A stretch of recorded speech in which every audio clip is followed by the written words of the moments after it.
MriyaAid, MriyaReport community.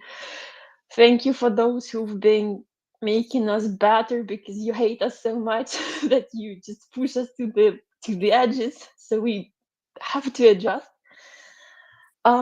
Yeah, I'm just gonna kill you with kindness. Just be ready. You will choke on me. So whoever hates, I apologize. That's not how we roll. Like these are Russian styles. I know that you're listening. Some of the people who are trying to bring us into the raging mode. We are already raging. We are just being poker face patient. So you will never be able to break us. No chances, especially with the stupid Twitter wars. Come on. We're at actual war. So yeah, just keep up the great work. Stay focused, keep on being productive. I have posted my photo for the first time with the brigade CO. You can check up on that. Had to. I was just like, you know what? If it's not today, then never. So thank you for very successful psyops. We've managed to counter-attack, sort of. I hope Colonel Spencer is not really confused about all of this, but you have missed a huge battle. Well, Verlaine, if it's possible to rage with love, and I think it is possible, uh, that's what we do here at MriyaReport. Uh, in support of you, in support of Ukraine, and what more powerful weapon is there than love? I do not know of one, and that's what we express here for you, for Ryan, for so many volunteers, for the Ukrainian soldiers fighting right now, for all of the Ukrainian people. Um, and I'm just so happy to see you here. Yeah, I don't think you and I have ever spoken. It is an honor to hear your voice and and to support you. An incredible honor. On behalf of the Ukrainian people, thank you for supporting us. I keep on telling this to whoever I meet. We wouldn't have been like alive if it wasn't for the support of the allies. You have to understand, like, no matter the hero, like it doesn't matter how heroic, brave, or courageous a person is, or a group of people is, or the army is, but without the allies in a limited kind of resources situation, when you are fighting with the country, I don't know, 8 times bigger, 20 times bigger, who cares? Like, they are not so much smaller than we are in their consciousness. It's just bizarre. Anyways, it would have been absolutely impossible to just sustain our operational capabilities as we have them now. So thank you so very much. I know it might sound a little bit like pompous, but it's true. I've been thinking about it a lot. Like, if it wasn't for the global community, we would have been in much worse situation. I doubt that we would have had our state, actually, not because the Ukrainians aren't courageous, but just because of the limited resources, and you have It would provided be those, so thank you so much. it would have devolved into some sort of guerrilla warfare now instead of a war to liberate your occupied territories. I know exactly what you're saying. And please don't ever apologize for all the trash that these Twitter gremlins have stirred up. If any of them knew half of the things, or even a third of the things that are done behind the scenes by MriyaAid and other organizations whose reputations have been called into question, I think they would all be blushing as well. And I presume the vast majority of people stirring up trouble on Twitter don't do much more than stir up trouble on Twitter. So we all know what we do in our time offline, and I think that's infinitely more valuable and important than wasting any time worrying about the crap and mudslinging that they try to toss our way, especially towards you of all people. I just looked at your tweet history, and it appears that maybe some people are insinuating that you're a bad actor, that you haven't been helping the Ukrainian military and working with Canadians for years now. Like, Like that that just that was it's it was so it, insane. Like um they were trying to pose me as a bad actor, even though I have been working for the yeah, Ukrainian army for even before the war started. It was yeah. like How my how dad was stupid can they yeah, be? my dad was making a joke. You've been supporter of Ukrainian independence, like even before it was mainstream. I was like, Dad, but dad's joke, you know. Um, anyways, yeah, it's been bizarre, but at the same time, like what doesn't kill us. You're Captain Obvious. So This too shall pass. yeah, I'm just really upset that so many people were experiencing Deceived. yeah like that part, and you know you generally don't want to bring people into this kind of emotions for like at all. um, so yeah, I just don't want to waste time on that, so thank you. I actually why I have decided to come up firstly before addressing this. um I remember that Colonel Spencer definitely took part in the amplifying of the effect of my fundraiser, and a lot of people also did. So we had a very special fundraiser for very special recce platoon of the Rapid Response Brigade, whose battle has been going on for like more than a year ongoing. Their actual base is in Hostomel. I've been there a couple of times. I know the brigade commander, the fellas within the brigade. They're like family to me at this point. Plus, we helped to train them. So once I knew that they were lacking some equipment because it was burned down in the battles, I would say that it has accomplished the mission, but it had to be restored because it was like consumables and essentials. We did a fundraiser. We procured the stuff needed. Sorry, without details. And brought it. I brought it myself. Basically, a little bit after Christmas, but you know that Ukrainian Christmas is later, so it was right after uh 25th, but before the New Year, so it was kind of like in between Christmas-ish time, so it was still a Christmas present. We brought them and it was immediately sent to Bakhmut, that area of operation, I mean. And it's been there working, helping, just because you guys knew that it's worth it and that you decided to help, and you by the means of your generosity and faith in us and support, just decided to assist in that fundraiser. And even just retweeting that fundraiser meant a lot because we got the coverage and more people got to know about, you know, not only the struggles of the unit but also the honorable stuff that they've done, even though they don't like to mention that because, you know, they are modest, and they're also just doing their job. I think that's the quote. Like, I was just doing my job. um yeah, but you have annihilated so many invaders. I was just doing my job. Yeah, but you have saved so many of your brothers and sisters in arms. When you ask some kind of medic, and he was like, I was just doing my job.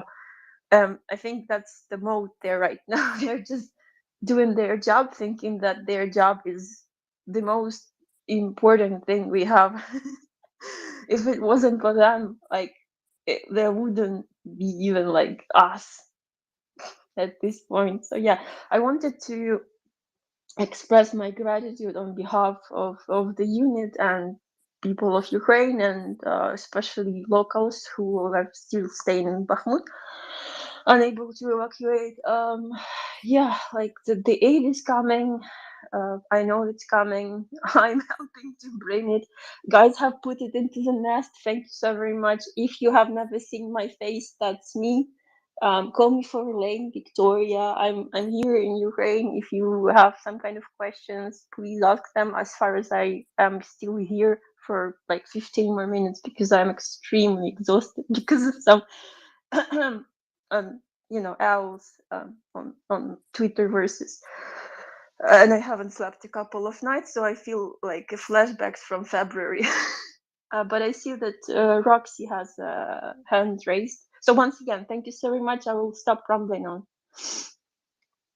No, you're fine. And if you're admitting that you're tired, then folks, I promise you she's tired. She never admits she's tired. Oh, I'm drained. At this point, I'm Go ahead, drained. Roxy. Yeah, about that earlier, I think a year ago, she was always online talking, although she was very tired and she was crying and laughing at the same time.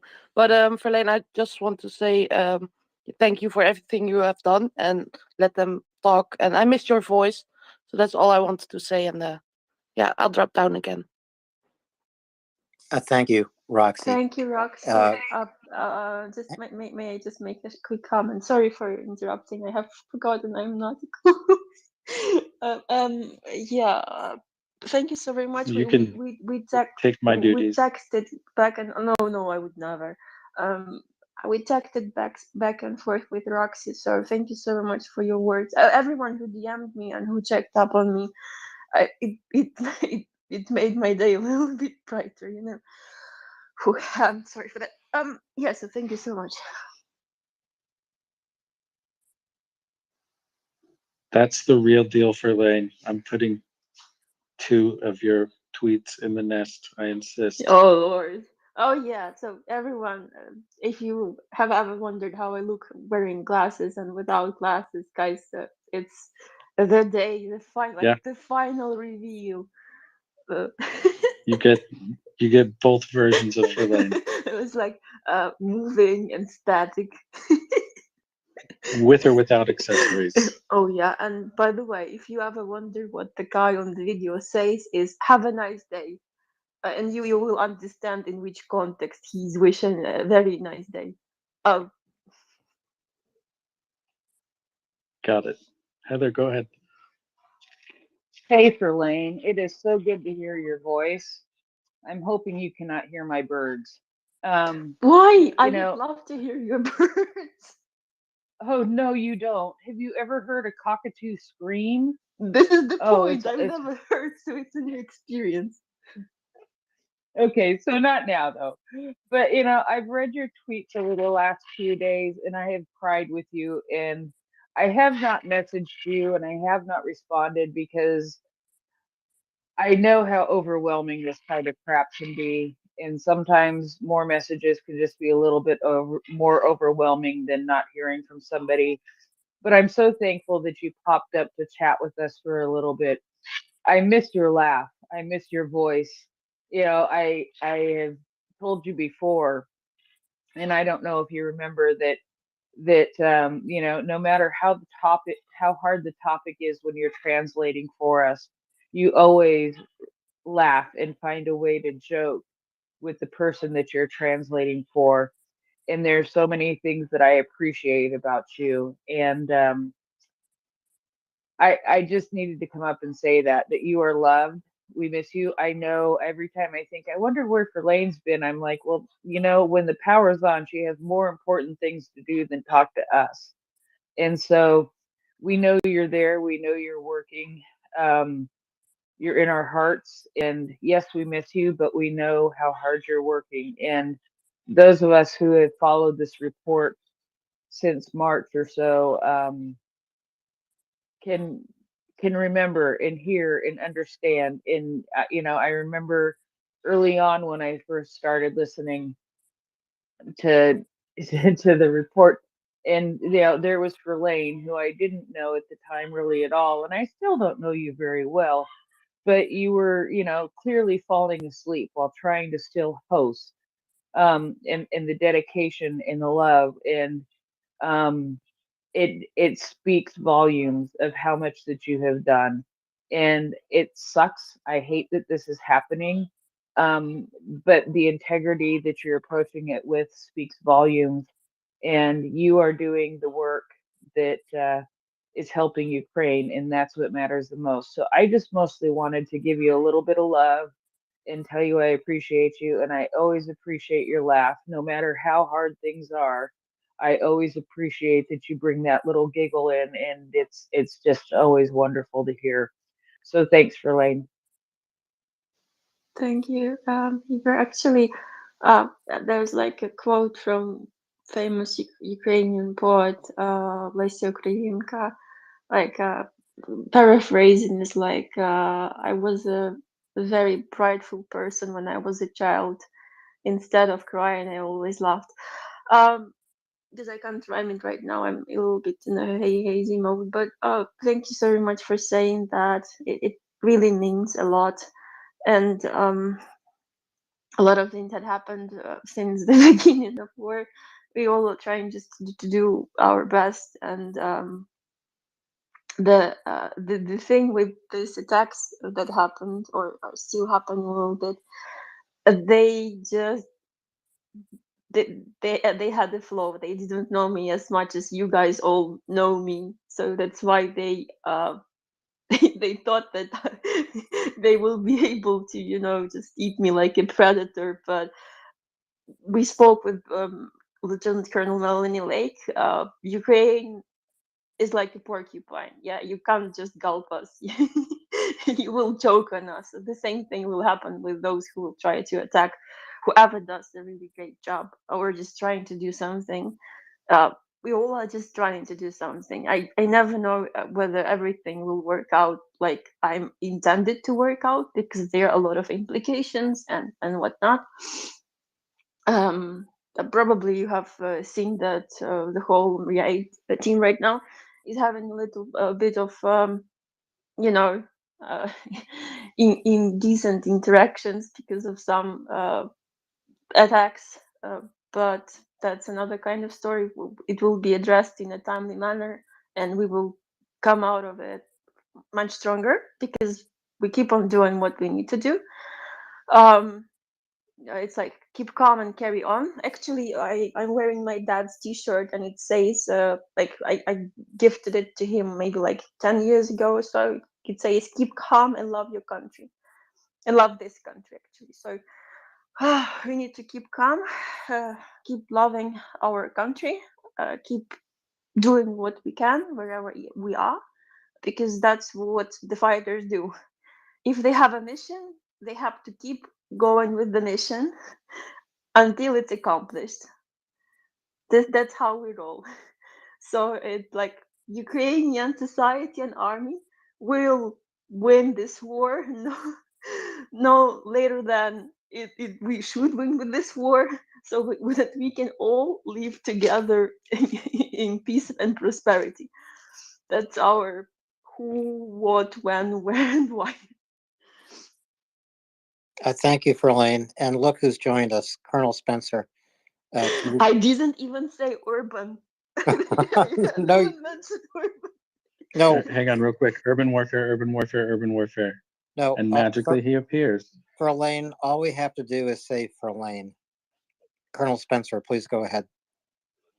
Yeah, that is absolutely right. So, I've kind of pulled back from all my work and all social media for a personal hell that I'm going through, but I have heard about the drama and the hate and the wrongdoing that's out there for Lane and others. And hearing you, Lane, I too miss your voice, and it's enough to pull me out of what I'm going through. And listening to all my friends and people that we've banded together with over the first year. And I just wanted to reach out and give you a virtual hug. And of course, you'll make it through this as much as Ukraine will survive and be triumphant. You will be triumphant. And you have such a global span of friends and people that love you, that are here in your back. And the people that are doing this, they don't have all that. They're stretched. They're reaching out to try to form like an evil axis. They don't have what you have. We love you. We support you, and take it day by day, hour by hour.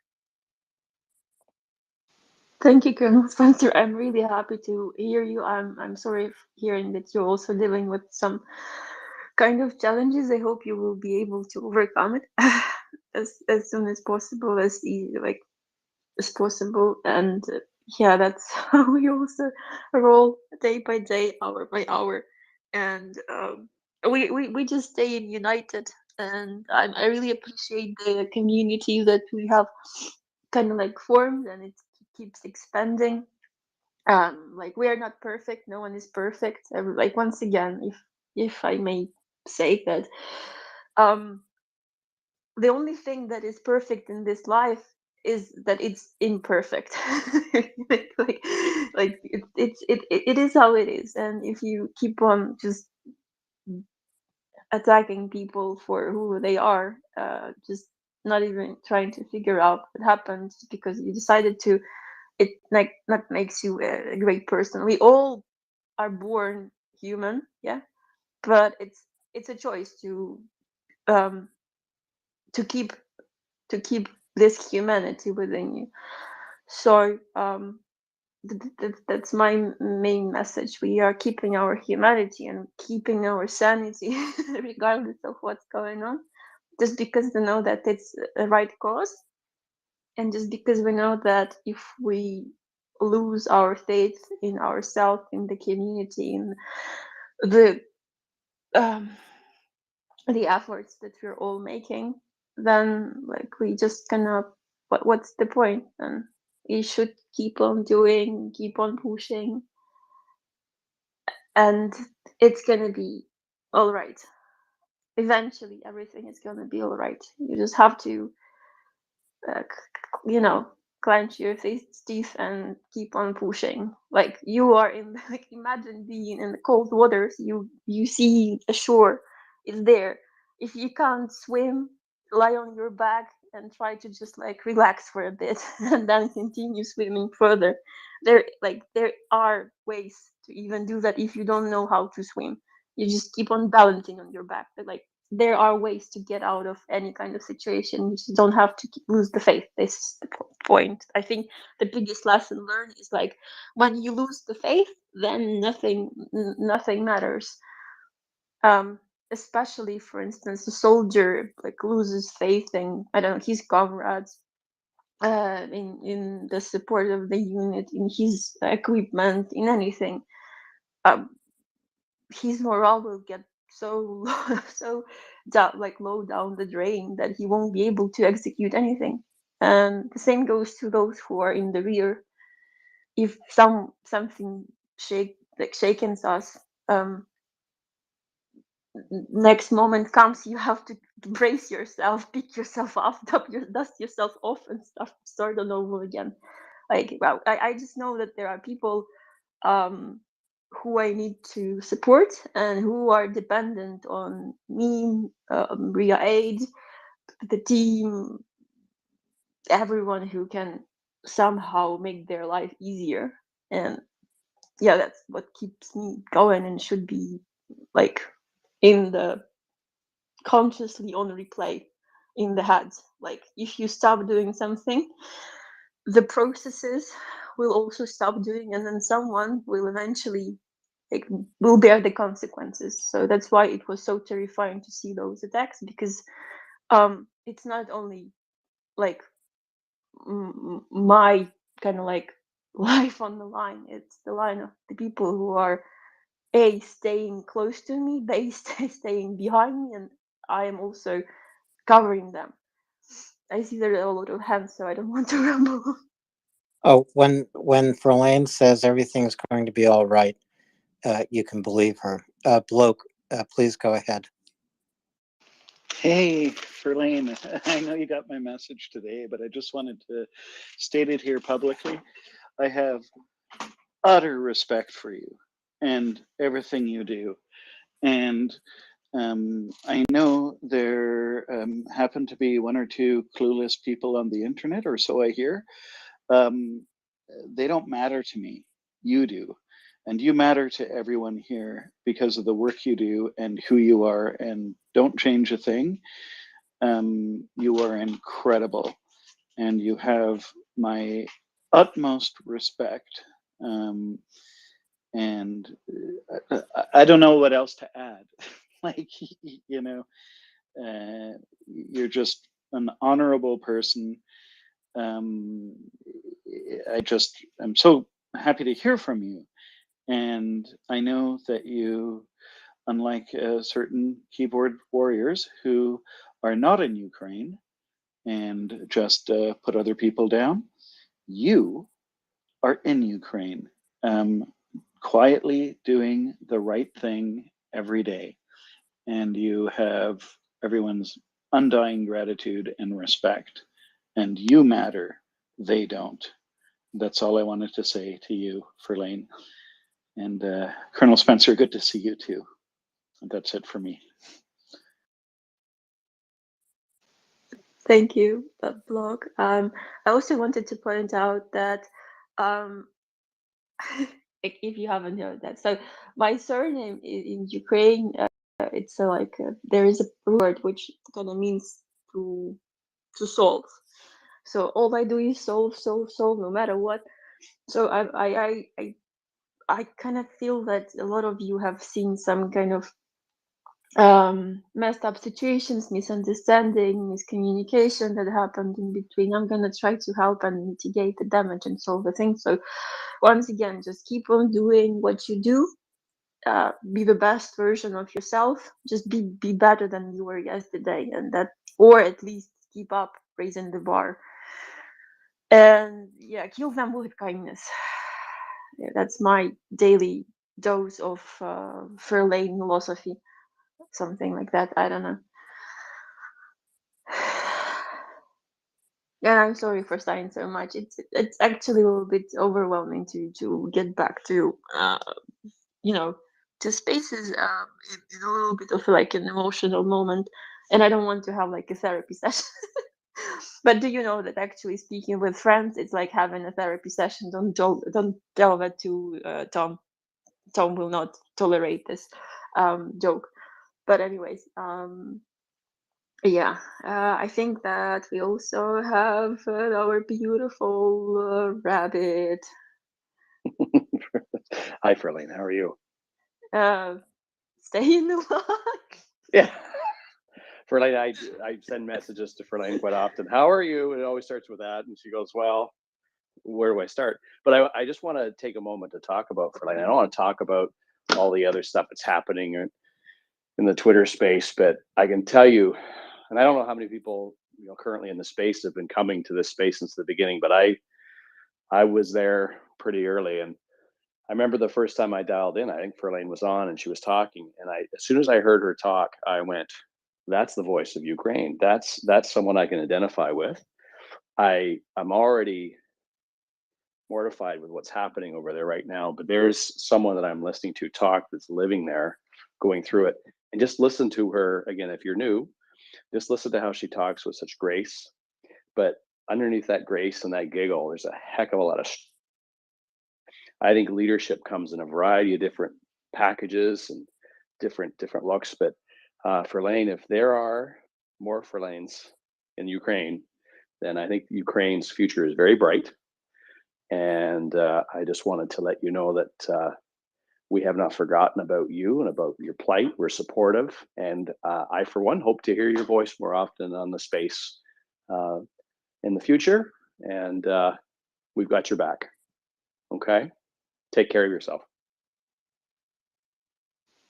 Thank you so very much. I really appreciate everything that you've said. I will try to come. It's a matter of like possibility. I will get like a I have a spoil, not a spoiler. I won't spoil anything. I'm just gonna tease you that I will be in the field for a couple of weeks. Might be joining from there. I don't know. Let's see how it goes. And I will have a lot of friends of the space coming to check on me. Joke. They will just come to Ukraine to help. So maybe we will join all together. You can just switch accounts to confuse you. it's also a joke.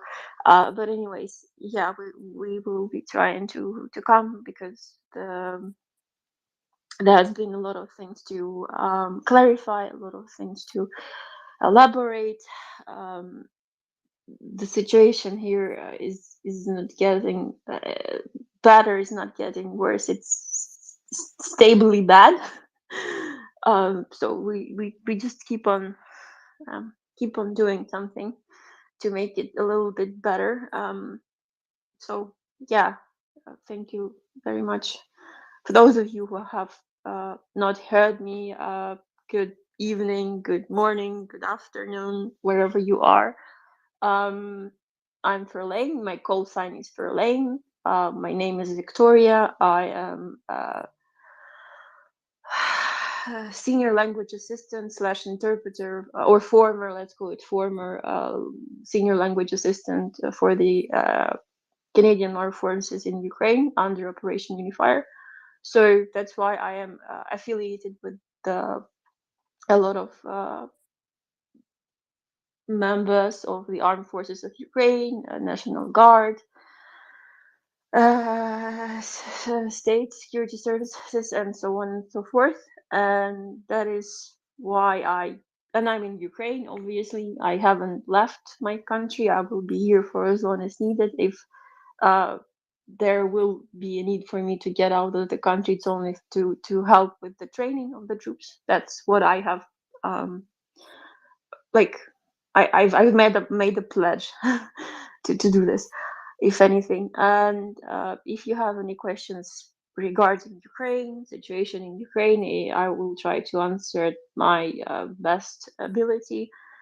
Once again, thank you for joining MriyaReport 24/7, ongoing, everlasting space. And if there are any questions, comments, concerns, please do raise them. I am here for a couple more minutes. If you have something to ask in DMs, they are also open. I usually don't miss them, but if it just be patient if I can't reply ASAP, because I do have power cuts. And when there is a power cut, you usually don't have connection unless you have you have a battery to change your router for the Wi-Fi, but that's another kind of story. The war and this blackout have taught us a lot about survivability in the modern tech era, not only in the field but also in cities. So I think in terms of the survival, Ukrainians are just like breaking records. Yeah. Verlaine, if we could come to Ukraine and join hands with you, I guarantee you that the majority of people here on this space would do that. And if there is a parallel place that looks like Ukraine and feels like Ukraine and stands for Ukraine, it's MriyaReport. It's MriyaAid.org. And a lot of that has to do with the work you've done. I just want to thank you so much. So John came up, which he rarely does. He is a longtime listener. But John, do you want to add to the conversation here and provide support for Verlaine? Hey, Verlaine, I just wanted to say hi, and I hope you're well. And it's just wonderful to hear your voice. You were one of the first people I heard on this, on a 24-hour space, as it was then, back in March. And it's just amazing to imagine that a conversation has been going on 24/7 almost for a whole year now. And considering what people have been going through in Ukraine, it's nothing really. But I just wondered how things were, and just generally how the mood is amongst people you're working with. And I just wanted you to know that everybody here just absolutely cherishes you and really thinks the world of you. And when this is all done, you're going to have friends all over the world for the rest of your life. Thank you so very much, John. It's my honor and privilege to actually consider your all friends. It's my the journey will be quite long because there are so many places to visit, so many people to say thank you and just shake hands or hug. But hugs are my kind of currency. So yeah. People overall, it really depends. Since it's getting colder, some are being warned that they might be new offensive. So there are like warnings that people should evacuate from the bordering settlement close to Russia in the north and northeast. Same goes to the southern regions, just in case, because you never know what can, go in those heads. Um, some people are trying to live their lives and, enjoy day by day the what they have. It's visible. Some people you probably have seen are really at their limits because there's so much that one can handle. So if you see Ukrainians like getting into some kind of frenzy, fury, they are not very patient. They're not like me, for instance, and they're also like these ones that are attacking me. Just accept it as it is. The war has different side effects, and if it's a very complicated issue, not only like physically but emotionally. You might have seen the numbers like of the death toll and so on and so forth. They are like the estimates vary. I would rather not speculate on numbers. I just know that there are a lot of lives lost and we will never be able to bring them back to life. A lot, trust me, a lot. I see the, like, almost every day I see the obituaries and whatnot. The people I know or the people who are good friends with the people I know, and it's everywhere. It's all obviously devastating. But at the same time, there is also a Ukrainian quote. It's called it's like a line from poetry by Vasil Stus. And he's saying like "Живому думать про живе." The living should keep on thinking about the living. Like, yeah, we still have people to protect, and we should make sure that those sacrifices weren't in vain. As to the power cuts, we do have schedules, but those schedules, they aren't very stable. It depends on the region. Usually, it depends in which oblast you live and what kind of policies you have. So, for instance, sometimes I might have the schedule when there's like 2 hours without light, 4 hours with light, like with power, and it's like on repeat. Sometimes you might not have power for half of the day and the other half is like back and forth. Sometimes it's really unpredictable. When I'm in Kyiv, and by the way, I'll be going back in Kyiv tomorrow to meet Sean, UK from UA, and our Sonic, who is coming. So yeah, there the power, because the city is so big, the schedules are more strict and more unpredictable. A lot of people get stuck in the elevators. I have had a blast conquering my 14th floor. I have to tell you the story when Sean was coming for the first time in Kyiv. He was bringing medical supplies from UK from UA. UK 48, sorry. And it was like 1 a.m., almost 1 a.m., and they turned off the power, and he's walking on crutches. And he was like, no, we won't wait till 1 a.m. I will try to get on my own. I was like, I'm worried about your spine. Maybe we shouldn't do that. No, let's do that. And he was like a real fighter, coming up the stairs up to the 4th floor on crutches.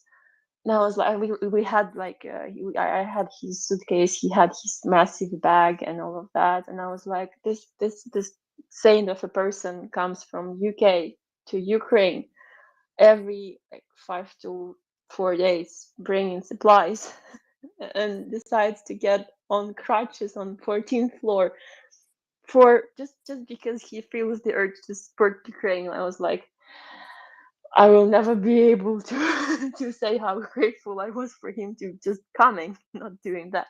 But luckily my prayers were heard and the power was back, and yeah, next 10 floors we just used the elevator, but still. End of this kind of story. So the power is a little bit hectic. Heating is also unstable in majority of the regions. For instance, since there was like a major accident and at Odessa power plant, they didn't have power for a couple of days there, so the heating was also not working properly, and signal, the communications were cut off. A lot of people also have the water connected to the system. The same goes for Kiev. For Kiev, for instance, if you are in Kiev and you live in the block of flats, you kind of on or apartment building, you don't have, when you don't have power, you don't have water, you don't have communication, you just basically cut off the world, sort of. So there are some life hacks that we have kind of like adopted, so to say. In terms of the winter gear and medical supply, it's been up and down. It depends on the unit. Some units are better prepared, some units are less prepared. The mobilization is ongoing. I know that you have probably heard a lot of the reports that there are some people who are not very pleased with the mobilization, but man, we've been 1 year at war. Our soldiers are fighting, they get wounded, and then they're out for like 6 months or more, or they just get discharged, for instance. And there should be some kind of manpower to keep on pushing the enemy out. So everyone should be ready. Like, I'm ready. I'm committed. If it's needed, I will stay and defend. Like, there is no question. I have one brigade who had already tried to headhunt me, and I'm kind of on their list. They keep on asking me. So if anything, I have a backup plan. But as of right now, I'm more useful as I am in this kind of role. So if there's a need, women, men, the gender doesn't matter when you need to defend yourself, your country, your people. It doesn't really matter. This is the thing which will probably make the biggest shift in the consciousness of the like all USSR-ish officers and NCOs, that if you are defending, the gender doesn't matter. Like, you're equal by default.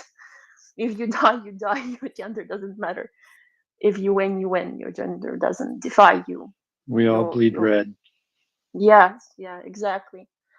So For Lane and Ryan, I've been getting a lot of DMs. And as Verlaine said, it's the living who take care of the living. But there's one message, Verlaine, for you that I would like to read from one of our listeners, and he's listening right now, Luis. And this is what Luis sent to me. Verlaine and Olga were the first Ukrainian voices I heard on this Twitter space. It is also because of Verlaine's voice, her passion, that I committed myself to everything I have been doing for almost 12 months. Verlaine is an inspiration, and I am proud to tell everyone that I know her. I mean, who on this earth can tell one is able to work with a hero? I hope she is well, and she has to keep this in mind.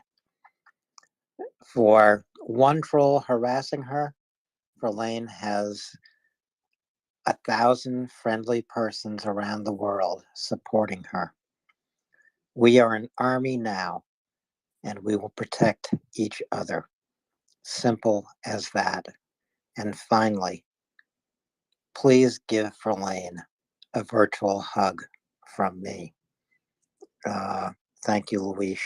I'm glad I was able to read that message. And you know you've met a hero because the person says, "Oh, I'm just ordinary." That's what a hero says. But heroes are not ordinary; they are heroes. And so and for Elaine, we have so many of your supporters with us right now. I'd like to go back to Bloke if I can. Oh, I didn't have my hand up, Yeah. but I just wanted to say that, when I heard about the power outages in Odessa, because one of the things that Verlaine mentioned is the communications being down, right? And my guest here has family in Odessa, and he got up this morning completely worried, not feeling well. And I say, "What's wrong?" And I say, "Well, the power is out. It's been out in Odessa." And I said, "Oh, well, can they feel, will they be able to stay warm?" And he said, "It's not that I'm worried about. It's just that I can't talk to them." And that really touched me. So it's also the communications. I understand that it must be really frustrating and hard not getting news. And I just thought that I would mention that to you. But I decided to put my hand down. But Ellen, there it is. That was my thought. It wasn't in the correct order, but let's go to other speakers.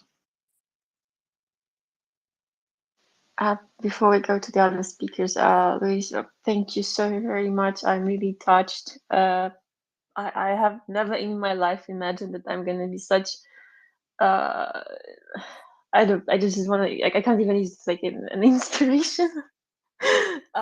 For you and for your work. Thank you for letting me know and sharing this with me. I'm pretty sure it was just tough to put those words into proper like sentences, because usually when you like that's how I usually write something on Twitter. I sit and think like how to properly even align all my words and all those thoughts which are just like swirling all together at the same time into something that makes sense to the others, and that they will hear what you actually feel and what you actually experienced and what you've been through or what you're going through and what you want to do with this. I'm uh, I'm honored to hear that, and once again, like calling us heroes. I think like we are just ordinary people who have happened um, to feel like to be a hostage of the situation in which you have to uh, adapt, adjust, overcome, and be more than you are, or be more than you thought that you are. just just like basically we're all rediscovering ourselves and seeing what are the limits, and sometimes you kind of feel that there are no limits in terms of what you do. Sometimes you feel the limitations and then you're like but I don't think that the understanding of those limits also define us. So yeah, the deeds are define us, like not the words defined by but the deeds. So for those of you who are asking why I'm not blocking anyone, people can judge for themselves. They will see the words and they will see the deeds, and they should decide. You have a beautiful mute button. If you feel like someone is harassing you, and like you are reporting and it's not going away, just mute that person. Unfortunately, we don't have this button in real life, but in real life you can just get out. In social media, you unfortunately don't have this opportunity to get out. Yeah. So, Luis, thank you so very much. I'm really touched. And those of you who have DM'd, I'm not looking right now at my DMs, but I will read them. I promise. Thank you, Verlaine. We have another hand up. Steph, I know it's getting late for you in Ukraine, and I thank you so much for being with us. Steph, please go ahead. Hi, really quickly, I just wanted to say that I'm so sorry. I am so sorry that I'm so sorry that I can't do more. I'm an American, and my grandparents are Eastern European. Sorry, my grandfathers fought in the Second World War, and I can't believe that this is happening again, but here we are. And I apologize because I've never really felt so helpless in terms of being able to want to get you everything you need. Here in the U.S., we see these requests for weapons and funding, and I think that it's difficult for some of us because we want, we know that you need it, and we hate that you even have to ask. So yeah, I'm sorry, this is a little bit scattered, but we care, and we're doing everything we can. And thank you for bearing with us. And once again, I'm so sorry that that we can't move faster, but I'll keep trying. Thanks. Thank you, Steph. I'm getting emotional because you're emotional.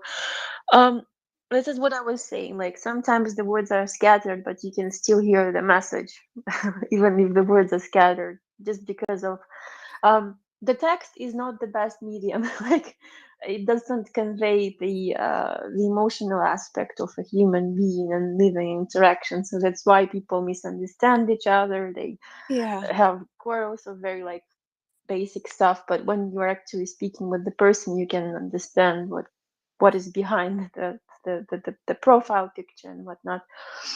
And I understand what you mean. Once again, we are just humans. The governments aren't perfect. There are a lot of implications. There are a lot of factors. We know this.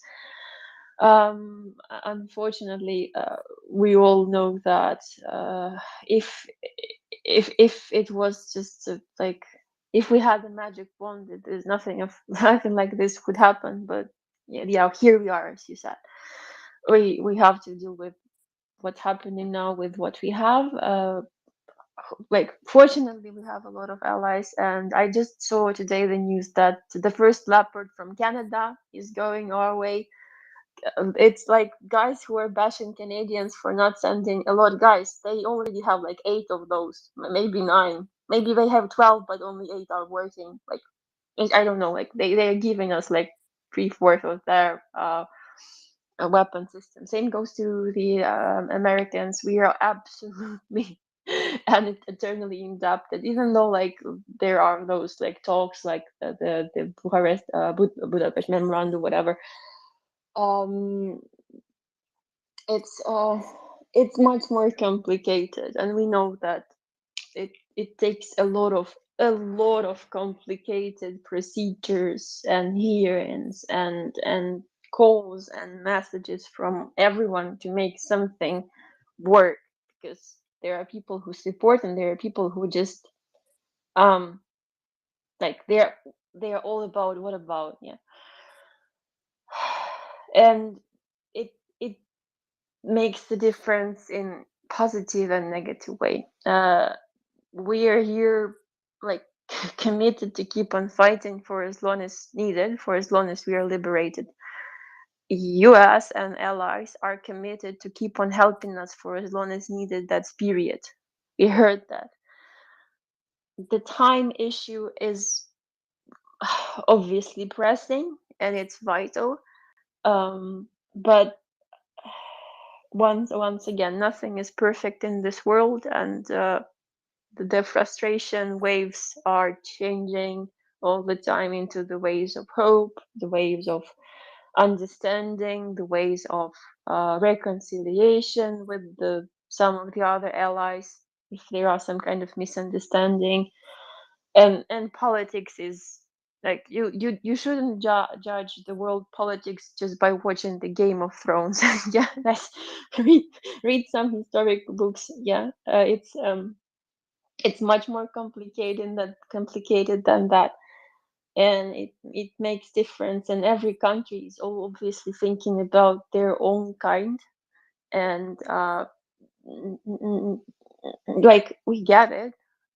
No one wants to die for the country they've never been to, but at the same time there are people willing to sacrifice their life for the cause, and it's a completely different thing. Like we get it. And in terms of the equipment, we are asking for it and we are waiting to get it, but it takes time. Like honestly, it's so far away. The majority of the supplies that we need are so far away that we are grateful that the European countries and European Union and UK are kind of like covering before the supplies from America come.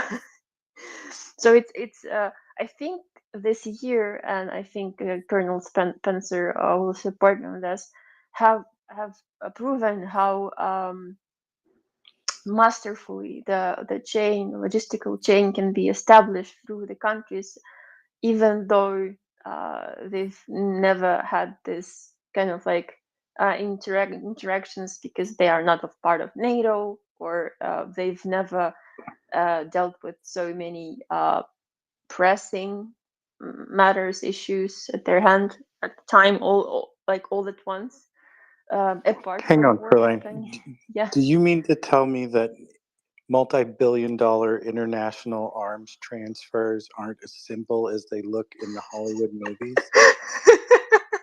Like, guys. I thought Nicolas Cage just put it on a plane and then showed up in town and everything was done. I mean, like, just to explain how hard the procurements, or not the procurements, but this gifting kind of like sessions happen. You have to explain people why those items or pieces of equipment should be substituted almost immediately because there's a threat for the national, like, security. People like, can't they just donate them? No, they can't. That's not how it works. But I know, like, I remember my state in the first weeks of war, like full scale invasion. Don't get me wrong, the war is almost 9 years and ongoing. The full scale invasion just hit it hard, and it was like an open invasion, not sneaky like a viper, and he like hidden in the shadows. For the rest of the world, this was much crueler one. Yeah, I remember my state, and like you were asking for whatever, like just give us something. I remember I had that interview, I recall, with one of the Polish media, and I wasn't getting ready for that because I was like, I will have this moment, and my brain will figure out on the fly what to say. And I remember, like, we can't. I remember my quote, like, we can't just fight them with sticks and stones, and it was like literally, because I know that some of the AKs are like sticks because they have been like rusty and haven't been maintained because we didn't need so many people at the same time in the army. They were in reserves. Yes, it was maintained, but it wasn't used so much as needed for like proper usability. So, but it's just like another kind of point. If it wasn't for the allies, and I'm sure if it wasn't for the HIMARS, for M777, if it wasn't for Caesars, if it wasn't for the possibility of getting tanks, yeah, you know, like more than half of the Ukraine have already been like under occupation. That's a given. We are courageous people. We love our country. We love our state. We love our people. We or sometimes hate our people because people are different. People differ usually. Yeah, it's you can't know. I'm sorry, guys, if you have never heard me. I'm usually very philosophical. So you only can get what love is knowing what hate is, because everything comes in comparison in truth, right? So you kind of learn how to hate and love people because they are really different, or you just don't mind them at all. So yeah, we will do whatever. It's written, it's in our blood, it's in our DNA, it's in our national anthem that we will lay our soul and body for the freedom. And but it's just the enemy is a little bit out of our league in terms of the equipment. I mean, it was in terms of the equipment. Now I don't know what are the ratios, but you shouldn't underestimate the enemy and believe whatever Russia is saying. Like, we are paying very, very high price for every day. It's unimaginable. Yes, sometimes there are like small victories, small battles won, but at the same time they aren't celebrated. Like, yeah, some people in the rear might just have their kind of celebration because they heard some good news, but people who are fighting, they aren't celebrating that victory. They are more mourning the fallen for a split second, and then they are back on track. That's how the life here goes. It's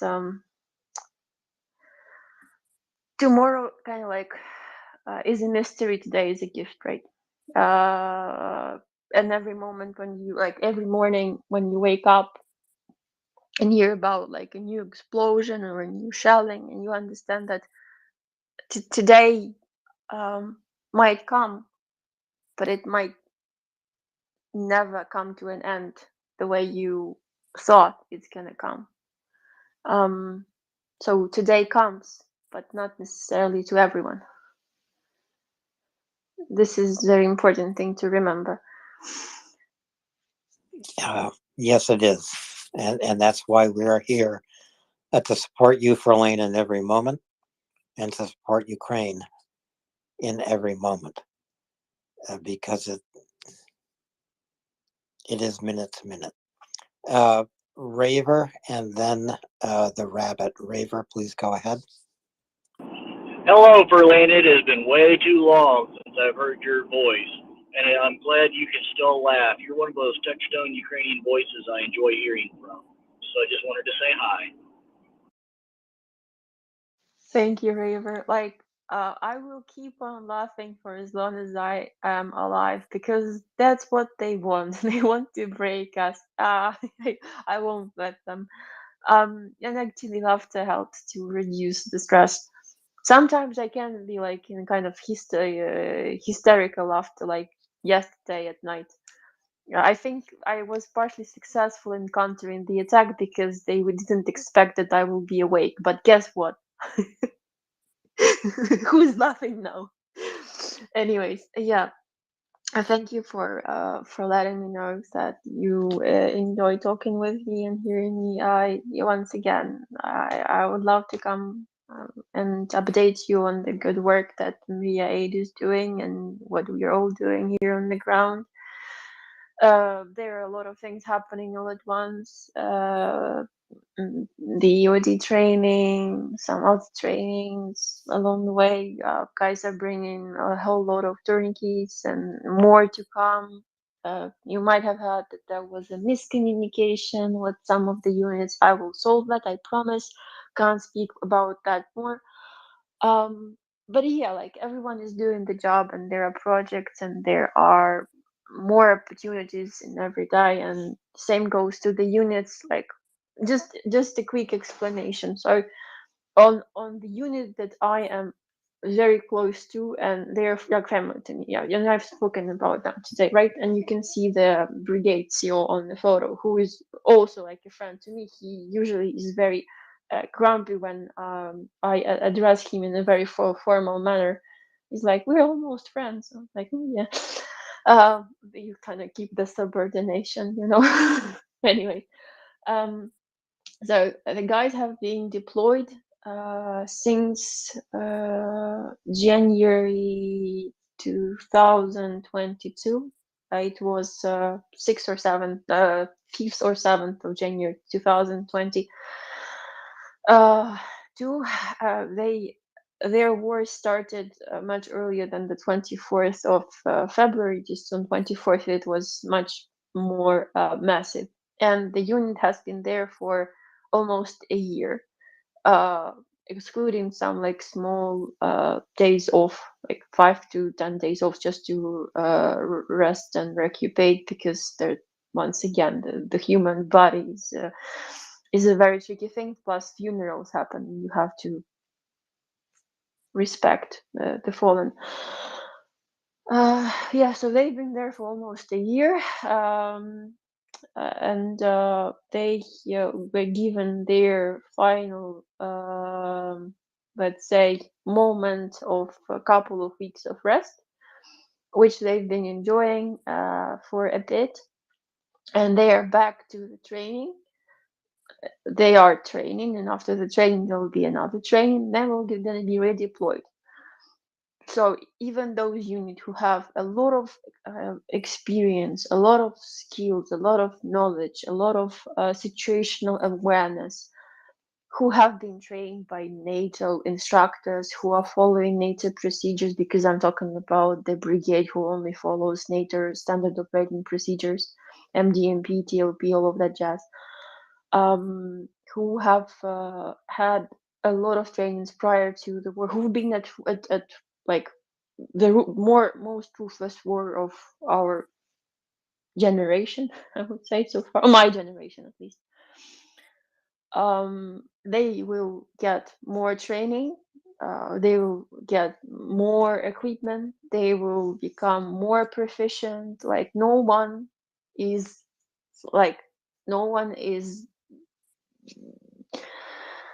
how should I put it, missing their chance to get better and get back to where they should be. Like some of the guys didn't want to leave their battle positions because they knew them so well, and they didn't want to leave so-called newbies, even though they aren't at those positions, because like we can just be here and cover the year. And they were like, no guys, you need to go and have a little bit of rest, because that's important for your mental state. So yeah, we are getting new mobilized troops trained on firearms, in Ukraine, on different types of equipment. We are getting the troops who are almost in the state of being redeployed, being trained on new equipment, or just assessing their skills and getting them better constantly. And those who are right now in positions, they are standing till the order is executed as it should be. But at the same time, I have been seeing that the desire to preserve as many lives as possible, especially soldiers, is much bigger than the desire to fight for some meter, because they know that they will with people who are more rested and who are more, let's say, re-equipped, they can proceed more faster and further than just staying in Italy. So there are a lot of gains even for those who have never been in such a drastic battle, because we have a lot of territorial defense forces, and those guys have been through hell as well without proper prior training. And when I say proper, is like couple years at least. Yeah, they had couple months or half a year most. Some of them didn't have any relevant experience because they're like reserves or people who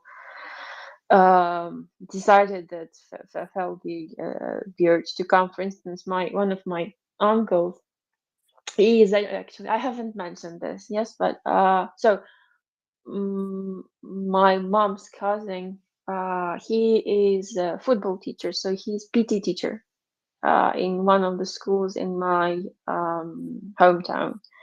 He's a wonderful guy. His call sign is the bear, because like with me, because he looks like a bear. He's tall and bulky. He was, at least. Now he shrinked a little bit because of the war. He is very kind. He's the one of the sweetest people. If he's not on the pitch, when he's on the pitch, he's the beast, like running like a madman. Because football players, they're quite special. So when the first call came for the assembly of the territorial defense forces, he decided to join because he knew that he wasn't that young, but at the same time he was still able to join the forces, and he felt that at some point we all will be there. This is what I'm saying. Like, war is unpredictable, and you should be ready for when the people right now are fighting. We should be all like training or getting ready in any possible way, like TCCC, I don't know, operating drones, firearms, driving cars, like having some kind of EOD, at least basic training, whatever. So he joined territorial defense forces. He was in the army, oh my god, like 20 something years ago, maybe more than I'm alive. Even no, I'm 31, he's 50. Yeah, more than I'm alive. So whatever he knew from the army, he tried to restore his skills and knowledge. Then he had been appointed as a machine gunner, because of his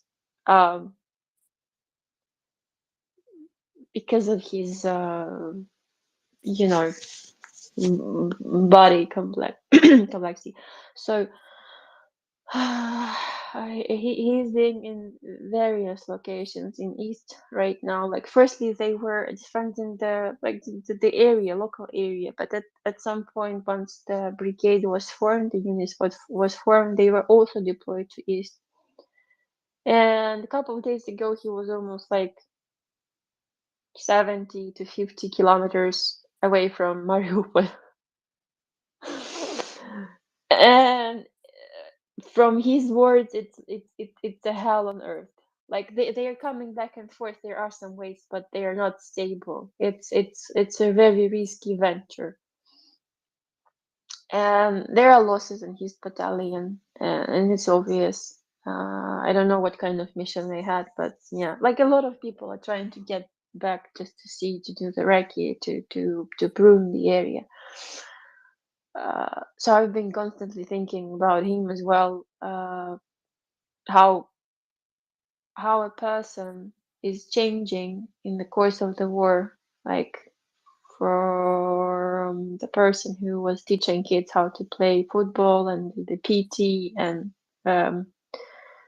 becoming a soldier, carrying machine gun, and sometimes realizing that that's not the place where he wants to be, but the place he should be. and how it affects him overall. I hope that he will becoming like his calls will become more frequent, and at least to check on him. But overall, I see that people who have been through hell, they would rather keep it to themselves, and I respect that. And you should never ever, if you see someone like a war veteran, if they aren't willing to speak with you about something, you should never ever force them to say anything, because you don't know what kind of trauma or traumatic experience you can evoke, and there will be a need to bring a therapist to get the person out of that state. It's a very complicated thing. So I'm seeing a lot of people are dealing with this issue, both right now being deployed on rotation or being in a rehabilitation center. A lot of, like, I've heard story from Ryan, and I have an immense respect to Ryan for coming to Ukraine, helping us so very much. I remember meeting him for the first time, like very vividly. Look where you are. You're back, by the way. You haven't told me that you were going back. How shame on you. Stop. Shh. Let me finish. So yeah, a lot of our soldiers are now being admitted to hospitals with various types of injuries and traumas, and sometimes physical ones are much easier to cure. Right? It's a very deadly situation that we have in Ukraine. For people who come for the first time, maybe who just get to Kyiv or suburbs, they will see the destruction that was left from Russia almost after half a year of their attempt to occupy Kyiv and the region.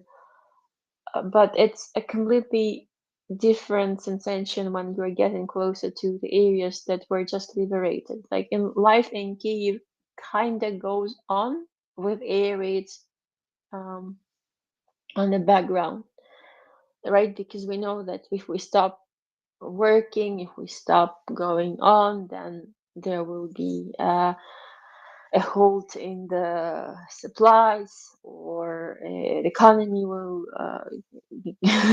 collapse more than it has already collapsed, and there's going to be a slump, whatever. Don't get, like, I hope if you come, but I don't recommend anyone coming right now. If you don't know what to do, just please don't. It's not the time. I invite you all to come to Ukraine after the victory, but not right now. Just, if you have this idea to come here, reconsider, especially since the 24th of February comes closer. In once again, you never know.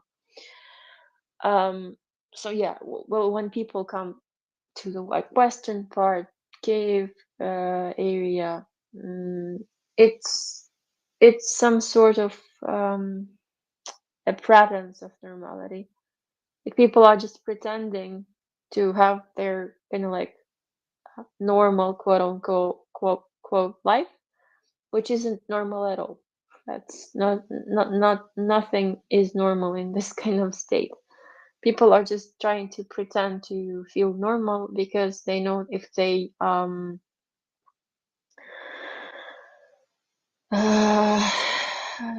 if they give themselves up to this sensation, it won't bring anything good. It will only do harm.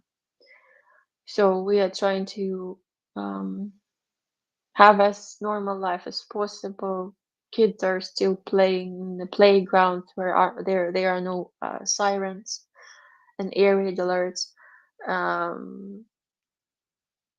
People are walking with their dogs in the morning, in the evening, even if the city is completely dark with a lot of flashlights. Thanks to, I have to mention this, since the last time we saw Victoria UA, she came to Ukraine. she had gifted me 2 headlamps. And every time I'm using the headlamps, I'm being reminded of her and kind of like the light that each of you can bring into the lives of others. I also had gifted her some kind of present with that meaning. She can explain what that is when she's here. That's another kind of story. But yeah, just be the light in these dark times, because even though it's the darkest hour is followed by the dawn, we still have to endure it. So be someone's light. That's what I'm trying to say. If you have no kind words to say, just better keep those words for yourself. Otherwise, you don't know how you can affect other, especially if it's someone from Ukraine. Just The yeah, way that because saying goes where I'm from is, if you don't have anything nice to say, then don't say anything at all. yeah, that's how I usually roll. But that's also a quote. I am quoting so many things today that I don't want people to believe. But actually, that's how I roll. I'm usually throwing a lot of random facts and people that I barely know. That's just how it happens. I think it's a song by Leon. Not sure. But I remember how it goes. I won't sing today. I don't have the mental capacity to sing. But sometimes I sing Ukrainian songs here as well, just to cheer everyone up. Yeah, it was nice talking to you. I'm sorry for taking so much of your time. I will be heading.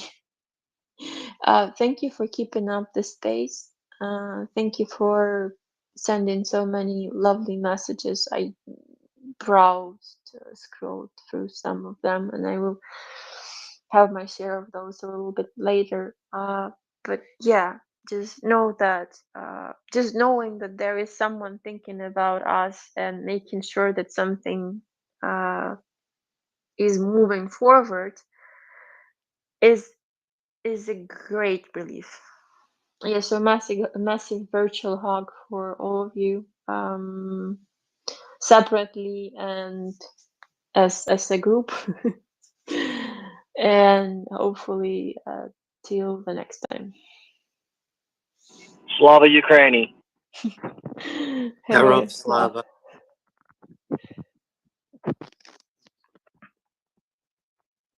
Thank you, Verlaine. Get some rest. You were tired an hour and a half ago. Wilco. Sandra, go ahead.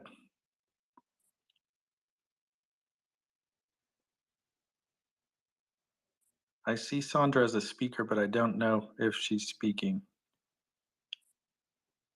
Yeah, I do not hear her, Ryan. Sandra, just She might be listening on an iPad, and you don't have microphone capacity if you're not using a cell phone. You can thank Twitter app developers for that. It's not our fault. Right. So, Ryan, and Verlaine, you're still here. One of the speakers earlier tonight said, I wish I could do more.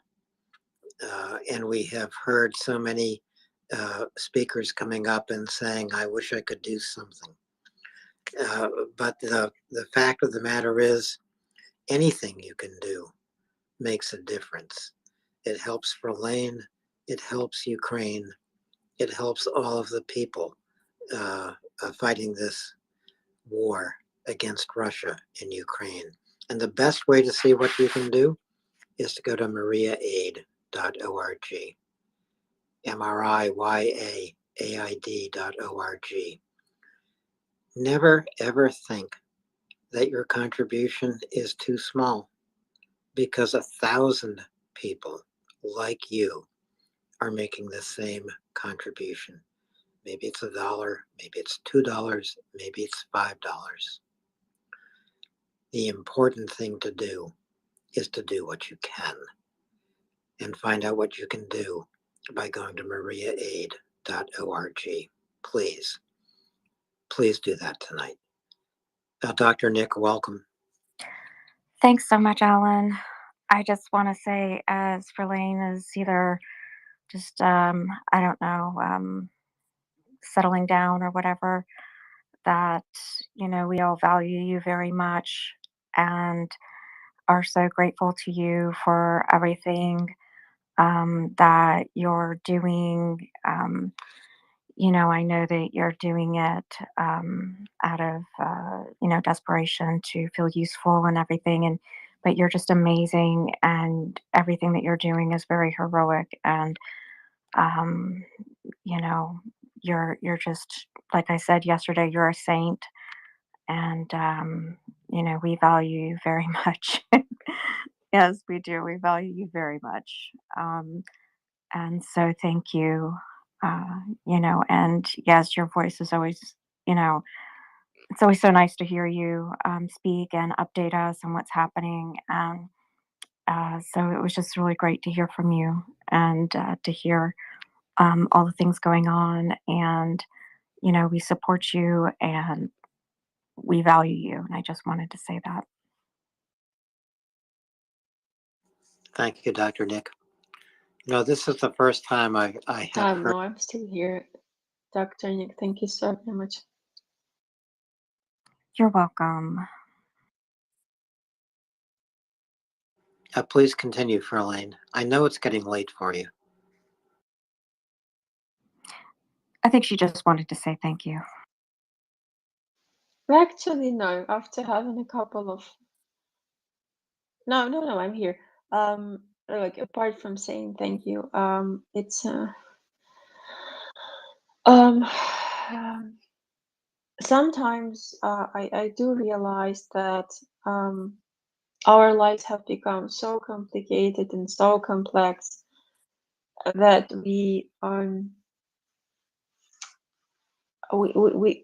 keep losing the track of time, the track of emotions, track of what are our like needs and so on and so forth. Because once again we are in a survival mode. But knowing that there are so many people from so many different like countries, states, backgrounds, just being there for us, saying those kind words, strangers, complete strangers, who you might have never, like, even if it wasn't for the war, might have never met or interacted with. It makes such a big difference in how you perceive your day, even, and how it goes. That's what I was, I think, mentioning in June, July. Yeah, I have a very inhumane memory, but now it's not the time to bring that archive into a proper mode. It was like the end of summer. June. Middle end of summer. That regardless of how cruel, devastating, heartbreaking, barbaric, and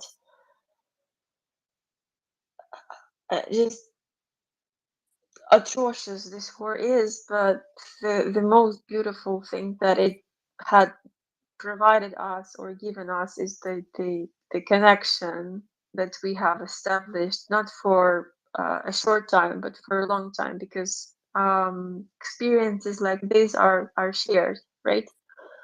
And when you have a shared experience, you can at least feel that you have some sort of a bond. I know that I haven't interacted with all of the listeners from all of the days, because that's not possible. That's not humanly possible. Oh, well, unless you're very extroverted, but that's not my case. Right? But I feel like if someone walks like I don't know, decade from now, in some of the countries, someone hears my voice and says like, "Oh, like I think I've heard your voice. Are you in this Twitter space, Ukrainian Verlaine?" And I would say yes.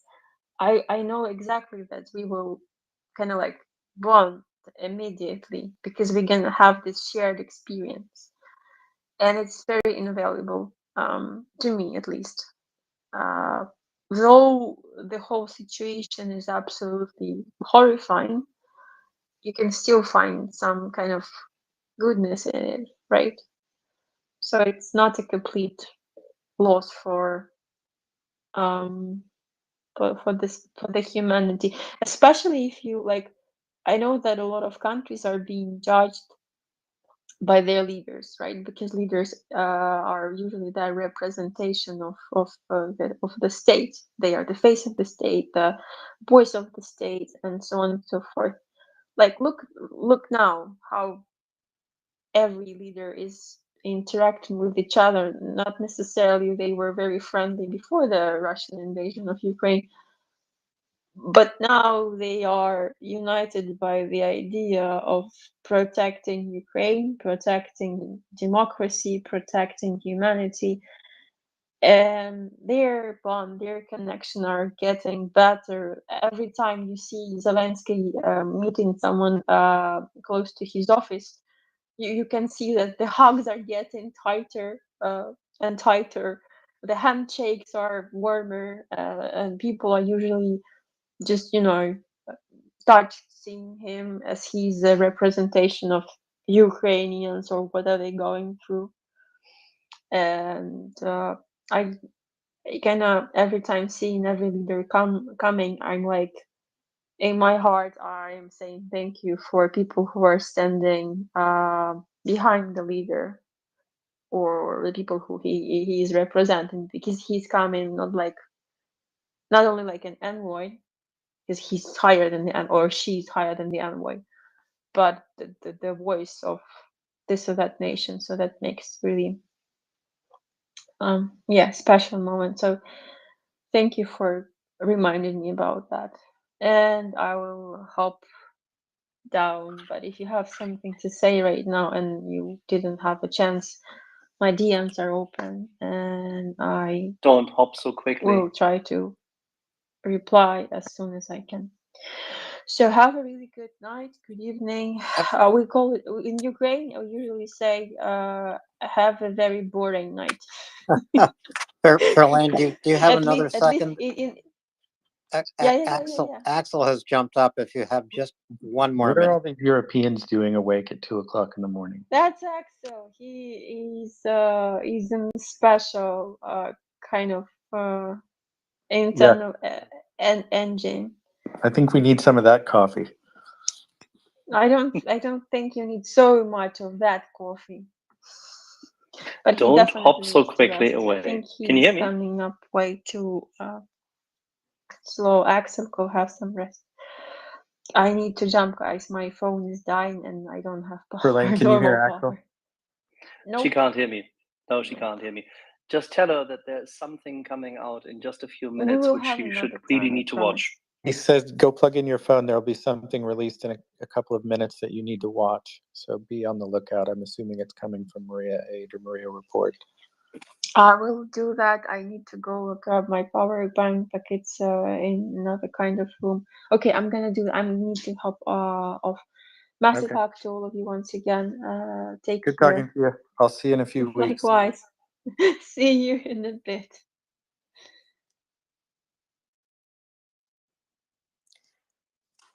So Ryan, that was the very first time I've had an opportunity to speak with Verlaine, and Really?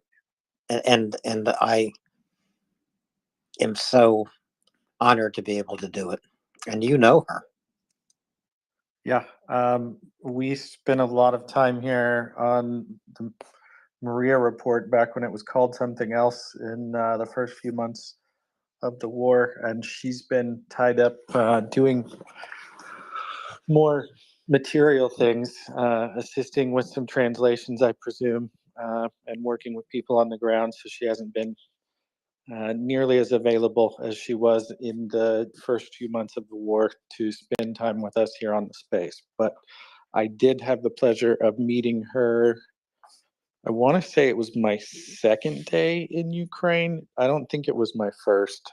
And I got reprimanded for not having my IFAC in my backpack I had it in my carry-on luggage. I didn't want to lose it, but I didn't rearrange all of my luggage when I got settled in Kiev, and I was warned never to do that again, and I heeded the warning, and it was great advice. But luckily, I never needed that IFAC. I just had it with me at all times. And that's your personal medical first aid kit, right? Correct. Individual first aid kit. I'm glad you haven't needed it. Axel is back up. I agree with you, Ryan. What is Axel doing here at in the middle of the night? What's the issue with all you people? Come on. It's Saturday night. You're not allowed to be up. I mean, seriously, am I 10 years of age? If it was American football night, I would expect you to be awake at this hour, but yeah, there's only one more game coming. But then again, as we all know from our dearly beloved now new friends, Trent and Alex from NFL 360, there's more coming up in the coming days. So with a bit of luck, there'll be more excitement coming about the Ukrainian American Football League, and at least some of those who were part and parcel of the documentary we watched. So yes, there will be a bit of American football coming up in the coming days. In addition, with a bit of luck, in a few minutes we can release something. I'm told it's rendering at the moment. With a bit of luck, we can post that out, and people can. It's not a leopard, is it? Nah, not quite. But it's an epic journey. Good. That sounds very entertaining. You've piqued my interest. Hey, come on! If at 2:30 in the morning I can't do even that, something's wrong. I can't wait to see it. You know, Axel, as you say, there's only one game left in the American Football League, the NFL season. But Philadelphia is not lit up in green light in support of the Eagles. It's lit up in the colors of Ukraine, all in blue and yellow. Didn't you learn that in school, Alan? If you mix blue and green, what do you get? Oh, blue and no! yellow. If you mix blue and yellow, you get green. Exactly. If you mix blue and green, you get mud. Yeah, I know. If you mix blue and green, you get shall blue-green, never guys. be seen. I'm so sorry.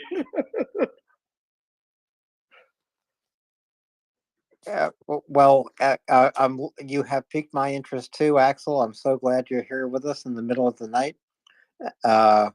No, if you were 10, I would require you to be asleep. But because you are a grown person, you can stay up all night if that's what you want to do, and stay right here with us at MriyaReport. But I think you have things to do tomorrow too, right? If he were 10, I would insist that he change his name to Stewie, just due to the uncanny Ryan. voice resemblance. Okay, drop down and give us 20. And then your new drill sergeant, Dr. Nick, will take care of the rest of the exercise. Wait, what am I doing? I was eating some vareniki. Yeah, you just. I just heard my name. You just have to assign make me sure some that PT for exactly. crossing a line. Ryan just needs more PT. Oh, yeah, I could do that. Put on a drill instructor hat, make you do some pushing in the pit, that sand pit. I could do that. It's all good. Mop the parade grounds while it's raining. Yeah, yes, exactly. Get the toothbrush, make you scrub the toilet with it, that kind of thing, Twice. Exactly. Ryan, I've always liked your NAFO dog character, but you could slim down a little. Whoa, now. I need to put my fella on a diet. Yeah, no, you need to exercise. He's pleasantly plump. I didn't ask that he be a portly little fella, but that's just how he was produced out of the forge. I think he was shrunk like that to make him fit in the little profile circle, but who knows? Okay, I'll buy that. Like a little gummy bear dog. So you're saying you're squishy? I'm squishy. Oh, My fella. oh, okay. What is it with Folks, you people? Did you not get enough leopard deliveries? I mean, what's it? We've had a massive amount of good news today, but you ran through it, right?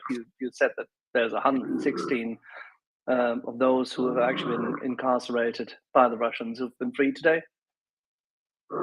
yes, we did cover that, and that was great news. What's the background noise then? Especially, I don't think it's me, but yeah. I have a rabid schnauzer trying to attack my feet because she wants to go out and play. Well, then you should take her, Ryan, because you need the exercise. So Axel, More with the shots fired. I'm gonna cry myself to sleep tonight, Alan. No need to do that. No more horizontal stripes for me. Well, I wouldn't go with vertical stripes either, if I were you, in your little NAFO dog character there. But Ouch, Axel, what about my Adidas sleeves? Sleeves are Lay off the- acceptable, and Lay off the Gopnik suit. yeah, I know. I was just gonna say it is a little Kopnicky, but This sleeves. is my Gopnik tuxedo. Just don't do the Gopnik squat. I mean that would be just a little bit too much. You obviously haven't seen the picture that my fellow was modeled after. I have not. Oh, it's very real. You're gonna have to do a side by side. Oh, it's somewhere on the internet already.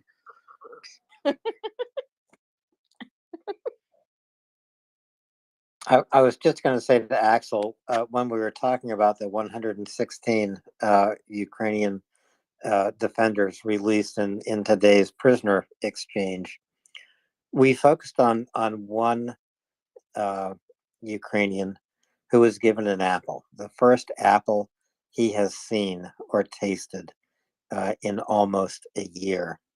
And he also, or someone for him, posted a side-by-side photo of what he looked like a year ago, what he looks like today, of course, in the release.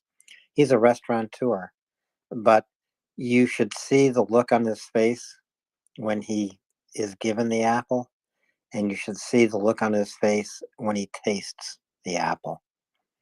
And this is what Russia is doing, not only to the captive soldiers it takes, but to the entire nation. Russia is denying Ukraine a taste of life. And that's what an apple is, I guess. It's a taste of life. And that's why we're here at MriyaReport to do everything we can to return life, the taste of life, the hope of life to Ukraine. Every single moment we're here, 24 hours a day, 7 days a week. Roxy, your hand is up. Please go ahead. Hey, yeah, it's about the apple. Like, I'm someone having misophonia, so I can't stand people breathing, eating, whatever. It's kind of sick, but I enjoyed him eating that apple. Like, it was so emotional. It was, yeah, it was sad, but also very beautiful. I wanted to say that. Where can we see this? I missed that. So I think either Joanna or Mockers has posted it, and I will send it to you, Dr. Nick. But as Roxy says, it's sad, it's simple, it's beautiful, all at the same time. I keep hitting the wrong emoji. I'm sorry. Well, that's okay. There are only a few emojis you can hit, and most of the emojis you hit are right on target. So yes, Axel, we covered the prisoner exchange. We have, I think, also looked at the air transport from Canada delivering 2 Leopard tanks. I believe they're the Canada air transport is flying to Poland. So 2 of all 4. these weapons, 2 of 4, that's exactly right. They need a bigger plane. Yeah, well, if they don't have a bigger boat, they need a bigger plane. Yeah, so the United States is sending its Abrams by ship across the Atlantic. I don't know exactly what port they're bound for, but I certainly hope they are they're going at full knot speed, because Ukraine needs these tanks. They need these tanks in the next few weeks.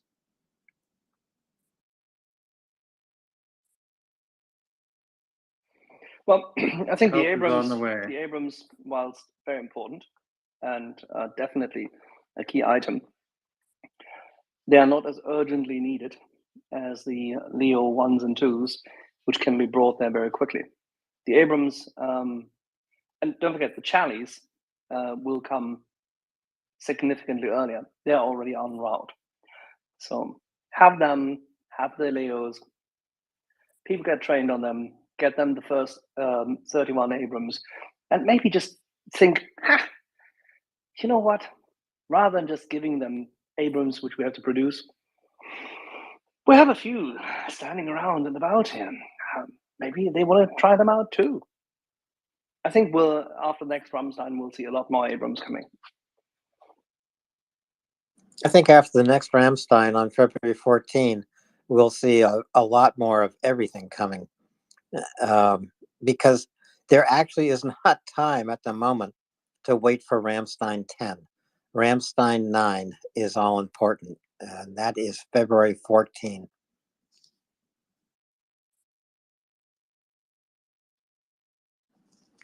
I have put it in a nest about the apple, by the way. Sorry for interfering. Oh, thank you very much, Roxy. I appreciate that. And usually co-hosts put things in the nest, but I approve the apple 100%. Thank you. It is worth everyone just taking a quick look at. Dr. Nick, here's the video I was going to send you, and I don't have to do that now. It's already up in the nest. Folks, please retweet this space. It's MriyaReport. We've been here since February 24, almost a year ago now. 24 hours a day, 7 days a week, bringing you news about Ukraine, verified news, connecting you with Ukrainian voices like Verlaine, and like so many others.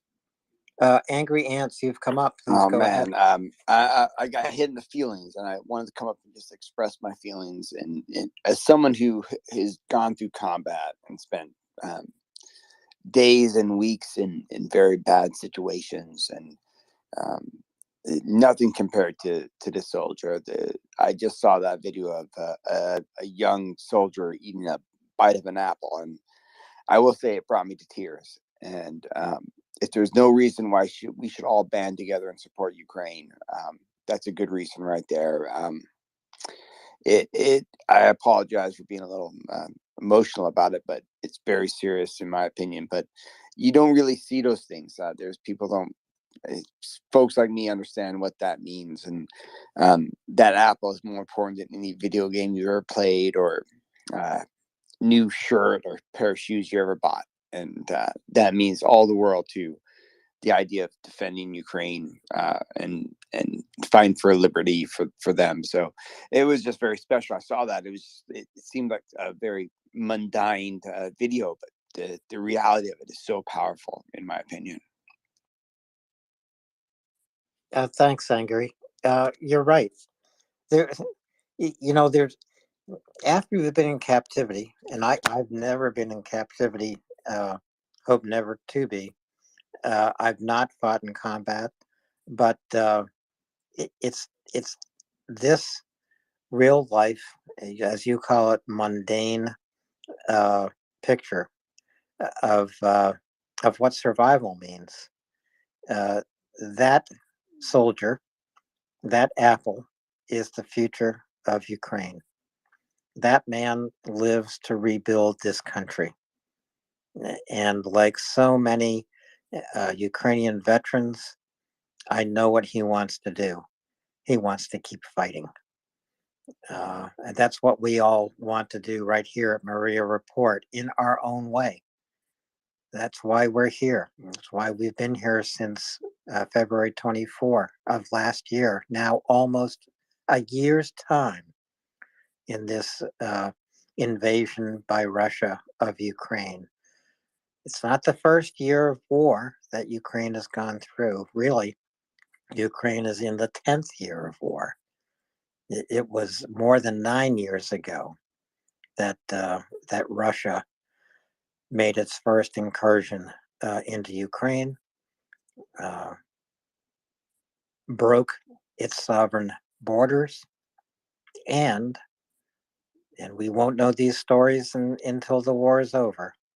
But what else did Russia do? They took Ukrainian lives captive, destroyed them. We don't know all the stories that will emerge until this war is over. In Donetsk, Luhansk, Zaporizhia, Kherson, Crimea, Oblast. All those regions of Ukraine. Ukrainian lives, Ukrainian futures have been affected or destroyed by Russia. We're going to bring these stories to you here at MriyaReport. You need to hear them. Don't look away. And when you hear them, or even now, if all you can do is imagine what those stories are, go to MriyaAid.org, MriyaAid.org. Make a contribution, because your contribution will save lives. Your contribution will help Ukraine end this war. Please do that. Please do that tonight. Ryan, are you still with me? Yes, I am. But you have a dog that needs to go for a walk. We went out and did a little bit of ball chasing. Well, how cold is it where you are, Ryan? Where I am in Celsius, it's minus 25. I don't do Celsius, I do Fahrenheit, and it is 54 degrees. Wow, I would do anything to be in 54 degrees. That's like shorts weather. Fahrenheit. It's going to drop down to about 3 degrees above freezing this evening. It's already cold. The sun's down. Here we're minus 12 Fahrenheit. Just a cold snap. This is actually the weather that we would expect to see in Ukraine, but it's just hovering around freezing, I think, around most of the country. Yeah, I think they've had some snow cover there in particular places, but it's not nearly as brutal of a winter as some years past. Russia, on the other hand, had a pretty nasty cold spell a week or two ago. It got deathly cold. Oh, I wonder if they were burning their rubles to keep warm.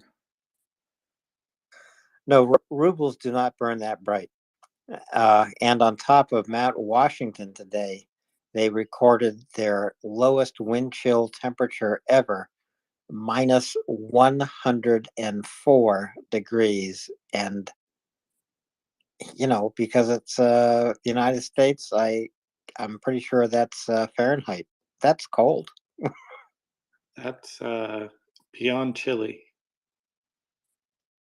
But remember, it was wind chill. And at the top of Mount Washington, they've also recorded some of the highest wind speeds you can imagine, well over 100 miles an hour. So you get into cold temperatures, a wind of 100 miles an hour, you cannot go outside, period, because you're just going to freeze your nose off. Ryan, look who's with us. Daryl has jumped up from his train. Daryl, Daryl, please don't do that thing and crash our space. I'm kidding. I'm kidding. Okay. I'm We have never a serious about this stuff. we have a Marine fire team core already here, so nothing can crash. No one If you should don't ever talk take my about it, it criticism won't happen. seriously.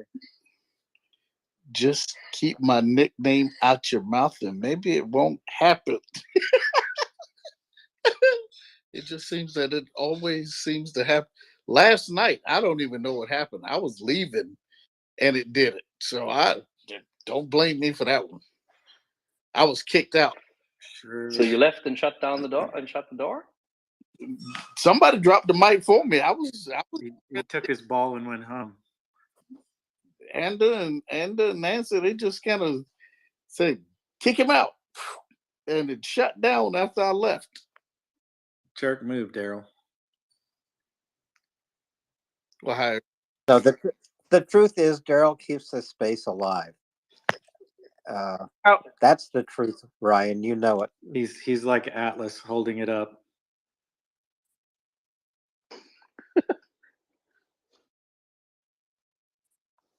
That's I want to pick exactly a bone right. with Axel if he's still awake.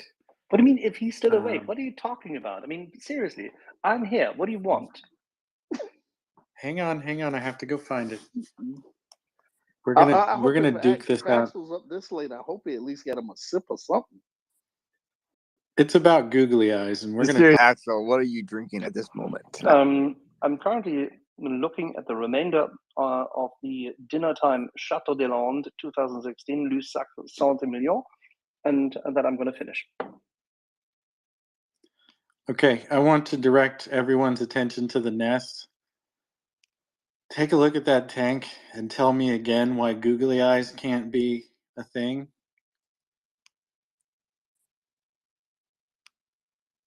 You know, Ryan, googly eyes can be a thing, but I don't know. It's not like additional armor.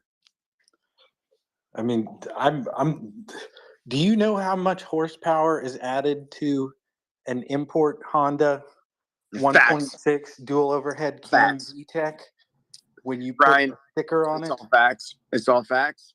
Listen to the man. I will tell you what. When you can customize your Bradley infantry fighting vehicle or your main battle tank with certain items like googly eyes or pictures of very attractive people that you would think are very attractive to you as a crew for that tank or Bradley, it definitely increases the fighting force by at least 10%. I'm telling you this. It's like as putting a fact. spoiler Totally. on a four-door Civic. I'm gonna tell you what. Yes, it increases troop I'm gonna tell morale. you what. Some of right? the art that I saw on some of the vehicles coming back from I'm dropping Iraq, down now. that was some of the most beautiful artwork I saw coming back on the side of those vehicles. The Enola Gay got nothing on some of those. The best alternative suggestion I've been provided so far besides googly eyes was a decal that says smile and wait for the flash. Well, I can just say that what you're looking at there, that's just I think that's for the night vision on that tank. I don't know. I think you're right. Yeah, I don't know why it would be It's on infrared flashlight or flood lamps. Okay, you know the show Peacemaker, right? So I'm thinking like maybe like an eagle, like eagle-y or something like attached to it. It would be like extra like America-y and everything or something like I don't know, like The only thing, okay. the only thing I ever saw on tanks, they had it on the barrel. They would write messages on the barrel, and I didn't really see a lot of work on the side of a tank. Most of the time, it was on the barrel. They just write something really coy for the outgoing. Add a little flair. That's all I'm saying. However they want to do it. However they want to do Well, it. Daryl, it's up to you and Track Ruts to address googly eyes. You are the tank guys. If you want googly eyes, support Ryan. That's all I can say. Not on the M1. Nope. Nope.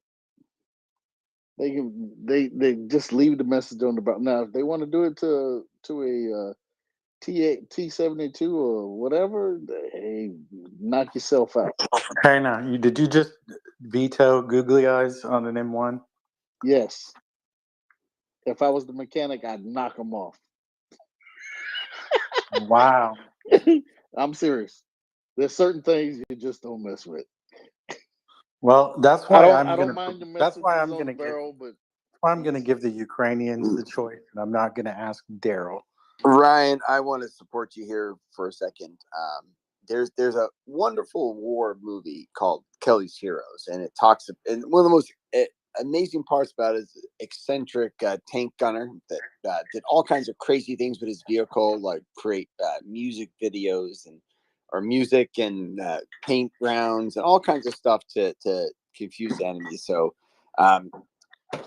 If a Ukrainian commander thinks googly eyes can support his effort in fighting Russians, I fully support the endeavor to fund Ukraine with as many googly eyes as we possibly can. And I really mean that. Now, I want to take a second to say this is gravity, and there's some real facts we got to talk about, but I'm fully supportive. If a Ukrainian commander wants googly eyes, we should provide it to him, Ryan, on U.S. taxpayer dime, in my opinion. 110%. Ryan, I'd have to say 101%. Mark has had his hand up. He's been very patient. Mark, please go ahead. Do you see my mute button flickering there? Yeah, I see that. That's me feverishly trying to mute my phone. Well, I was trying to work out whether you could get those sort of jagged black and white teeth on the front of a tank to go with the googly eyes. Maybe that would be give people some options, give them some choices. I saw those on the amphibious assault vehicles. They used to put the gator mouth on the front. They basically like a gator mouth. They had a mouth on them. So that's okay. That's okay there, Daryl, is it? Yeah. There you go. So we've got some agreement. Can I just go back to the sorry, I want to change topic if I may, back onto the balloon saga. I was just looking at this because in the UK, the what's called the Met Office, which is, I guess, Met is short for meteorological. They apparently, I'm looking at an article from a few years ago. They release about 4,000 plus balloons a year, 4,600, I think the number was. Sorry, 4,300 balloons every year from locations in the UK, also from Ascension Island in the South Atlantic and from Antarctica. Obviously, to measure the weather at different altitudes. Now, I'm looking at a picture of one of these balloons, and it's about the size of a person. So actually, it's nowhere near as big as that Chinese balloon.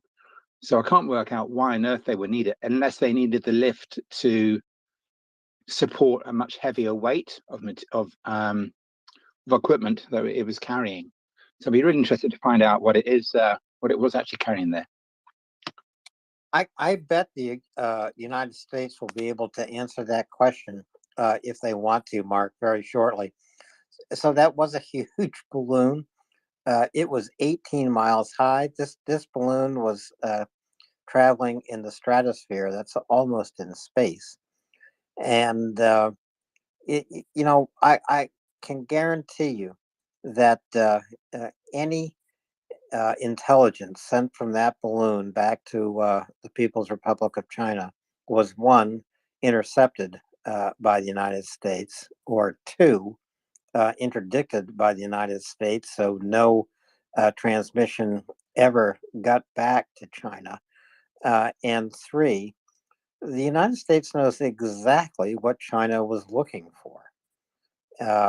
But the other question I have to ask, which I found rather amusing, it traveled over a substantial part of Canada, of the part of Canada where no one lives.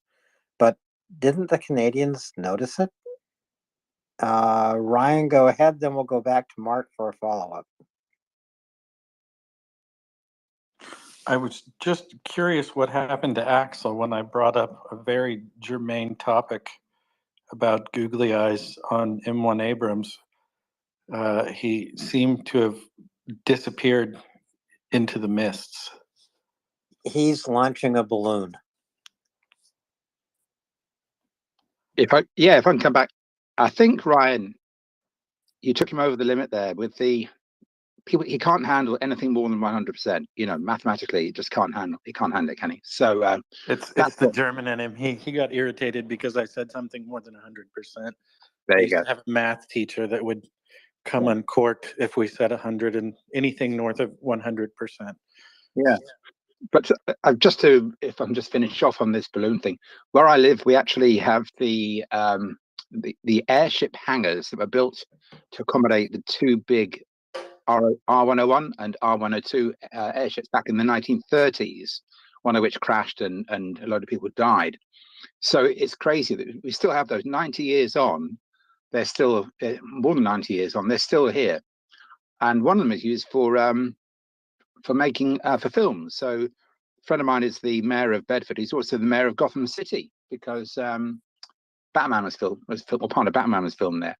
But they have on the set. What's really funny is that despite there being no airships in the military in the UK since I think the R101 crashed, the RAF maintained the site as a source, as a place where they held all their bottled gas, and that was still there until maybe 10 or 20 years ago.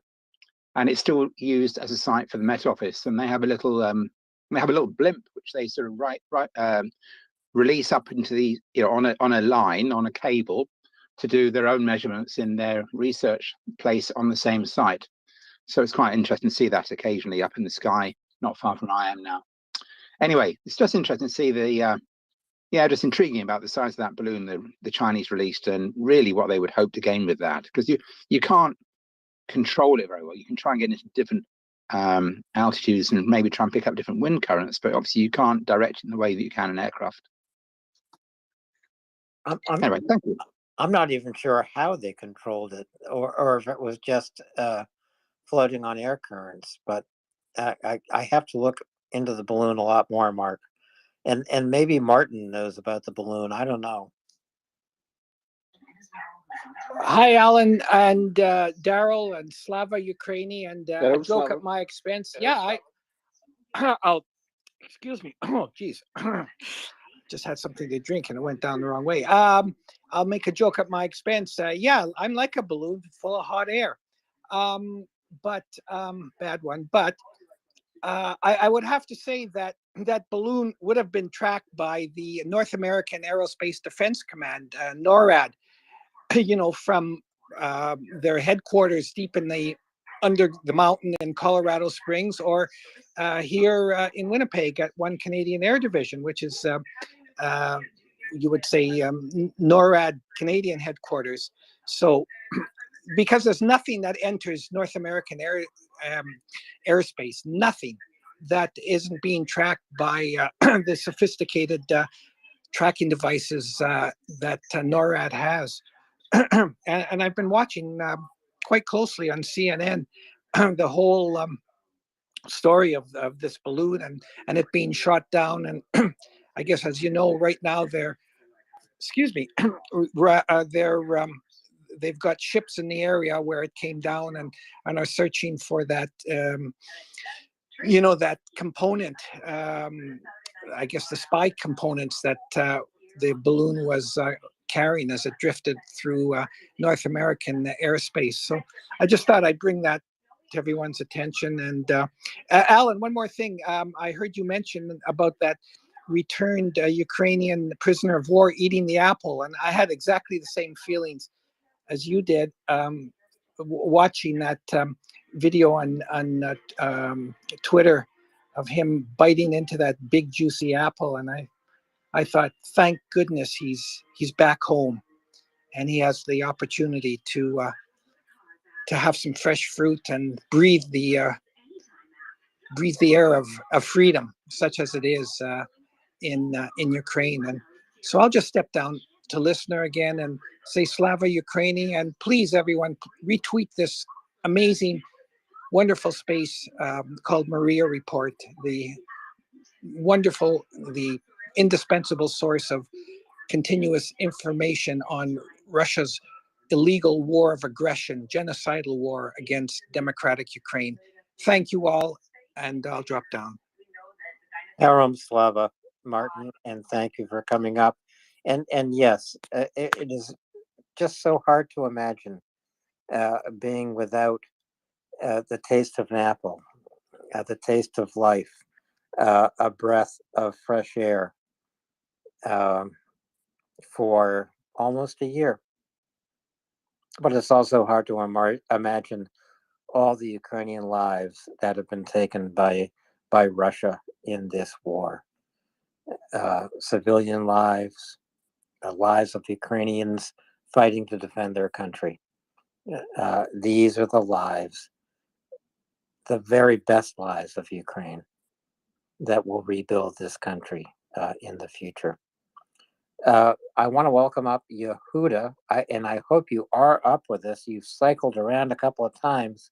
Are you with us? I am now, but I'll be with you fully in a couple minutes. So I'm just gonna go on mute here. Okay, so while Yehuda it just gets notes together, Mark, please go ahead. Yeah, this is a question which probably somebody like Carlos, if he was here, would be able to answer. So, if you were the pilot who shot that balloon down, does that count as a kill? So you could put it on your score for to become an ace, if such thing is still the relevant terminology. So I can imagine that. I can imagine a little picture of a balloon stuck on the side of that person's jet. That's a good question. Y'all know they I took guess it down, if you, right?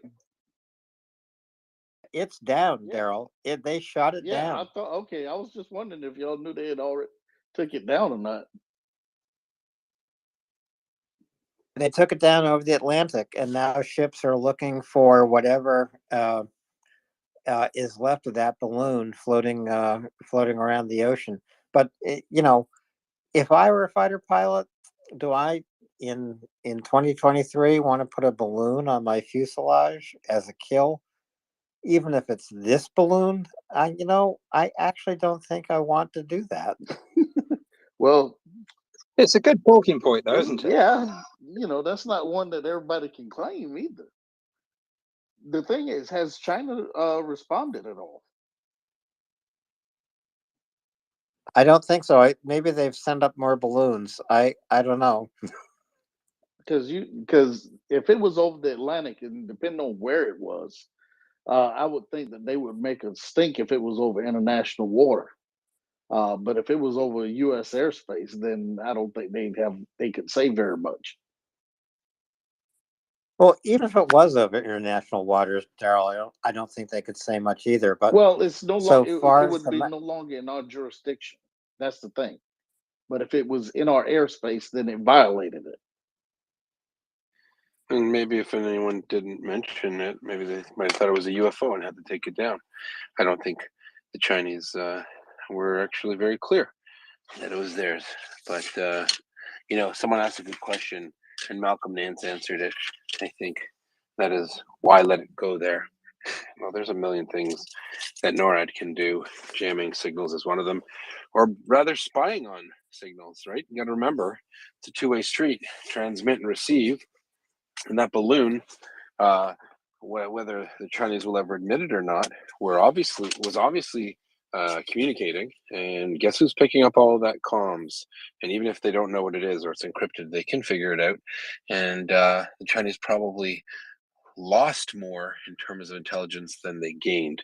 So Americans aren't dumb. It's actually like an armada of balloons that the Chinese have sent over, between the Arctic and the U.S. border. There isn't a whole lot in Canada, in that part of Canada. Sorry, Edmonton, and sorry, Calgary.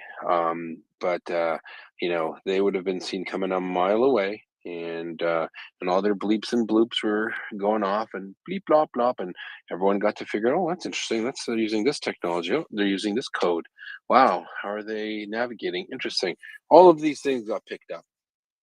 Maybe even the reason why they shut it down where they did is just because of public interest, and the American government didn't want to make it look like they couldn't interdict it. But definitely it's a strange tack, and I would argue, without being a person at NORAD, that the Canadians and the Americans probably got more out of this one than the Chinese. So just food for thought.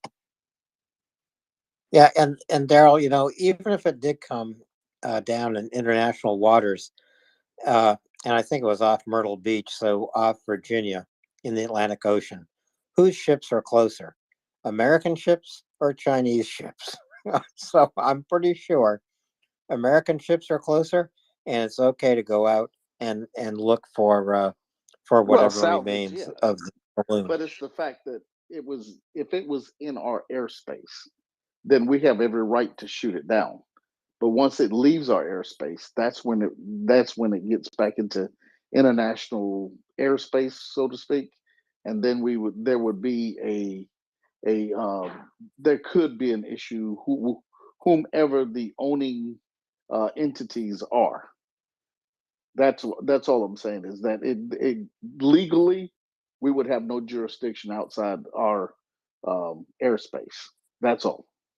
Yeah, but and it's never stopped in it. I mean, technically, all sorts of all the drug running that goes through the Caribbean,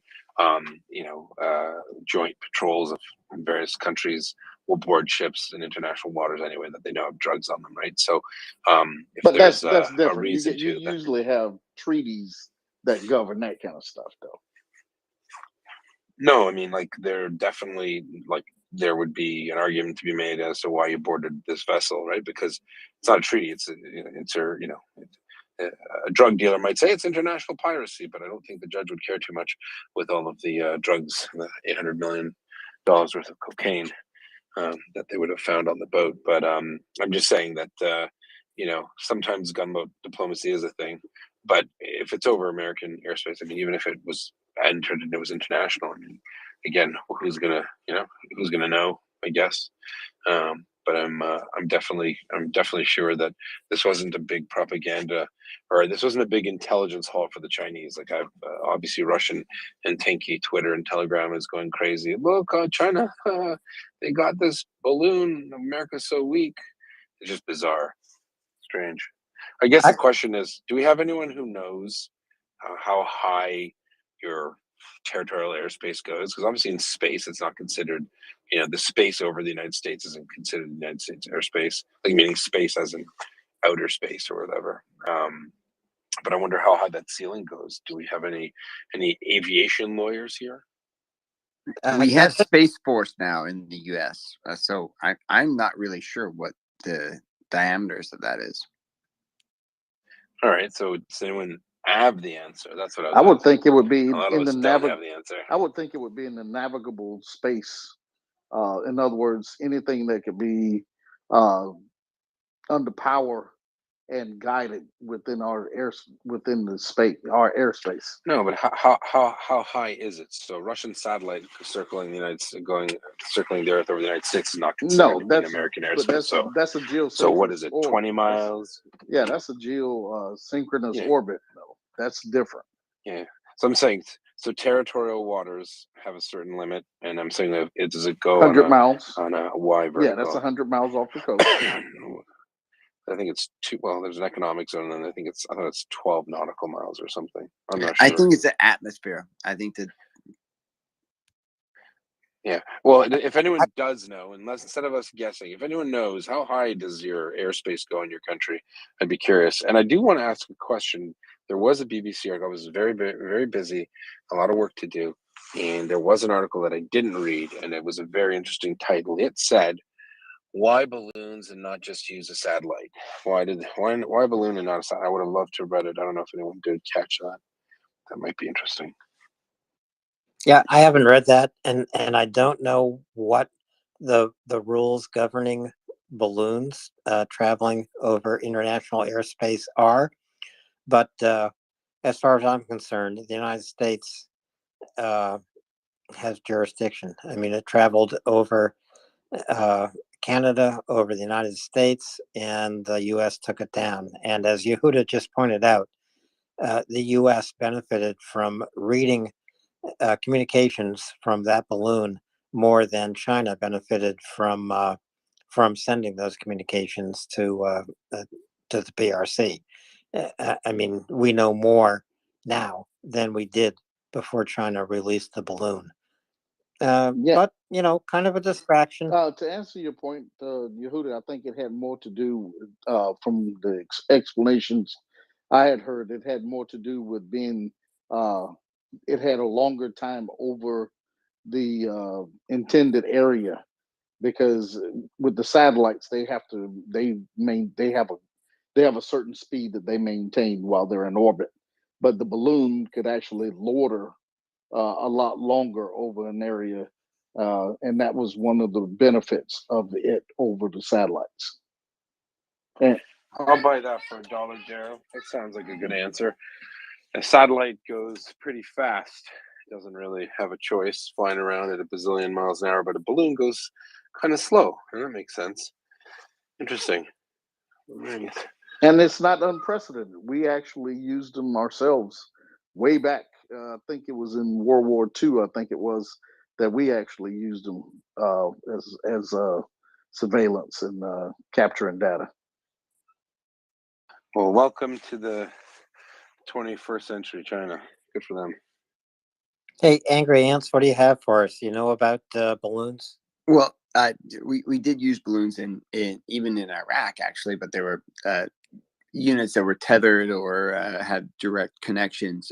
The way I look at it is there was a lot of hoopla made about this balloon over the last 24 hours, all kinds of innuendo, etc. But the reality of it, if there was any communication going into or out of that balloon, I believe that NORAD and all the other different surveillance organizations in the United States and North America would be able to figure that out. So I think that would have eliminated part of the balloon's plan.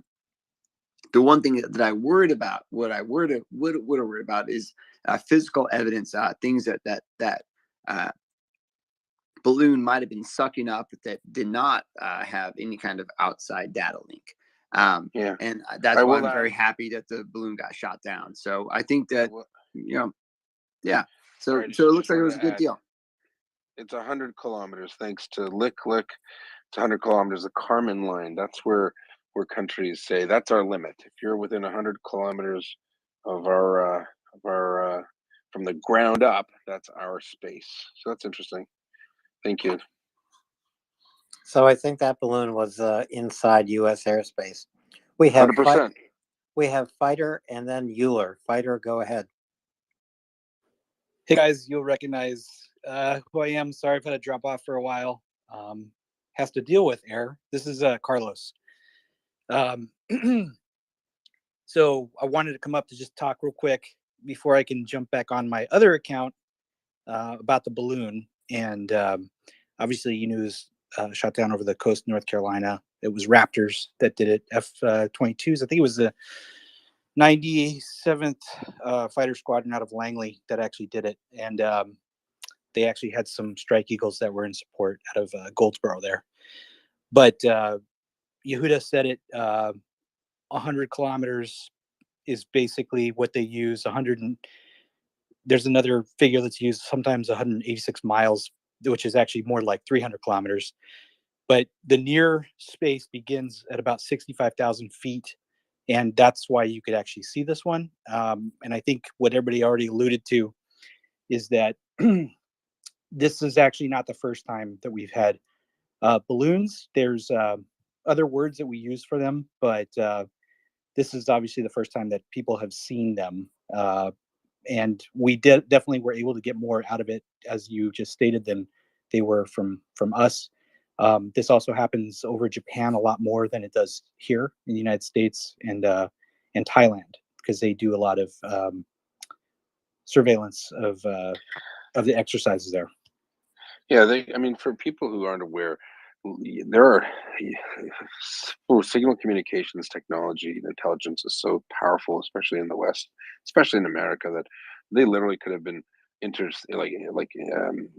do you say, jamming all the signals that they were viewing, even with Leave It to Beaver episodes. Like literally, they could do something that silly. So all these people saying, well, they gained so much knowledge. I'm not sure that's true. I think if the Americans thought that they were going to be disadvantaged by this balloon, maybe didn't go over the right places, maybe, it's going to go over where they want to spy on polar bears and moose in Canada. Like, why? Well, that's silly. So it depends on where it went. I'm not sure where it went over, but I have a feeling that a lot of radar stations and funny antennas in different buildings have bases for a reason, and it's not because they look good, right, Fighter? No, that's absolutely correct. I mean, the biggest thing to know about this is that we were 100% aware of it. Obviously, as soon as people can see it, it's more newsworthy, right? It's sort of like the Chinese intercepting the American aircraft over in that airspace. It's not, these things happen a lot. It's just that this is more newsworthy because people are able to see it. However, the big thing to know is that this happens quite a bit. What they're actually looking at a lot of times is the aircraft that are flying within certain ranges to be able to just observe and signals intelligence of what happens on those ranges. So you're thinking the Utah ranges, the Nevada ranges, they can actually pick up from there at the altitudes that they're at. And obviously there's other things they can kind of scoop up while they're there, but we definitely got a lot more out of them than they did from us. Hey, so why do it? Why would the Chinese send it then? They got to know that, or they don't Hey, care. just out of curiosity, I mean, just for everybody's enjoyment here, China says it's strongly discontented with the U.S. downing of its balloon and reserves the right for any necessary reaction to the incident, and that's through Bloomberg. There you go. So why might the Chinese are mad? Big deal. If you ever want to get a good laugh when I'm feeling down, I listen to recordings from U.S. or British surveillance aircraft in the South China Sea, and then you hear the Chinese signaler losing their mind, and it's amazing, these airmen and women who just they want to laugh so hard, and they just repeat the same mantra, this script that they have. We are a blah blah blah United States Air Force aircraft flying in open recognizable blah blah blah international airspace, something like that, and then they're like, you must leave now, you must go away, and then sometimes they say go away, and then on a bunch of these YouTube videos, and I invite you to watch, to listen. They're pretty hilarious. It usually shows the airman or airwoman sitting there with a script and a headset, and on one of them, I don't know this, maybe Carlos, all of a sudden you hear meowing, and I read in the comments section that it's airline pilots just having fun and meowing at the Chinese. Sorry, it's just weird. Air people are strange. Yeah, and the meow comes from oh gosh, I can't remember the name of the movie now, but you know what I'm talking about. There is a movie that they get this from. Airplane?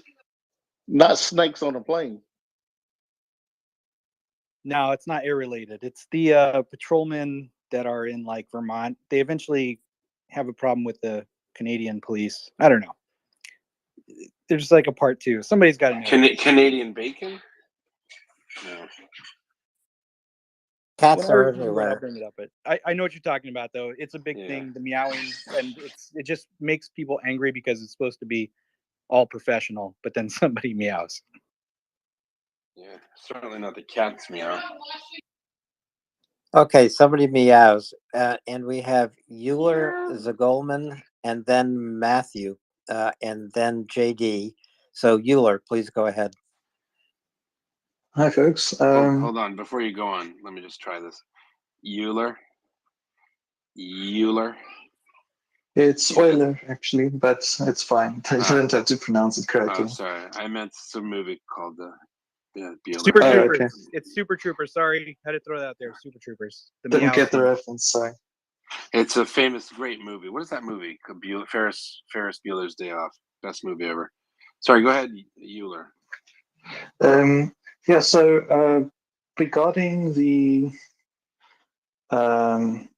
signals intelligence gathering, so my thinking is that so this is something I do know a little bit about, is cryptography. My thinking is that if they were concerned, the Chinese, about comms interception, they can just use provably secure cryptographic methods to convey the information. Regarding jamming, I don't know too much about it, but I suspect we wouldn't. Maybe Gunny can talk about this a bit more regarding phased arrays that have jam-resistant communication to satellites. And then, as far as the speculation, where I'm completely out of my depth, but again, I'd be really curious to hear what Gunny has to say about this. Maybe it was meant to induce a response to gather intelligence around how the radar stations light it up to paint the targets, response times, and so on, as well as perhaps gathering radio information that is blocked by the atmosphere. So anything UHF and up, I think, can't penetrate the atmosphere. And the last point, being a space nerd, it's called the Kármán line, 100 kilometers. Yeah, someone sent that in. Thank you. Hey, why not? Here's a great idea. I'm going to be in the Air Force. Put on the Air Force hat. Why not go and get it, Carlos? Why can't you go and get it? Just go get it. Bring it down. Can you do that? It's 18 miles. I mean, maybe not a manned or womaned craft, but something remote. Is that a thing? I mean, it is definitely, I would say, in the realm of possibility. I think that there was obviously a lot of recommendations given, and they chose a certain course of action. And I think at the end of the day, Sorry, finger rubbed the wrong way. dang it, sorry about that. All right, yeah, I'm just saying they could have done it, and there was it was just the course of action they chose not to do. I think the last speaker was partially correct in the sense that all of that is known, right? What the responses are. There's a lot of things that can be gathered that are just maybe not the primary reason for doing it, but the secondary and tertiary things of being able to see response times and reactions. I think that was a course of action, Yehuda, they could have done, but they chose not to. They went against that recommendation and just waited for it to go over the coast. So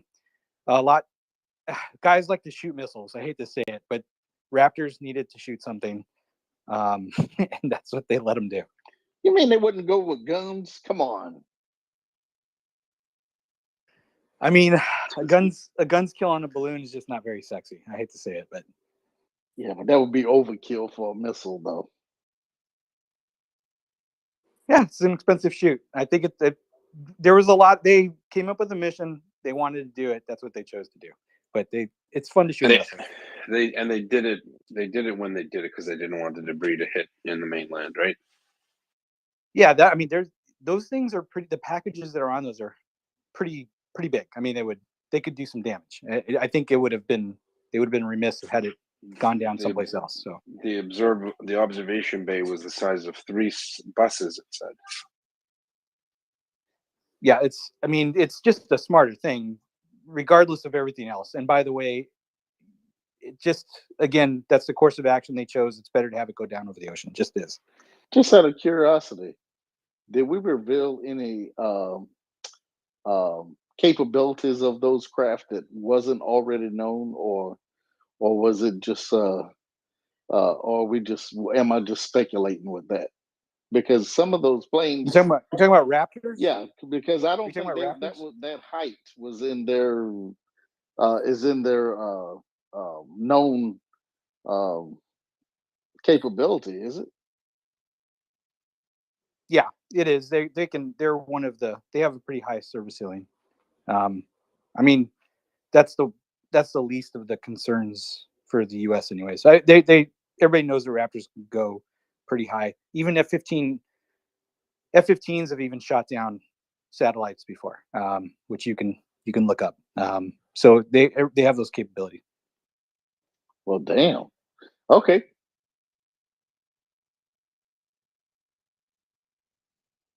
So we have Zagolman, Matthew, JD, and then Chef. Zagolman, go ahead, please. Hey there. Can you hear me?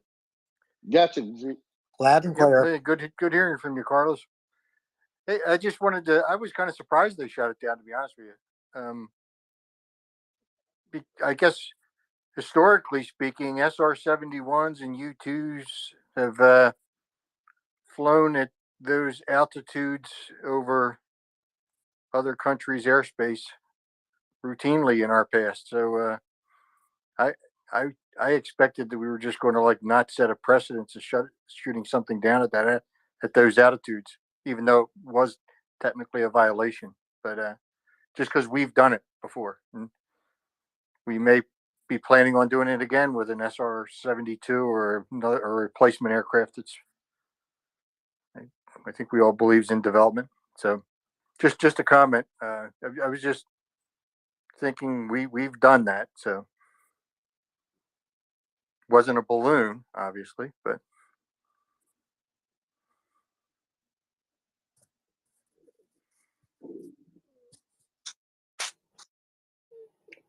Well, not a balloon, I guess. But, why should the U.S. let China sail a balloon over its territory?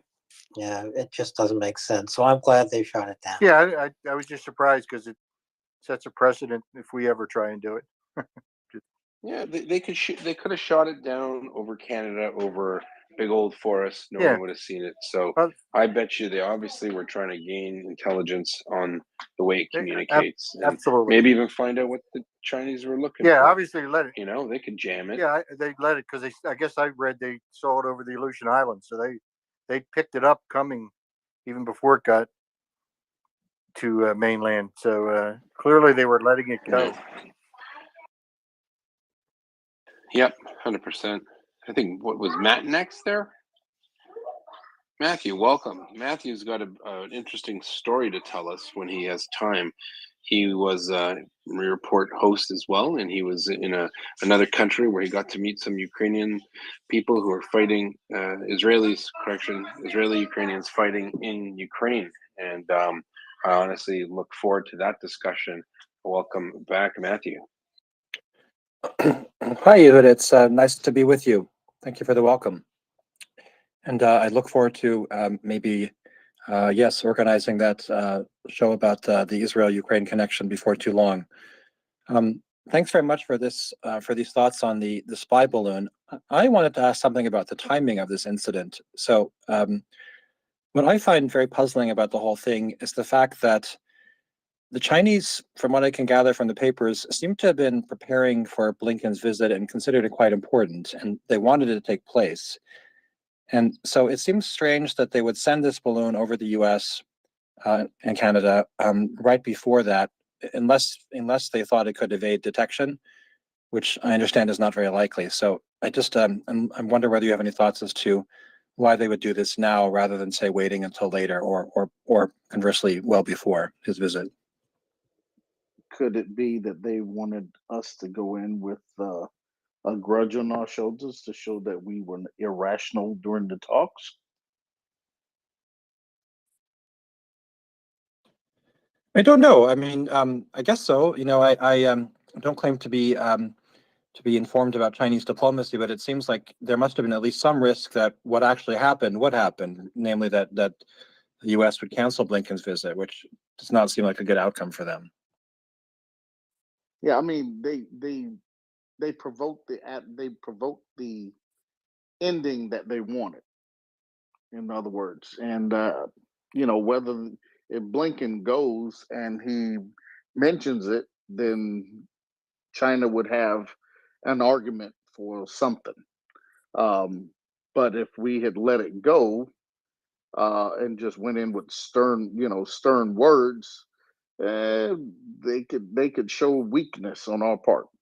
and that may be something that they could use for propaganda. I see. Well, that actually does kind of make sense of it. That in some sense, whatever we did would be beneficial. If we destroyed it, then that's embarrassing and makes us look petty. And if we don't destroy it and complain about it, then it just makes us look sort of weak.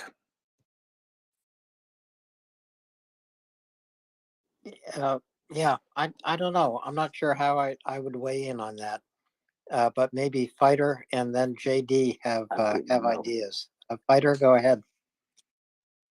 Yeah, I'm gonna I'll be back in my regular swing here in 48 hours when I'm back in the States. So, but my last thought on this before I jump off here is that we've seen this, I think, with a lot of, and even as Yehuda knows, sometimes one hand is not talking to the other. State Department slant, the diplomatic arm of our countries is not always in sync with our military arm, if you will. And so, if I'm the group of guys that's in charge of doing some things, whether it's with ISR platforms or surveillance types of things, then I'm not always talking with the diplomatic corps, if you will. I can do things and have a provocation that ends up happening that wasn't in sync. So it could be just another thing that happens. I mean, we've seen this with the GRU, for example, not being in step with some of the things that Russia was trying to put out in terms of diplomatically, and so that's kind of the way I take it. But I'll leave it with that. I'm going to jump off, and I will see you guys in about 48 hours. Thank you very much, Fighter. Look forward to seeing you back on your usual call sign. JD or Fighter, go ahead. This is JD. Do you want to speak to me or? Yep, JD, go ahead. All right. I'm glad this topic came up because it's actually something I know something about. First point I want to make is about the dividing line between space and atmosphere. The second is about balloons and intelligence gathering. There is no internationally recognized line for where airspace ends. In fact, some equatorial countries claim the geosynchronous satellite parking places where they park communication satellites as part of their airspace. And it was one of the reasons why the Eisenhower administration was somewhat relieved when the Soviets orbited Sputnik first, because it set a precedent that an object in orbit was in essence in space and not in sovereign airspace, because the US let the Soviets go unmolested with a satellite, and so that set a precedent. As far as the balloons gathering intelligence, the US did use balloons in the late 1940s for air sampling over the Soviet Union to detect radioactive fallout from above ground nuclear testing. However, these balloons did not prove suitable for photographic intelligence, which is one of the reasons why they developed the U-2. So thanks. Thanks, JD. Interesting information. My only hope is that in shooting down this Chinese balloon, the United States did not also take out Winnie the Pooh, who was probably hanging on to that balloon. Well, I think Winnie the Pooh was safe. Okay. Daryl, back to you, please. And just remember, ladies and gentlemen, there are a lot of capabilities at NORAD. I once saw a documentary series where inside that mountain, there's this Stargate where people can go in into time and stuff, and so they could probably end up doing like getting on the actual balloon, right? So with the Stargate Okay, under there, Daryl, which Alan. Stargate? There's a whole series. Yeah, of it, which and one? They do. It's There's like pretty. 3 or 4 of them. Doesn't matter. Stop ruining my. You're killing my vibe here, Daryl. Okay. I think we should actually start a rumor in Russian Telegram that Stargate exists under the mountain, and that Ukrainians are just showing up behind enemy lines and popping them, and then they get back to Cheyenne Mountain, and then that guy Teal'c with the gold thing on his head is Malcolm Nance. So I don't know. I didn't say it. It was Nick, but it works. Oh, it's definitely Malcolm. That's why he always has a helmet on or a bandana, because he's hiding the gold symbol, the Egyptian gold symbol on his head. And if I was a Russian, I'd be scared. You should be. Lord it be. Horrible. It was all Daryl's idea. He actually texted me asking to say that, and I did. I feel bad about it. Oh, come on now. It is what it is, Malcolm, he can deny it, but we know the truth. And I'm McGruber.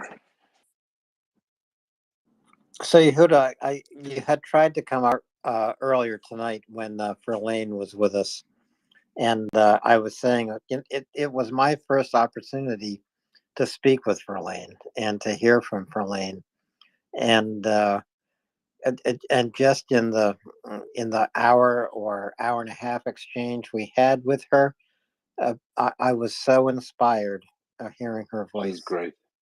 She's great. Verlaine and I used to do some ridiculous shifts to the point where, I didn't know if I was dreaming or if we were just talking to each other. We would pass off the torch at different times. She got a lot of grief, and I want to tell you something, not to relitigate things, but she took everything in stride when there was silliness. And I told her, certain individuals ginning up hate for you. I don't know what to do. She says, "Don't worry. I'll sit back. And we want to, we need to make this space continue. And she's just very stoic, very mature. And I felt really bad, as I told, I thought had some doubts about something that came up, but she always came through. There were times, I will say, that even when contracts weren't solidified for her work as a translator to help the Canadians, she still came to work. Like, there were times she just came there to be a part of it and make sure that, and this is before this last invasion. So she's a dedicated person. What you don't know is, a lot of people don't know, is she's up at all hours. She's delivering things for different people. She's just making ends meet. And one of the great things about having an NGO, aside from enforcing British English for names like Zed Goldman and no more Miles, we're not going to use Miles anymore on the. I'm just kidding. One of the great things with having an NGO is that we're going to be able to, help her help more people, right, and enable her to do even more. So that's really my biggest, one of my happiest moments or things I can say about that. Yehuda, I remember when I first came on here, and she was the voice that I would hear first thing in the morning, here while when the space first got going, between you two, going back and forth talking about what was happening. And then I remember that first time she said, "Hey, we need to get a truck," and that was that one of the first actual specific items that she was looking to get, that truck that was delivered. Yeah. I remember that. Yeah, so it's a good question. So and just to add context, we were going by the seat of our pants. It was brand new to us. And even before the Walter thing, there were people that tried to muckle onto us, and out of principle, we're like, let's just not collect money ourselves. Let's just direct people to different organizations. But the thing is, because MriyaReport is a different organization, we can't tell them what to buy, right? Like we can say, hey, if we got to get the permission. If we do a fundraiser for this thing, will you be able to give the money? Because there's certain limitations. They can only do like Ukrainian government stuff and actual units. Because there were people coming in and saying, hey, I'm going over, can you fund me? Or I'm a D miner and I want to go do this, so I need equipment.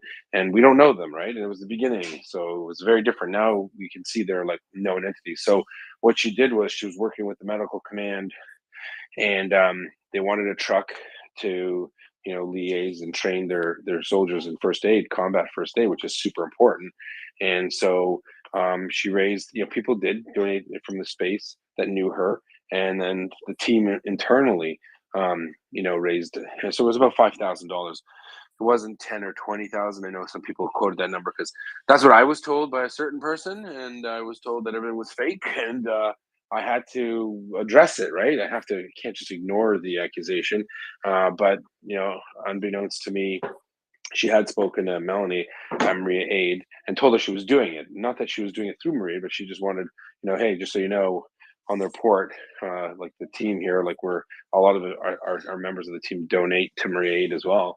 So, we didn't want to be rude and take away donations from MriyaAid, but we wanted to buy this for Lane.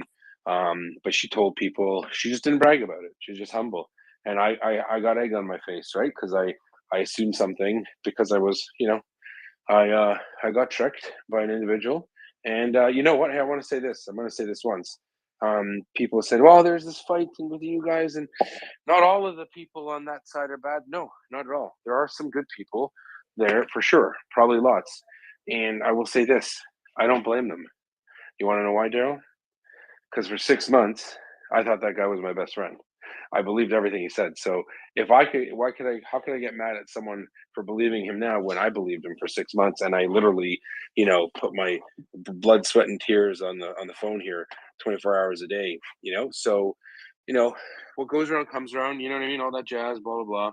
But the best way to deal with the people that are good, that are unfortunately, in my very experienced opinion with that other individual, you will find out eventually, right? But just to be kind, say, you know what, we reject these horrible accusations. It's not true. No one stole anything. We didn't have money to steal. It's our own money, right? We gave it to Verlaine. She bought the truck.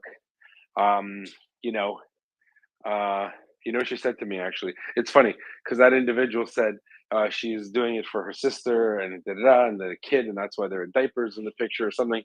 And then I even told Verlaine that he said that after, like, about May or June. She didn't say anything, just smiled. And then today she goes, I don't have a sister, right? And I'm like, what? He goes, yeah, I don't have any siblings. And I'm like, just the sheer tenacity, Nick, of the lie. like she's not even have a sister. Like, and I believed it. I didn't even ask, right? But she's always helping out, and God bless her. And I wasn't gonna post because I think I told you I'm not interested in getting into these silly fights with people that what are you doing for Ukraine? That's what I ask, right? Like, if it's just texting smears all the time, we have a group here that we're doing crazy stuff and doing everything we can to help. It's not even fair to the people who support us to really get into the weeds, but because Verlaine, I think, was feeling down from some of these pardon me, accusations, I made that post today, so kind of broke my own rule. But anyway, Nick wanted to pop in for sure. Oh, I was just gonna say something smart about Malcolm X. Malcolm, what I say that? What, you're gonna say something about his gold No. piece on his head?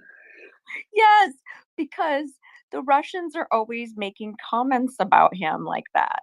They hate him. They do. They always make these horrible racist comments about him.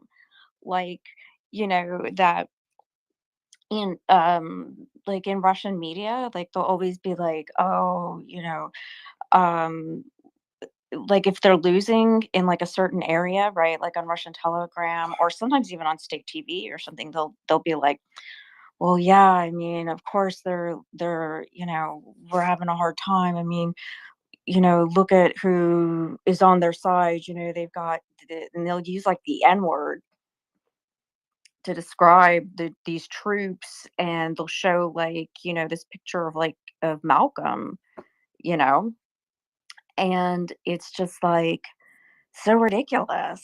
And they'll try to like be like, that is these like big, you know, N-word guy, you know.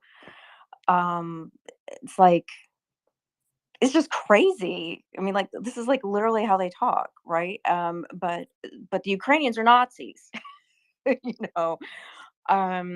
So yeah, like I just thought I would just point that out because it's just kind of strange. So it would go perfect with the Stargate thing, under the NORAD mountain and everything with Malcolm, and Said just Malcolm Teal'c Nance. yeah. Love it.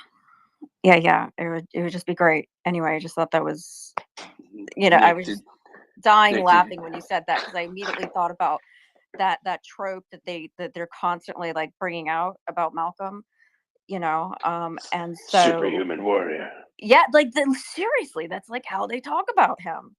Like anytime there's like some kind of like a loss or something, they bring up like the American troops, and specifically like they'll like show some picture of like Malcolm. And I mean, like, he's like an old guy. I mean, I hate to say it, but Oh, like, I mean, he's sure, I'm there. still he's strong and like whatever for his age. But like, isn't he like in his 60s or like late 50s or like, you know what I mean?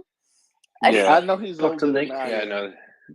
Dr. Nick, you're What? I know becoming he's older than I ageist. am, but I don't think I he's know. Al. I I'm don't think he's as sorry, old as Alan. Axel. But I know he's older than What? he's Oh, older than Jesus! me. Whoa! Jeez I mean, Louise. come No, me on. and Not Alan, as Come old on. as me and Alan. Alan, there's no thing with me and Alan. I know he's my senior, Alan, a dinosaur or and something. Jeez, I I know mean, man. I'm I'm not senior Hey, to a saying lot whoa! of As you, long as other than Axel. But yeah, he I know he's in his. He may be close to 60 if he's not at 60. all right, or right. Just I mean, just I'm let me saying just let me say, Dr. Nick, Daryl, Yehuda, if I could be as young as Malcolm, I would do anything. okay. Jeez. Well, I mean, he's mentioned it himself that he's not like in Nick's trying the to dig best. herself out. Nick's No, trying to dig herself I'm out. just saying he's been on the space himself and said he's not in the best shape of his life. Okay, and that he's kind of like old. So I'm just like parroting his own words about Oh my gosh. himself and his Hey, age, and Dr. like, Nick, would this be a good time to direct everyone to MriyaReport.org, our new code yeah, of that's conduct, probably a good idea. where we outline. Sorry. We have a code of conduct now, okay? In addition to metric only and the pronunciation of Z. No, I'm What just kidding. Z? No, it's all in good fun. I tried that with him, Daryl, earlier. He went apeshit immediately. Well, anyway. Ape Z. Okay, Hey, wait. Sean. Can I just say one thing? Can I just say one thing? And I'm not going to say anything else about it. I love Malcolm to death. This is not to disparage him in any way, but like he's just one guy, and he's not like, you know what I'm saying? Like he can't do Yeah, it all so by just himself. put it into context. So the Russians, though, because they are always looking for excuses, Right. they look at him as like super soldier, Right. like whatever. Meanwhile, he was in like the Navy, right? So that's a bit of a laugh. No, I'm just Right. kidding, everyone. And I'm just kidding about the Navy. Right. Like they But look at him like he's like like Captain America, like super soldier or something. You know what I mean? And We're it's like genetically ridiculous. Like modified. That's why. right, exactly, like the genetically modified Captain America or something like this, and he's like one of like our older like troops or something, and it's not that that matters per se, but it's yeah. like he's just like a regular guy. He's not like even like, you know what I mean? We He's just a got it. regular We got Well, guy. it. We're gonna He's it's take just it like for when that. they were We're firing their weapons at the Ukrainians who had good body armor. You remember the when they said we fired at them and they just kept coming because they had good body armor on. Well, not just that. Even their tanks, they were saying that they just bounce off their tanks into super tanks. No, they just have really good armor. And the Russians don't get it. They're just not getting it. By the way, someone did ask me, and I will just jump in and say this. All of these new Russian troops coming in And we said it before, said Bakhmut, you're seeing thousands of Russians a day dying in Bakhmut. I suspect there's going to be, by the end of this war, just in Bakhmut alone, there'll be 30, 40,000 dead Russians, 100%. Because I also see there are certain plans where Ukrainians have let out where they suspect or expect the Russians to come, and you are going to see a delay in one of those places. You will see the Ukrainians withdraw, and what will happen is they'll trick the Russians because they'll not be prepared, and they'll think, "Oh my God, we're winning! Oh, this is winning," and they're not going to be winning. Nuh-uh. What they're going to be doing is they're going to be fighting a really well-planned defensive operation, which will involve being withdrawing a certain amount of troops, having a first defensive battle position, in several areas, be engaged by the Russians advancing, and before those units are decisively engaged, they'll withdraw, almost like a hopscotch, a leapfrogging to a different position, like a battle position 3 from 1 to 3, and then 2 will go from 2 to 4, and so on and so forth. So they'll do it in order to suck as many Russians into a kill zone as possible while not being decided. So they do not want to fight the Russians in those battle positions. They're going to want to hopscotch backwards. And in the meantime, direct fire, indirect fires, predetermined fires that the Ukrainian artillery will, and hopefully, this is my prediction, the Russians will think they're advancing. They'll have a bunch of conscripts who don't know what they're doing, led by even crappier officers who are going to say, "Oh my gosh, we found a way in," and they will just barrel into a death trap. And I suspect that'll happen in at least 2 or 3 places. And Bakhmut's one of them. So don't get so excited about Bakhmut because it'll come back. But I suspect if the Ukrainians could chop up 10, 20, 30, 50,000 Russians in a really messed up offensive that the Russians are going to conduct, it is great news. And then when they're the weakest, Ukrainians fire up a couple of combined arms brigades and just smash through those positions. And I think we're going to see a lot of changes on the ground. So it's going to get a little worse before it gets better. But just remember, just because you're seeing a line move on the map, depends on how big that is and where it's at and what's on the other side. So just food for thought. Yehuda. Yeah, go ahead. Yehuda, did y'all just drop something here in the last few minutes and I didn't know anything about it? I just happened to go through my feed and I see it. We dropped something? Yes, a you video? dropped something. A little bit of a video. What? That's for my birthday. It's those are my family. No, if you go into the main account, right, Axel, the MriyaReport. Yep. We what can I say? I'm a regular Spielberg. No, I'm just kidding. I had nothing to do with it. But a great trailer for our next up and coming MriyaReport documentary. And I think you would all be better off if you go and see it on your own time. It's only 1 minute and 38 seconds or something like that for now, but the rest is coming. You might recognize. I sound like I'm Irish. You might recognize the voice, and it is once again a voice of Welsh talent, proving that Wales does have talent. The lovely Tim Sennett narrating. We picked him because he has a nice British accent, and we thought it made him sound smarter. So do check out the video, please. I think you'll be pleased with it. And great kudos to Axel and Danny and on the entire team that do all this great work. We really, really thank you, and everyone behind the efforts. And I don't know who did everything. Why don't you tell us, Axel? It definitely was Tim, Donnie, and Victoria. There you go. Great work. And some people fiddled with the sticks. Maybe we should get it up into the nest. I think this just happened. Great communications internally. I love it. It happened 10 seconds before you said it. It just takes time to get there. Hey guys, I gotta run. I'm just gonna say goodbye. Goodbye, Doc. Nick. Go check out the video. Good night. Good night. Yeah, I'm gonna. Okay. Bye. You Don't guys forget the dropped it. cookies.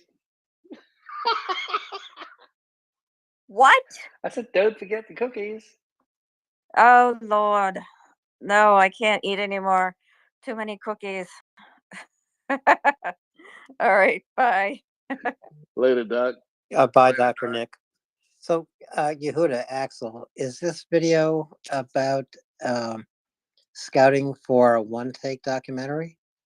Yeah, it is Tim on this epic little trail, because at the beginning we thought it's a good idea that he goes there, talks to a friend of the space, Alexander Commission, and gets a better understanding as to what we've been researching and discussing with them, because everyone here was exceptionally impressed already in the run-up to last year's interview in summer, when Alexander Commission, the CEO of Ukryzaliznitia, came on here to explain in very calm and sober terms as to what they have been doing in order to keep not just the trains running on time, but the spirit of the population up, showcase that they'll be there when they're needed, just like Ukrypochta, as well as Nova Pochta, just like Ukrypochta, delivering things and people and cargo throughout the times of war. And when that was so impressive, we all thought, no, we can't let this just, go away. This is not just one segment. And yeah, we had massive positive feedback that day. So, okay, fine. Maybe at some point in time, someone should actually highlight this to keep it front and center. Just like the great railways, like what you've had on BBC and various other television channels. And so we gathered around and we started drafting, and Tim was instrumental in this. And at some point in time, well, you can't herd the sheep. The Welsh at some point in time have to run free. And as Yehuda says, quite rightly so, well, Wales got talent. I mean, at least one. That first interview, I geeked out. Y'all can guess I geeked out on that one. And that was before I became a part of the moderators here. And so it was like one of those times where, you guys let me ask more than one question. And it was great. Just to No turning, and there was no turning back after that. nope, Daryl. no turning back. There you go. Yeah, the thing is, rail logistics for Ukraine as a country are massively important. We have these discussions so many times here. Daryl, you, Craig in the good old days, everybody else. And what they've done, what these people, top to bottom, left, right, center, everyone, from station guards to drivers to maintenance and repairmen to the many of them who actually helped in the demining efforts, and a lot of them perished. A lot of them actually died, lost limbs, had to be treated. This absolutely tremendous effort, this resilience of civil society, dedication, commitment, and at the same time ingenuity. They fixed up engines in conditions which are heartbreaking. They reconnected to electricity grids. They helped, together with DTEC and the others in local communities, reconnecting grids. They had engines running in certain villages to provide power whilst they were being, say, bombed. I mean, these guys are heroic things, like our firefighter friend in Kharkiv, Roman Kachanov. They're doing exceptionally stunning stuff. They do this stuff Hollywood once made movies out. And we were glad to have him here. Axel, you just said something I didn't 100%. realize they had done that I thought would. I remember it was a suggestion one time way back, but I didn't know they had done it. And that was using the locomotives to provide power. That's jam up. So, and Tim went to Ukraine as a consequence after long preparations, various iterations and whatnot. many discussions, but we'll talk about it later, after the war, or when it's done. But he went there, and now we're in the phase where we're running on a treatment, meaning it's a concept for a documentary series where a number of internationally renowned people who know what they're doing are quite keen on it. But that requires being there, and that requires running interviews. And we were very glad to be invited by Alexander Commission and people that we could go there. I was unable to join, but Tim was happy to do it alone. And as a consequence, yeah, he met on site with Igor Smilyansky, who's been also here, the CEO of Ukroposhta. He, on the second day upon his arrival in Kyiv, had to, unfortunately, endure a very good buffet and had a glass of claret with Boris Johnson. And it was epic. Absolutely epic. That's right before he went from there to the US Congress to make his case. And we have footage of all of this. And with a bit of luck, we'll fit it in. And now he's traveling across the country, and it's great.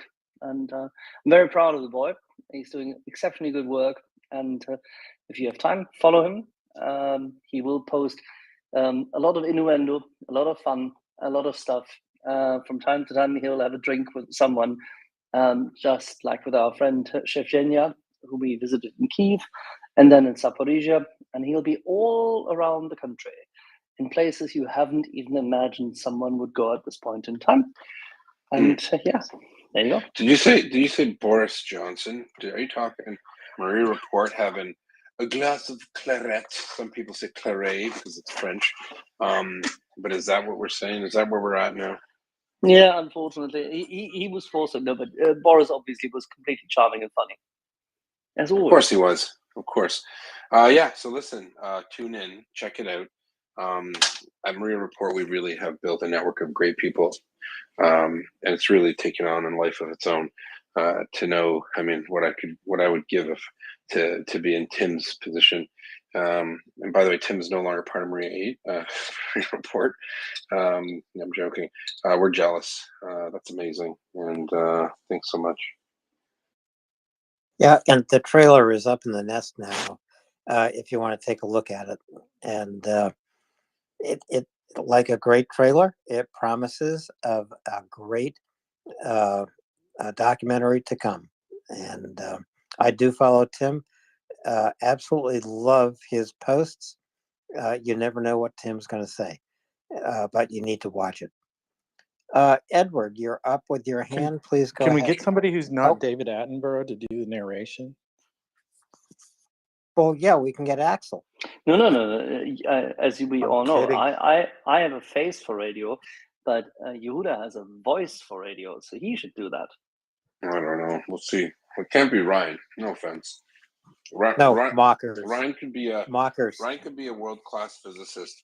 It still doesn't sound as good as someone like Tim with that. Touche.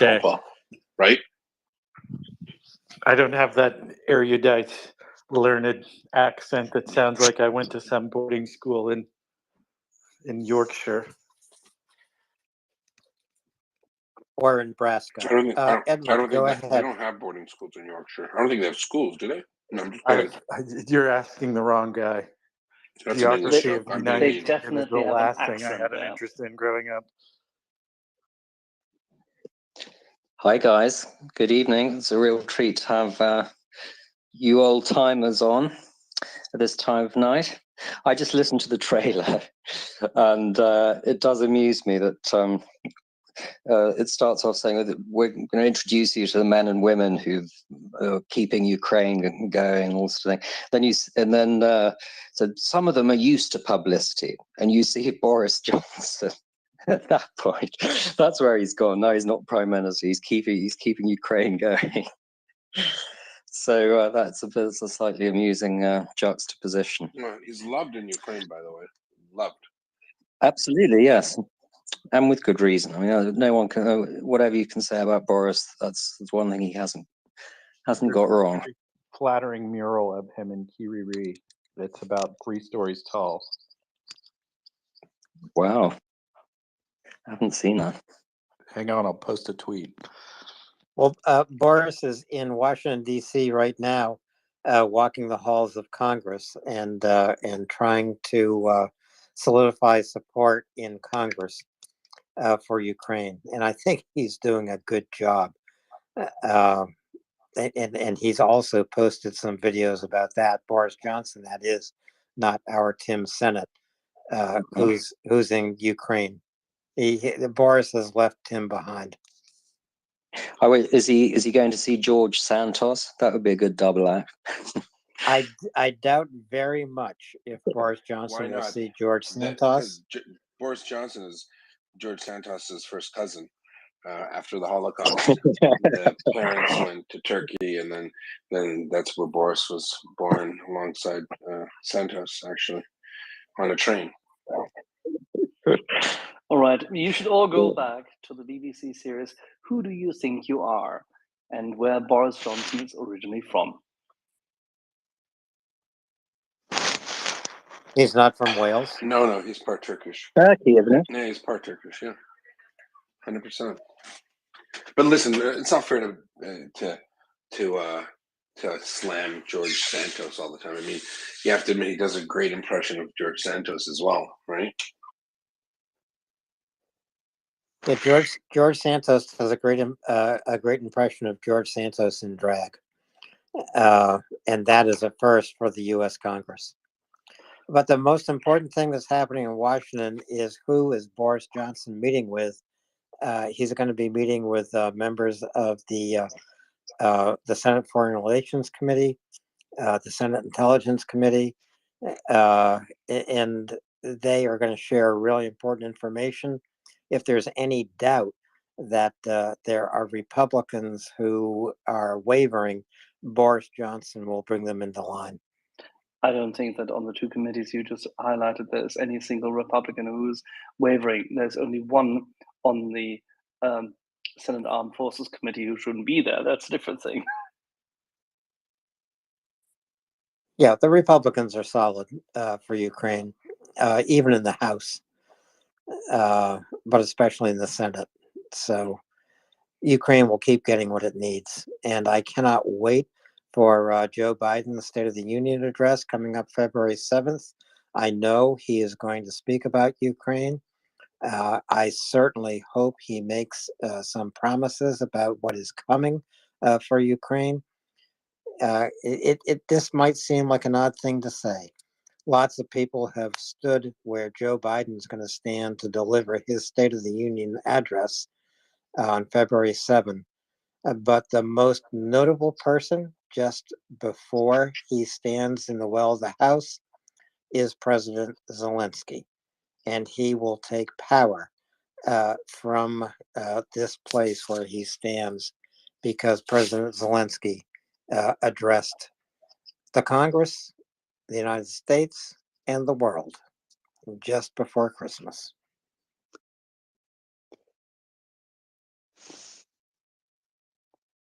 So, this is just one of those things I get surprised at. We're sitting here talking, and Axel is sitting over here in the side, and Yehuda's up here, and then all of a sudden something drops, and it's like, come on, guys, you didn't even tell us. But it's all good. Now we've had a good minute to talk about it. Keysmart, good evening. Yeah, Yehuda did want to make sure that the dulcet baritone of our Welsh boy would be elevated sufficiently. But we'll work on that. Or young man. Axel, He is below the age of 40. He's a boy. My gosh. Is he? Some of our non-European Eatonites might not understand your humor, Axel. But, I'm so sorry. So the young man is below the age of 40, and he has less than 5 kids. So as a consequence, he is on a level of adolescence which we will tolerate. Fair enough. All right. So wait a minute. What does that make me, Axel? I got 7. A solid man. or woman. All right. Daryl, of all people. I'm just saying. Listen. We can never forget inclusivity. Yeah. Considering if Monty Python can do it in the '80s, we can do Oh, it in absolutely. 2023. I was Absolutely. just about to say. I mean, look at Graham Chapman. Look at one of the most insidiously funny and intelligent people in the world. Absolutely in the world for decades. Charming, outright insanely clear. And how shall I put this? He was as gay as hell. And did it make him any worse? No, on the contrary. He was the enrichment of society at that point in time. This is exactly what it is. There is absolutely no reason to deny anybody his or her desire. On the contrary. Exactly. And always my go-to Monty Python, Michael Caine. Jeez. John Cleese, I was thinking. And an interview with the bishop on a TV show. Yes. After The Life of Brian, and just you saw he was just not having it, and you could see he was a little impatient. I wouldn't say he was nervous; he was just annoyed that he had to be polite. But it's one of the most interesting, awkward interviews or conversations between people. If you get a chance, John Cleese and type Bishop and interview, and Malcolm Muggeridge was there. Muggeridge, yeah, that's it. Yeah, very. And oh, how times have changed. There we go, Ryan. I guess I'm going to step off, ladies and gentlemen, for a bit.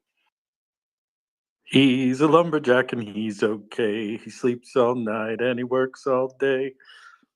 Sorry, I couldn't help myself. I think they wanted Malcolm Muggeridge to sing that song. You know, Axel, again, I mean, here we are, MriyaReport. You mentioned Malcolm Muggeridge. Good Lord. I have some of his books he wrote in the 1930s. Guys, that's nearly 100 years ago. Well, Mr. Muggeridge did not necessarily escape. He did not escape from the cage of his mind, which may have been locked by someone in the 1930s. Yes. Axel, can you do a segment, maybe recurring, similar to what Peter Duran is doing and what we're doing with track ruts, and it can just be comparisons and contrasts from your experiences in World War One? Ooh, damn. Well, no, Ryan, shouldn't Axel begin with the Boer War? I don't think he was a Trek Boer, but maybe. I don't know. I do have a vast load on one side of the family, which is Frisian, you know.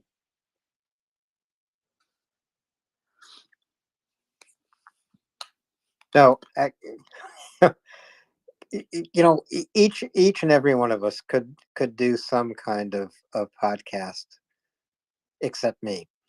But by the end Ellen, of our... please get out of here. Alan, when did you first? Exactly. Please be honest. Talk to us. It's only Daryl, Ryan, and myself listening. I mean, Matthew as well, of course. But just, you know, us four. We're sitting here having a beer or a glass of wine in my case. Would you mind telling us, when did you first ever raise your voice on radio? Well, that would have been in college, but Start that doesn't with really count. 19 and then continue, please. That would have been 1974. But I have. Did they still use transistors back then? No, but I have a radio that my father built in 1932 when he was 10, which he gave to his mother on her birthday, and I'm just missing one vacuum tube to fire it back up. Talk to a ham operator. They'll fix you up real quick. I believe the ham operators still have to build their own radios if they still keep the practice up. Yes, that's right. When I was a kid, I used to tune up this radio and listen to to Gander Air Force Base up in Canada, in Newfoundland, and I would also pull in Radio Sophia and Deutsche Welle, and any number of radio stations from around the world. It was a blast. And depending on the atmosphere, you could, in the wintertime, you could pull in more stations from around the world than you could in the summertime, just because of the density of the air and the echo of the radio signals from Europe. There you have it, folks. Alan Brewer, amateur physicist and Russian spy. Oh, come on. Well, He has such a I nice I name. did. Do you know what his name means, actually? Ryan. I don't. How is Yes, this it possible? means I brew beer. Exactly. Oh, that sounds a lot more noble than Meyer. No, you make milk and he makes beer. What is your problem? It's No, perfect. no, I think Meyer was Meyer is the a guy who reference to. makes milk tolerable for human beings, cheese and dairy products. Meyer. I thought that was Pasteur. No, Louis no, Pasteur. no. Mr. Pasteur has nothing. That's the French dude. No. Ryan, Meyer means exactly that. The dairy guy. Whereas Alan is the beer guy. I thought Meyer was a reference to Mayer. No. Meier No, it is not. what it No, started no, out. no. You can spell it any way you like. It's about the sound. Meyer. I'll defer to your superior knowledge. Yeah, it's just it's simple German. It has nothing to do with knowledge. It's just very simple. And I might mention I am bringing a pop-up brewery to the beach in Crimea. Oh, I can help with that. I'll bring the jockey box and the CO2 tank. We're talking about the ham operators here for a second. I wonder if they're in Ukraine. Oh, certainly. They probably don't even have to get a license. That would be interesting because we haven't talked to those guys before. I don't know if you'd want to get caught with any ham operator equipment in Ukraine at the moment, but I might as well take a crash course, right? You guys, I thought Meyer was a hot dog guy. That's Mayer, spelled completely differently, no relation. Although if I could inherit a small portion of the Wiener fortune, I wouldn't complain. I But had to come up and say that because Oscar Meyer. Yeah. Oh yeah, if Right, I could you'll rock have a to- Wienermobile across Ukraine, I'd be all about it. That would be awesome. You know how much stuff I could haul in that thing? would you put googly eyes on it? You're Brian? damn straight I'd put googly eyes on it, and I'd deliver 31 sets for all the Abrams along with it. You'll And put do you have any googly idea eyes how on everything, crazy- like Tim puts Tabasco on everything. Do you know how odd the looks would be when I pulled up at the border from Poland to Ukraine in an Oscar Mayer Wienermobile? This is a documentary waiting to be filmed. I'm not even sure I want to think about it. I think, and I'm so disappointed to learn that Tim uses Tabasco sauce on everything. I don't know why he does it. It's but not it's a Welsh thing, because I presume the overall Does he have the little leather? the overall level I'm of sorry, quality of interrupt. produce in Wales is evidently determined by ambient temperature, soil, and The volume of vinegar and chili pepper you have to We douse need to it get in? him some reds. They put that shit on everything. Daryl, you should advise Tim on these matters. But having said this, so we have a brewer, we have a Meyer, we have a princess, and we have someone who can crash things. I think this makes it fire team. I'm game. Can we rescue the raccoon? Yes, we can. So, NAFO, Dave, your hand is up. Why? I please go ahead. Save us. Well, unfortunately, I'm not. I can't save you yet, but I will. I think I'm supposed to be on at about 8 o'clock, but I just overheard the name talking. I have a head scratcher for Axel. What does Gillespie mean? That's interesting because PIE is definitely of French descent, meaning Breton. Gillis should be actually what you had around your neck. I would have to think. I'm not using Google, so everything Gillis, Gilles, is the gilet, is the thing which you carry around your neck, but I wouldn't know. Please tell me. Enlighten me. So it's Scottish actually. It means assistant to the priest or the bishop. Oh, it fits then. So Because the one who wears the yeah. chain around his neck. Yes, Gillespie. Okay, fine, I get it. Mhm. Cool. So I can be the religious guy in the group. Fair enough. Please ordain yourself and rejoin service in about 1.5 hours, when the light comes up here. So Dave, a Gillespie was the thurifer in Scotland. Mm-hmm. An assistant to the bishop. That was my most fun thing to do. Is to be a thurifer and spread smoke around the church and to make it as powerful as possible. Okay, Mr. Gillespie, say after me. Ideo preco beatam Mariam semper virginem, beatum Micariam Acagarum, beatum Ioannem Baptistam, sanctus apostolos Petrum et Paulum, omnis sanctus et pater, orare pro me, ad Dominum Deum nostrum. I'm just a thurifer. Axel, are you talking about me? Sorry, I don't speak Latin. Oh, right. And I'm not Catholic. It's just, may the Almighty God have mercy on me and forgive me my sins and bring me to everlasting life. Amen. But thank you.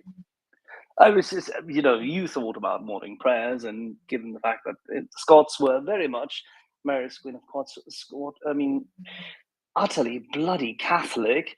So I thought maybe, but there you go. Yes. Well, thank you.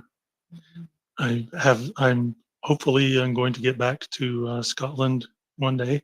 There is a small village outside of Glasgow that is where my 6th or 7th great grandfather came from in 1670.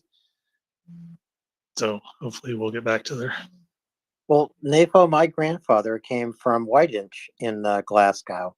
And sad to say, I was last in Scotland in 1976. Absolutely love Scotland. The people are fabulous. They're friendly. They bought me McEwen's ales until I couldn't drink any more McEwen's ales. I took the ferries from out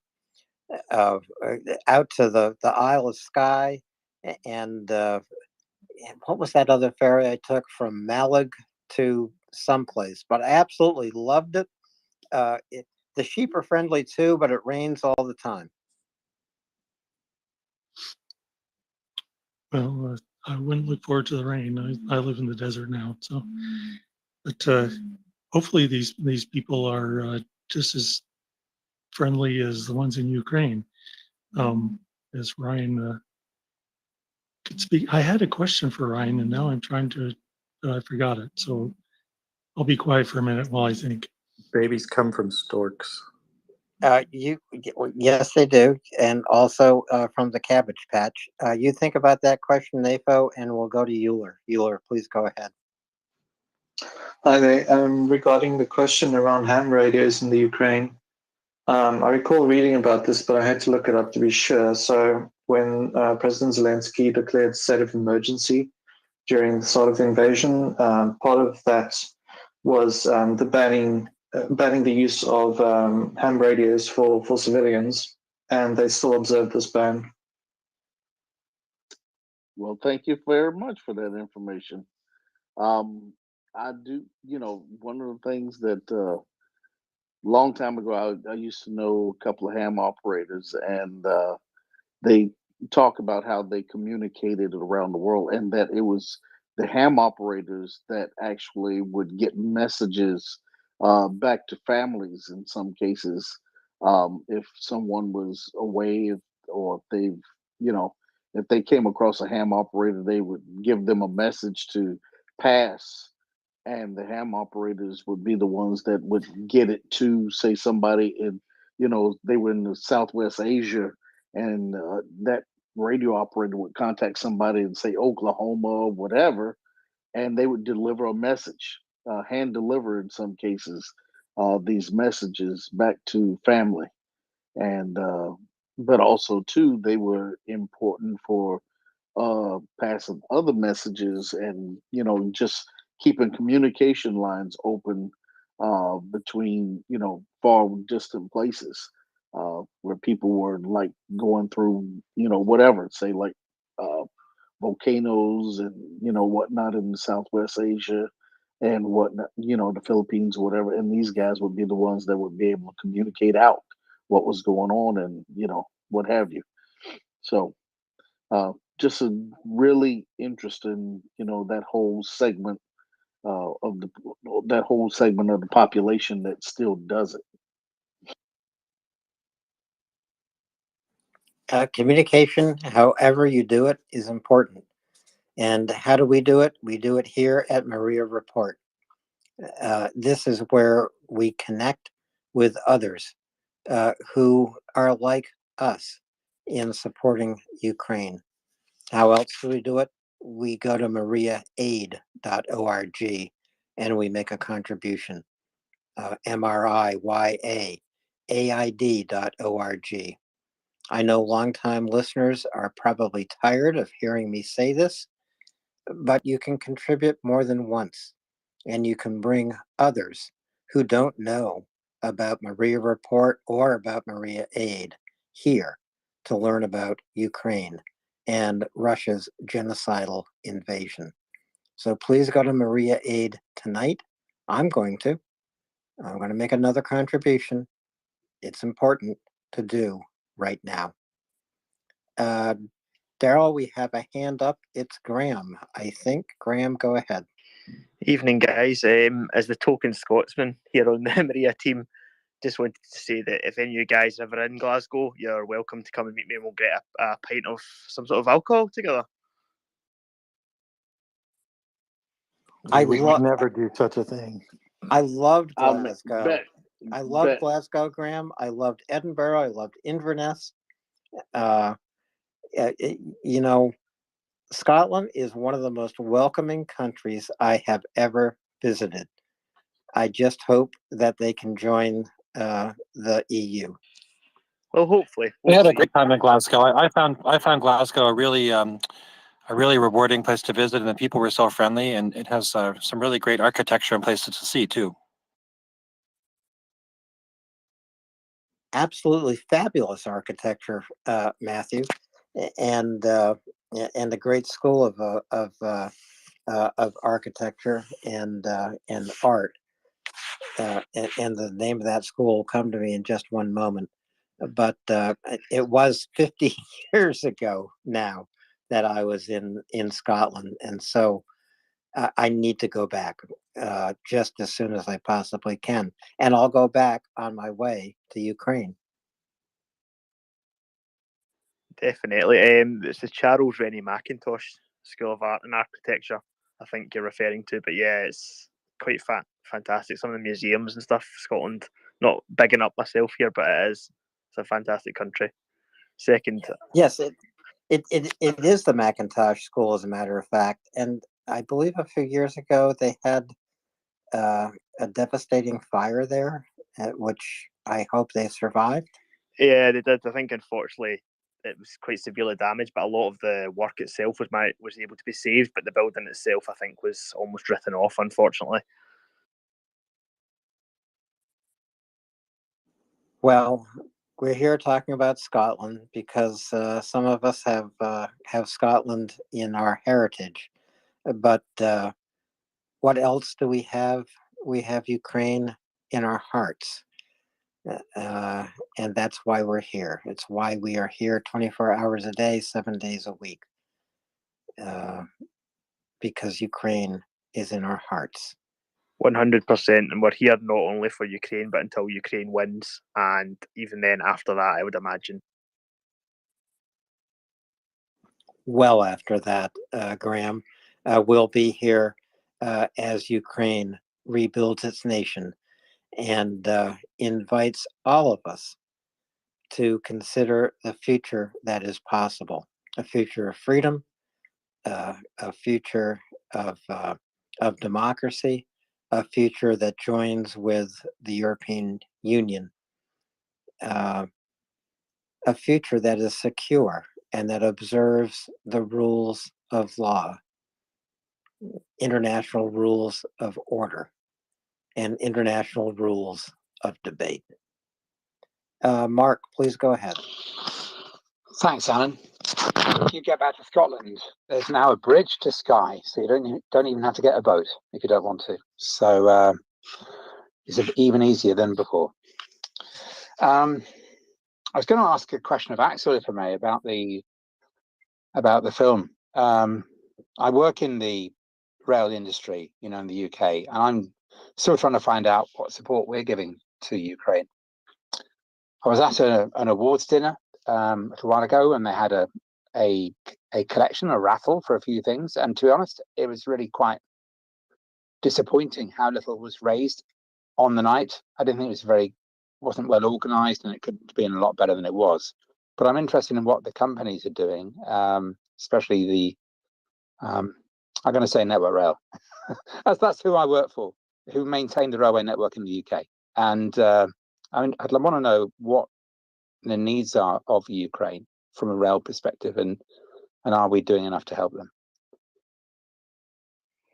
Yeah, that's an interesting point. Alexander Commission was in Berlin at the large rail cargo and rail trade fair.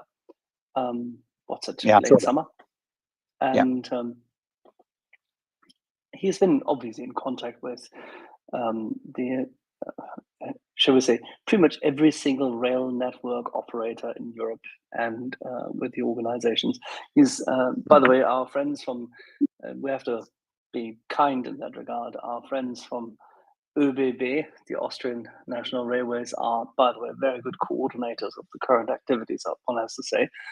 And DB Rail Cargo just as well. So Deutsche Bahn, whilst it is never really on time in Germany, but its rail cargo unit is quite effective.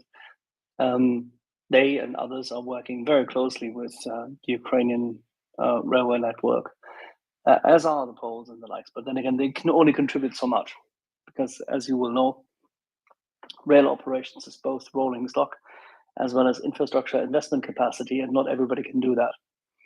And not everybody has the assets available and the budget available. But in that regard, like with ammunition, there is never enough support, no question. But in terms of locomotives, generator support, Ukr-Saliznice has received a tremendous amount. Our friend here on the program, Victoria Voistitska, was also en route when the Ukrainian ambassadors in Switzerland, in Austria, in Germany, pushed very hard for the generator capacity be provided, so that the Obla Energo and Ukrenergo and everybody else, including Ukr-Saliznice, which operates a lot of generation capacity, distribution capacity in Ukraine, could be provided with more. And there's a couple of challenges in that regard, because obviously in continental Europe, the systems are more in line with what the Ukrainians would need. That has been provided. In terms of rolling stock, you will know this very well. Not everything which you would have, for example, in the UK, can be easily used. That does not mean that operators, private operators, for example, could not be obliged to do something, but you would never see someone like Angel Trains doing anything for it, would you? So the big Roscos and the big rolling stock operators of private nature are not really engaged. You'd see more and most of the state railway companies supplying stuff. You'll see a lot of activity with the Swedes in the coming weeks and months. And of course, the Baltic countries have built up as much as they could. From what we understand is that Ukra is quite happy and very keen to continuously expand its cooperation with the Western rail operators, and they are very pragmatic. It seems really like miners and like people who work in the aviation industry. Rail guys, they stick together. Yeah. I want to find out though what we have done and what else could be done. Well, then let me get you in touch with a couple of people and let's see how we can do it. You know where to find me. Yes, Axel, thank you. I'll DM you. Alrighty. And again, this is what happens at MriyaReport. We make connections. We make connections that can make a difference and that can help Ukraine. I mean, just imagine a connection being made that can make a difference to the Ukrainian railway system, called the Iron Army. Just as important to Ukraine's push for victory as the Ukrainian army. Pretty remarkable. This is what MriyaReport has become organically over this year of war in Ukraine as the Ukrainian people defend themselves. We have made a difference. You can make a difference. You can make a difference just by coming up and speaking and sharing your support for Ukraine. You can make a difference by going to MriyaAid.org. Axel, where else were we going to go tonight? Yeah, tonight, this night. Well, this will be interesting. When it comes to MriyaReport, obviously, I mean, I can tell you where Tim is going tonight, but I shouldn't, and I won't. But Tim is going places today, and he'll report upon it probably 1 or 2 days later. I can't wait to hear from Tim, but you know, I say tonight because it's tonight in North America. I know it's not tonight elsewhere in the world, but we should talk about what is coming up in the next few hours here at MriyaReport. Thomas Tyner is coming back. Oh yeah, but he comes after one other thing. We first and foremost have the Doolittle Airway, where yet again we have none other than Jarmo here with us. And how shall I put this? This is the former head of the Finnish armed forces. That's like having General Milley come on, or I don't know, in the good old days, whoever, pick your poison. Find me whoever your head of the Joint Chiefs of Staff is and your most favorite one. That's who he is. He's also one of the most famous ever fighter pilots of Finland, because before he became the head of defense for 5 years, he was the head of the Air Force in Finland. That's, by the way, an Air Force which has been constantly up in the air in order to deter Soviet and then later Russian influence. So Jarmo will be joining us after his long-standing career and prior to going into politics at the Doolittle Airway, and we'll have a few words about it and talk for 2 hours. And then, as you quite rightly said, comes the Tynerton yet again. It's going to be an absolutely fabulous day. This is almost like Super Bowl Sunday on MriyaReport tomorrow. Again, speaking from North America. And this is on the bye week. Exactly. And tell me a little bit more about this Finnish pilot and defense minister. I don't know about him, but I obviously can tell I should know about him. Well, he's had a long career. His name is Jarmo Lindberg. So, which is why he actually figures on Twitter as Lindbergh or Charles Lindbergh. And that's fine because that's what the name would be. He's been, how should I put this? He became a flight cadet at a point in time when I was still reasonably young, and was very, very early on brought into the air command. He flew every single Soviet plane the Finnish Air Forces flew, the Lancers and the likes and everything. And then soon enough migrated to F-18s. And the last time we had him on, because he'd been with the Hornet training courses from very early on, he was exceptionally detailed when it came to what he did, flying essentially the Hornets. He flew Drakens as well, meaning the predecessors of today's Griffins of Saab. And the Drakens were very loud aircraft, absolutely stunning, and mobility limited and whatnot and everything else. So he's had many airplanes. And when going over to America, he became a very famous foreign pilot because he was one of the most exceptional F-18 pilots you've ever seen. Absolutely stunning. And things he's done, the anecdotes which exist around about him, infamous. So if you want to have someone who flies like Maverick, but is like a Finn, that's him. Well, I know he has probably nothing in common with Charles Lindbergh, Not regardless at all. of. Charles Lindbergh, for everyone, see, forget all the bullshit and all the politics and all the crap and everything else and the baby and whatnot. Forget all that. Take that away.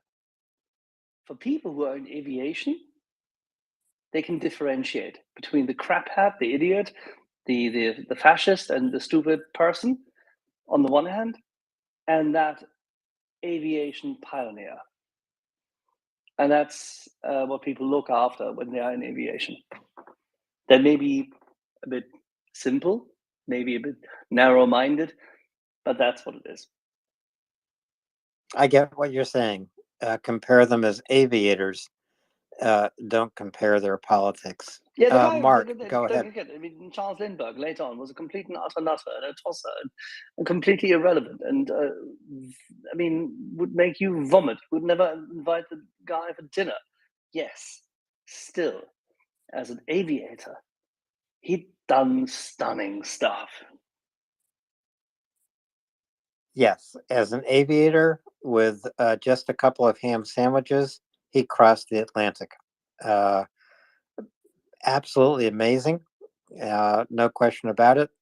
But also an example of someone who with celebrity failed as an individual. But we don't have to go there right now, Axel, because we can go to Mark with his hand up.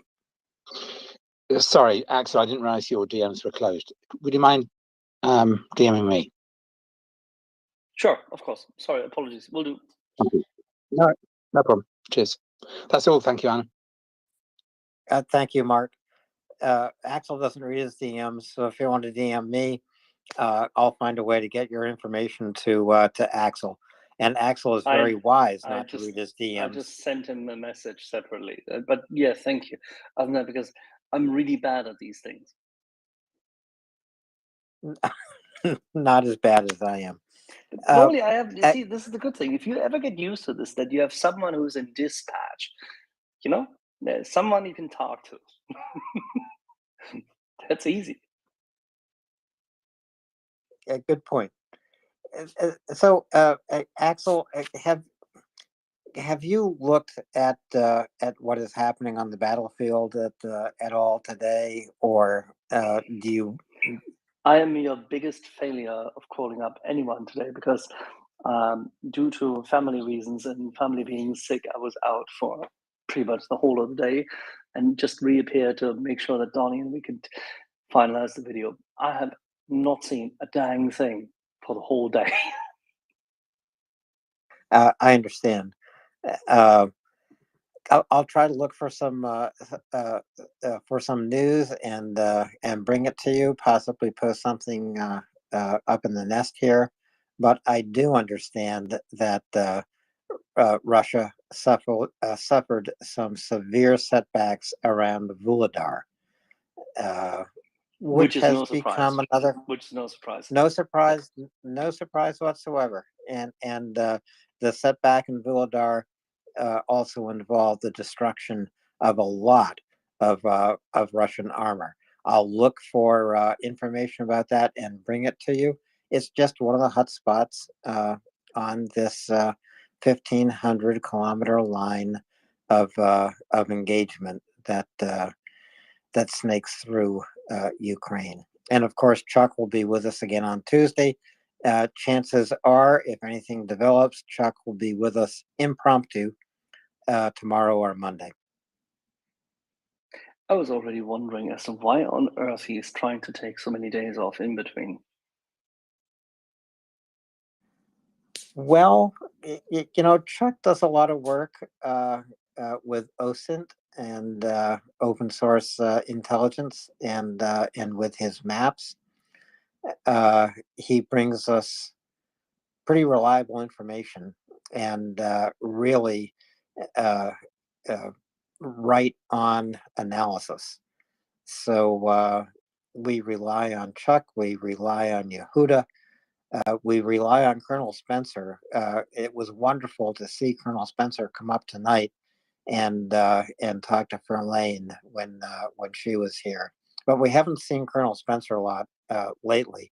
I hope he comes back as much as he did before, and I think he probably will.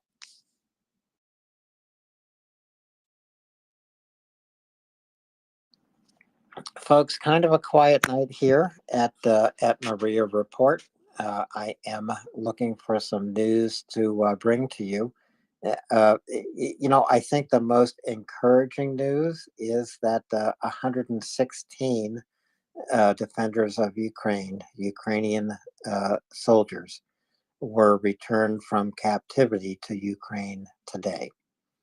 And there is a post in the Nest about that. Anytime we can bring back or we can see Ukrainians coming home, this is good news. It's a good day, and we saw that today. 116 Ukrainian captives held in Russia, tortured in Russia, have been returned to Ukraine and will have a future, and they will help Ukraine build a future. So that's good news.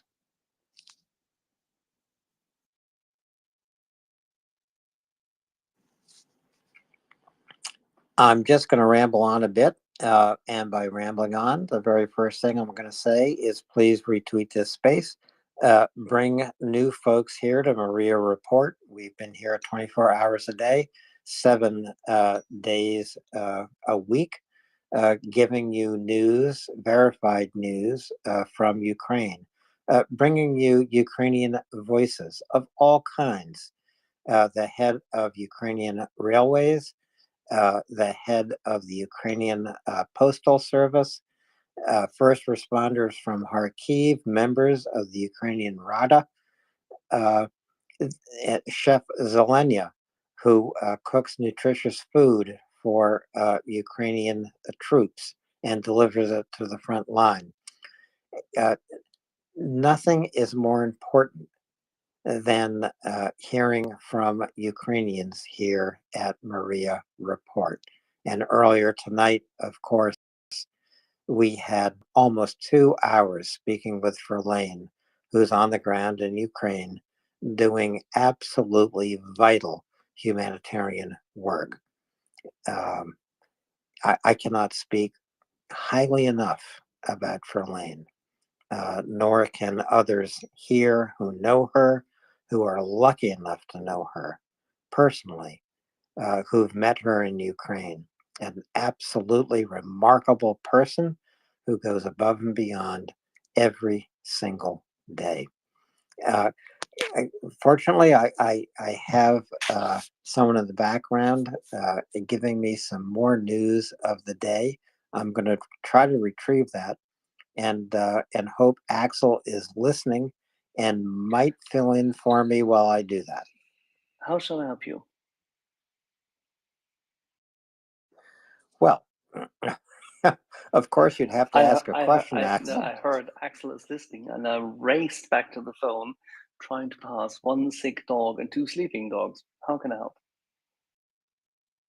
Well, so just talk to me about your dogs for a moment while I go retrieve this news that's being transmitted to me. I understand one of your dogs had trouble trying to get under a fence. Absolutely true. Quite an offensive action, but then again, fortunately, we saved his paw. So there you go. This is what you have to do from time to time. You have to be attentive to the herd. No, very interesting day, I have to say, in that regard, given the fact that all sorts of things went completely awry, whilst at the same time they're completely irrelevant because they pale in comparison to the ordeal, the heavy duty, intense fighting our Ukrainian brethren and the sisters over there are having to go through. And when you look at, as I did in the past 2 hours whilst we're here, the notes, posts, listen to the audio notes, read the messages from those who have been at the front lines. Nothing, absolutely nothing, which we have to deal with here. Safe and sound, close enough by to Ukraine, because I mean, Tallinn is what, 1,000 kilometers away in the north? Yes, we have 190 kilometers to Mordor. But at the same time, it's safe, it's sound, it's calm. We have absolutely no risk here in that regard. And if and when somebody poses a risk, we can defend ourselves. We do not have an invasion army here, which has occupied, what, some 18% of the total territory at the moment, has been pushed back, yes, of course, to that level. We don't have an invasion army which occupies some part of the territory since 2014. We do not have an invasion army robbing, stealing, eradicating, destroying, looting, pillaging, raping, and killing. We don't. So, any and all small items which we face, the usual ordeal of life, whilst they do keep us busy, whilst they do from time to time distract us, they cannot be taken as any excuse when trying to render a service to those who actually defend themselves and freedom in itself. And that's why we're here, and that's what we serve. Well said. Thank you, Axel. Of course, completely agree with you. So, have I found really good news for anyone? No. I've only seen that in Warsaw, the road that runs in front of the Russian embassy has been renamed Avenue of Victims. This is a way to remind Poles and everyone who visits Warsaw the crimes that Russia is committing in Ukraine today. The other thing I have to report is that much of Odessa is without power.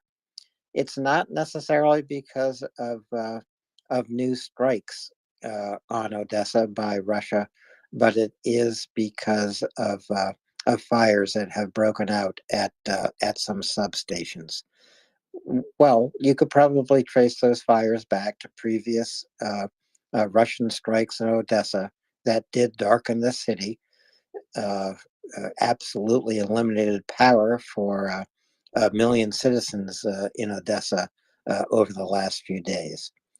And again, this is what Ukrainians living through this invasion face.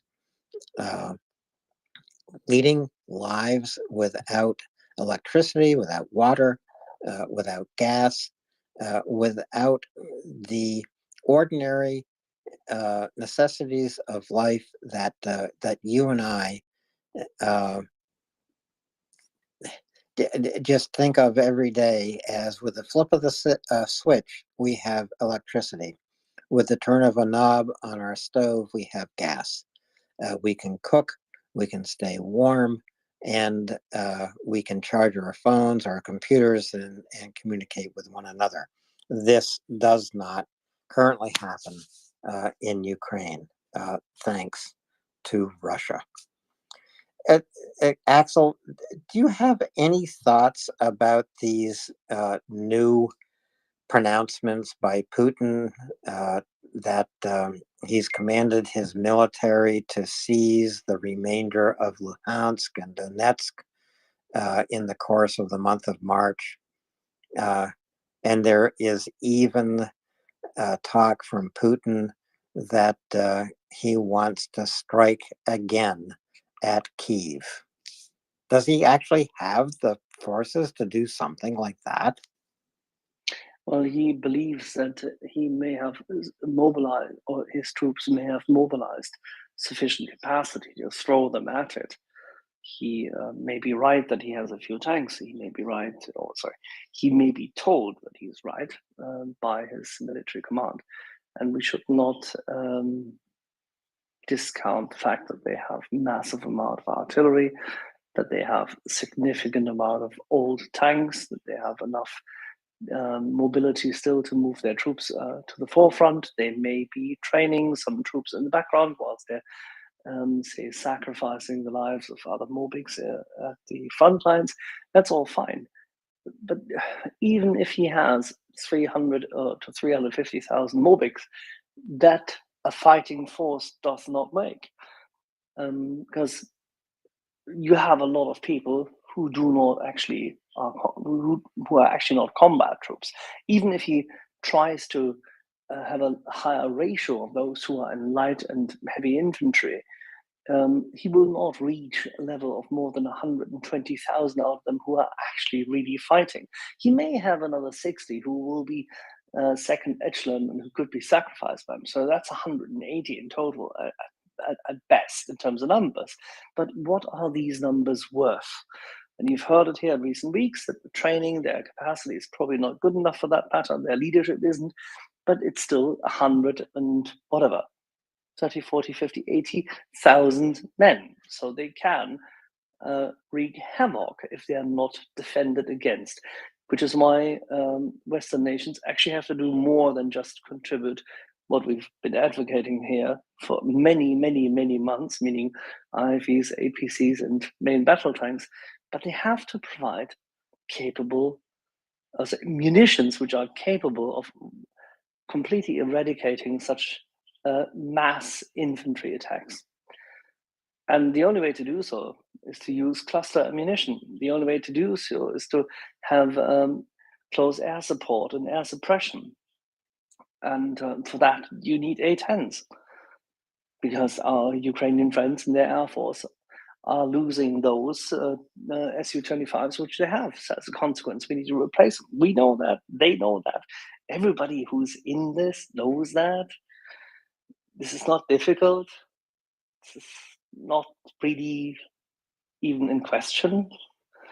It's like with the tanks and the mortars. This was, and I discussed it here on this space, on our space in the second week of March last year, arguing for the Challengers to be readied up and trained up, arguing for the Leopard 1s. I think we had a session on the Leopard 1s and Leopard 2s last year. At the end of March and the first week of April, we discussed the mixture of F-16s and F-15s necessary. We discussed the phase out of Tornadoes and the availability of Reapers, I think around Easter last year. So, and it's not because we are tremendously intelligent here, we're just very basic, as in we're reasonably well informed, and we're not completely, utterly bereft of any sense of reality. So, and here we are a year later. And a year later, Ukraine has a surplus of pilots, who are experts at flying Soviet-era MiGs can be very quickly and easily trained on almost any Western fighter jet. This is completely opposite of the situation Russia faces. They do not have enough pilots. Ukraine has more than enough pilots, but not enough jet fighters. And so I do hope this is going to be the one of the priorities at Ramstein 9 coming up on February 14. Yeah, well, And Axel, go ahead. no, I agree with you. It should be, but I think it's very unlikely that we'll see a breakthrough in that regard. I hope there's a breakthrough in regard to missiles and more ordnance. And unless, of course, we get lucky and somehow the Dutch and others can convince the Americans to say, oh, yeah, come on, Olaf, have a little walk in the park. Let me tell you how things go. That's a possibility. You could also technically outline, I mean, this would be a complete outlier, but you could see the little midget, Macron. You could see French exceptionalism pave its way to historic victory and just say, you know what, in the capacity of, les amis, Franco-Allemand, off we go, we'll send some planes. That's a possibility. Probably would mean that for the next 6 to 9 months, little Corporal Scholz will be unhappy, but then so what? Who cares? I mean, he probably should be hiding on his below his sofa or behind his sofa. I mean, but then again, why would he be hiding there? Normally, when Macron is in a room and Scholz is there, Scholz is probably more afraid of Macron's nanny.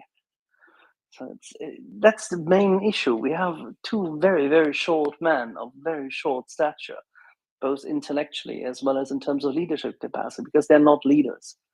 They're not intellectuals. One is a creepy investment banker who, having a mandate for the ownership of one of the most famous French newspapers, essentially worked for the acquiring or the hostile acquiring party and sold out under his mandate, which normally in every other country, at least under common law, if this were happening in England, I can definitely tell you he'd be having a little word with the people later on at the Old Bailey.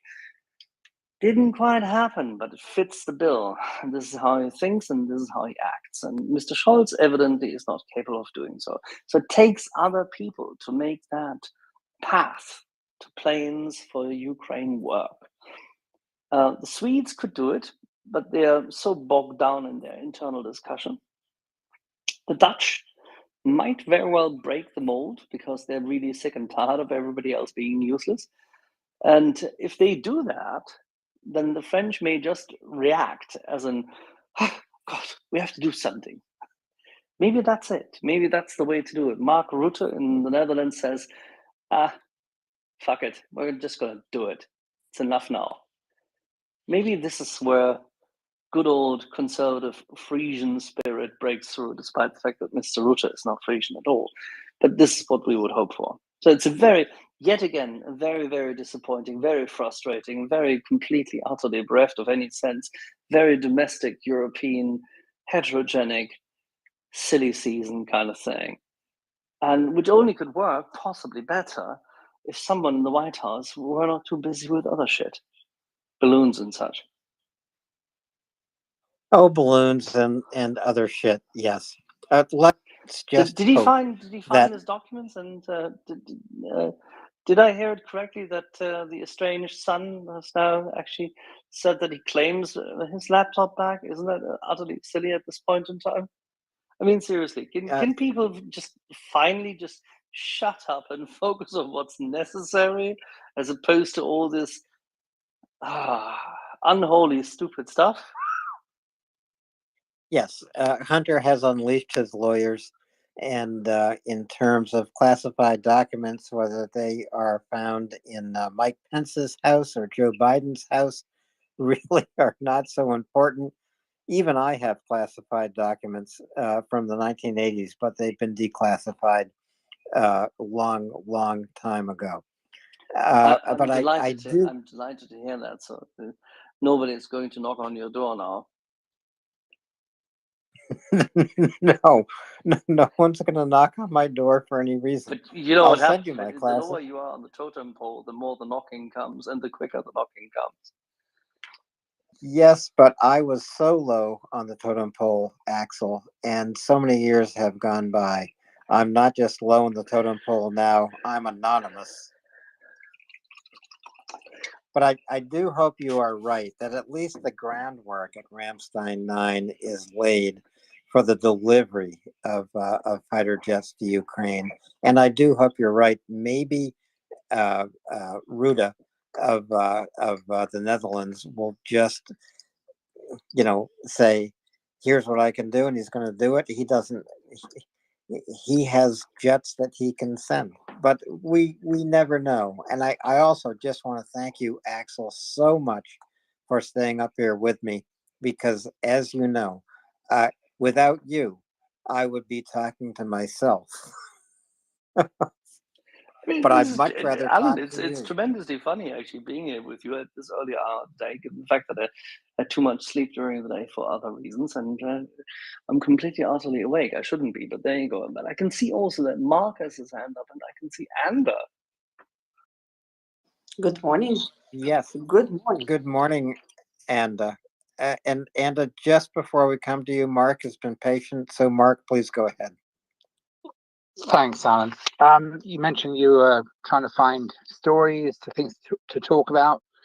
The BBC has a section always on war in Ukraine, which has some of the stories that are depressing and not really. I don't really want to talk about them, but there is an interesting one from 2 days ago about a Russian officer who has resigned from the Russian forces and talked about what happened when he was serving in Ukraine. He's actually apparently he's now in southern Ukraine. So he's basically saying, yeah, he saw torture and stuff like that. So it's an interesting story.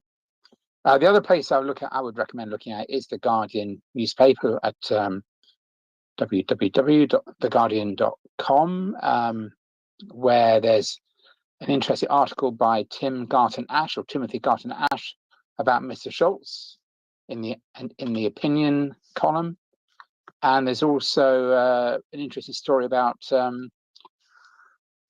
Ukrainian special forces people going behind the enemy lines and carrying out various missions. So there's quite a lot of stuff there overall, I think, and it's not just repeating what's appeared elsewhere. But can I just approach another topic, if I may? Yes, please do, Mark. Go ahead. Yeah, the whole question of conscription in Russia.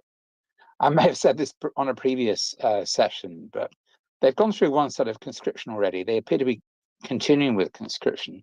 At some point, that will have a major impact on Russian society, on Russian economy, and the Russian population will no longer be able to simply ignore what's happening in Ukraine. I guess I'm thinking back to what happened in the UK during the Second World War, where conscription was done quite carefully and methodically to try and avoid the impact on society, if you like, on industry. My grandfather was conscripted towards the back end of the war because he was older and he'd been working as an engineer. So clearly they made sure that he wasn't called up until later in the war. But clearly that must have had an impact. And I think personally, the fundamental reason why the war was won was because of America coming into it. And I guess I'm sorry to say this, but I guess we are just so lucky that Pearl Harbor happened. I really don't know if that hadn't happened, would America have come in? I don't know. Anyway, it's speculation, but America came in, they provided so much material for all the for Britain in particular, and also for Russia, obviously. And then their forces came in, and UK forces were really taught. If you read what happened in Europe when they got across, I was just reading a book about the Ardennes, the autumn 1944. By around that time, the UK was having trouble finding new soldiers to join units. We're just running out of people. So will any of those sort of situations happen in this war that Russia has started? Will they start running out of equipment? Will they start having a major impact on their economy and society? And will they run out of suitable people to add to their forces? I know it's a large country, but even so, I can only think it's going to have an impact at some point. Oh, I agree with you. In fact, they're already seeing the problems that you're bringing up, Mark. The economy in Russia is crashing for lots of reasons, because of sanctions, because of Russian reliance on imports from foreign countries for everything from ball bearings to microchips. If these can be successfully cut off, then Russia faces big problems. I mean, ball bearings make trains run, and Russia relies on trains almost like no other nation to transport goods and freight across the country, and in this case, to the battle lines in Ukraine. In terms of people, they have already conscripted what I will call unfortunate people who are sent to the front and sent to their death. They are not trained. They are simply mobilized and given 2 weeks training, if that, and sent to the front lines. There are the last count I saw, 50,000 Russian prisoners who have been mobilized by Wagner. And again, not your best soldier when you need your best soldier to be fighting. So all these problems will afflict Russia as the war goes on. I don't want to go back into history, but you did ask this question: would the United States have gotten into World War II if Pearl Harbor had not happened? I think they would have. I've read a lot about Franklin Delano Roosevelt and his view of the world in 1940, 1939, 1938. Americans need to remember that World War II started before Pearl Harbor. The United Kingdom, France, Europe was fighting this war well before Pearl Harbor occurred. Franklin Delano Roosevelt knew what was happening. If he were alive today, he would remind us that we are seeing exactly the same thing. A dictator, an autocrat, an evil leader launching a war of conquest, practicing genocide, and he would bring us to recognize we need to respond. So I do think that the United States would have entered this war, the World War II, that is, even if Pearl Harbor had not occurred. But that is speculative history. You can't go back and take the other fork in the road. There's just one twist in the road of history, and that is the twist in the road that you go down. And that's just the way it is. Will T, please come up and go ahead. Hey, thanks, Alan. Now, about the time Anda gets up every day, I basically try to go search around and find some good news so that she can sound happy, because when Anda sounds tired and depressed, I don't think that's good for anyone. So I normally get up and try to search, and I'm going to cover something I covered with her yesterday because it goes directly to what Mark was talking about. But first, I'll touch on some recent history, which I think is indicative of success and further success for Ukraine, and that is that I've been following some of these units in the Ukrainian military since the beginning of this war to see, just are the same people showing up, and some of these folks capture my curiosity because, like I think it's the 65th Artillery Unit that produced phenomenally interesting videos of their work and their capability of adjusting artillery fire with drones incredibly quickly, and their skill in that area. And the other unit that I started looking at because they showed up in Vuhledar yesterday, or the other day when we were looking at this, and I'll just note that that is the 76th Mechanized Brigade, and the 76th Mechanized Brigade was also involved in the very start of the war with some of the territorial defense units in defending the advance from the north of Ukraine.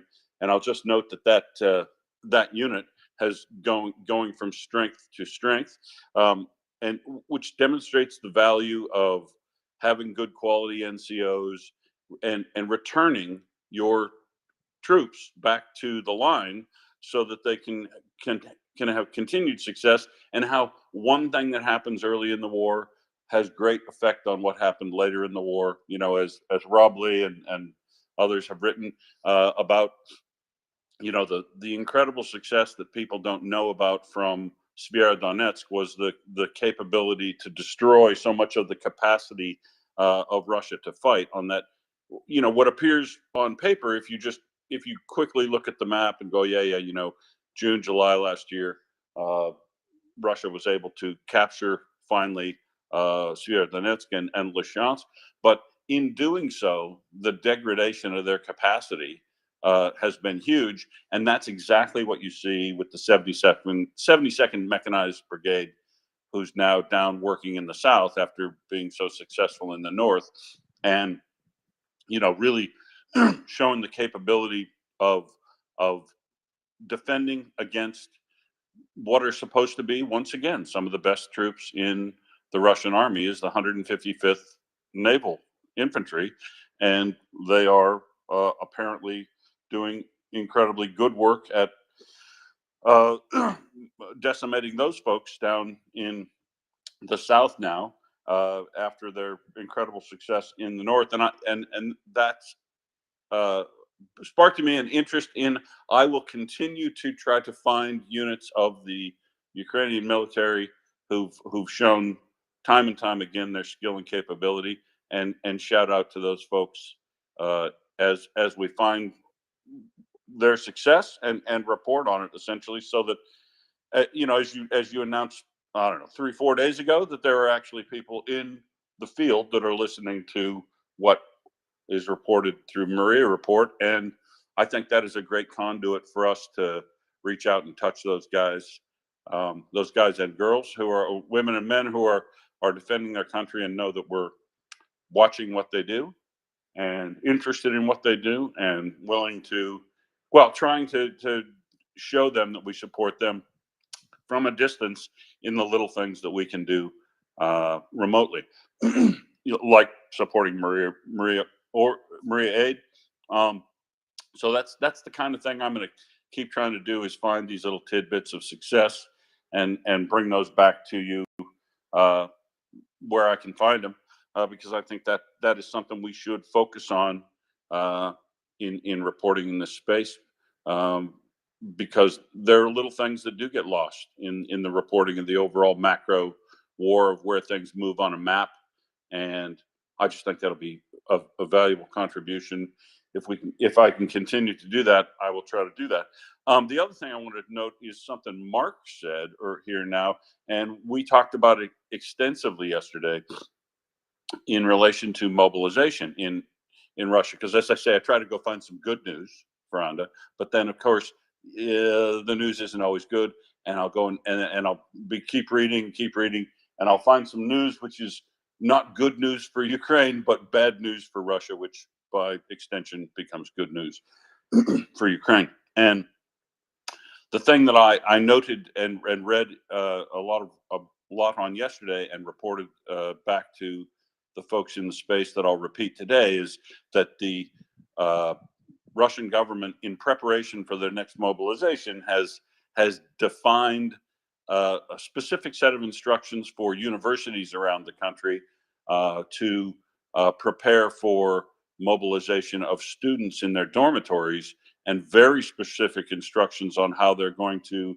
collect and bring those people to the induction centers so that they make sure that people don't escape as they did in the last mobilization. And they do a thing in the Russian, well, previously in the Soviet and in the Russian era, which in universities, there's a period of time that they call caniculi. And caniculi is the little break that they used to take during university, during harvest time, where they make university students leave university for a short period of time and go do harvesting in the fields. And I witnessed them doing this in my period in Russia in the early 2000s, early to mid 2000s. And, then they didn't always have harvest, but then they'd use them for civic works and things like that. But the important thing is to note that caniculi is mandatory, right? If you don't go participate in caniculi, you will fail your course, and so it's mandatory to attend. It's and participate. And this year, caniculi is highly likely to involve uh, military training mandatorily rather than anything else. And I think that leads to what Mark was talking about, which is the impacts in Russian society, I believe, are going to be felt greater and greater as time goes on, because, of course, they've cleaned out all of the worst of their society, right? They've cleaned out their prisons and sent them to Wagner. They've got all the easy to catch people that had any criminal record in their first up mobilization, and like all imperial authoritarian nations do, they drew all they could from the poorer regions and less advantaged folks.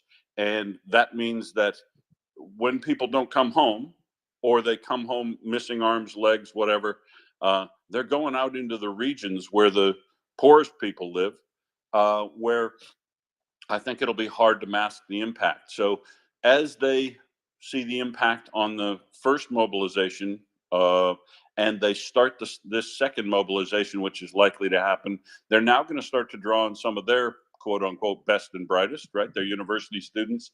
And I'm just curious, and I don't know the answer, but I was speculating yesterday on what the effects of that might be in Russian society, because it might be the trigger of some sort of resistance to continuation of a war, and that would be ideal if we see that and we can spot it in society as time goes on. Thanks. Yep. Will, I've seen those same reports that you've seen of these mobilization offices being set up in university dormitories, not just in university towns, but in university dormitories, so that university students in Russia cannot escape the next mobilization. There have actually been 2 mobilizations in Russia to date. The next mobilization that is coming is the 3rd. And Russia also has a routine of 2 mobilizations a year, one in the fall, one in the spring. I think it's one in October, one in March or April. And so This is also one of the reasons why Russia now has more troops and personnel in Ukraine than the day they launched this invasion on February 24th, almost a year ago now. There are pretty reliable reports that Russia has as many as 320,000 troops and supporting personnel in Ukraine to continue to fight this war. And they are recruiting more in Russia. What will the effect of these mobilizations be in Russian society? We can only wait and see. There has been no effect to date. There haven't been mass demonstrations on the street. There's nothing in Russia that looks like what Iranian citizens are doing in Iran. We know that at least a million young Russians, primarily men, have fled the country to avoid mobilization. This is a kind of opposition to what Putin is doing, but it is passive. If you flee to Kazakhstan, or if you flee to Georgia,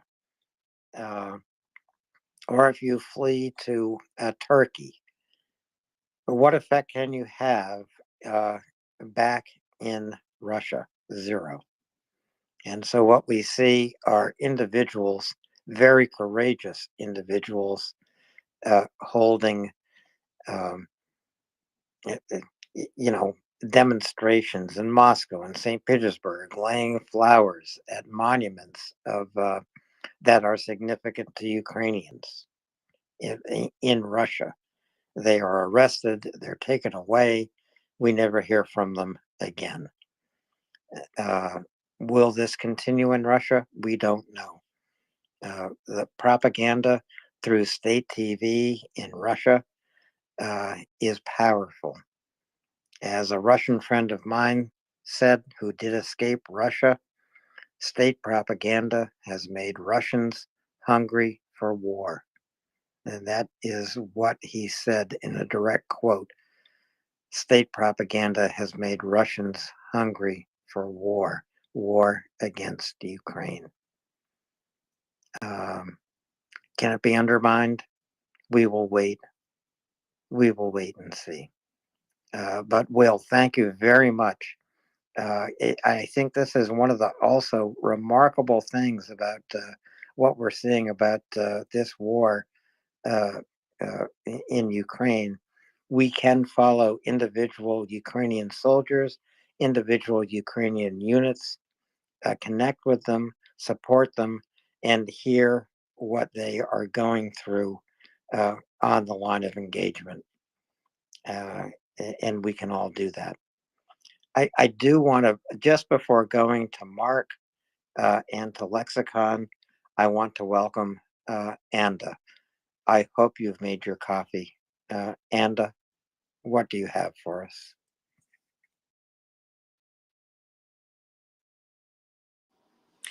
Good morning.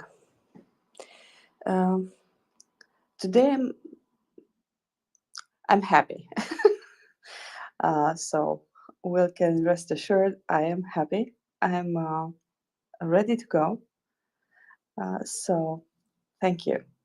Go to the hand and I'll be here. Wonderful. Anda, I will go to the hands and then come back to you. And so the order of hands, Mark and then Lexicon. Mark, please go ahead. Thank you. Just a final thing for me. I've got to turn in. It's quite late here. Yeah, the impact, that analysis of individual units, it'd be interesting to do that on the Russian side as well, because I think they've had some of the units which have been devastated by earlier operations are back in the fight again. It makes you wonder, what have they got now? What are they like now? Because presumably they would have had many recruits or people drafted in. I can't think they're any better off than they were before, frankly. So if I had time, maybe that'd be a great thing to look into. Anyway, and with that, I'm going to wish you all a very good night, and perhaps we'll talk tomorrow. Thank you. Mark, thank you so much for joining us here at MriyaReport tonight. And to your question, what do these reconstituted Russian companies and battalions have? Not much. They've been reconstituted with Mobics. These are the newly recruited Russians sent to the front, ill-trained, ill-prepared for what they face. I've never been in battle. I don't know what the sound of artillery sounds like. I don't know what I would feel on the battlefield. I would be scared as hell. I would do the wrong thing, as I listened to Chuck Ferrer. What do you do when you're under fire? You bunch up. You come close to your buddy on the battlefield. That just makes you a bigger target. What you really have to do is fight against human instinct. You have to separate. You have to increase space between yourself and your fellow soldiers. In other words, you have to go it alone. You have to go it alone on the battlefield. But I can't talk about that. Chuck will be here again to talk about it. Other military people will be here to talk about it. They've had the experience. I have not.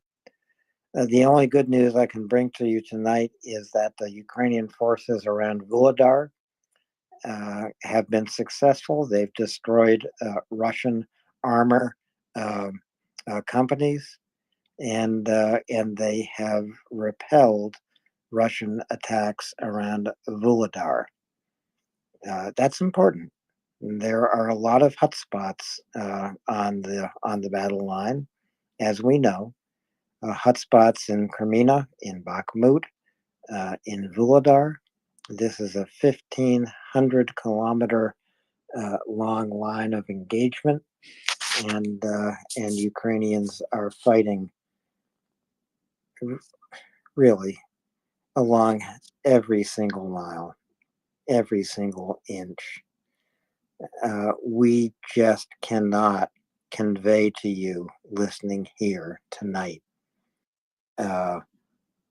what this is like. We just have no way of doing it. Words can't convey what's happening. Words cannot do it. Lexicon, please go ahead.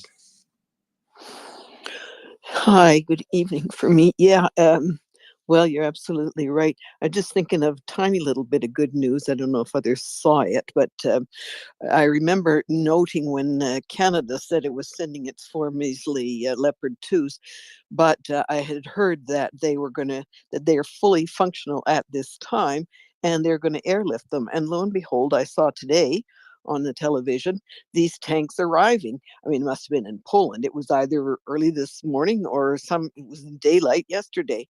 So these things are driving out of the plane and they're ready to roll. And I'm sure there's enough crews to use these 4 tanks. I don't think they would have done it if anybody had said, well, you'll have to stand in line waiting. At any rate, let's hope that Canada sends some more and that other countries do that. It is dismaying to hear how many tanks can come if and when they get around to bringing them into good condition. Anyway, that's a tiny thing. And then I just, there's a thing that's, if somebody's heard me for a few days, I'm just concerned about this, the thing I talk about, this whispering campaign that Ukraine doesn't want to hear about how America has to watch its long-term interests and they're going to have to convince the Ukrainians by withholding stuff and so on. That just riles me up. Well, I listened today I saw an interview of Gates. Was it Robert Gates, who was a former Secretary of Defense, and was Yes, he also that's CIA? correct. Bob Yeah. Gates. Yep. Did you see that interview of his? I don't know if I saw it on. I don't know, but at any rate, good thing about Gates's position, he's been going around thumping the table a bit, saying the stuff has to get there now. All this 9 months from now, and so on, doesn't do it. It might have been a YouTube item that said, "Will it be too late?" or something, too little, too late, something like that. Anyway, he feels that there's a really important time right now, as we've been saying, as the Russians may be trying to get the jump on the bigger offensive that Ukraine could manage in the reliable spring weather. We've got 2 weeks without much rain in. This is from somebody else's interview, but anyway, in particularly Luhansk, for example, and the temperatures are below zero almost every day, and it's certainly every night. So, at any rate, he's saying that Ukrainians have to have this heavy stuff now. And I think we've all seen, looking at the three fronts we're talking about, with the excellent exception of Vuhledar, that yes, the troops are telling their friends, telling our people who have chatted with people on Twitter and so on, that we're low on ammunition. It looks like the aviation is down to the reason there's pilots to spare is because we've lost planes. Now, this Gates had to say about both the planes and the long range, the ATACMS, that he didn't think planes were really necessary. They're becoming a moot point because Ukrainians are clearly able to do a great deal. If they get the tanks, they'll be able to do much more. I mean, he had no comprehension of, for example, suppression of enemy air defense, which is what you do with HARMS missiles on planes. And the other thing, the ATACMS, well, you really wouldn't want to have them striking deep into Russian territory, as if they couldn't do it already. Anyway, the guy, it just makes me feel that if this is one of the positive guys who is saying this material has to move faster, it's got to be moving now. And he is a naysayer about taking Crimea. Is just totally a stretch beyond reasonable forecasting and so on. And he doesn't think it's necessary. And he's coming up with a new red line, Putin's red line, because he absolutely needs Sevastopol port. I feel like one of the things that we could be doing, we are doing, but that I think is very worthwhile is wherever we have some impact on our policymakers, talking about moving material now and still talking about the air, not only air defense, but attack long-range missiles and planes that they don't even have what they had at the beginning of the war. They're being whittled down. And so on this front line, which has to just hold if they're to be able to do a counteroffensive in the spring, we're kind of leaving them to as if they could hold their breath until we're good and ready to get all this stuff there. And I think I think we ought to campaign, like, all of it and now, to find ways to make this our battle cry, as we've done already with the leopards. I don't know if people. So Lexicon, one thing I want to say about Bob Gates, it's important to hear from him because he was a former Secretary of Defense, also a former director of the CIA. He worked under President George Bush and under President Obama. So, most U.S. former defense secretaries, whether it's Bob Gates or Bill Cohen, they are strong supporters of Ukraine, and they strongly support the increased speed of delivery of weapons to Ukraine. That's the number one thing. They might have their own curious little comments about jets or fighter jets, that is, or what have you.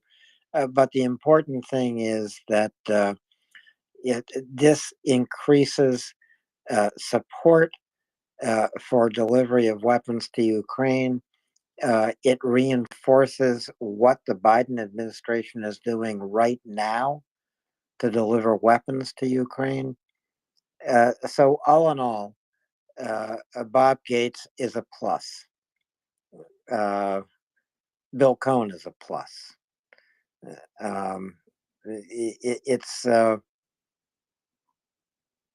It's just part of the American political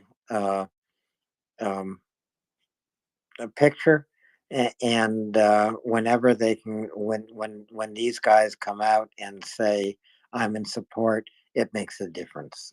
That's all I'd say, I think, on that, Lexicon. Do you have a follow up? Oh yeah, for sure. I mean, that's definitely good to hear, and we want them to be good on all 4 points. But no, I think that's true. I see this. It's not just niggling, this current that's trying to coalesce around this. Don't let Ukraine win too fast or too much or too soon. And I feel like they're trying to gather their forces. They're trying to find any way they can into the policy arena to make noise about this whole concept of too much and too fast. And but at any rate, I mean, I think the argument has been made very well, but I think it's really good not to ignore that current that's trying to muster more strength. The other thing about the whole line that they get this stuff, sorry, the Ukrainians it's going to take months for them to train, and these months go on and on. I'm just thinking, a little analogy. I can't see what reason it would ever be, but suppose that somebody were saying that Japan needs for its new military, they need some kind of something or other, but it'll take them months to learn, and we'd all look aghast and say, what, Japanese, come on, they're all educated, they'll learn things fast. But some people can't get through their heads that Ukrainian graduates are no different. Their universities are excellent. They're excellent in the, what do we call them, the STEM areas, engineering and sciences and IT. And they're a force to reckon with, and they're as good as any students anywhere in the world. So at any rate, I just see that campaigning on these issues of time are really essential. One last thing, my little guy that I often mention is who today I watched his reporting from Ukraine. He talks about the 3 fronts: the Vuhledar, the Bakhmut, and Kremina Svatove. And he thinks the Russians are going to do a push within the next week or 6 days, and that it's the Kremina Svatove, because they really, really, really are trying to get. They need to keep that line of that ground line of communications and stuff, and they want to get back to Kupiansk and Izium. And he thinks they'll pour it in there. He thinks that they've been doing this ridiculous Vuhledar push and could be pushed out because they're attempting to do enough distraction there. They're trying to get Ukraine to send more troops down, which Ukraine didn't have to do. But he thinks very much it'll be Luhansk, and he's talking about what the Ukrainian troops can do right now. He gives you very also an interesting assessment of how well they're doing too. So Yeah. it's worth a listen. Thank you, Lexicon. ISW, the Institute for the Study of War, the British Defense Ministry, and our own Chuck Ferrer have all focused on Crimea. Yeah. And there is apparently a tremendous buildup of Russian forces east of Crimea, and these are mechanized forces, and so that is what we are watching too. But there is no current news about what's happening in Crimea. The only current news is Ukrainian success around Vuhledar, which is far afield of Bakhmut. It's far afield of Crimea. So we need to wait and see what unfolds in the next few days. And so I suggest to you, stay tuned here certainly stay tuned here on Tuesday when Chuck Farah comes back. But we're watching this too, and hope for good news. But again, the point is there is intense fighting around Kremina. There's intense fighting around Bakhmut, and we simply hope for the best for the Ukrainian forces. They are well led. They are well commanded. The Ukrainian war planners, General Zaluzhny and his general staff, know exactly what they are doing. Gary, your hand's up. Please go ahead. Thank you, Alan, and good evening. Yes, this is sort of off the subject a little bit, but has there been any more confirmed explosions or fires in Iran as far as their ammunition or drone companies? I haven't heard much about anything today about Iran. I haven't seen any news about Iran, Gary. The only news I've seen is about a huge fire in Belgorod, inside Russia. So I haven't seen any news from Iran whatsoever. What have you seen? Well, I saw a few days ago they had a major fire in Iran.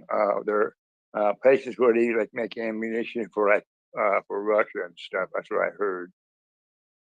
Yes, I think this is news from a few days ago, and it is quite possible that Iranian munitions factories and Shahed drone factories and ballistic missile factories were exploded. Let's just put it that way. They exploded. Who knows why? But I haven't seen any additional news about that tonight. Let's just hope that these factories are no longer operable, because these are the factories supplying Russia with arms to strike Ukraine. Thanks, Gary, for coming up. But this is a topic we will keep our eye on for sure. Thank you, Alan, for the your answer. Thank you, Gary. Folks, retweet this space. It's MriyaReport. We're here 24 hours a day, 7 days a week. We have been since almost a year ago, February 24, when Russia launched this genocidal invasion of Ukraine. But please do not forget, Ukraine has been fighting Russia for almost 10 years now. Russia went into Luhansk, Donetsk. They annexed Crimea illegally. And so all of this territory, all of this sovereign Ukrainian territory must be regained. There's only one way to do it: to give Ukraine every weapon they ask for so they can drive Russian forces outside of their country, reclaim their sovereignty, and to open the door to new freedom and new connections with the European Union in the future. There's only one way to do it: give Ukraine the weapons they ask for. Again, echoing Winston Churchill, give us the tools, we will finish the job. Well, some of the tools Ukraine needs are humanitarian. This is everything from first aid kits to tourniquets, to armor, helmets, all kinds of things. You can find out what Ukraine is asking for by going to MriyaAid.org, MriyaAid.org.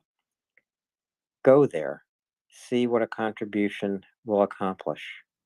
just a small contribution can accomplish great things, because remember, your contribution is joined by thousands of other contributions. So if you give $1 or $2 or $5 or more, hundreds and thousands of people are joining you in sending supplies to Ukraine.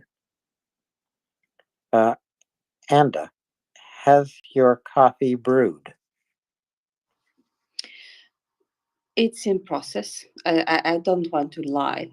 You know I hate lying, so I don't want to lie. It's in process. But I'm in a good mood, so this this is actually good.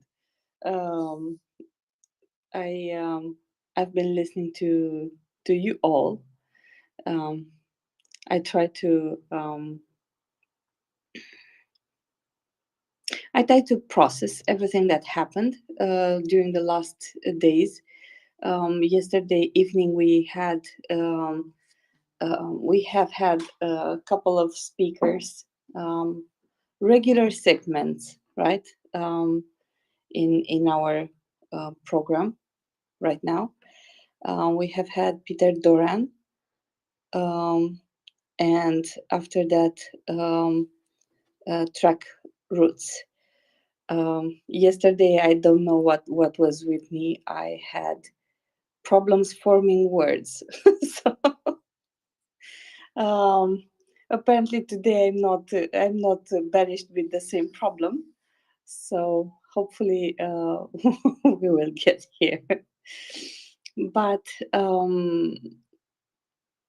one of the things that I really liked was during the second segment. William Attig, which is one of our regular speakers, presented to us a very interesting thread, which was in the nest back then. I will try to find it and add it in the nest again. It's a very comprehensive and simple to understand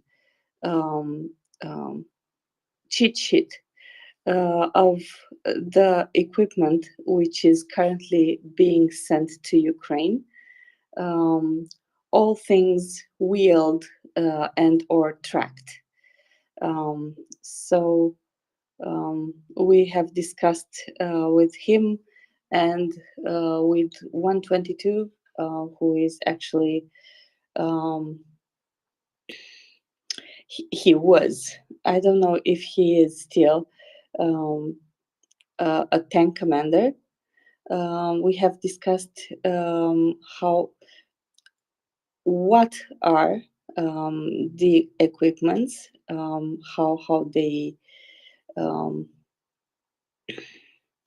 how they contribute with what, and details about them. We also discussed here how they work together, right? Because it's not enough to have them. It's very important to actually understand, at least for me, the way I learn. I was never able to learn by heart, like a poetry, anything. I love poetry. I can I can recite poetry, but that's the extent of learning by heart something. For the rest of them, I need to understand them, how they work, and why. And this is basically the reason I was really happy with this thread,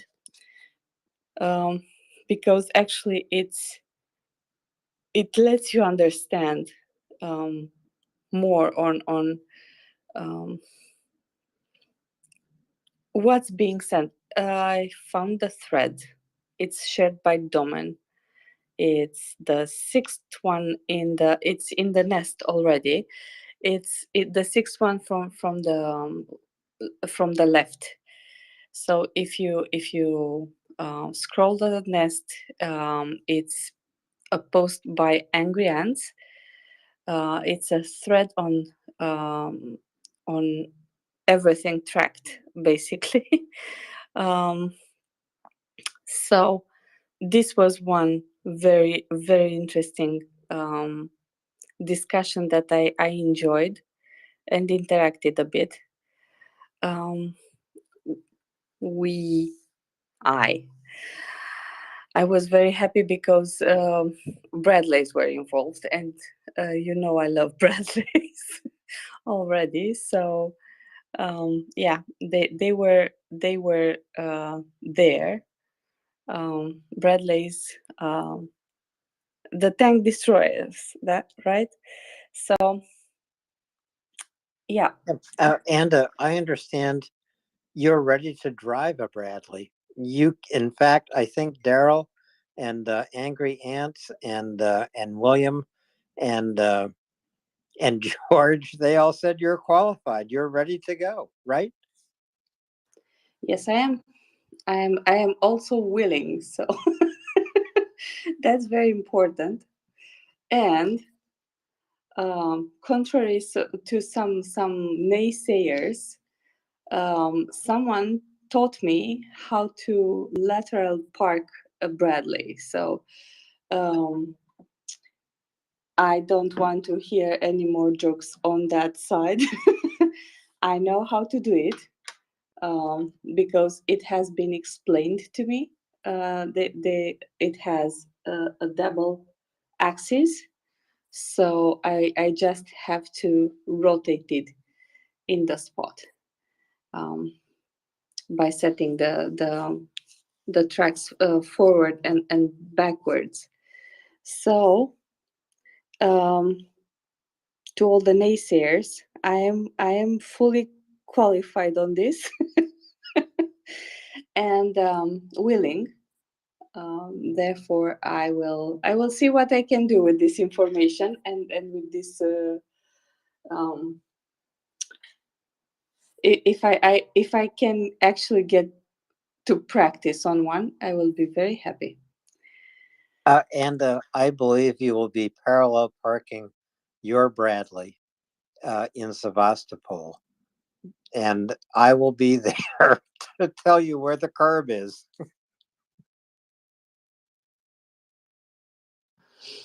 I'm. How should I put this?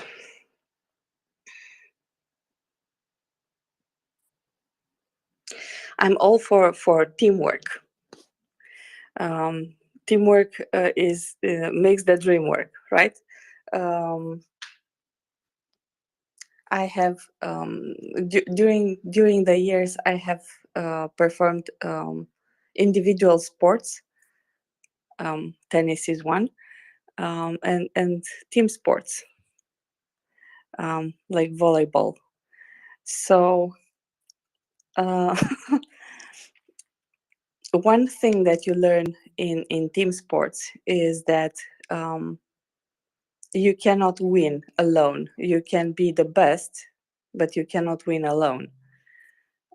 This is why you need your team with you.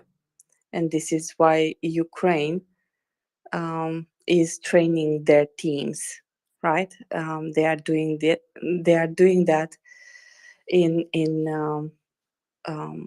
UK for infantry mostly, and snipers, I hope.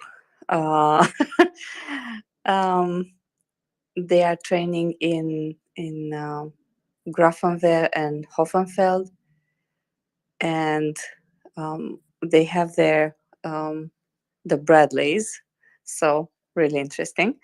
Maybe I will go visit. I will consider visiting. I don't know if they will let me, but I will consider that. Yes. So I hope you get to go. So, and again, I mean, one of the great things about MriyaReport is we connect with one another. We learn things about one another. And you just mentioned that you love poetry. And, so do I.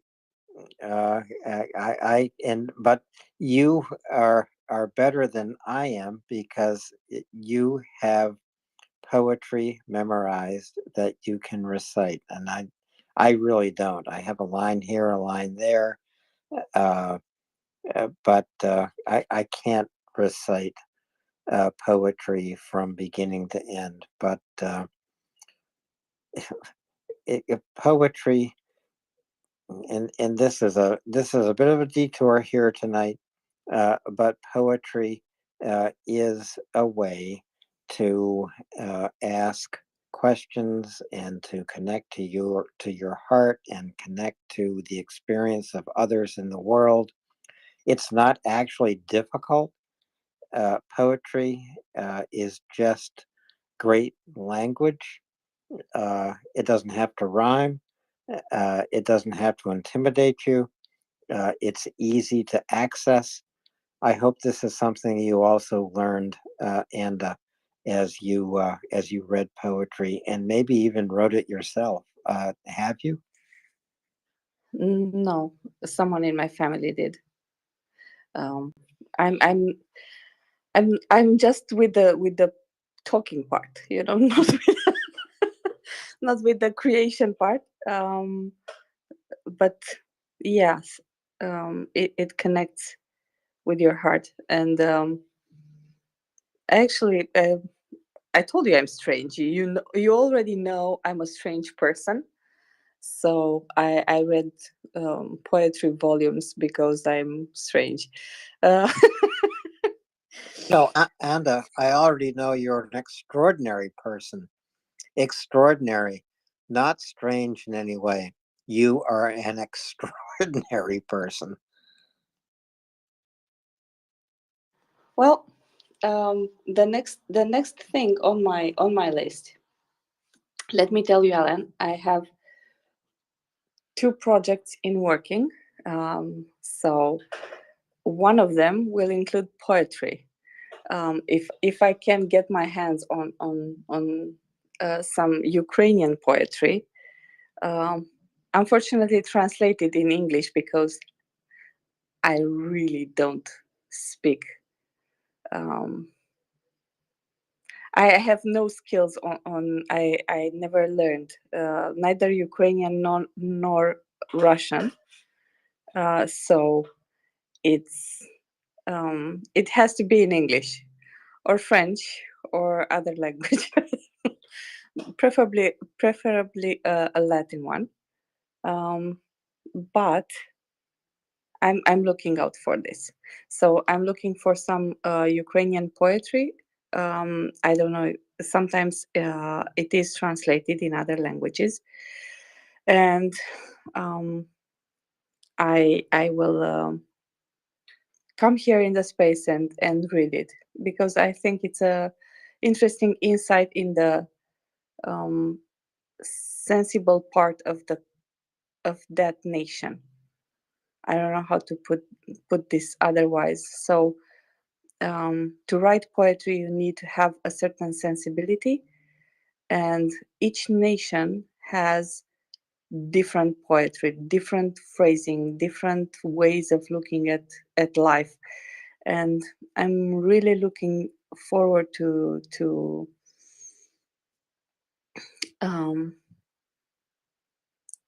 see this. I'm reading fairy tales, Alan, for the moment. Let me tell you that Ukrainian fairy tales, and they are very interesting and different from my from the ones I know. Let me put it this way. But interesting.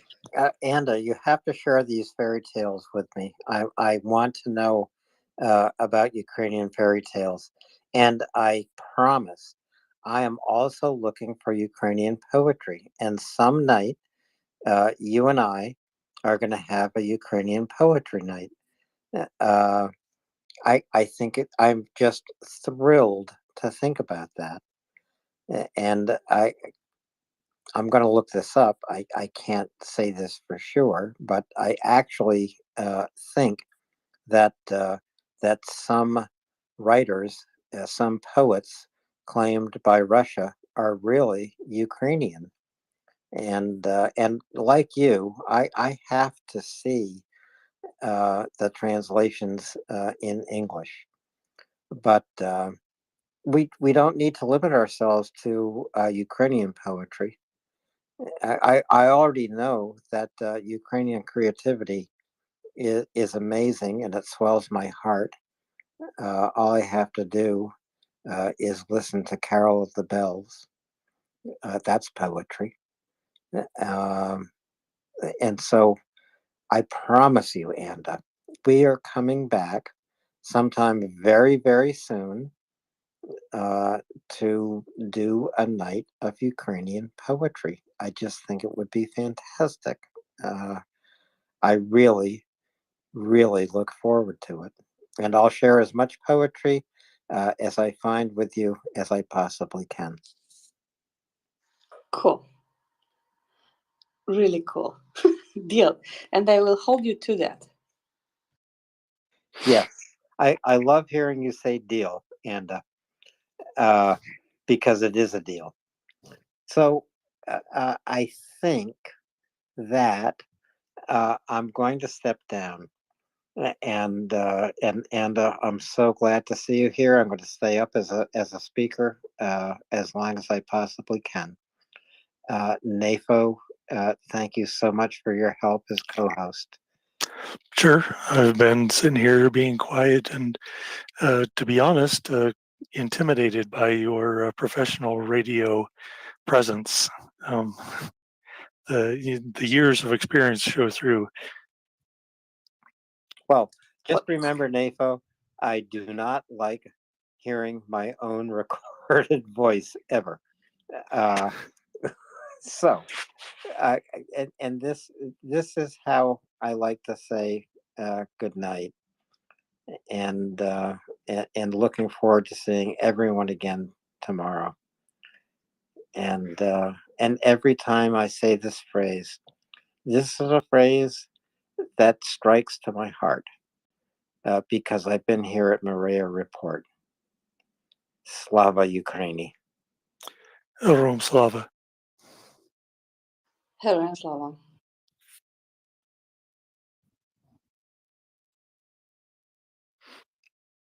So, I guess I am in charge for a second. And I'm not sure, Anda, are you coming up here? Yes, I Or am. somebody But else? You are, okay. I I have would, to. Sorry. Go ahead. I have to tell you, I have a plan. Well, it's good that you have a plan because I don't. You are the plan. Oh, okay.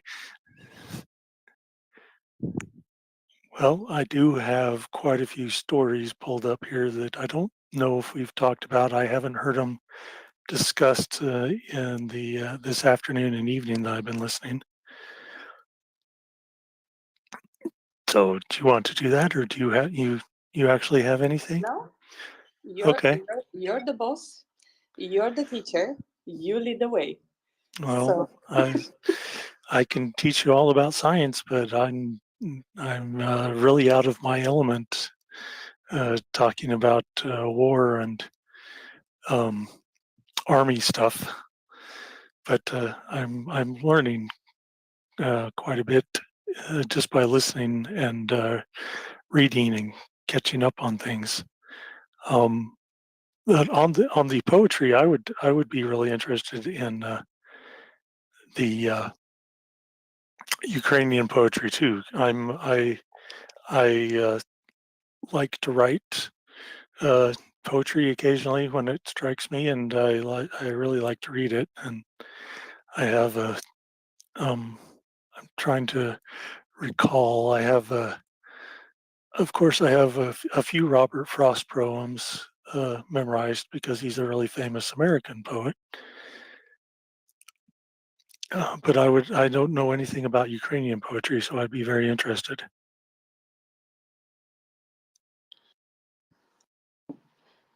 It's the more the merrier. So this is the deal. The more the merrier.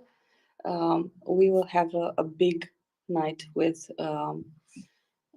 Ukrainian poetry. We will share what we find, and we will maybe we can bring up some of the Ukrainian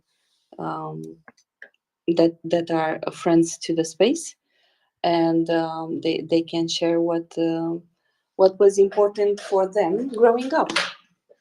And talking about science, science can be interesting, and science is being applied in Ukraine also. So Yeah, we can't forget about those biolabs. well, those actually. So we have had a Georgian student here in the space, and she was really awesome. And one of the things that she shared was the fact that Russia used this story with Georgia first. So in 2008,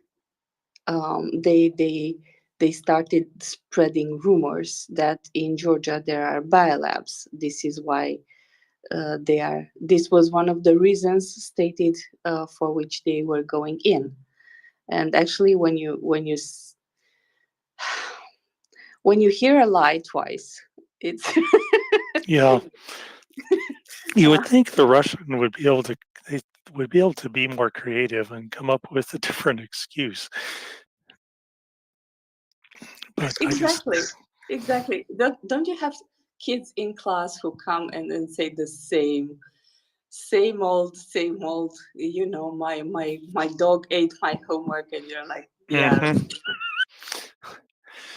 Yeah, yeah, I've heard the same excuses many times, and so I recognize them just like I would, I guess the Georgians recognized the same lies that Russia was saying about Ukraine.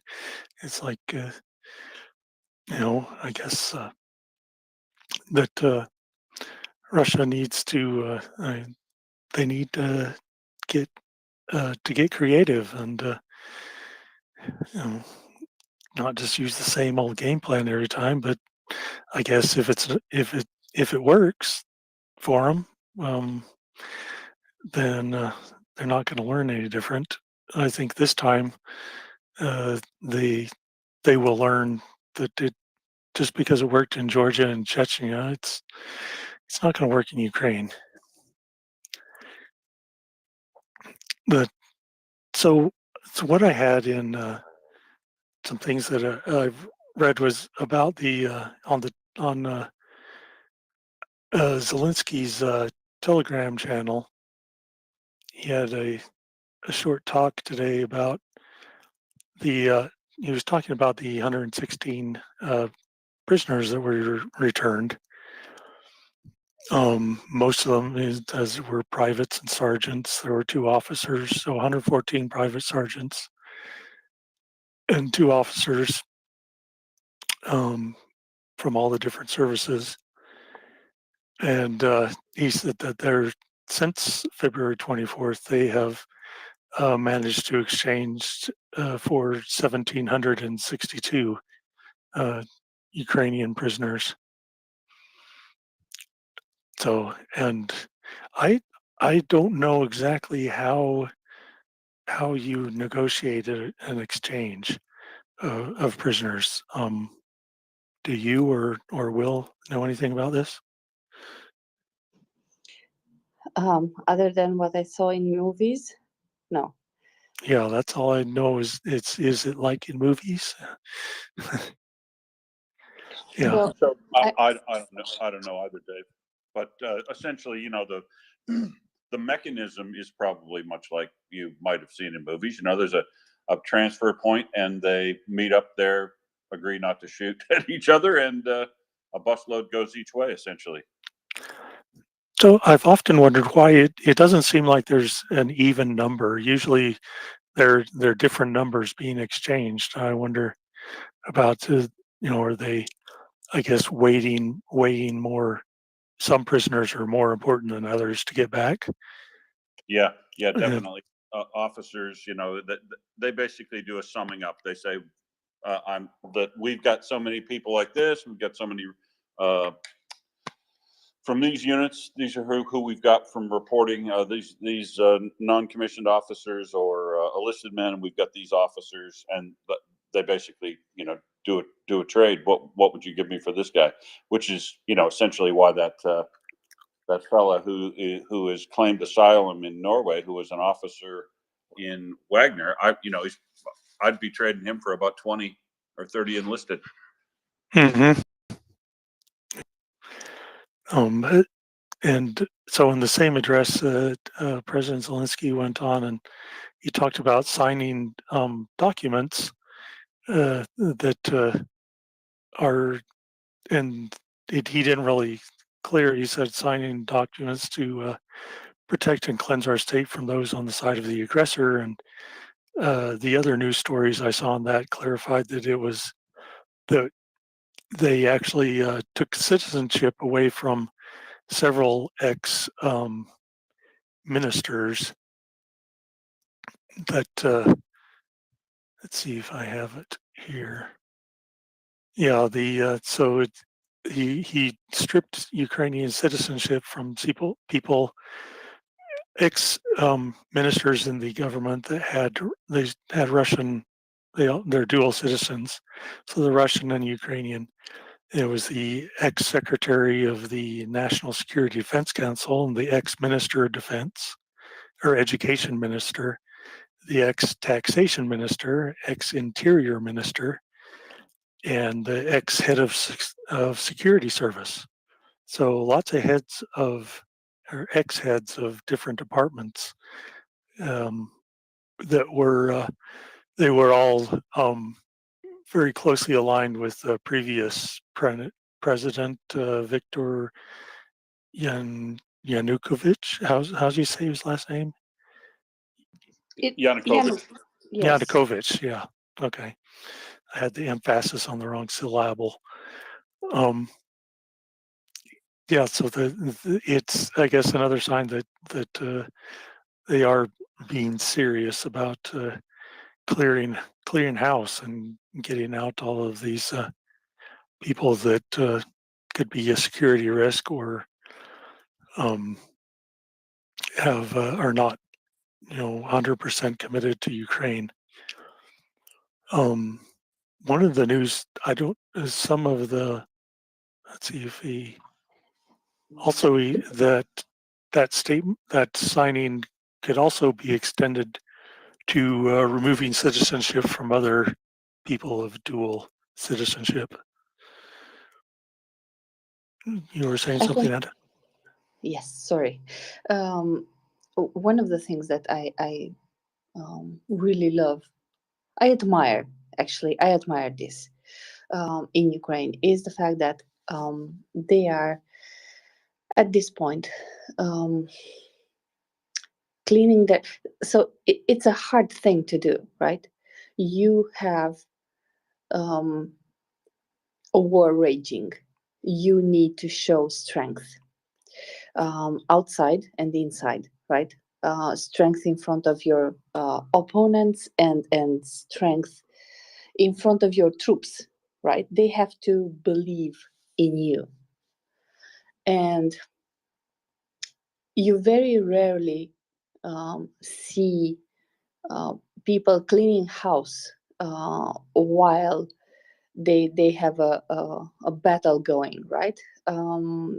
Because it shows that you have some weaknesses within your ranks, and that's not always the way, right? But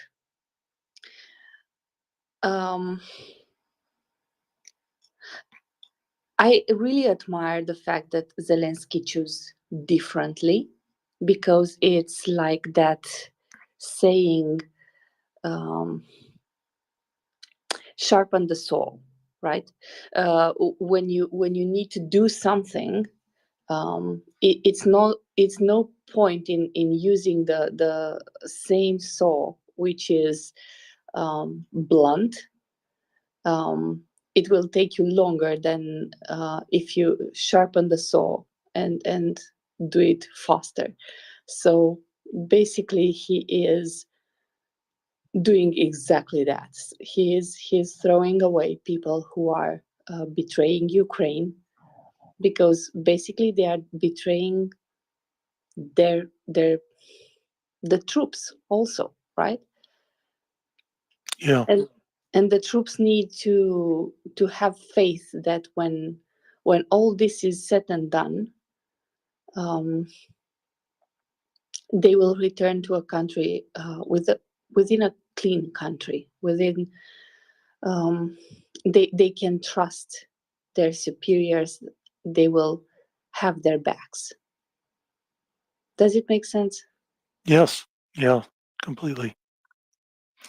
And makes you wonder that well, Putin's been rearranging his generals pretty frequently. I don't know how much that is good for the morale of his troops too. Let me share you a story with you. I don't know. So it's strictly a story. Let's put it this way. This is something that my grandfather used to tell me time and again. So it might be, it might have some flaws in it, right? As it is being told. So during the Second World War, Stalin had a tradition to encourage people to step out, open windows. Let's put it this way. And when I say people, I refer at the generals who were losing battles. So basically, any general who had a major setback that made Stalin and Russia look bad, they would disappear. They will die in one way or another, one form or another. And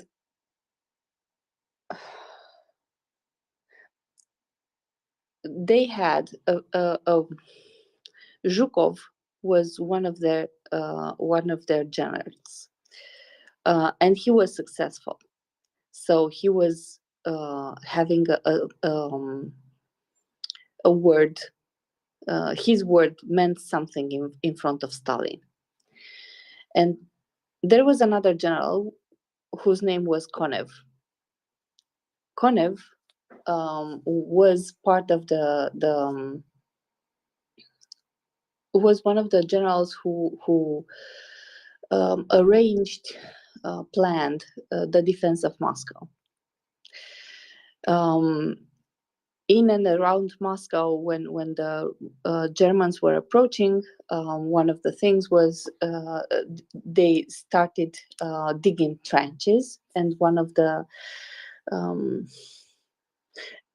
there was a breach, basically, and Konev basically was deemed, it was very fast closed, the breach, and the Germans were pushed back. So Moscow never fell, but Konev looked bad because of this breach, and he was on the list. He was on the window list. So at this point, Zhukov stepped up and he said, "I know this man, and I will take him under my command." So basically, he vouched for him. And this is how Konev ended the war under Zhukov, basically. And there were some other battles that were won under his command. Now, why have I shared this story? Because in the end, what Putin is doing right now is exactly that. Not all of them are dying, but they disappear from the. He's not giving them a second chance. The way all this campaign is conducted is not cohesive and is not was not successful until now. And this started from the top, and as you said, they don't have someone to look up to, right? And this is very important in war and in life. You need models, and we are not all leaders, right, Dave? Some of us are, and some of us are not. Someone asked me recently about leading. If in my private life I'm in a position of power, and I said no. And this is the truth. Why? I don't like to lead. I don't consider myself as being a good leader. Truly. So that being said, I think we all need to play to our strengths, but this means true leaders need to step up and need to uphold principles, because you have to look up to them in order to follow them. Correct? Yes, that's a very good point. That we have leaders are very important for shifting the societal norms, or the society in general. You can look at how a few leaders in the Soviet Union, before it was the Soviet Union, I guess during the Bolshevik Revolution, that shaped the next 70, 80 years of the country, just from a few people starting a revolution. The same thing could be happened in America. There were not everybody was a leader, but a few stood up, and actually the people that were against the British were a small minority compared to everybody else. Most people that lived in North America were they were ambivalent about it, or they were in complete support of the British. But a few leaders were able to step up and mobilize and bring about the great revolution that we had here. And I see that Zelensky is of the same mold. That he is leading a revolution in Ukraine to get rid of the old Russian oligarchy and the corruption, and to shift over into a free and democratic society. That's one of the things I really admire about him. Now, speaking of also another thing that he said, was he in the talking with the at the whatever the conference they were just at, that and I thought it was interesting because he thanked the British Prime Minister during this phone call he had for allowing training his troops on the Challengers, and we know that the Challenger. So it was in the past tense. So Ukrainian soldiers have been in England. We don't know for how long, training on the Challenger 2s, probably before we even knew that the Challenger 2s were coming. Actually, I don't know if prior but I saw for sure um, uh, people going out of the plane in England, Ukrainian soldiers, right, arriving in England to go to train, and it was said in that video that they are going there to train for the challengers.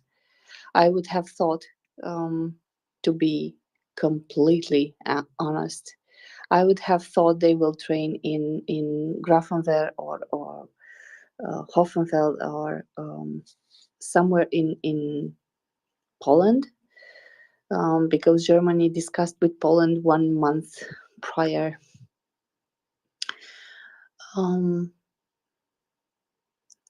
They discussed opening up a training range near to the border with Ukraine, so it's not very far. And for example, some of the leopards were said to go there, and my initial thought was they are going to train somewhere close. But either way, Dave, I am really happy. I am really, really happy. Yeah, it's really good news. And so they Sorry, you said about leaders and about Zelensky. Yes, he is a leader. He is a leader. You know, whatever others might joke about him, like he's a comedian, and there are some diminutive forms in other languages for comedian, you know, and they use those ones. He is leading his people, and he is doing a damn good job at that. Yeah, a lot of people denigrate him for being a comedian and an actor, but correct me if I'm wrong, but Ronald Reagan was also a comedian and an actor. Exactly. So exactly. So it doesn't really matter where you, I guess, what you did before before you were, presented with the situation of, go big or go home. And Zelensky obviously picked go big, and he's killing it. That's a thing that I think of a lot in my own life. So I don't want to get too personal, but 15 years ago, I was presented with the opportunity to start my life from scratch. I became paralyzed in an accident with hitting a tree on a snowboard, and I had this opportunity to go big or go home. A lot of people would say, well, my life is over. I chose to view it as my life. I get another chance to live a different life, and so I can, I guess I take Zelensky's, his embracing of this moment as a motivator for me to also embrace the opportunities, the challenges that life presents us to go big. And that's what we can do with Maria Aid. There's some, like Ryan, who, he got sick of just sitting here talking about it, and so he went over to Ukraine to do something about it. And there's so many other volunteers that I work with through MriyaAid that have done the same thing. And it made me want to be involved with people with those kind of motivations.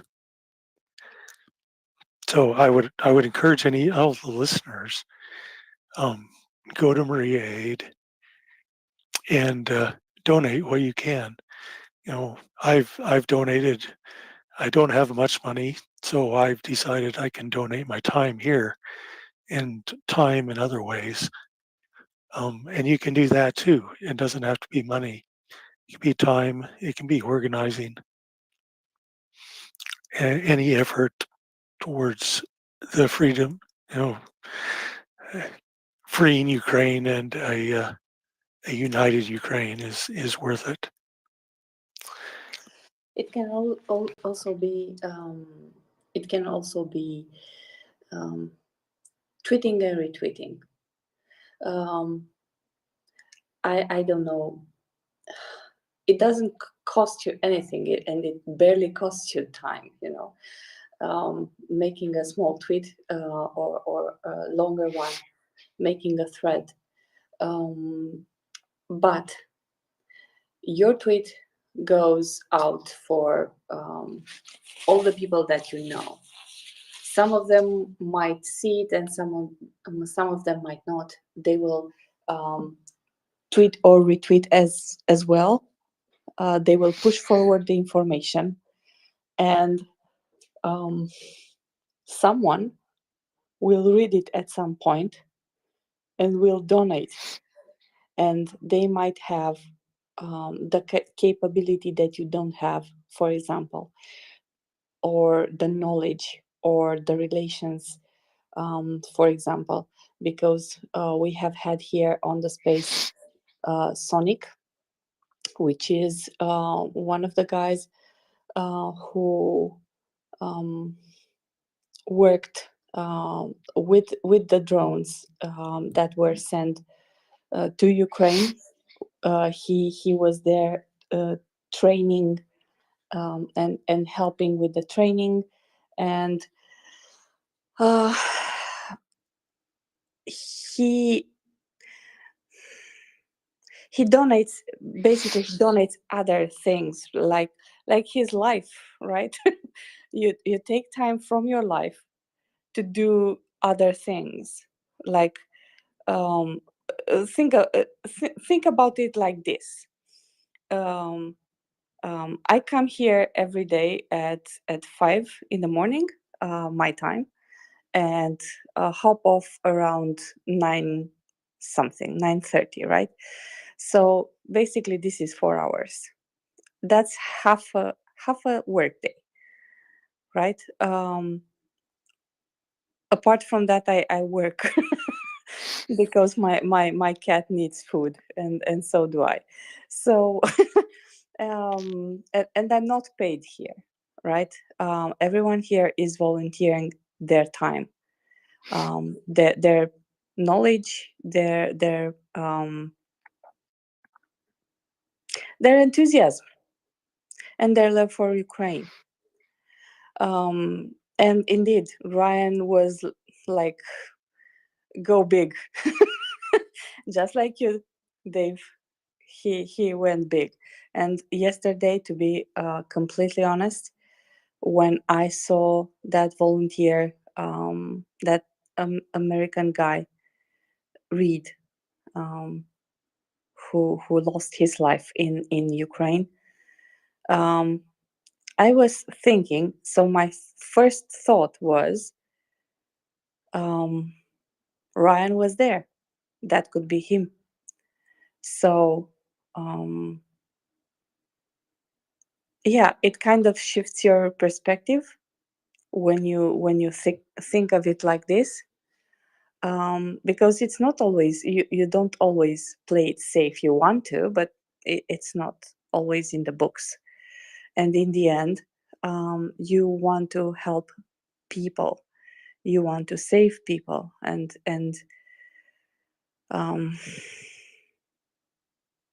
we each do what we can with what we have, where we are, and sometimes in other places. I have to say this, Dave, your story. We have an expression in Romanian, and it's actually accurate when someone tells you something that impresses you. The hair on my hand stood on its root. It's like upward. So yeah. Thank you for sharing. Oh, thank you. Yeah, generally people think that if your hair stands up, you're scared. But hopefully it wasn't Actually, scary. no, actually, it's when you you're a physicist, so physics and biology will tell you that this happens when you're actually when you're feeling cold, when your body perceives cold outside. It's one way of creating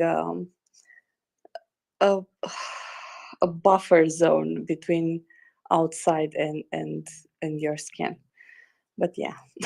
Yeah, yeah, that's it. You have in the cold or you know, at least in America, it's saying the hair on the back of your neck stood up. That means you're really scared. But also, people will say that when they're when they're emotionally moved, that like the hair on their arms stands up. It's I guess an emotional response, much like with a cat. When a cat gets scared and it puffs up its tail, or my cat when she when we play fetch, she loves playing fetch, and her tail will get really big and puffy, and I call it puffy tail time that we have when we play. She really likes it. Charles asked me here on the space about the cats. What's with the cats in Ukraine, because they have a lot of cats, and I explained to him back then the fact that there is the buildings in communist countries are tall with small apartments and with many apartments in the building, and that means it's very hard to raise a dog and keep a dog there, um, especially if both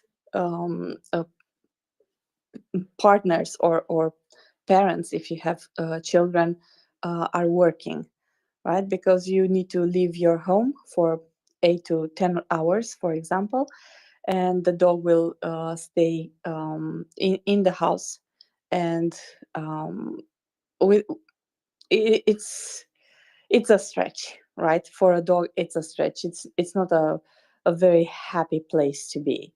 So for example, I have above me, in the apartment above me, I have 2 dogs, and you can hear them howling, right? They are not happy. They are alone, and therefore they are they are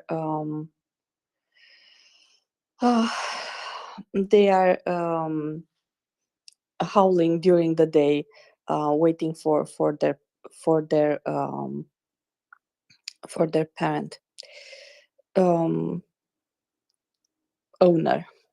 So that being said,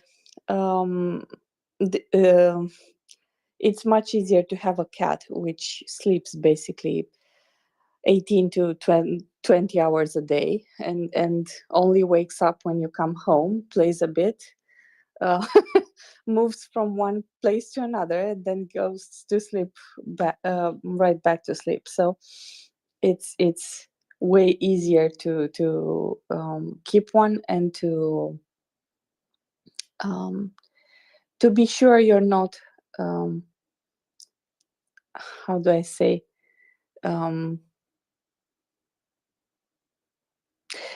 we have a term to the akinui of, I don't know how to express this. Basically, when they are not really happy with what's happening around them. Cats are more independent, so yeah, they don't care as much. They love as contrary to what's being said, they do bond with their owners, but in a different way than dogs. So they are not upset that you left home for hours. So Ukrainians have a lot of them, right? And what was actually amazing for me was another thing. And I think I have to say this, Dave, and I'm sorry, I'm long-winded on cats of all things. Cats were very useful for Ukrainians in history because they keep away rats. When you are a predominant agriculture country, you have a lot of grains which you need to store until you sell, right? And one thing that grains storage with grains attract is pests, rats, basically mice and rats, and therefore having cats around the house which actually chase away the mice and the rats, it's a good thing. So this is not new. They used to have, I'm sure of it, because Romania was also in the same business, let's say. We were 80% rural, more than that at some point, and we had a fairly good agriculture, and that was one of the things. We had cats in the in and around the house, not in the house per se, so they are not pets. They were not pets. They were seen as necessary, actually. But the relationship the peasants used to have with their animals was not so close as we have it today. And one thing that actually impressed me in Ukraine was the dedication to actually save the cats from the destroyed buildings, from the empty cities. So after Irpin was released, one of the Ukrainians actors went in there.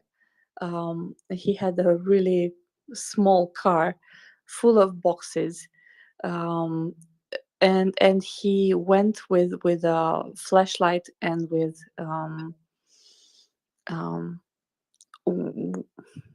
these boxes, especially to carry the cats, and he gathered cats from the apartments which were left by their owners when they ran away.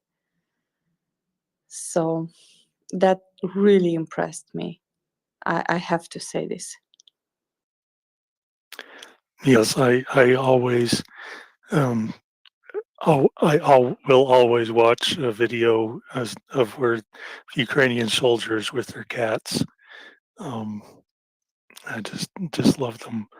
And we had I grew up on a farm, and we had always had cats living in our barn.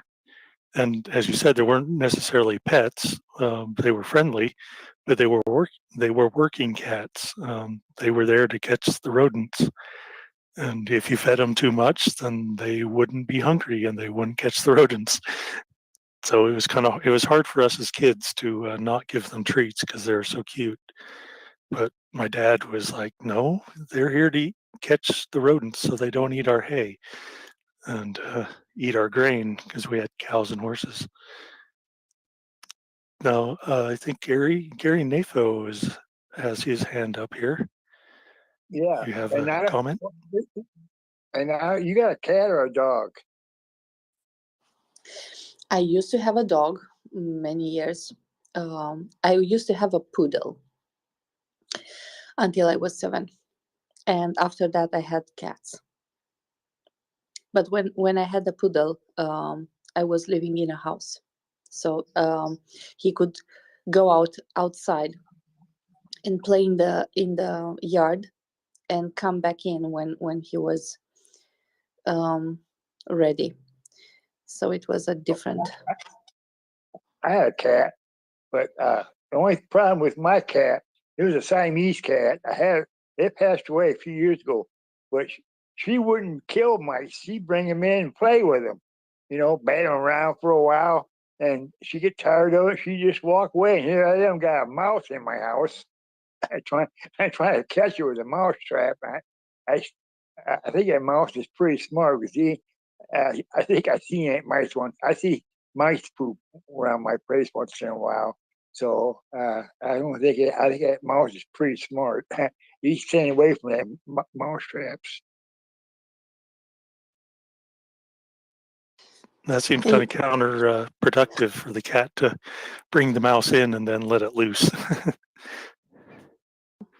My wife can't like that too well. Yeah. Fortunately, my cat that I have right now, she's 100% indoors, and she does just fine playing inside. Because we live by a pretty busy street, and I don't want her to get run over. I see dead cats on this street all the time. That's horrible. It's really sad. Yeah, you don't want. If I get another cat, she's gonna stay inside. That way, I don't have to get the cat fixed, and it won't bring any more mice in. I miss my cat. I had it for about 10 years, and she had a kidney problem, so we had to put her to sleep. But I'm not planning on getting any more pets. They take up too much Gary, of my time. how does a leopard sound? Would you prefer a leopard? I know a nation that's looking for a lot of leopards. Oh, I'll take one. Yeah, you got one. I'll take We'll it. focus on the positive. Sorry about your cat. I did want to say it is 11:51 a.m. in Hanoi. So good morning, Vietnam. Vietnam. Yeah, I figured I could say that. Good morning. Yep. Except you need to say it a little louder. Yeah, I didn't want to. Good morning, Vietnam. Good morning. Good morning. The best of you each morning. Yeah. So I just wanted to pop in. Hi, Anda. Hi, everyone. Hello. Hi, Yehuda. I know why you came. I know why you came, Yehuda. You came here to give us the news that you delivered. I delivered. Which delivery? Well, Yehuda's a mailman. apparently he has 4 That's cats, funny. and he sent 4 big cats. Yeah, Apparently. I actually have 4 cats at home. Siamese, purebred. They're beautiful. Applehead. Very beautiful cats. Anyways, we've been talking about a lot of cats. I was thinking the I know Canadians you're sent the talking about nice. leopards. Well, we sent one so far. One of them crawled into a transport plane, and then off it goes. And as I said, I'm sticking to my numbers: 250, 300-ish. I know the leopard ones people are talking about. Belgium has a bunch in a warehouse, and a lot of work would have to go into making them ready. But you know what? I think as long as the tree gets shook a bit more, and it'll get shook a bit more, we're going to see more leopards. And I think we're going to get to that 500 magic number. But perhaps the Russians will try to do some Harry Curry or Kiri. That's not a person. That's a thing the Japanese sometimes call suicide. And the Russians are going to get into that, I think, pretty soon. And soon? Yeah. Yep. We talked about it earlier. Well, talked about, I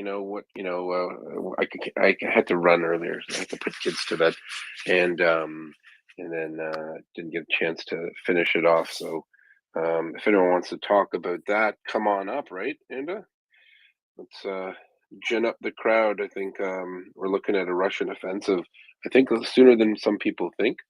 And I think what I was saying earlier, I do know actually what I was saying earlier is that the Russians are going to throw a lot of people into Bakhmut again, and we might see Ukrainians conduct a very persuasive delay operation to suck the Russians in and really pound them. We're looking at 1,000 dead Russians across the front each day. Let's say battle groups, battalion, tactical, BTG size action. And we're going to see more and more of it. And you're going to see changes on the line, but not to fear, because the Ukrainians know what they're doing. And the Russians have zero regard for these conscripts. Putin, just for the record, I'll say it here, a delusional man. He has set, the 24th of February magic date that he's going to control. I mean, in his mind, he thinks he's going to control all of Ukraine. I think we all know that's not going to happen. But we can expect some pretty crazy Russian suicidal waves. I wouldn't even call them offensive operations at this point. They're just crazy. And then in some other news, a certain Middle Eastern country has been very much asked to be more public about what it does and to supply even more things. So that's Israel. And I think there were some backroom dealings with Biden and Netanyahu about Palestinian Authority relationships, which bode very well because it's also going to lead to action in Iran. We remember last week there was a bunch of action in Iran, and it wasn't good for Iran. So some people say they were drones, some other people say there were definitely airstrikes involved. Either way, it bodes well for Ukraine because any way to neuter Russian resupply is a good thing. But I think, there's talk, which is a little silly again, of the Iron Dome. Again, Israel can't supply enough Iron Dome anything to really cover Ukraine, but they can certainly help with technology and to probably make workarounds with the command and control functions of the air defense systems already in Ukraine. So I think we're going to see that spice up, and that's all good news.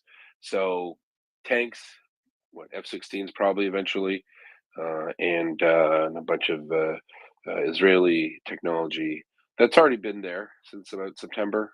But I think the Israelis are going to be a little more vocal about it now because they're going to get cover from the States for whatever the Russians try to do with Iran. So Israel can't act with impunity because of Iranian considerations in Syria and in Lebanon. But all around good news there. And I think, the faster the Russians kill themselves against the Ukrainian wall of steel, the faster this war is over. So, I was hoping we could discuss that if you two are so inclined, Dave and Amanda. Yes, we are inclined along those lines. I also, France and Italy are sending the Mamba air defense system.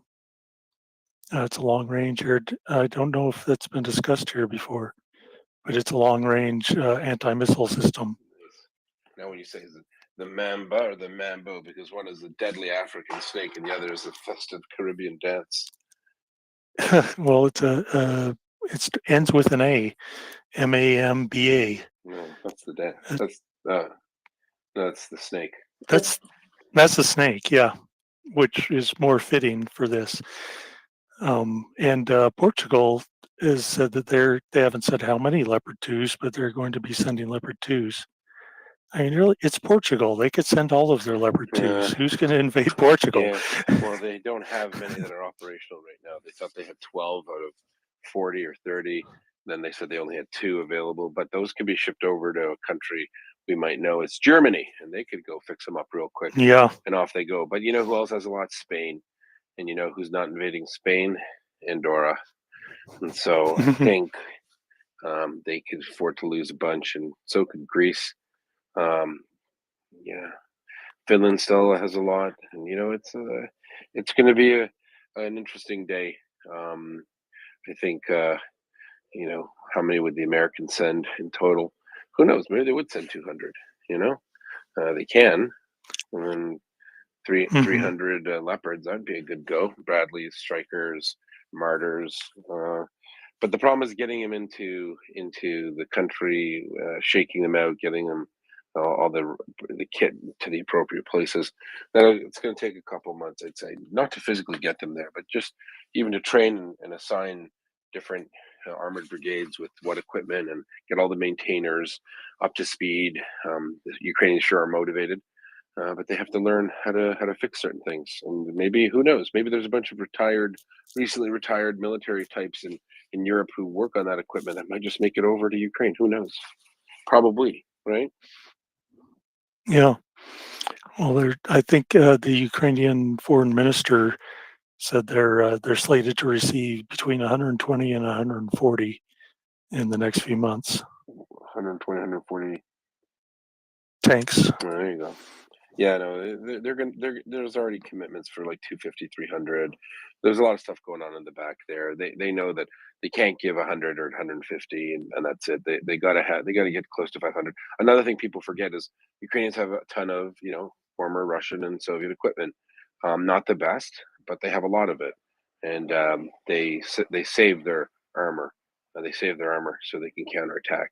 So it's not like they have no tanks. A lot of people think that. They've been hiding brigades of tanks in different places. So not the tanks they want to fight with, but they're better than nothing, right? And they can be in follow-on forces. They don't have to be the fixing or the striking force. They can be follow-on forces that go and do the business and clear little CDETs of company-sized attachments of Russians that were bypassed for whatever reason. They'll make good work of them, and I think that's what we can expect. All the brand new kit pushing through. Sorry, Andy, go ahead. I finish your idea, because after that I have a question for you. All right, a scenario for you. Yeah, so I think the Ukrainians are going to use for the sharp end of the sword, as opposed to the non-sharp end of a sword. That would make no sense. That'd be the hilt, I think. But I think they're going to use obviously the newest stuff that's really good, that has a great anti-armor defense capabilities in them, and they're going to push through with those. Those will be the forces that are used to break in and penetrate Russian positions, and then fix and strike, et cetera, and then you're going to have good old other units falling in, and they're going to be comprised with other kit probably, and where they're not as concerned with say like anti-armor weaponry, because most of that would have been destroyed, or those dismounted Russian infantry would be neutralized, and then you'd just have 72s and T-80s rolling over Russian trenches, and then goodbye. So remember, the Russians got a ton of dismounted soldiers now, a ton of dismounted infantry, but that doesn't help them against combined arms brigade. Doesn't help them. They'd have to have more javelins and whatnot, anti-armor, than,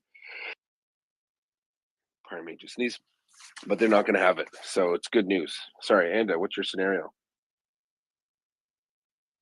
So I remember distinctly, during summer we were kind of down, right? We were kind of down because the Shamaranda were taking place. The Russians seemed to get a hold of some of the regions of Ukraine, and to try to legalize that in some way, right? So signing the papers, having the papers, right? Having the stamps, having everything on writing. And we were having fun, making fun of what was happening, but we were kind of concerned, right? When you see that, you're kind of concerned. And I think 2 days, less than a week from when the papers were signed, Ukrainians had a strong counteroffensive and liberated a lot of land, like going straight in and pushing in couple of weeks, pushing back very decisively the Russian forces. And to be completely honest, this is what I'm expecting right now. So this is it. I see Russians telling us on each and every channel. We also have from Ukrainian channels. The Russian are pushing on this and that axis, and they are not making progress. We see the results. 3 days ago, I think, Mockers came up with the numbers, and it was 920 people dead in 24 hours.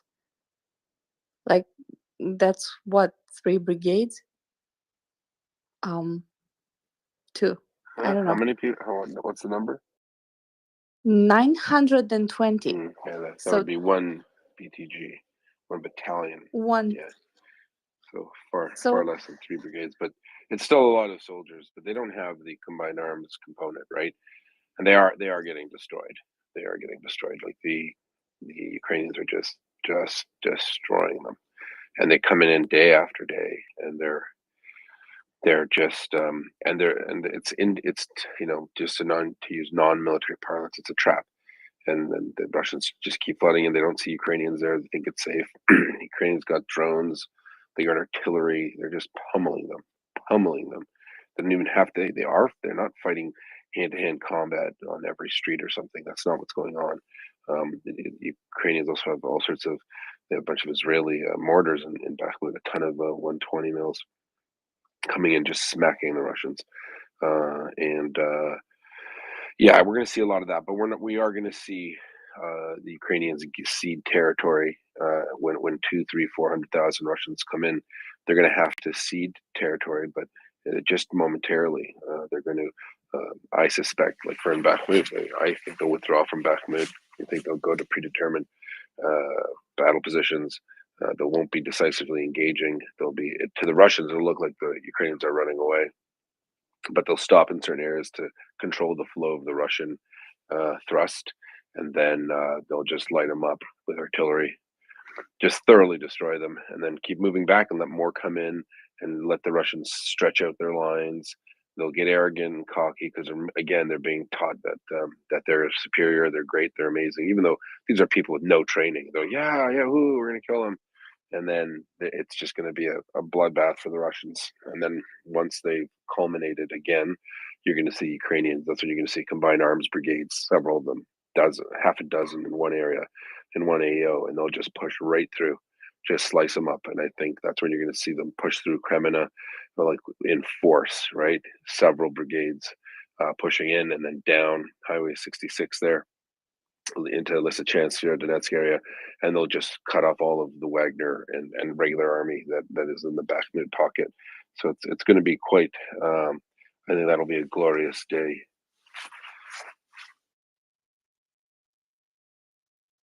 Just so you know, and just prepare for it. So if you see quote unquote Russian telegrams saying Ukrainian line collapses, Russians advance, it's not a collapse, and they are advancing, but into a trap, and that's a good thing.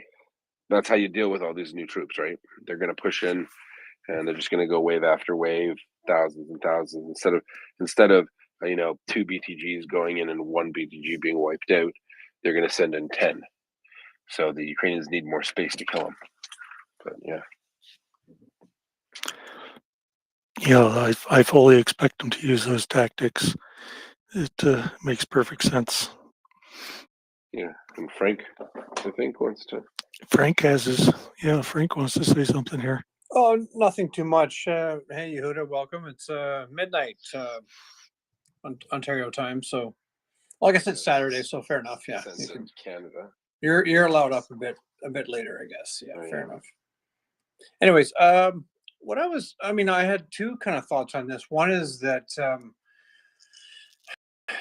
on the topic, which is that Russia is, especially in around Bakhmut, is they're mostly sending just, basically valueless bodies, by which I mean worthless as far as being a military value. I mean, not as people, but they're sending Untrained soldiers, yeah. untrained soldiers, cannon fodder, et cetera, et cetera. But Ukraine is having to, even if it's a 3-to-1, 4-to-1 ratio, I mean, Ukraine is still losing good quality soldiers to hold the line, is what I'm saying. So I worry about the attrition of high quality personnel amongst the Ukrainian forces. And then the other worry I have is that, I mean, Russia never really ended their first mobilization, and I wouldn't be surprised if they carry on with gathering a couple 100,000, a few 100,000 more. I mean, Russia is running out of quality material, but I don't think they're going to run out of bodies. Basically, I mean, they because Putin will basically throw every last able-bodied Russian at the fight. I think at this point. So, Right. Convince me I'm wrong. Yeah, well, I don't have to convince you. I mean, look, they do have the people for sure, but they don't have the material. They won't have the tanks. They won't have the infantry fighting vehicles. So all of those make the fight worthwhile, or they make it tenable. So without any of that, no, I don't see this as being an option. So what do I mean by that? Well, I mean, they don't have a limitless supply, and they don't even have a limitless supply of AK-47s, or they don't have a limitless supply of ammunition. So if they want to get to the point where, untrained Russians after the, first million are killed, running in with pitchforks or something, it's not realistic, right? It's just really not realistic. So we have to remember that, and eventually there'll be something that gives. I know the Russians like to say we'll send millions and they'll die glorious and go to heaven. Apparently, reminds me of a movie, All Dogs Go to Heaven. That's not nice though. So when it comes to the possessions where Ukrainians are defending, they by and large are defending very, very well entrenched positions. Okay, so they aren't this 3-to-1 combat ratio, which people talk about, is when professionally trained armies fight each other, and it also depends on terrain. It also depends on a lot of other factors. So the Russians are used to, like, normally doing 5-7-to-1 ratios, meaning if there was 100 troops defending a really defended area, they would need at least a 700-800 soldiers to attack it. But that's also including force multipliers like tanks, artillery, ISTAR surveillance capabilities, engineers, and they have very few and far between of these. So it's not this simple number thing. Ukrainians, or as I said, in order to accommodate such an influx of people, I would see them like this. So right now, and for a very long time, a bunch of Ukrainian staff officers have sat around a table and they've looked at maps of Bakhmut and they've mapped out, and they've sent engineers to do recce's, and they've looked at all the best places. They walk the ground. They say, okay, if we let the Russians here, this is a bit of a valley. Where could we have our positions? Where would we want our position to be if I was a Russian coming in here? And they got great. Those two crests of the hill, we're going to put beautiful, defensive positions where we can get, a lot of fires into this kill zone. Artillery is going to be far away anyway, so they'll know that this is a predetermined, targeted area of interest, where they're going to be looking at and lighting up the Russians who come in, and then they're going to move 1 or 2 or 5 kilometers west on that trace on that map, and they're going to do the same thing. Okay, what if we get to this point? Where would they be, right? And then they'll map that out again. So that way you have a big chunk of area where it serves 2 purposes. One, it canalizes the Russians. It makes them go in a certain way that you want them to go. And also, there's a psychological component. The Russians are going to be so happy. The first they're going to say, "Oh, there's just 1,000 dead people here, but we're Russians. We're great. We're going to push through. Woohoo!" And then here's the trick. So let's say they withdraw from Bakhmut and they go to the next tactical bound. Let's say it's 1 kilometer. That's too short, but let's just say it's 1 kilometer. And let's just say every 1 kilometer west, Ukrainians it's not realistic. It could be 3 to 5. Let's just say 1, because I'm not the smartest guy. I'm good with small numbers. So you have this defensive position. You have Ukrainians digging in. Right now, the engineers have already done this. They've already done this digging. And anywhere where they want to fight a delay or mobile defense is what they're going to do. And they're going to make sure they dig run-ups, like ramps for tanks and for Zulu labs or infantry fighting vehicles, so they can use everything they've got in the defense, right? They're going to create ramps.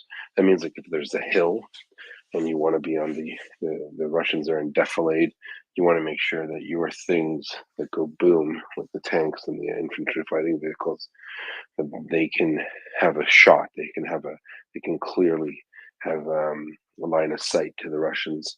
And then you're going to have these emplacements where Ukrainian soldiers are with their platoon weapons and their area defense weapons and their anti-armor and their cutoffs. They're going to have all of these in these defensive positions. It's like setting up a nice theme park of destruction. So, but here's the thing. They're not going to stay there for long. So you're like, that's crazy. They're going to put all that work into it. Absolutely, they will.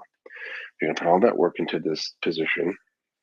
The first big bunch of 50,000 Russians are going to push through, and the Ukrainians will withdraw. Just before they withdraw, they do what's called the final call for protective fire. That means all the guns go bananas, and so it makes a wall of artillery.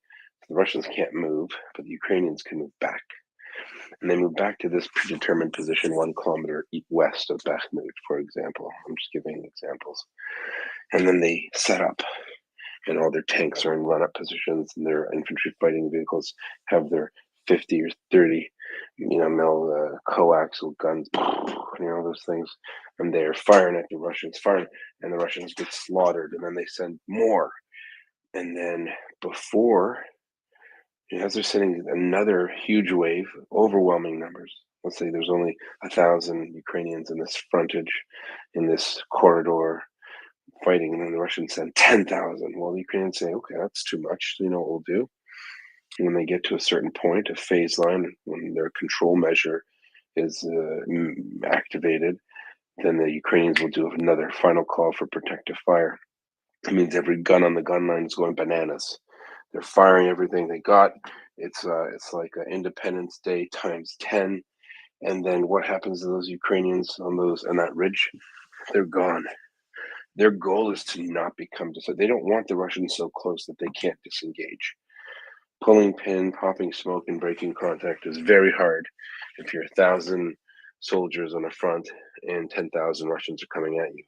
So that's very tricky. It's a hard thing to do, but the Ukrainians have done it before, and they will do it again. And then they'll use this cover of this final call for protective fire. They'll all the Russians are going to get stunned, even if it's 10,000 troops. If they have 10 minutes of sustained fire, it's crazy, right? It's like William Tell's overture, and then the Ukrainians go back to the next position. So all of their kit and equipment and soldiers are now somewhere else. They're gonna actually hopscotch. They'll go another tactical bound back, and then there'll be other Ukrainians set up there for the next wave of Russians. So it has multiple effects. You attrit the Russian enemy number one, you severely attrit them. You've made them extend their lines. They're not setting up casualty collection points along the way. They're not figuring out, how's my ammo going to get pushed out. They're just getting on the phone saying, we've moved 2 kilometers to the west, bring up more ammunition now.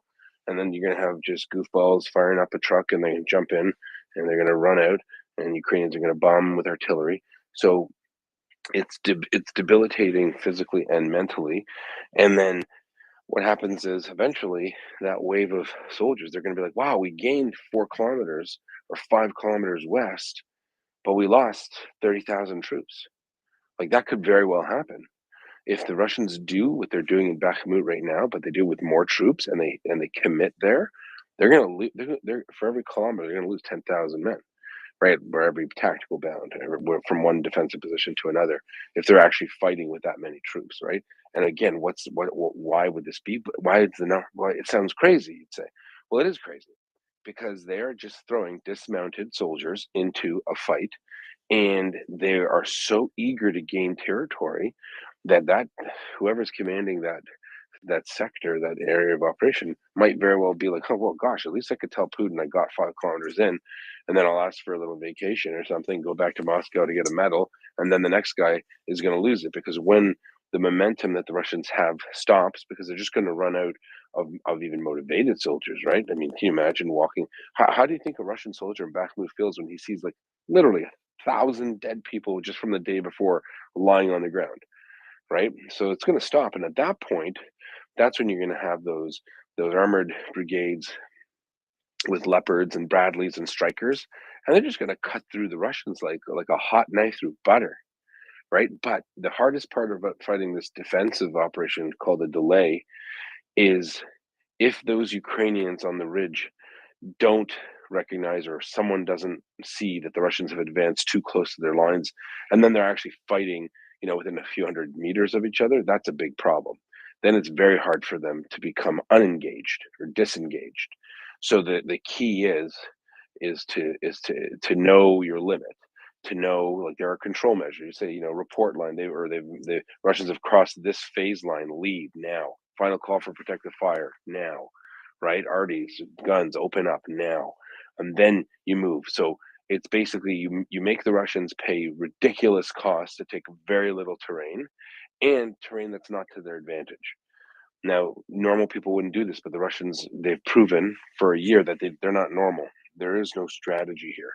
There is no master plan. It's get terrain at all costs, and that is the best enemy to fight, because it's irrational, it's stupid, it's reckless, and so your comment about really seasoned Ukrainians dying to do it, yeah, people will continue to die for sure, but it's not the fight you think it is. The Ukrainians, even in Bakhmut, are using all sorts of really cool techniques, even small little drones that blow up in your face. The Russians are getting just mashed up, and they'll do that in a bigger scale to the west of Bakhmut. And I hope to God that the Ukrainians continue to fight really smart, and that they don't become decisively engaged when the odds are so against them, but rather they lure the Russians down a path where they have a thin, narrow bulge into Ukraine that's vulnerable from the north and the south, and eventually from a frontal attack by Ukrainian forces. I hope that answers your question, Frank, and it was a long-winded one. I apologize. No, it definitely does. I mean, to a pretty large extent, actually, for the last call it 4 months at least, the Ukrainians have been doing this in large part, anyways. I mean, they've allowed, or even longer, they've allowed the Russians to send pretty much unarmored bodies up against Bakhmut for months now, for example, and that's just one example. And of course, the Russians have taken heavy losses, typically 700 to 900 people per day, according to Ukrainian reports. I guess what I worry about is everything that you've said is exactly what has transpired, and it all makes sense. But don't the Russians know this as well? To make it sound so simple, then the Russians must know this, and they must have a plan B other than basically doing 2 times or 3 times plan A. I mean, maybe that is maybe that is their only solution because they don't have the materiel. They're using 60-year-old tanks that they're rolling off the lines, and they're getting crap munitions from North Korea, and on and on. I mean, Huge failure rates. A lot of deads, a lot of fail rates on the yeah, ammunition. Look, no, do they know better? What they have no option. They're being told to advance. They've been told we'll give you an endless supply of conscripts. They can't do anything about it. They don't have the artillery they used to have to just do this mass fires, this creeping barrage onto Ukrainian positions. Ukrainians have too sophisticated of counter battery systems in place. They just think they're going to win in numbers, just like they always have in the past. They're going to win by sheer numbers. As Shoigu said, no one likes suffering like the Russians. We can suffer like no one else. He thinks that's a positive thing. Some people think the lemming approach to warfare is probably bad, and it is. Yep, I hear you. I know. I mean, I guess we'll see. Considering that we're almost a year in now, and the Russians have basically used up almost all of their best stuff, and by stuff I mean armor and missiles and soldiers. So they've used up almost all of their best stuff, whereas the Ukrainians initially were fighting off the Russians with crappy old Soviet stuff. Pardon the lack of specificity on that. It's fine. Yeah. But the Ukrainians initially were just using crappy old 152 millimeter artillery that was unguided and all this kind of stuff, all this kind of thing. And now, of course, they're getting GPS guided, NATO munitions, and now they're getting tanks and Bradleys and. So I mean, it's basically a continuation of what I've said for months and months now, which is that every day the Ukrainian army gets stronger and every day the Russian army gets weaker, and so yeah, maybe we're just close to that inflection point. I just worry that. It's going to take 200,000 more dead Russians, and which means that we're going to see another 50 to 100,000 dead Ukrainians before this is all over and done with. Well, I don't know about numbers, Frank. I don't think that's relevant. Like for the Ukrainians, there are 40 million Ukrainians that have to make sure survive. So yeah, the price will be high. I agree. It's just a travesty, but no, I'm just sorry. I'm just the travesty was Russians invasion, right? So no, I mean I'm talking about for the Ukrainians. I mean the Russians chose this. So the travesty is that or the real issue, and the Ukrainians know this, that if they don't fight this and they don't win, and even if they lose 500,000 soldiers, it means the freedom of their nation forever. So there's a lot riding on this. There's a historical precedence of. I agree.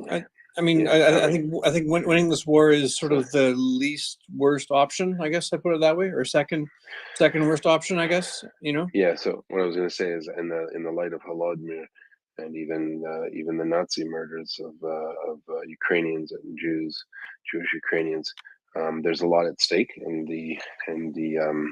I don't see 100,000 more Ukrainians dying. To be honest with you, I see. I think it's not that just Ukraine did have NLAWs and javelins, and they were doing great stuff, and they were fighting off the initial advances with RPGs and Soviet junk, as you said, and then eventually, things changed, and you saw, the Russian army overall, writ large, heavily degraded, infantry fighting vehicles, all that jazz. But the Ukrainian military become superior technologically by leaps and bounds, and it's only going to get. It's very strange situation where such a small country, so much smaller, not having a big army like the Russians did, have actually gotten. They outmatch the Russians 10-1 in technology, and it's only getting bigger. The delta is growing day by day, and that means that the Russians literally have no way to take over Ukraine, and they certainly don't have a way to retain the territory they have in there. And we're going to see more of it. But I try not to focus. It's too bad.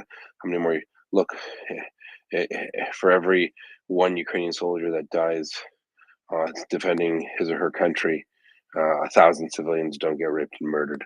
And so that's a price that every Ukrainian seems obviously very apparently willing to make. It's a sacrifice they're saying we're going to do. So I think that's yeah. All right. I hear you. One thing I'll just say as well, Yehuda, I know you probably were, based on when I read the response, it sounded like very much like your voice to the Ottawa Citizen article, the hit piece, I should say. I thought it was a very well written response, and I was sorry to see that it had to be made in the first place. You guys did great. Continue to support the space. Continue to support Maria Aid.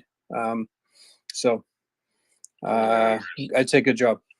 Thank you. Yeah, I know Maria made a lot of statements about it. Lubomir, one of the board members, made a lot of tweets where I would direct you to. Most of it was,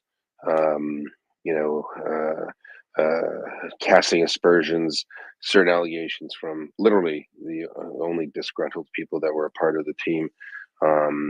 And when Lubomir, quoting him, he says, there were several misrepresentations, and there were. I mean, we have all the receipts. It's one of those things where, people said all throughout I'm not sure who was lying in the whole process, but to say that they left, one of the things that was interesting is they left because they felt something was shady, is what they were kind of hinting at. Yet, just going through all of our communications, at least mine, with individuals, they were all quite mad that they were cut out, meaning we left them. So I'm not sure what due diligence was done by the paper to determine the veracity of some of these statements, but I have my own where, many of them stayed to the last moment. We didn't want to be around people like that. So you know what? That's something for another discussion. I don't want to get into too many details. There's some surprises along the way. You can say whatever you want, but it doesn't mean you have freedom from consequences. As you know, there are all sorts of legal recourses for things like that. But we'll leave that.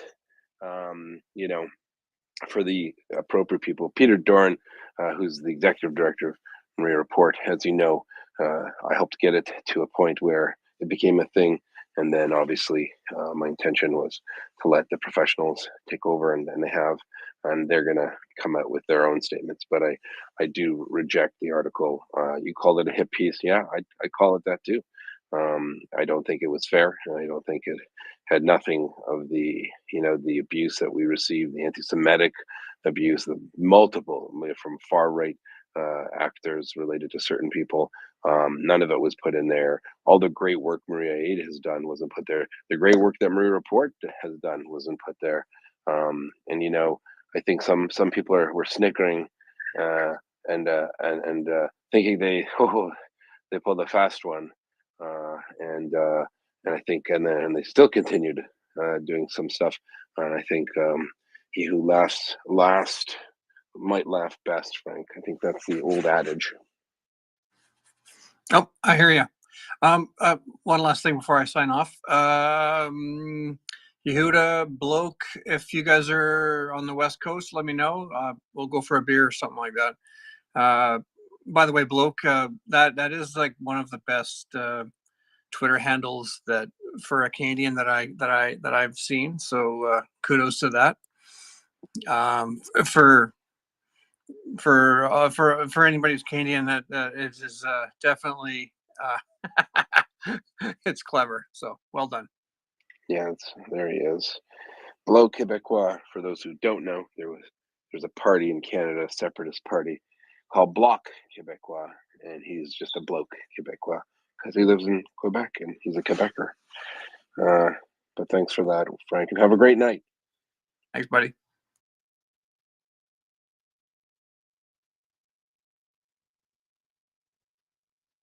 Maybe Bloke will come up. Who knows? Yep. Sorry, I had to find my microphone button there. I would echo what Frank said about your response. Also, I thought it was very well done. kudos to you and the MriyaReport group, Maria Aid. Yeah, they're great. And yeah, there seems to be a lot of, I mean, it keeps coming up. So some people, MriyaReport is in the name. The Walter Report wasn't, we called it. I mean, I actually made the name Walter Report. There was no Walter Report. I said we should call it something. I had a reason to believe in a person. I made a mistake, but that's fine. 40 volunteers, literally on one day, 17th of July, said we're done. We're moving to another platform, and that was the report. So that's a report. Maria Aid, something totally different. It's an aid organization. The report was just advocacy online. And I think what people were confused is I had initially helped start, like, I guess technically Trident Aid. We'd actually call it Trident Aid. But then when the Ukrainian Canadian NGO people got involved, I was still around, but I just dropped off. It was kind of boring, to be honest with you. The meetings were very long. and they're talking about saving $40 for shipping on this, and I'm like, oh my gosh. And so I wasn't, although, like, symbolically, I was there with the team started. But as I moved it to the Walter Report, to the group of people, and some people more than others found other hosts to help out, and then we became the Maria Report. So for those who are confused, two separate things. We like the name Maria. It's the hope dream. It's a beautiful name. Called Maria Report. That was pretty cool. But we obviously, and another thing, I heard that on the Maria Aid website, it talks about us saying that we exclusively support them. That could have just been a typo. As everyone who's been here knows, we've supported a bazillion really good causes, from Ripley's Heroes to Malcolm Nance's Tapestry to Come Back Alive to Petula Foundation to lots of different organizations. So we're all about supporting anyone who helps Ukraine. In the beginning, we were a little more gun shy because we didn't know who was who.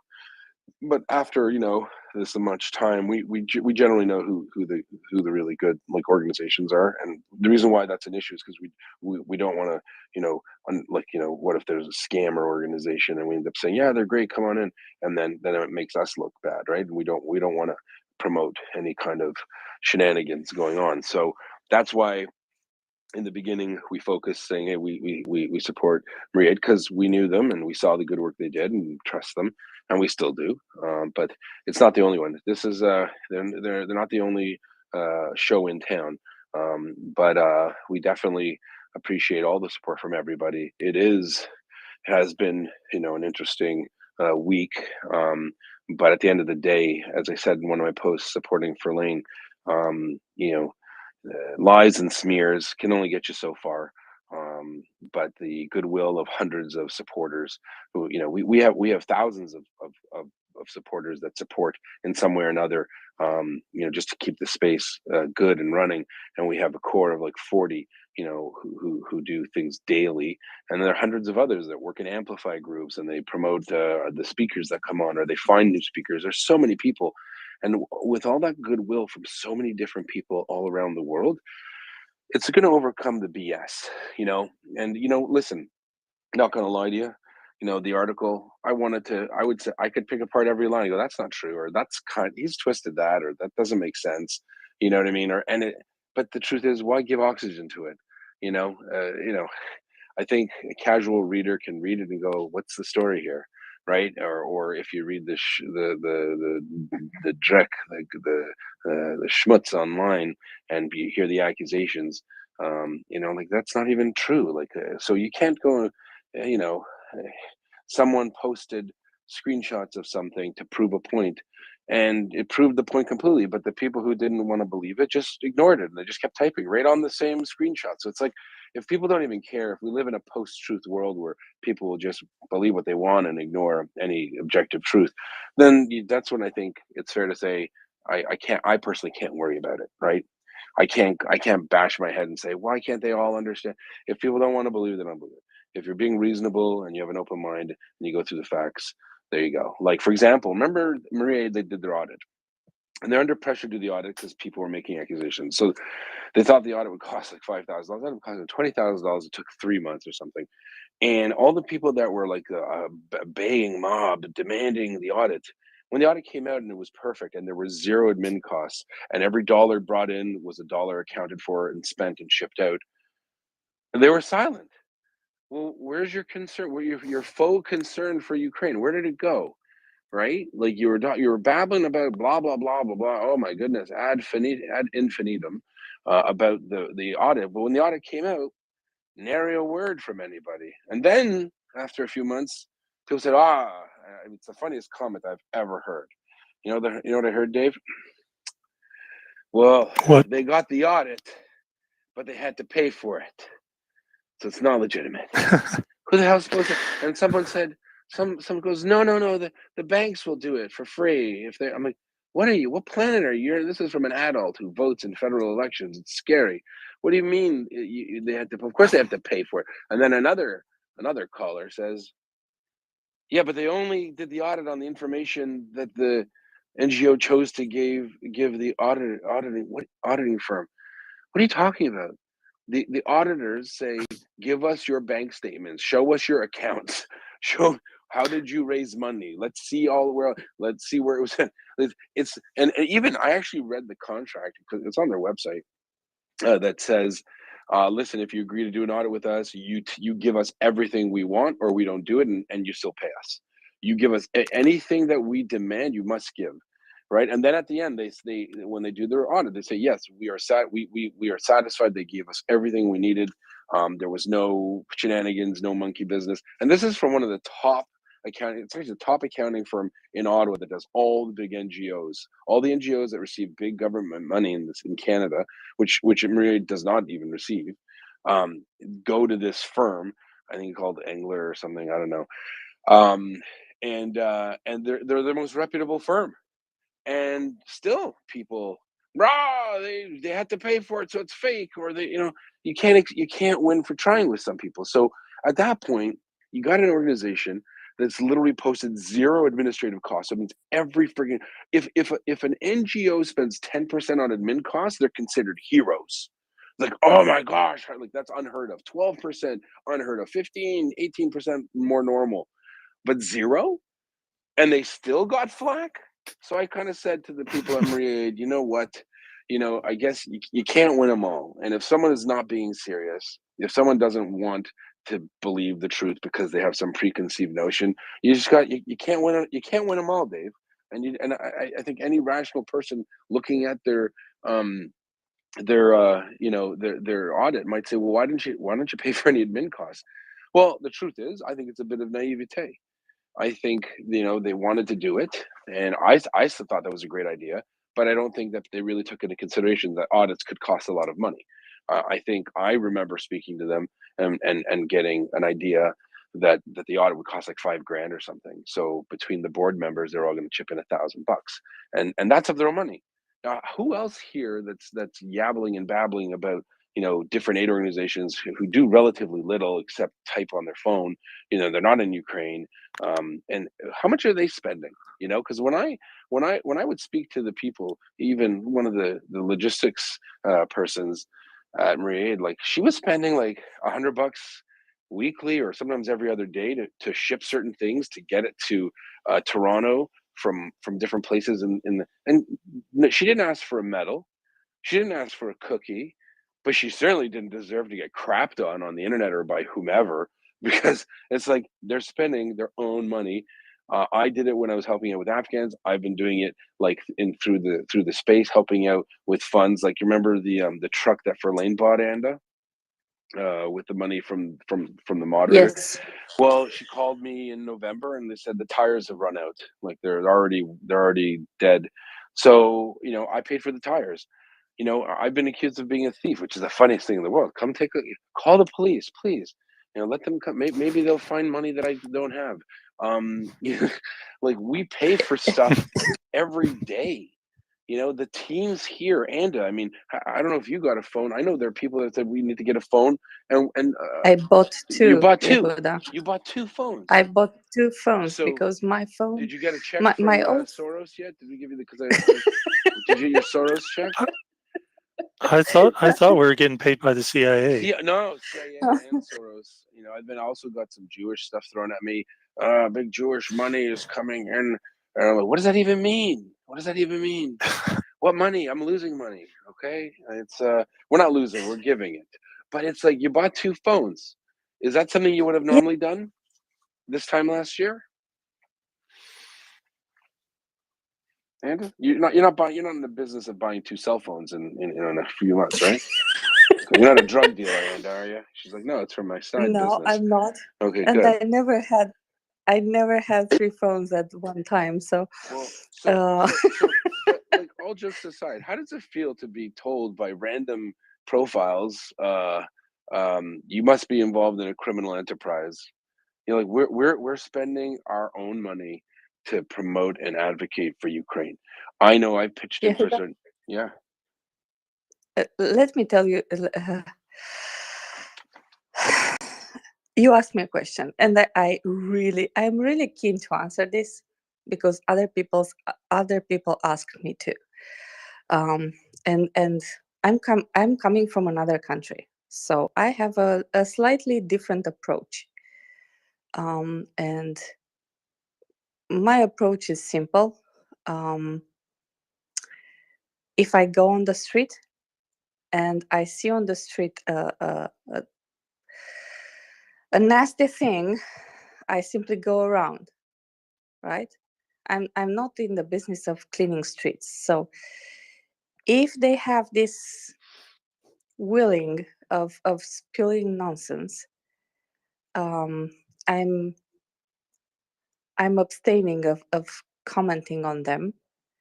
I don't even read them. Let me tell you this. I don't even read them. So my statement is being here every day, right? Show up every day. This is my statement.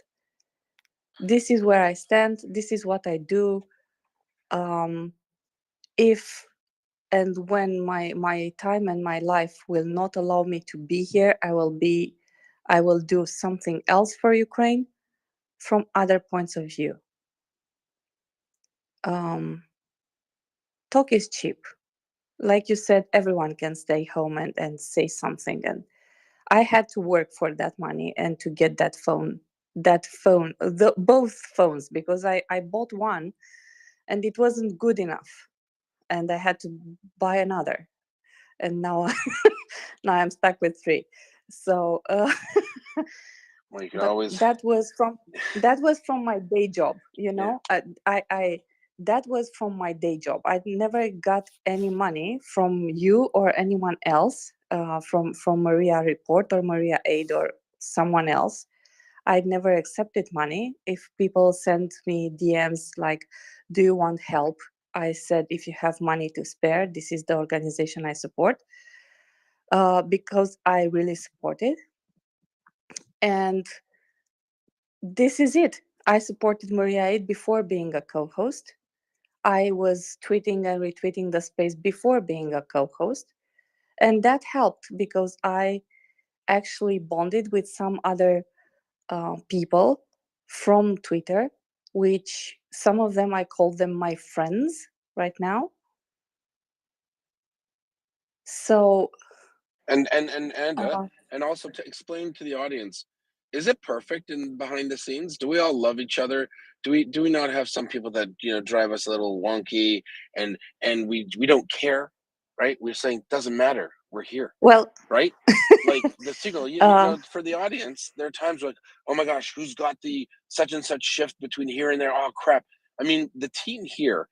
I mean, I've had to do my own work and I'm on a course. So in the last couple of months, I've not been anywhere near what I used to be. I used to put in sometimes all-nighters and then go to work.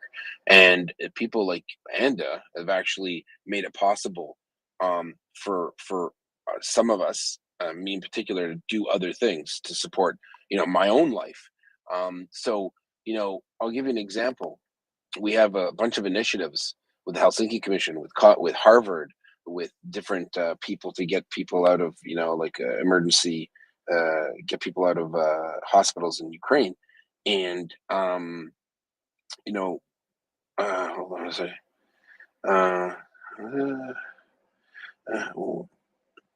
Sorry, but and someone said in a chat. I don't think you were there, Andy. You're probably sleeping.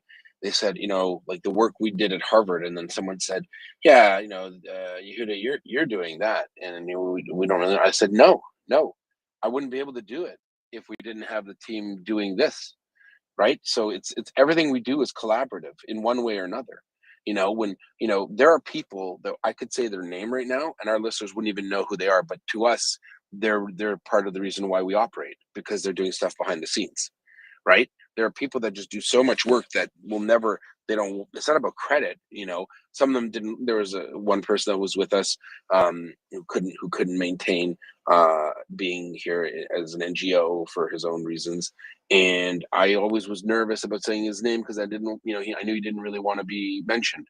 And there are many people like that. And that's like, I don't think people realize, to run basically a 24-hour like global broadcasting media company, which is kind of what this is in a weird way, it isn't easy. And none of us are professionals. I mean, except for Alan, I don't think any of us has ever done this, right? It's new to us. So, like sometimes people criticize, especially when I was on more, I'd get messages, "Oh, I don't like that." I'm like, "Oh, I'm so sorry. Do you want to come up and do it?"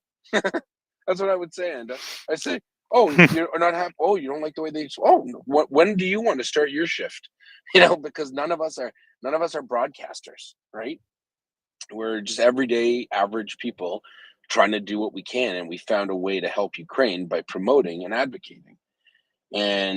And just to tie it back into the original point I was making, Anda, I don't know how you ignore it. You may have more willpower than me, but sometimes I just see this and it's like, wow, who are you? Like, do you even want, like, one criticism that always just irks me is MriyaReport platforms Russian propaganda. I don't like JJ Smart. I don't like Ilya Ponomarev. We've had like, I actually calculated how many hours we've been broadcasting, and I think we've had like over like 600 different guests.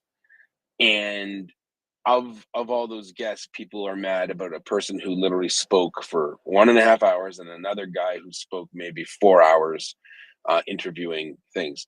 And we're promoting. So you didn't like 2 of the guests out of 500, or so? Like, come on, like, give me a break. You didn't like to. Oh, you didn't like. Oh, we're just going to stop everything, and it's over. We're throwing it in. And I just feel like No, saying, no. what's wrong? Like, but then you realize that Let it's not a rational criticism. Does that make sense? it it isn't a rational criticism, a rational one, or a factual one, but you made 3 points, and I want to address them. So the guests we are bringing in, whenever we brought up guests, right, and they came here and they said their piece, what they had to do, we pushed back when things were not okay. So that is one. If any, and not only with the guest, we pushed back when people came up here in the space, speaking, talking about things in weird ways, right? Without facts Framing, or strange framing. strange framing. So we will push back. If they bring up topics or facts which are not facts, we push back. So it wasn't closed. What I said previously here in the space, and what I hate 2 things, like literally. One of them is and I said this before, when you pretend to be something you're not. You support Russia, okay, perfect. Be respectful and factual. So if you want to have a constructive discussion about this, I can indulge this, and I can have a discussion with anyone who is open to have a discussion. I will not indulge, and I will not condone, and I will not let up in the space, or I simply dropped someone. Because when you're not listening to something that you came and said something, right? You came up and said something. I have no problem with you doing that. But when you do that, listen to the answer. Let me finish. After that, talk. So we can have a discussion. Because otherwise, I can spew here a lot of things because I can talk a lot and I can be loud if I want to. And we are going to go nowhere, right? So this is one of the things I totally dislike. Rude And the behavior. second, not only rude behavior, but being disingenuous. Because, for example, when you come here and say Ukraine was not a country, and why are we fighting? What was that? Proxy Why are war. we fighting? No, why are we fighting a country with nukes that will threaten us and blah blah blah? Well, let me answer. Right? This is not something that you, after 1 year, after one effing year in which Russian soldiers murdered children, like shelling apartments, civilian apartments, shelling maternities, raping women. And when I say raping women, means they entered into towns, into villages. They will tie up white bows at the pillar of the gate to mark where the women are, and they will go there in and rape them. Excuse me, but you don't get to come here and say they are some kind of vindictive angels, because they are not. This is not a behavior. I'm all for a fair fight. Okay, you want my land, I want to defend it. We fight on the battlefield. I can understand that. It happened thousands and thousands and thousands of times during the years. I cannot understand the other part, right? Well, call it for what it is, and these are the new Nazis. I mean, you don't set up, an invasion and then get caught on signal communications being surveyed, having execution brigades that would go in to terrorize and murder civilians. That's what the Russians did. The last major army that did that was the Nazi army, the Einsatzgruppen, were hit death squads that were sent ahead of the regular army to murder undesirables. Obviously, in Eastern Europe, it was mostly Jews, and especially for many Jewish people as well, myself included. I don't see a distinction because Hitler didn't have gas chambers in 1939. He didn't start this way. He got there, and everything that we see it looks and quacks like a duck. It's a duck, whatever. The Russians are saying it, right? They're bragging about stealing, kidnapping hundreds of thousands of Ukrainian children. There are reports that have come in where Russians are selling for sex young Ukrainian children. This is like the epitome of evil, and it's manifested today in Russia. And for those, I don't care what you vote or who you like, which president, or it doesn't matter. If you can't see the evil in that and can't see the urgent requirement to help stop it, you're part of the problem, And I will say this though, Anda, I would love for Sergei Lavrov to come here. I think that I think part of this space is exposing the lies. And you know what? My biggest fear is it becomes an echo chamber. I don't mind when someone comes in to ask a question, but when I know that because we have smart people in the background, they'll message us and say this person's like totally off the, anti-vaxxer and this, where is flat, and they said, just curious, why are we helping Ukraine? And that's your disingenuous comment. I think like those disingenuous people, obviously they can be ferreted out really quickly, but I actually Let me tell you, I don't have a problem when people. I don't have a problem if they're if they think the world is flat, I really don't have a problem with that. If they want to believe that and don't believe in science, okay, their job, their body, I don't care. But we are here in this space to support Ukraine. If you don't support Ukraine, come at least with facts, come at least with a reasonable argument, and listen after that for the reply. Don't come with stupid narratives just because you want to be heard, or I don't know, disrupt the space and disrupt the discussion, because usually this is it. We have had some people coming up farting, like, and they are impersonating people on other accounts because they figure it out. We let them up Yeah. because we know them, right? Yeah. No, 100%. So today they came again. I thought it's your fault. Yeah, it comes sometimes for me.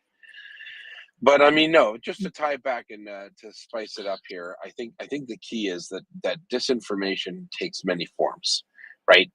It doesn't have to be someone saying they're in Moscow and they support Russia. I think what's clear is sometimes it's important to share and to demonstrate to people that those beliefs are pernicious. They exist. They permeate different types of society and different people in different parts of society. And I think if we ignore it at our own peril, especially in the States, it could be a Republican Democrat thing. But I think that's conjured up because all the responsible Republicans, you remember a bunch of people said, oh, wait till the Republican and McCarthy, then they're going to cut all the aid. No, they're not. Like, stop it. They could say whatever they want to get elected. It's a serious problem for the world, right? And people say this is a post-truth world. What does that mean? It means where the truth doesn't really matter. Your feelings matter. What you think, your image of, I hate Biden. If Biden's helping Ukraine, I don't want to help Ukraine, right? I don't like Trump. I mean, and I'm going to go with the opposite of what he likes. I'm not a Trump fan whatsoever. If he was president right now and he was helping Ukraine, I'd say that's the right thing to do. I'll say at least he got that right. Do you see what I mean? Like, for example, right? But unfortunately, people get very tribal. Anyway, I don't know. I don't want to go down that rabbit hole too much longer. Yeah. You asked something. Yeah. You asked something. If we all get along in the back, right? You asked that. Yeah. And no, we're not, and we don't. How honest do you want me to be? As honest as you want. I'm fine with that. Okay, so I don't like you very much. I know. Okay. Okay, perfect. I'm fully aware, Anda. Okay, perfect. But I'm still here. Yeah. Right? Because I'm not here for you. No. I'm here for Ukraine. Okay? So this is my public statement. And that's because fine. it's on the record, right? Yeah. Don't worry. And I already knew. So no, but it's but you know what? And I knew that for a long time. And guess what? I didn't care either. Right? Because someone might say, well, you kind of founded it, and I don't care. If I helped, get a collection of volunteers, they're volunteers. I joke around all the time. Finance, I can't stand listening to them. I don't care about finance. I don't care about economy. I don't like the sound of his voice, frankly. It's not because he has a bad voice. I just don't like it. But we talk to each other like friends, like we're doing. Because why? Because we need to support Ukraine, right? Not because I think we are here for Ukraine. Yeah, yes. I'm just saying that and when people will tell me I don't like Dave or I don't like Ann or I don't know, no one's ever said that to me. But I mean, if they say I don't care if you don't like him. Do well, I don't like the topic he's saying, or this guy says this and I don't think it's true. I said, you know what you do? I have a solution. And they're like, what? I go, turn off your phone. Go get a sandwich. You know what I mean?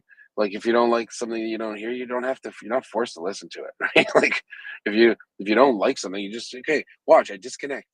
I'm not working, I'm not volunteering right now. I don't have to listen, right? And there are some things that that are, a thing that I do, and I got it from some listeners, and they'll say, "Why did you interrupt him?" And some host, "Why he interrupted me?" Sometimes there's a listener, someone who I know who's dialed in, someone who can enable or help change, and I'll want to communicate a roundup of the day or what MriyaReport is and how important it is. And I know they're only on. Some of these people are very famous, and they're only on for 5 minutes, 6 minutes. Sometimes an assistant will say they're coming on now, and I'll jump in. And sometimes I don't have the time because I'm not a fast typer to write in the main chat, "Hey, stop." I'll say, "No, I'll just come in." And now it depends. In the beginning, it was different, and I knew more of the host, right? But as time has grown on, and I've had to focus on other things, I don't know all the hosts like I used to. So sometimes people get shocked when they're like, "Oh, he's railroading it." Well, I often only do it for about 10 minutes and then I leave. And there's a reason why, right? Because there's a messaging, because this is for Ukraine. It does, like there are many times I'm holding a baby, changing a diaper, and someone, "Oh my God, we need that person on board. Let me jump in." I don't want to be on. I don't want to interrupt Anda. I don't want to stop the flow of the conversation, but there's a reason why, and it's for Ukraine. It's not because I like the sound of my own voice. I actually don't like the sound of my own voice. I can't listen to myself. But anyway, I'm glad you felt the need, and didn't. I was hoping you'd say it sooner or later, because I already knew. Anyways, why don't we go to MS and go for it? Hey, hi guys. Yehuda, you have a great voice, and I like you even if Anda doesn't. Anyways, I just want to expand. Anda, you are too kind when you say that people can come up and have a conversation, and I'm going to bring a bit of research into this. So I'm in health, and we know unequivocally the research shows that you can't change the mind of an anti-vaxxer, and this isn't about anti-vaxxers, just hear me out here. So when you get a speaker that's pro-Russian, they're not coming to this space to learn. They're not coming to have a conversation. They're coming to sabotage. And what I have noticed in spaces, and not necessarily this one, but I've been in spaces since February 24th, listening, I'm always wanting to know what the latest updates are, etc. And when these callers do come in, one thing that I've noticed is they control the time, because what happens is they make a controversial statement, and then all of a sudden they're speaking every second time. So they'll make a statement, someone will rebuttal, then it goes back to them, then somebody else rebuttals, then it goes back to them. They have then capitalized on 50% of the conversation, and what they're doing is they're hoping to bring a different perspective to the fence sitters. And the fence sitters are the ones that are seeking more information, and they're using their propaganda to confuse people, to lie, and that's how fascism works. So I just want to put it out there that that's very kind of you that you do want to engage them, but I just also want to caution that they're as well intentioned as people want to be and respectful, they have a sinister intent, and that's part of the fascist narrative. So I just wanted to say that, and I love this space, and I really enjoy listening to you, Anda. I love your humor. Yehuda, fellow Canadian, you're awesome, and thank you everyone for all your contributions and all you do, and I know you do a lot. Thank you. I see how it is, though. But I do want that- I want to. Oh, sorry. Go ahead, David, and I want to respond to MS. Sorry. No, I was just going to respond as a scientist. I've beat my head against the wall the last 3 years trying to convince people of the to follow the research and follow the facts. And as you said, people who are convinced that vaccines don't work, you can't. There's nothing you can do for them. Some people just can't be helped, and that's what I feel like when I hear people supporting Russia. I think these are people that are denying the facts. They're not open to truth because if they were, they wouldn't support Russia. Yeah. Well, I'll say this. I'm gonna say this. So, um, I prefer Anda's approach. It's an approach I take now. I know some people will say, "You saucy fibber, you enjoy it because it's funny when you toy with trolls." Not gonna lie, I have found some guilty pleasures in that. I think many of you have heard me. But here, I got to be honest with you. Um, I don't if it's done correctly, if the moderation is done correctly, that person doesn't monopolize 50% of the time. In fact, I kind of consider it a bit of a grace um, to give that speaker at first. And then if it goes down that rabbit hole, then it becomes a teaching moment for everyone else. And the way you address these people matters. Sometimes some of my friends here, like Axel, might have a very short temper and he'll fire off his cannons and he'll feel good about it. And some people might laugh, say, "Get that troll out." I don't like calling people trolls. It actually really bothers me. It's kind of a dehumanizing word. I know I don't sound too sensitive, but I call them disruptive persons, people, who, as you said, they might have an agenda. But if you do it correctly, first of all, you should always be able to treat them with a level of a modicum of respect. You don't have to swear at them and say they're stupid or anything, because chances are they probably already know that, right? No, I'm just kidding. I think what's important is, as you made a really interesting point. You talked about fence sitters. So every time when we get new moderators, if I can get a chance to give them, I always say there's a couple programs that kind of modeled the report after. Um, in the UK, there's Question Time, and then Nikki Campbell's the big questions. Nikki Campbell is a very, very sophisticated man who's dealt with all sorts of very controversial subjects on his show, and at no point does it descend into an "fu" or this and that, "you're a dummy." The way to make people with horrible views more solidified in their views is to call them a dummy. The way to make them more set in their ways is to treat them like garbage.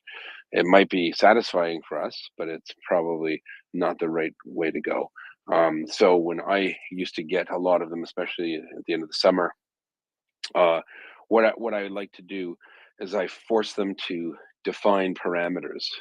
So often people with these strange views don't have any preset definitions of what they're talking about. They float. And so what you get them to do, and I try, is to get them to describe what they think a concept is, or a fact or a term, and then you can slowly chip away. And in the process, what happens is, let's perfect example. Why elections are going on? Why should America spend all this money? We need to spend money on our own people. You know what? It's not a crazy thing to say. If you believe that America's, people are dying in the streets because they can't eat, and sending money to Ukraine is bad. So you just ask them to state what facts, get them to box themselves in a corner, and then they actually think through it, right? And then, for example, one this came up a lot, and I'd love to point to, unfortunately, a problem in American education as to when World War I and World War II started. And and when shockingly, none of them got it right. They all thought that World War II started in 1941, Pearl Harbor. Totally not understanding the point I was getting at. I said, when you sit it out and you think it doesn't affect you, it's going to affect you, and eventually you're going to pay more in blood and treasure if you're late to the dance, America, right? So there are people who call themselves, libertarians or librarians or whatever, and they would say things like, I don't want to get involved. Da, da, da, da, da. Well, you're kind of the biggest country in the world, kind of have the strongest economy. Global insecurity affects you the most. So you're going to get involved whether you like it or not. You can move to Andorra if you feel differently, or Liechtenstein or Luxembourg, but it's going to affect you. And when you point it out in a nice way, you know what? maybe 90% don't care. But those fence sitters, those people that come in the room who don't really know, those are the people that I'm interested in, and I'll tell you why. Everyone else here, for the most part, the long-term listeners appreciate and understand what's going on, or maybe they have a personal reason to be here, right? There's always, at any given time, maybe 100 new people who just saunter in. And let's just say Axel's tired, or Anda's tired, or I'm tired. And we've heard the same Russian stupid talking point 8 times in the last 5 hours. And the 9th time the person comes up, and then you got 50 new people just, hey, just come in here, what's going on in this room? And then they hear, no, this is Russian talk, you come in here, and then that person thinks, wow, these Ukrainian people are nuts. Gosh, they're really wound up. What's wrong with you? So it's almost like Groundhog Day. I always tell people, new hosts, it's like Groundhog Day. You have to start fresh every single day, and you can't let it get to you. And there are times that when it got too much, and I thought I was acting like a jerk. Guess what I did? I got off the phone because I realized if I want to advocate for Ukraine and for justice and for what's right, if I can't act on my best behavior all the time, I shouldn't be on. So I'm doing a disservice. So bringing people up that have opposing viewpoints and letting them speak their piece. You know what? If you're not comfortable with getting them off nicely, if they're disruptive, communication problem looks like they've dropped down, see you later. And sometimes they do. They have dropped down because they were moved to listener. There are many ways to do it. So there's no excuse to let them railroad the conversation. But in many cases that at least that I found in my interactions, and I think maybe some of the team here have heard me do it, I think I'm able to pull out demonstrate the illogical thinking of the speaker, not to humiliate them, but to show the other listeners that this doesn't make any sense, right? That America's not going to starve to death if they help Ukraine, that the budget of the United States for defense is so big that things have to be used up anyway, or if not, they get destroyed and recycled. Like, there's a lot of stuff that America can do, and it helps, Ukraine, and it helps America, United States of America. So I think it's a very nuanced discussion, MS. I think I don't think it's one of these things where we say carte blanche. Nope, anyone, bring him up. Give him 2 minutes. Okay, we're done with that. Okay, great. You know what? Thanks so much. We just addressed it. There aren't biolabs in Ukraine. A biolab can be any kind of medical facility that does testing on anything. Every country has them. So the fact that you heard it on Tucker Carlson doesn't mean that they're building hantavirus 3.0 to kill the whole world. And you know what? I'm so sorry. We have discussed this 4 times earlier. Thank you very much, Bob, for your question from Nevada. And we're going to take the next question over to you. And then boom, right? You take control of the conversation. So, yeah, sorry if Anna wanted to jump in before MS. Just two short points. Yes, I did had, for example, one bad day in which I took someone heads off, like right from the start, and it happens. I saw something before coming into space. I was in a really bad headspace, and when that person started, I simply lashed out.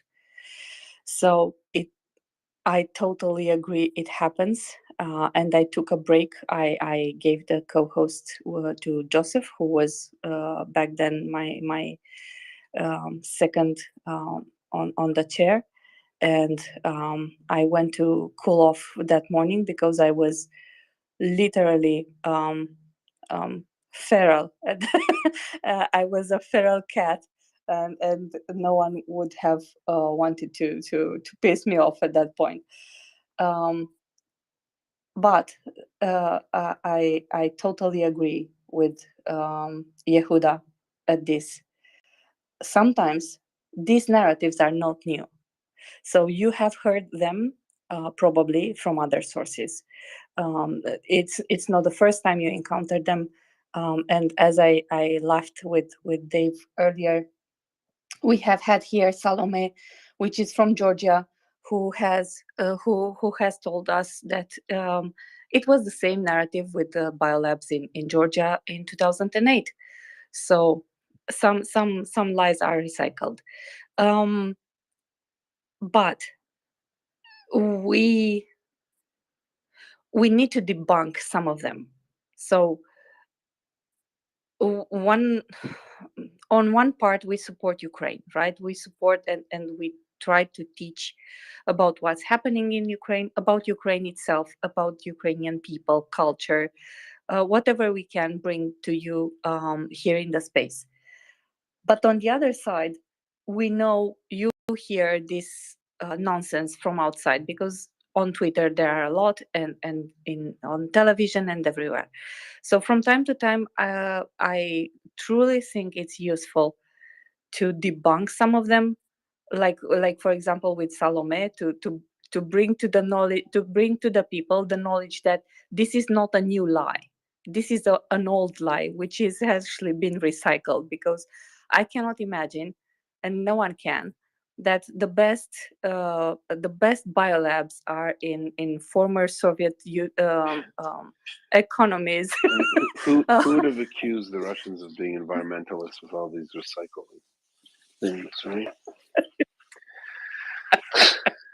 Okay. But you You want to know crack me up something? with your jokes. And Okay.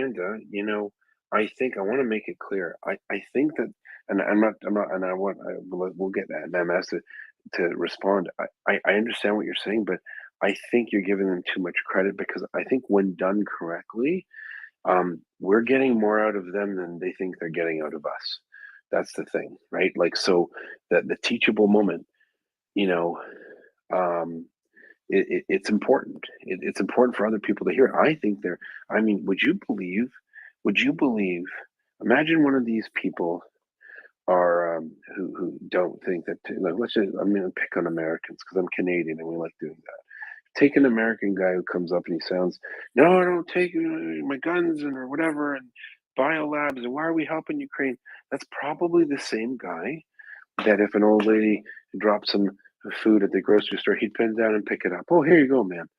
Now, when that guy, when he's not really thinking, and he's not using his melon correctly, and he's saying this stuff, and the implication of what he's saying is that I don't care if Ukrainian children get raped and murdered by Russian troops. That's a level of cognitive dissonance that I can't understand, right? So I think it's important to highlight it, right? Now, I've said that to her. Would you help an old lady drop some? Absolutely, I would. So, what if it was an 8-year-old girl? Would you care? Is it not an issue for you just because it's not in your country? But like, don't you believe? No, they might say I'm religious, so I'm religious too. I think. I don't want to see that happen to people. Do you? And then all of a sudden it becomes real, because the anonymity of the internet can allow you to be a jerk, right? And I think that I think there is a value to it. I really do. I don't think it's fair to just let them ramble on for hours and hours. I get it, but do you see our point, MS? Like with what Andy and I are saying? You know what? I think you said that very well. And I have to say that, as co-host, that's exactly what you need to do, is you need to sort of suss out and assess, is this someone who's asking a question, who's just, an everyday guy that's got a position, that watched something, spent too many hours bored watching Tucker Carlson last week and just needs a reset? Or are we talking to a Russian asset, right? And I guess that's the difference. And so I absolutely 100% agree. But and just to be clear, I was talking about those few that come on that do have a purpose, that are intentionally trying to be disruptive. And so I think Yehuda, you put it so you're so articulate in expressing that there is purpose, when this is about just helping to talk someone through an issue, to help them see that other side. Because you can understand, it's like you said, I mean, we're spending billions of dollars helping Ukraine. Meanwhile, there's children that aren't being fed in Or our own countries. veterans on the street. We got that a lot. There are veterans that are Yeah, homeless. yeah. And So then you put, so if you give those veterans a bunch of Abrams, are they going to be better? I don't get it, right? Like, they're two different problems. yeah, and then you have to explain to them that at the political level, there's domestic policy and there's international policy, and the two have to work together to keep countries safe and to do the best for your citizens. You can feed all your citizens, but if there's political instability, that doesn't last very long. If there's international instability, right? And so you get that's a teachable moment, like you said, and a very important one, because those conversations do happen, and it is frustrating because, you know, some of us, you know, we're privy to more global conversations, and so we're seeing it through a different lens, and sometimes it's just a matter of highlighting that lens, right? And so thank you for putting it, uh stating it so much better than I did, but I was honestly meaning just those really diehard Russian assets that come into the spaces. But No, thank you. again, just want to reiterate what a great job you guys do. So just so I want Anda to not like me more, would you say I articulated better than Anda? Or Well, okay, I am going to divulge something, Anda. Two things I love about Anda. One is I love her humor, but what amazes me, Anda, and you know, I've done a little bit of I've spent a little bit of time on Duolingo, which is a language learning app. And, you know, I learned things like milk, bread, boy, man. And I am so impressed that you understand the nuances and so many of the intricate words in the English language. And it just never ceases to amaze me. And even, you know, some of, you know, those oh, what do you call them, you know, the just those statements we say that outside cultures might not understand, like on a wild goose chase or something. So, and it impresses me so much, and I don't know, but I think you've said your English isn't good, and holy cow, you are dead wrong. You have great English. well, there you have it. Anda's wrong So again. Yehuda, you are very smart too. Very, very smart. I love listening to you. You're definitely woke. Let's put it that way. To the great offense of the fascists. Well, thanks for those kind words. You're gonna give Anda too big of a head, though, and then no, I'm just kidding. Dave. No, I don't think that's a problem with Anda. She seems to be pretty grounded. I'm taking off here. I think Mockers is coming up to replace me, but I wanted to thank you, Yehuda, for the great training session I just had. Being a new host, I'm really glad that you came up tonight and taught me a few things about being a good host, and I hopefully will be able to implement them in the future. Well, I think you're a great host. He is. Yeah. Like, he really is. And I like, he has a very dry humor, like very subtle, like just on point. I like it very much. Well, I like your humor too, Amanda, so good. So I'll say goodbye, good night, everybody. Oh, one more thing. I've been watching Twitter all night on my computer, and the three things that have been trending is Russia is losing, HIMARS, and Slava Ukraini. So I'll go with that, Slava Ukraini. Heroям слава. Și moarte în dușmani. This is the the Romanian expression, which is the equivalent of Smet Varaham. So may the enemy die.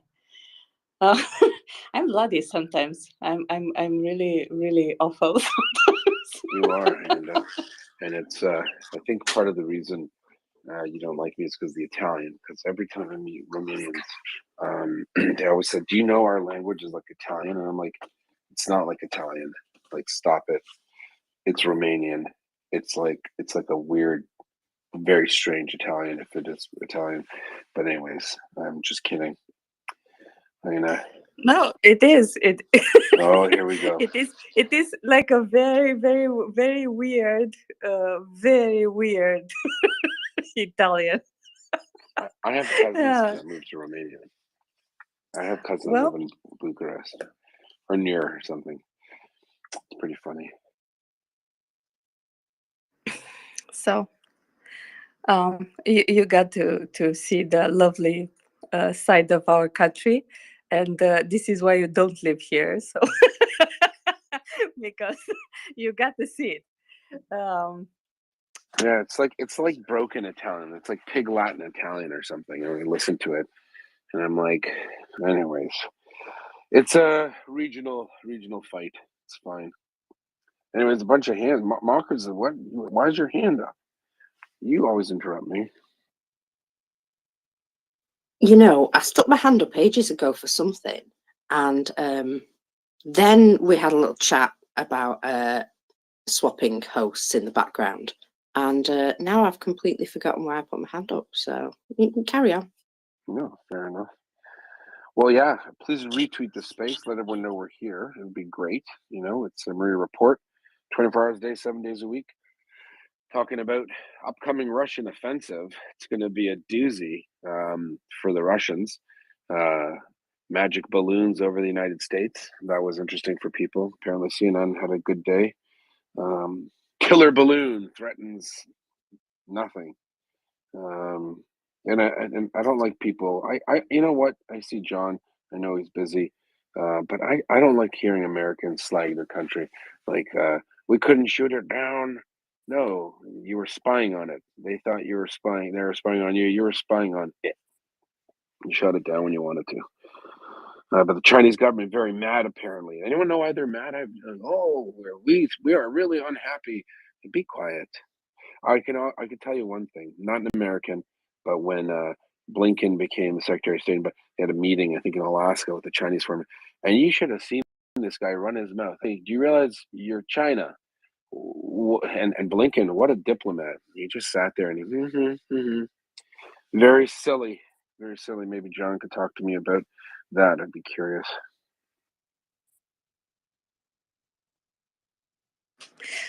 Well, until he comes up, we have Will with his hand up, so maybe we go to him. Good morning, Marcos, and hello, Anda, and hello, Yehuda, and especially hello, Nafo Dave, who, of course, is my favorite co-host because he said that time, hey, I want to hear more from that Will guy. That's the way to win. So, great discussion. I've been listening for the last couple hours on countering disinformation, and I just wanted to say how good a job you folks do moderating and letting people, go on like Anda described. Let somebody make their point, and as Yehuda said, sometimes just let them play out, right? Let them. When you're in a discussion like that, oftentimes, and I've been in heated discussions with people on the street about political things, and if you let them speak and play themselves out a little bit, although MS is correct, you can't let them, carry on forever and ever and ever. When they've made a single point, you guys do, especially Anda does a great job of going, I just want to step in there, say you've made your point. Now we're going to move on to this or that. It's a really good effort. Plus, letting those people play themselves out and be the reasonable one means that everybody watching is going, look at that reasonable person dealing with that crazy asshole, right? You get a lot of credibility out of that. And I think you guys do a good job of moderating that. But, and it's amazing to me that this place has gone on for a year without a level of disruption and people cutting in and dominating things, that you're still getting. Excuse me. I don't mean to interrupt. Am I interrupting? I don't know, and I think good. Go. I was done. Hello. I think she dropped. All right. I think she dropped. Debbie is a long-time listener, I don't think I have seen her up, but she's always here listening, just as Pam. I saw her a lot of times here. So, Will, today I have to say you have made me happy twice. So thank you. Thank you. All right. You know, Poor I have. Verlaine is being attacked again. I'm just looking. Someone sent me a message. Oh gosh. And then you know what they said? One of the messages says, "Well, what was Maria doing with all the money they collected before February 24th? It didn't even exist before February 24th. It was a twinkle in a bunch of people's eyes. What is wrong with people?" The guy puts a screenshot from March because he has Just let it go through to the let it go through to the keeper, Yehuda. Spend more time with your baby. I don't care. It's just so strange, and then they're just eagerly trying to like malign Verlaine. It's like you know. Anyway, it's so bizarre. Just poor Verlaine. She's taking, you know what? She takes it in stride. I wish she didn't reply because it's just a waste of time, as you just said.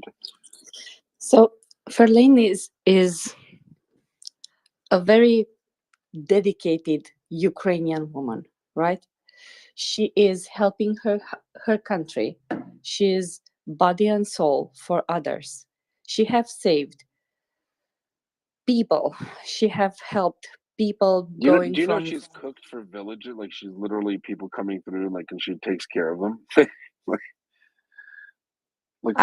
I'm not surprised by this because, for example, I know there were some people who were coming through in the space, and they said they know something in Ukraine who has problems, who wants to who has no means to travel from one place to another, and they needed help, and she actually helped them, right? So and she hasn't won the lottery yet.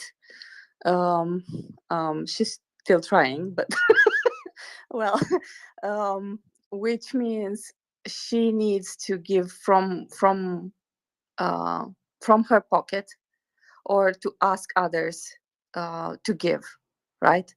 There are times when she really needs help, but she doesn't really need help to buy a new dress. She needs help to help other people, to help her fellow Ukrainians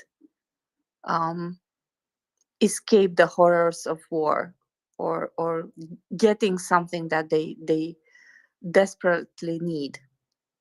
So this is not do it for myself. I need this beautiful old truck which needs repairs every day to move my behind in my new dress in and about my city. She actually transports goods and helps people. She and does and literally, that and she does literally anything that she can do. Like the things that she's done, like like any request she can help with, she will do. So, like, you know what? Um, I listen. So I fell for a lie. Okay, eggs on my face. Got it. I knew she was trustworthy. I was told by people who knew her, who worked with her in Ukraine, in the army, and they said she's the greatest. And I was fed a lot of stuff that wasn't true, and I did repeat it, just for transparency. I didn't feel good about it. I even said, that audio here says, I know someone that knows her. I trust her. Period. But with this thing, I wasn't aware because she's doing so much. I wasn't aware of all the stuff she was doing, and when I became aware and I knew it was false, ever since then, every single request she's ever asked, I'm like, yeah, let's do it, and never had a problem. The last time she called, I gave her my own personal money. I sent her my own money for tires. I don't know, $400 tires for the car. I think Axel paid 200, and you know, honestly, I didn't even ask for the receipt. She goes, "Let me. Where do you want the receipts?" I said, "I don't care. Like, good. Just get the tires." But, it's a small thing. It's not a big thing. But that's how comfortable I am with her. And to see people drag her like this, it's just bizarre, especially people who don't do anything, people who claim to like be working. I mean, like she literally does this all day and night, and I'm worried about her, right? Because it's obviously quite stressful. But no, we've got to continue to support people like her, people doing the right thing. And yeah, that's it. That's all I got to say about that. Well, she has my full support. I told her so. I'm not. Again, I'm Romanian. I will not come here and brag, and I will not be always the first to speak. But I'm there. So this is I believe that what you do matters. How you behave matters more than words. Words are important, and sometimes you need the words. But if you don't back up your words with facts, words mean nothing. So I know. Actually, she's very fond. I care about her a lot, for everything she's doing, and for beautiful soul that she has, because she has a very giving, up to the point of self-destruction, giving soul. So this is why I support her each and every time I need or can to. And when I say need to support her, I say, how should I put this? Sometimes people need to know you are there. Sometimes they don't need to know, right? Send her Like, a like. Go give Verlaine a hug. Someone. You're making me sad, Enda. No, like send her a message. She's a great hero for Ukraine, and she's an inspiration for many of us. So, yeah, like some people are attacking her. It's so silly. She's not a liar. She's not stealing money, and she's literally doing 1,000 times more than her to try. Everyone who attacks her, none of these people are advocates for Ukraine. Like they're not, And if you're Ukrainian, go join your army. Go to your country. Go help out. You know what I mean? Do something. Being a keyboard warrior, it's only going to get you so far. And you can be a keyboard warrior, but don't attack people doing good work. That's just weird. it's not weird. It's pettiness, and in some cases, it's bitterness, because some who are not worthy to be named uh, are not able to do the shenanigans they have been doing.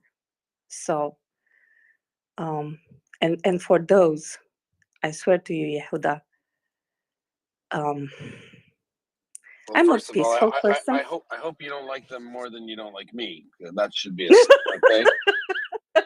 No. It's it's not even comparable. Phew. The fact that Thanks. no, let me put it this way. I can have disagreements with people, and I can dislike some of their traits, or some of the ways they behave, as long as and this is why I stood by you, even first time you were doxxed, and second time you were doxxed. Well, thank you. Because That's crazy, though. yes, I know. And the thing is like this.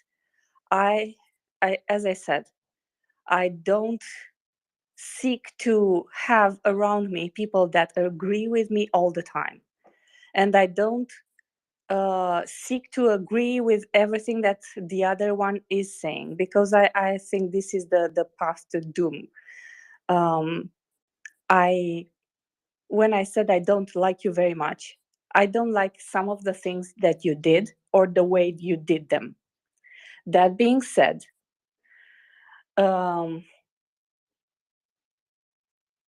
I appreciate and see the work that you did, the implication that you had, the help that you bring, the knowledge that you do, that you bring here in the space, and the things that you do behind.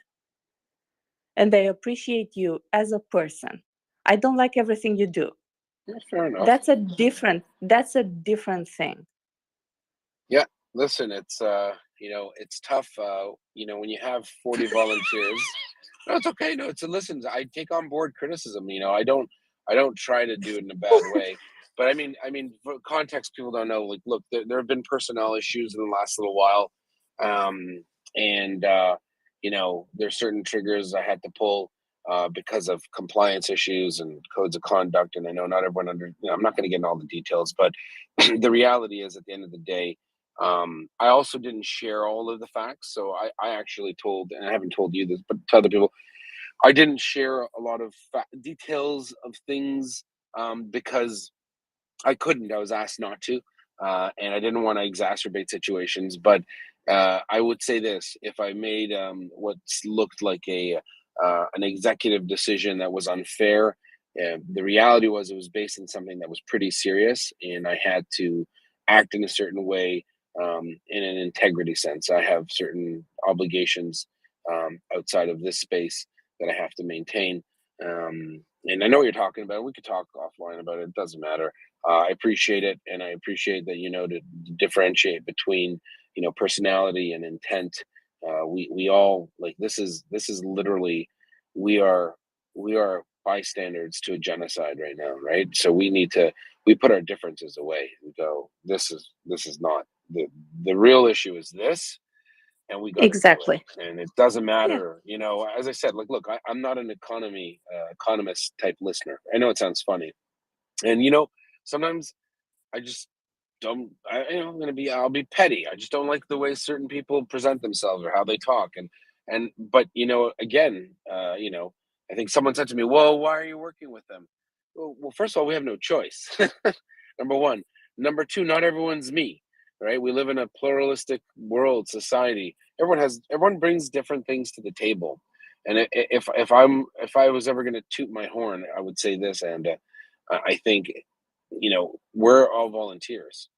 People say, I've said, oh, you're the boss. I mean, well, am I really the boss? I mean, I'm not. We are nothing without all of us, right? It might be a first among equals, but the reality is, no one, like, up until now, we've all been volunteers. I think, hopefully, once we get fully off the ground, that'll change and that'll make things a little better, in terms of personalities and stuff like that, so people can do their job. But when you're working with 40 people, 50 people, sometimes from all over the planet with totally different views, like, I don't know, you don't even know, and you know how many times I've had to get on calls with 4 or 5 hosts who want to kill each other, and I have to convince everyone that no, it's not a good idea, and we need to be nice to each other, and if we're not going to, we have to follow certain rules, and if we don't, then someone's going to have to go. It's not nice. I don't like the feeling, but this is a war that we're trying to support remotely through information, and if we can't present that information properly, then we're not effective.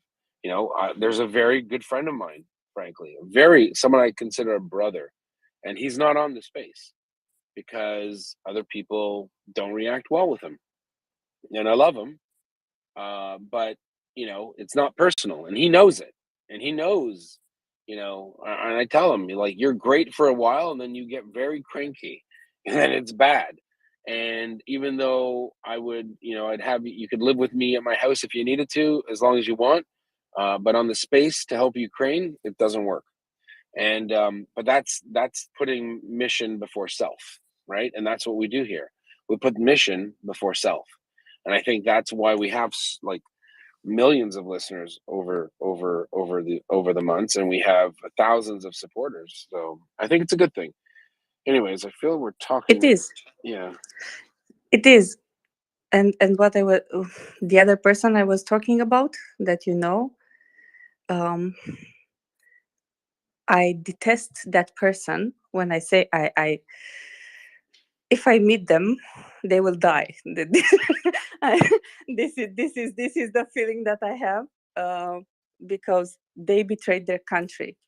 When you attack when you attack people that help Ukraine, and you are Ukrainian, excuse me, like, yeah, you don't want to meet me in my For the very record, pretty dress. for the record, In my very pretty dress.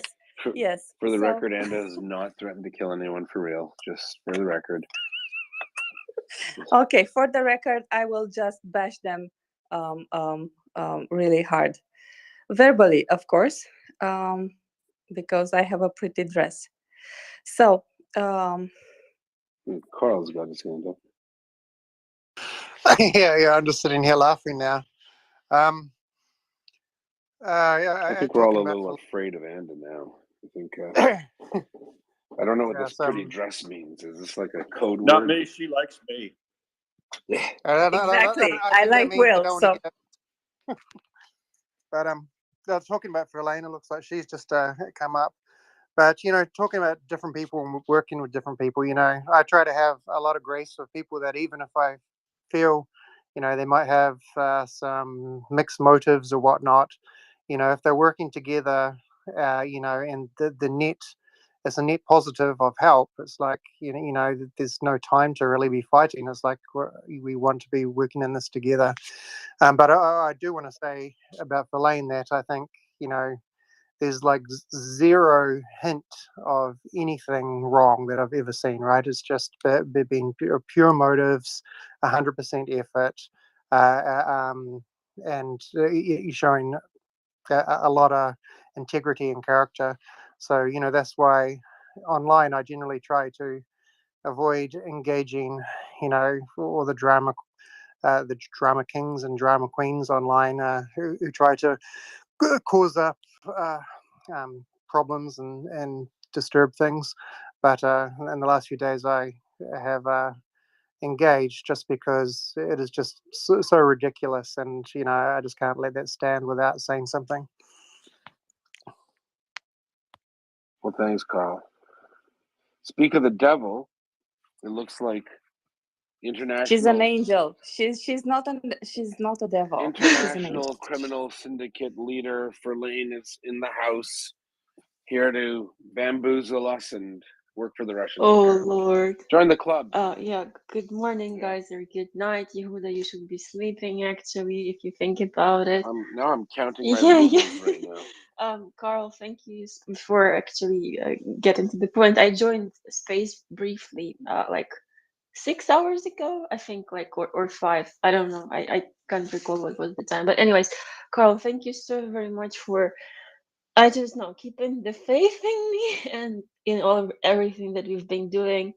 And I saw how you were not only defending but like educating those let's say individuals on how the world works and how the altruism works and how the humanity should behave. So thank you so very much for that. Yeah, like I've been called in my life, I told the guys so many times, a saint, that it was almost like a statement, and I was making a lot of jokes. For the last couple of days, I had so many mixed and overwhelming feelings, thinking that people really like hate me to the core. But like excluding Consider Yehuda, the source. like guys, like if you have seen that just bizarre thing that happened, once again I apologize for people who decided to make it look like we had a feud. There's nothing like that. And like I literally called her. Like, we've talked every day, and I'm like, look, the guy who will not be named is really ruining the relationship in the space with all of the hosts. He's convinced them that Verlaine is like living in Poland and going to Monaco. She's living the high life. And can you just take a lower profile? And Verlaine, without even blinking, said, "Yeah, absolutely." Right? And we talked about things I have to do sometimes to keep the space together, or what I had to do before. That's one of them. You might have been not happy about it. I felt horrible. I'm like, oh my God, Verlaine, you're not gonna believe me. This is what now he's managed to tell everybody. If I fight it, we might lose half of the moderators. And she's like, that's fine, I'll take a break. That's called being a team player. Like, she's a champ. She's like, yeah, I love you. This is not personal, but how can I keep it together? Right. And I got confused with one thing, and I think I said it. I don't know what documents in Ukraine should look like. Sorry. Like I'm getting a little you're sick. sick. You should Yeah. definitely take care of Yeah. yourself. No, take care of myself. I'm getting in the groove. I feel this is back in the summer. Like, I want to roll on. I want to, destroy Russian narratives and uplift Ukraine. But I was told, oh, I called the unit. It's not true. And I'm like, oh, God, that's crazy. Because there was a person I trusted equally, and I was like, I'm so conflicted. Like, something's up, right? And then it ended up being that I was just lied to.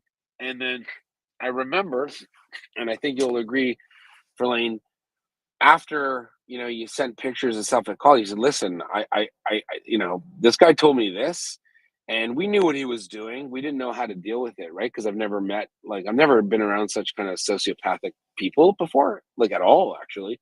And I told you, and so it made me laugh. So when Walter posted this audio, what kind of person's taping? This guy was like my best friend, talking to me every day. My wife hated him. She's like, I don't want to hear his. Why do you talk to him all the time? Why are you giggling like a little schoolgirl in the back? I'm talking to Walter. And I fell for it, but it's like, the strange thing about it is, the fact that these people are now commenting on it. Oh, this is proof. Even Yehuda didn't trust Verlaine. I thought I'm the bad guy. So what do you care what I say, right? I'm the mastermind of, we're tricking you. Oh, Maria started on the 24th of Ooga Booga and Ooga. What are you even saying? Just a second, guys. So the moment, my mind is gonna blow when up. I have to explain. Yeah, so I was awake. If it was fully awake, it was like midnight, 2 a.m. in Ukraine when they started this kind of like video attacking session. The first thing I did, seeing that, I started laughing like hysterically, and I texted Yehuda that, like, it's okay. I saw this. I remember the story. Like, all good. And I didn't know how to counter that, because I'm literally on my own. I've been here on, like, not on my own, like physically on my own here, and I'm like that John Travolta in the airport, like, what to do? What to do? who should I reach out to? What, like, because I've never dealt with bullying on such a scale. Like, I had my share of bullying with the yeah, we call him Voldemort. I think I'm fearless. I can call him Voldemort. So I had my share of bullying with Voldemort in various forms. I justified it because I thought genuinely that the person was just exhausted. It's human nature. You know what, Verlaine? I want to say this. Yes. No, I made excuses for him, but so did you. You would always tell me he must be really exhausted. And I one day I snapped on you. I go, I'm exhausted all day. I'm on the phone 12 hours a day. I'm exhausted. I'm not a dink. I'm not trying to destroy everything, right? We both made excuses. Right, because I'm usually not the person who jumps to conclusion, and this is what a lot of people who don't know me, who haven't been listening, by the way, good, like, hi guys who are listening for the first time, like, I don't jump to conclusions. I firstly will ask one side and the other side. I'm like a negotiator slash facilitator. This is how I am. This is how I naturally am. And that's why when I started feeling uncomfortable and there was like this interpersonal drama involved, I would rather disengage and process what happened and try to get as much data as possible. Maybe you have seen like there has been a lot of interactions these days because I'm literally genuinely clarifying what happened, seeing different people's perspective on things, because you can see one side of the problem, but there might be something beneath, above, behind, and so on. This is how I usually deal with stuff, with all the stuff, regardless. So that's why when it was the issue with Voldemort, I was like, okay, so this might be this, or it's just schizophrenia. But I hope it's not. Anyways, yeah, thank you so very much, everyone, for supporting us, supporting me and Mriya these days. They have been very hectic. Because it's a very strange situation you don't want to find yourself in, and literally it's hard when you're dealing this in peaceful times, but when you're like being said, oh, it might be like an attack these days, oh, it's gonna be another kind of offensive, oh, they're being deployed to like it's just too much during war times, right? So it's like you're in a bubble within a bubble with an extra bubble. You don't have oxygen, and the oxygen is being just drained because of words. But you know, for I want to add context to that, Verlaine. People are listening. Verlaine is in a country right now where she's hearing that the Russians will mount a massive offensive soon. She's helping the military. She's a young woman in Ukraine. Women proportionally are far more susceptible to acts of violence in wartime. She has to live with this every day. And imagine what it feels like to have clowns and sitting comfortably on the other side of the planet, crap talking her. Like, who are you? Especially able-bodied men and women who could be helping their country, you know, collecting salaries, doing whatever, and trying to say that they're at par with, like, I mean, she shouldn't say it. I will say it.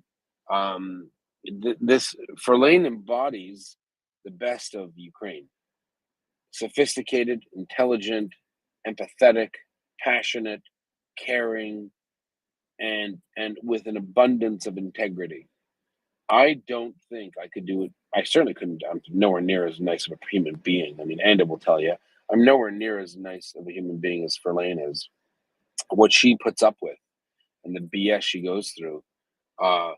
I got criticized a lot when we went ahead and all the volunteers left and we made MriyaReport, because we were Walter. There was no Walter in the Walter Report. It was us. And so He was sleeping. Let's put it this way. He was sleeping half of the time. He was sleeping. He was sleeping and conniving and back channels the whole friggin' time. And by the way, I want to say this actually, since I'm gonna let the cat out of the bag. I was Walter's biggest defender. The MriyaReport, the Walter Report lasted till the 17th of July, but it really died in May. Everyone wanted to quit every day. Some of our key people are like, I'm done with these games. This guy is driving me mental. Ryan knows the story. People know the story. And I actually blame myself to this day. So Anda, you might say, oh, I've been a little trigger happy with, certain people. No, I'm not. And I blame myself. I made 40 people I influenced 40 people to stick around for 2 months extra with Voldemort there. Because I said we need to do it for Ukraine. Yes, he's not perfect. I don't know if I believe all of this grifting stuff. Maybe there's something that can explain it, because I didn't want to believe it. Right, I put my lot in with them, and they stuck around. All the volunteers. And here's a little secret people don't know. On the 16th of July, I quit. I actually said I'm done. I said, Voldemort, I spend 3 to 4 hours a day, sometimes 8. I remember it was Friday. Spent 8 hours. I was on leave. 8 hours putting out fires. And I said, you got to stop fighting with me. You got to stop tricking them, demanding, give me the password to Spotify, but don't tell anyone else and change it to da. And all the IT people were like, we're tired of this. This is childishness. And I said, please stick around, please. And so basically on the 16th, I quit. It's funny. It'll probably come out in some kind of legal representation. But I said, you need to stop doing it. Laughed at me. No, everyone was happy. No one's happy. And then it stopped on the 17th. And everyone just said, we're done. He put up his PayPal again, his own personal PayPal. No shame. We had a big interview on the Sunday. He switched it out, put his own PayPal. I was off. I was done. I'm going to spend time with my family. And I got a bunch of phone calls. They said, Joe or Yehuda, we're done. He put up his PayPal again. I said, listen, don't tell me about it. I'm done. And everyone made, we thought we were going to make a Maria Aid USA. We thought we needed to have a name or something, but it didn't really matter. And we just changed. So no, we're going to be MriyaReport. Freedom, hope. And that's what we did. We made it. And for the last, I don't know, 7 months, all this dude has been doing is attacking us, lying to a reporter, getting other disgruntled people. There's like 4 of them, and to go after us. And it's just like, get a life. No one cares. You want to come for me? They went to my job. You know what I mean? You want to hear something gross? You don't even know what he did. Him and his associates, one who's a court officer, shame on him, contacted a reporter. When I got doxxed, remember the pictures of my children and the threat? It'd be a shame. Yes, Yeah. yes, Yeah. it made me so mad. Well, So mad, Yehuda. what I'm going to tell So- you next is going to make you more mad. So what happened was, they went to this reporter in. You should, Yehuda, I'm sorry. You should mention I wasn't in the report back then. I wasn't co-host. You were a listener, right? Yes. So what happened was, it was a bunch of people who I sent. I'm like, when we switched, I said, listen, I can't tolerate Walter anymore. One thing was the money, but now, 45 minutes after the report disbanded and MriyaReport started, I got a death threat to my children. And I said, how can you countenance? There were people that sided with Walter. They believed him. I believed him too, right? So why I can't slag them off for believing Walter because I believed him too, right? I want to make it clear. I cannot fault a lot of people who, because I was really close to him, but they actually said whatever they did say to this reporter, he sent a letter to my work. And in the letter, it actually said the following. I'm not going to say my real name, whatever. You can find it. So Yehuda, through my work. So remember, I had sent to people who had sided with Walter. I said, look, the guy's taking money. And then some of them who should know better said, well, who amongst us is perfect? And the guy's a thief. What do you mean who amongst us is perfect? And I said, he also doxed my children. Look at this post. Look at the picture. They spoke to the reporter, presumably. Well, I understood according to the reporter. He spoke to them. And the question the reporter thought fit to ask me, which is bizarre in itself, was, through my work, why are you sending unsolicited photos of minors to people on the internet? Listen to what I just said. I sent 3 people that were associated with Volodymyr there. I said, they're like, why are you leaving? Why? I said, the guy, like, I've just gotten death threats against my children. Look what was sent to me. I sent them the screenshots of the picture of my children plus the threat. And they ignored it. They didn't care for whatever reason. No understanding. But whatever discussion they had, this reporter, obviously I'm not privy to, but the reporter saw fit. I mean, I'm not sure why he saw fit because, it was common knowledge those were my children. His question to me was, and he made sure my bosses saw it, was, why do I send unsolicited photos of minors to people on the internet? You know, it's not the hot take he thinks it was, because obviously, you know, I explained to my work, my children were doxxed. This is a police matter, reported to several different police authorities. Whoever thinks they're funny, you think you can threaten people's children and get away with it, you're wrong. You're wrong. My bosses, like, it was embarrassing to even read, but that is the abuse. So people ask me, Andy, you might even ask me, why am I so like critical and say we have a code and we have to follow it?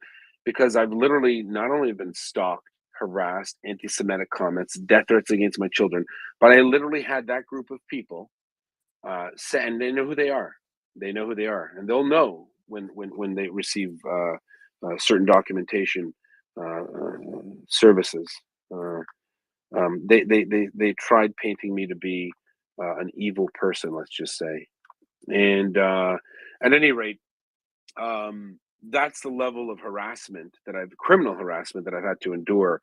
But I just want to make it very clear. So you mentioned the doxing of my children. The people that doxed my children actually turned it around and made me sound like an individual that does bad things to children. And I have never in my life have been so disgusted and so shocked that someone, you can look at the article. He was probably going to try to include it. We sent letters from lawyers. If he was to go down that route, probably not a good legal decision to make. But I will say it. I'm not shy. I am disgusted. Like, Ferlane's gotten abuse. I've gotten a lot of it. I've actually hidden a lot of the abuse because of legal reasons. I can share it. I mean, things are in process. Legal processes are engaged. There will be answers to be had, and there will be real questions to be answered, not by reporters or people on the internet, by courts of law. You don't get to threaten to kill people's children and then turn around and make them sound like a pedophile. I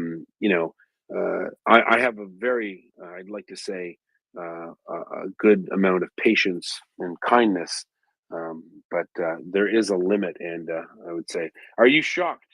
I don't know. Well, how can I express myself? By saying that you're wearing a very nice dress, because otherwise, probably, just like me, your emotions would bubble over. I'm Latin, so yeah, I wear I wear a very nice, pretty yellow dress. I will abide my dress and try to be. Oh God. Anna, this is just one part of the shit we have to deal with. Well, I yesterday. So yesterday, because I set up Twitter this way. I don't see the tweets of other people unless I follow them. So basically, if I don't follow you, if you tweet, I don't. Even if you follow me, I won't see them. And I set up like this long time ago. I haven't seen a lot of the things that happened to Ferlane until very last. So yesterday was like, what's happening, and I entered on her timeline and saw what's happening. So I knew about I knew that Yehuda's children were doxxed. I felt rage at that point, because if there is one thing, I told you, I like to play fair, but I am feral when you don't play fair. So if you want to see me mad, this is one of the ways. Like this is one of the ways when people resort to this kind of low lowest of the lowest things to do, because you don't, basically it's a sign. I know this, it's a sign that they don't have anything else, right? They don't have anything else, and they have a despicable soul. How low can you be? Like, how low can you go? Where can you stop? And into showing other people's children on the internet. Like, it's despicable in so many ways. And even if I know this, it made me mad. It made me mad. And to know the rest of the story, oh yeah. Yeah, I have a very pretty dress. It is yellow, and I have a very pretty dress. This will be my mantra from now on, Axel. I have a very pretty dress. A very pretty yellow dress. And like actually, my mantra has been, I don't argue with idiots. I don't argue with idiots. I don't argue with idiots.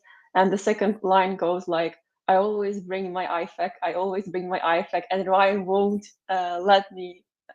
Yes, and I always make other people make sure that they have their IFAC. So Ryan was abused by my care because he carelessly had forgotten to bring his IFAC on his second day in KU. How dare you? Just let me know that you had improved in this kind of regards, Ryan. Please tell me that you had. 100%. I never went another Mission day without accomplished. But Anda, let me people just add one, started let me asking me add at one one thing. point why I always went around everywhere with a backpack, and it was because my IFAC was in my backpack. Oh man, Anda, let me add one thing. When I said this is the stuff, and there's so much stuff we have to deal with. Some of the people Yehuda and I worked with and trusted to an extent in the run-up during May, June, and in the run-up to that 43-minute switchover. So if people think about it, it only took all of us 43 minutes to create jointly MriyaReport. And it was Ryan who stuck around on the other space because we couldn't reach him. Nevertheless, I still had a job confused. back then. I was working. Yeah, but the other people who beforehand had somewhat more or less ameliorated the situation and didn't really heed the advice. And well, I have a few choice words on that matter, which don't have to be here in public. But the other people, and the ones specifically Yehuda just addressed, that he had sent the note, which he received 45 minutes after we had changed. Amongst them is someone who should know better, and that's David Leopold. And David Leopold is a lawyer. And he had been supportive of the space for a long time. And he had been engaging here on the space. He had a specific political view. He was intense. He was always intense. But he was very much, like we all are, in support of Ukraine.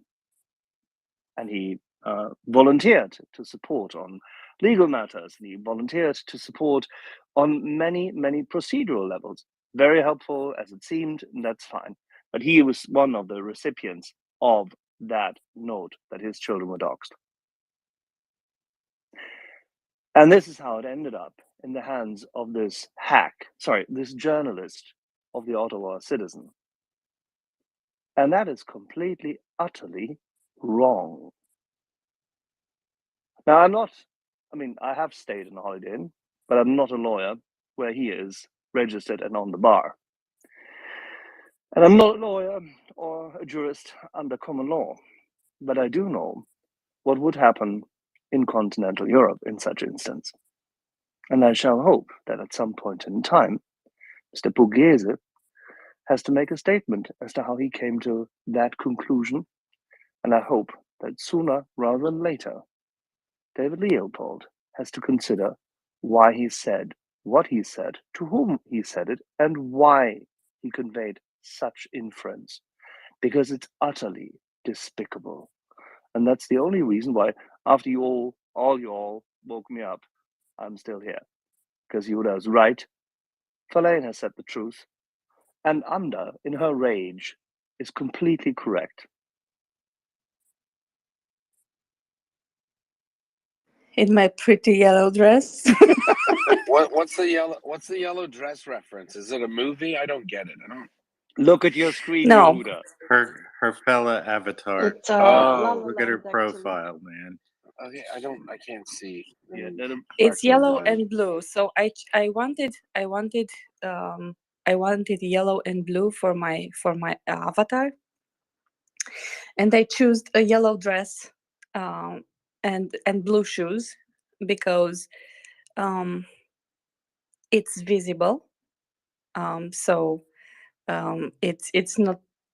I didn't want to when I was in the space as a co-host. I was really shy.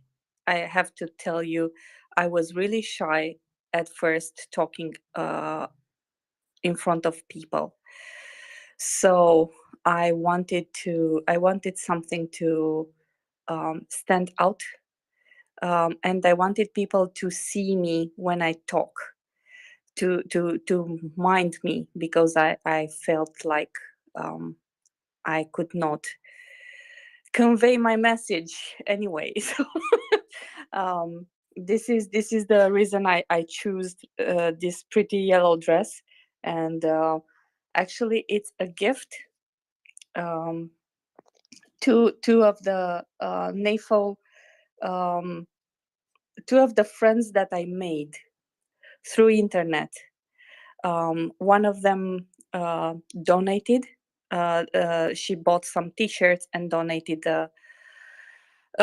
bought some T-shirts from Saint Javelin about Mariupol, which I cared about a lot, and I still do. Yeah. And this is one, and the other one actually made things happen, and made my pretty yellow dress. So this is the story. This is why it's yellow. Is because I support Ukraine, and I wanted to for my avatar to reflect that, and I wanted to not be invisible when I when I'm up here in the space. So we call that sartorial armor, and that's why that yellow dress is so strong. Yeah, so this is it basically, and we have Flying Goose up, and I tried to add Boyar, but I couldn't. He spinned and he dropped. So if you request again, I will approve. Well, I think you guys know me well enough by now to know that I'm pretty much sitting at my kitchen table right now. I'm livid. I'm absolutely livid. I think everybody knows it's been around for a while. Verlaine was the one person you just did not mess around with me. That's my friend. That's my sister. That is just no bueno. And I just got done reading all the threads. Whoo! All the threads of her being attacked. And I know for a fact what was going on. So everybody that's listening to this space right now, I was helping her when all of this was going on. I was on with her at nighttime. I donated money to her because she was trying to get shit done. There was a lot of confusion back then. Things were moving very fast. The person that used to be in the space that is causing all of this shit was never around or couldn't be contacted. And people were trying to get things done. So sometimes things had to be done in a different way. And it was always on the up and up. She would never, and I will swear on every fucking family member I have on this, she would never. Wait, Ever, even your I know mother-in-law? Yehuda, please just let me say this, please. I know I won't say that word again. Just No. I said even your mother-in-law. Just swear on her life. my mother-in-law's passed, so. Oh shoot! Sorry. Okay, my bad. That's okay. That's okay. I Verlaine and I used to stay up at night. Me, Language, Verlaine, we did a lot of nights together. And we did a lot of days together. We used to stay up for many, many, many hours at a time, trying to figure shit out and keep the space running and, get information out there. And never in a million years ever did I doubt her or think that she would ever steal anything from me. I would have given her, I did give her money. And I did not think for 2 seconds that she would use it for anything but what she needed to use it for. So this whole gang of people, I'll just leave it at that are going on the attack and the bullshit that they're spewing right now, I can tell you unequivocally, I'm telling you, I was there. I was with her on the space. I was very aware of everything that was going on at the time. I think you can hear in my voice right now that I'm pretty pissed off. And, that's just not something that you just make up. Okay. Feelings aren't something that you just make up. We worked really fucking hard in the beginning of this to keep this space up and running. Things were moving very quickly. Things were awful. She was in Ukraine. She's still in Ukraine, having to deal with this shit. Axel's right next door in Estonia. Anda's over there, Romania, Anda? Little Italy. Yes. Yeah. I'm here. Uh-huh. Yes. So everybody was over there, pretty freaking close to what the shit was going on. And I remember one night specifically, and since it's the middle of the night, I'm just going to go on for 2 seconds here because I need to. I really need to. I remember one night, it was about 3:00 in the morning, and I didn't know if Verlaine was in Kyiv or if she was at her parents'. And they had bombed in Kyiv, and they had bombed a residential apartment building. And Yehuda, I don't know if you remember this. I messaged you. You were on. You would just, I think one of the babies had gotten up in the middle of the night, and you had gotten on. And that was when I literally slept with MriyaReport on 24/7 for the first 7 or 8 months. I slept with it on nonstop. It was on, and I don't use earplugs and all the rest of that shit. So my entire family hears all of you. They know your voices. They know who you are. They can pick you out. So I didn't know where she was, and I was terrified that she got hit. I was messaging her, and she wasn't messaging back, and that wasn't like her. And she wasn't on the space to do her spot in the middle of the night. And I messaged Yehuda, and we finally found her. And I literally sat at my table and I sobbed. I sobbed because I didn't know if she had just been killed by a bomb. And this is the kind of shit that she's working under. Wow. She is helping to get money for whatever the hell cause it is that she comes across, to get money for the National Guard. She's working for the National Guard. Plus, she's doing all the rest of the shit that she just does normally. She's going back and forth between her parents, and she was doing this. Okay.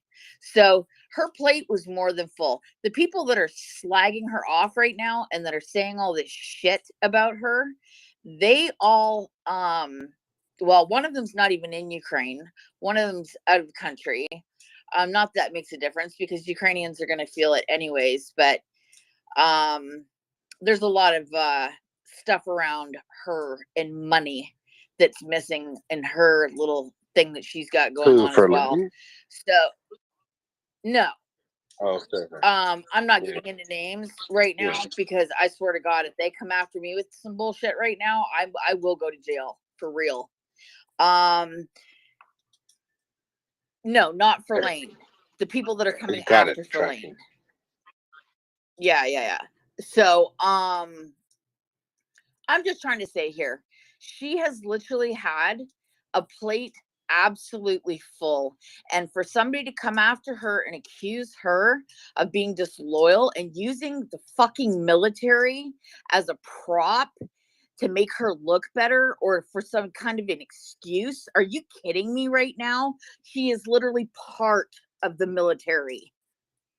A very big part of the military, because if it wasn't for her, they wouldn't understand the fucking words that were being spoken to them. She translates. She made sure that entire Operation Unifier that was going on, she worked with Melanie Lake. She knows all these people. Okay, so anybody that's having any kind of thoughts that, oh my God, is she corrupt or is she this or is she that? No, she's not. She's absolutely not. And she is somebody that you should be thanking your lucky frickin' stars for if you're in Ukraine, because let me tell you something, there's not a goddamn thing that girl wouldn't do for anybody that asked it of her and that she hasn't done. She ran this space like a champ back in the day and didn't say boo about it. No, you're right. No, Verlaine was a clutch. She's a flippin' star, and I love her. Victoria, I love you. Do not let these assholes pull you down. You are amazing. You know how I feel. You are the sunflower. And that is it. I had to come on. When I seen you were in the space, I had to come on because I was literally sitting here at my table vibrating. I'm so angry right now. So you know how I feel. I'm not going to get into a pissing contest on Twitter with a bunch of stupid little girls that don't understand what the hell's going on. But I know and you know what's up, and everybody else now knows what's up. So I'm going to get off the mic because, as you can tell, Goose is not in good form right now. You're mad. So You're mad. I feel it. yeah. Yeah, because just revived. I'm really happy to hear you. I'm absolutely thrilled, touched, honored, and really blushing hearing all of that. I think I don't deserve that. You But do. You do. thank you. And more than Just let me finish. I think for those of you who don't know me, for those of you who do, it will be clear after what Cruz had mentioned that they had the biggest flaw in the plan of disrupting the place, and it was attacking me, because I'm the last person who should be attacked at all. Because Attack me. everything, Attack me. I'm no. But actually, just a second. Actually, I was happy that I was attacked because it's easier to debunk stuff, and I have a thick skin, and I don't have fear at all. Like it has left my body completely. That's why I'm saying, like, I was laughing hysterically. I'm really worried that they are attacking MriyaAid or Yehuda's children, or it's bizarre. I don't want don't to. worry I about. don't want to Listen. get into Listen. that Anyone? rabbit hole. Not Verlaine. I want to say this. Let For me my. just Well, finish. no. Let me just. And Okay, go ahead. yeah, just give me a second. So when they decided to attack me with bizarre accusations, I was just like, I'm just gonna explain everything like it happened, and I don't have anything to hide, so I can give the numbers, the receipts, eyewitnesses, photos, like you name it, because everything is absolutely on track. It's trackable. So, like, this is the thing, like, guys who tried to do this, they weren't on space when I was on space, so they had their image of me, whatever they had made it. They didn't know me like you do. And this is their problem. Hell no, they didn't know you like I do, Yeah, baby. this is the thing. Like, you guys have heard me so many hours and so many days, and I was thinking about it.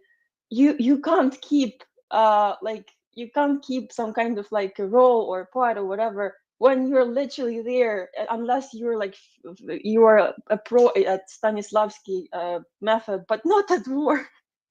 So you just can't pretend being someone else for such a long time under stress. Right? So you knew me, they didn't, and they had their projection and they tried to project. Actually, Goose was the first one who showed me a screenshot of a screenshot, I think. Yeah, a screenshot of a screenshot, what was what Voldemort was sending everyone in spam. And I just sat and like, what the, sorry, fuck. Like, this person is completely bonkers. But anyways, I was thinking that he had some sort of, I don't know, like I don't know, don't want to throw some kind of medical diagnosis. That's not my forte, but Crazy. but probably. Anyways, I Where just is don't like that guy speaking. anyway? I just don't like speaking about people. I'm more about speaking about ideas or some kind of, you know, what should we do and how to live and philosophy and that kind of stuff. But like right now, we just have to explain how it happened, so there won't be any further questions. I really didn't want to, like, God knows, I really didn't want to even bring it up. I would rather digest it, process it, leave it on the shelf, and like, as painfully as it is, just forget about it. Like, scar tissues, they are kind of like, they are on the body, but they don't matter. Like, it doesn't matter if you have a scar tissue or no, you will still remain being yourself, right? Like, you kind of adjust to it, you accept it as a part of you, and you move on. In my situation, you have to move on. Yeah, sorry guys for that rambling. No, you're not. I just wanted to interject just a point of personal privilege here. The mute thing. Please don't do that. I'm not afraid for my family. I know some people have messaged a lot of hundreds of messages. If anyone would like to come and visit me, which you can't because you don't know where I live, but I'll protect my family. And I find it. These are the actions of cowards. These aren't professional assassins. These are cowards. But the reason why we live in a society, or we accept the rules of society, is because we have there should be a standard of deportment and behavior that we all abide by. And for those who don't accept that, or for those who think that it's a bit of a laugh to send pictures of your children, uh, take it for, what is it? Pride for my cold dead hands. It's not happening. And shame on not only the people that sent it, the person, or I think two of them were involved, but for those who provide succor to it, for those who think that's acceptable, he deserves it. Okay, Anda doesn't like me. I'm not the nicest guy in the world. I've actually never made any qualms about that. But it doesn't matter. We're here for Ukraine, and if you're not here for Ukraine, and if your MO is to sit around and type on the internet and besmirch and line and send disgusting messages to reporters, he sent an unsolicited photos of mine. I asked you, please help me. This man is doxing my children, and if you took that as I'm sending you pictures of children unsolicited, you're a very messed up individual, and you should be ashamed of yourself, because we all know that none of them thought that, but yet they did that. It doesn't. You've done nothing but degrade yourself, humiliate yourself to the world, and when the legal proceedings are actioned, I think you'll regret it, and I think you'll wish you had never done it. Yeah, I know I'm getting a lot of messages about it. Yeah, I'm hurt. I'm angry, but I'm more angry that people who are supposed to be professionals, and they know who they are, that they engaged in this behavior and then amplified it. And every consequence has a reaction. Every action has a consequence. Every thing, and we're good. We're good. we're pushing through. We are moving on to bigger and better. And I said it, you know, like I have work commitments, I have other commitments. This isn't about, I didn't call it Yehuda Report. It's not about me. It's about literally, 50 people or 40 people now who are on the phone. They're working the lines. They're sharing with the world the truth. We are witnessing a genocide unfold. And our goal, if you didn't know, is to raise awareness of what's happening in Ukraine for the purpose of making sure that support, that those taps stay open. That should be our motto. Keep the taps open. Keep it coming. Okay? Keep that support for Ukraine coming, because it's not just a fight for Ukraine. If you want to be a jerk and you don't care about children being raped and murdered by Russian mercenaries and pedophiles and weirdos, you should care about your own family then. Because the last time the United States and other Western countries stuck their head in the sands, a world war erupted, and they had to send millions of people, and hundreds of thousands of them died in each country to do the right thing.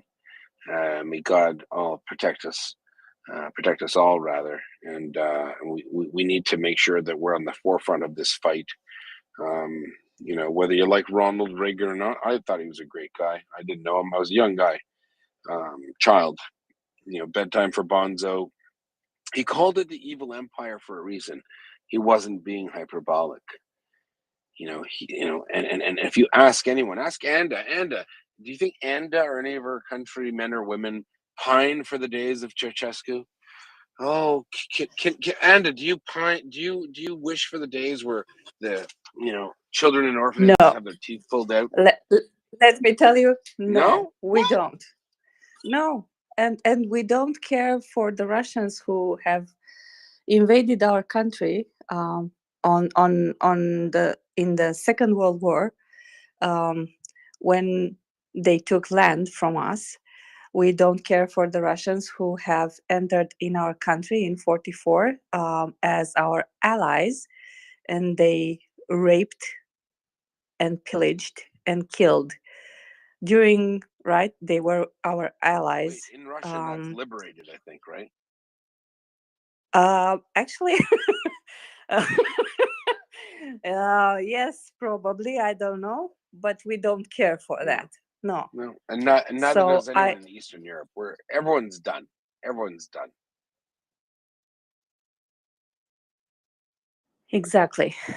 Just look at the polls, right? They were the first ones to stand up for Ukraine.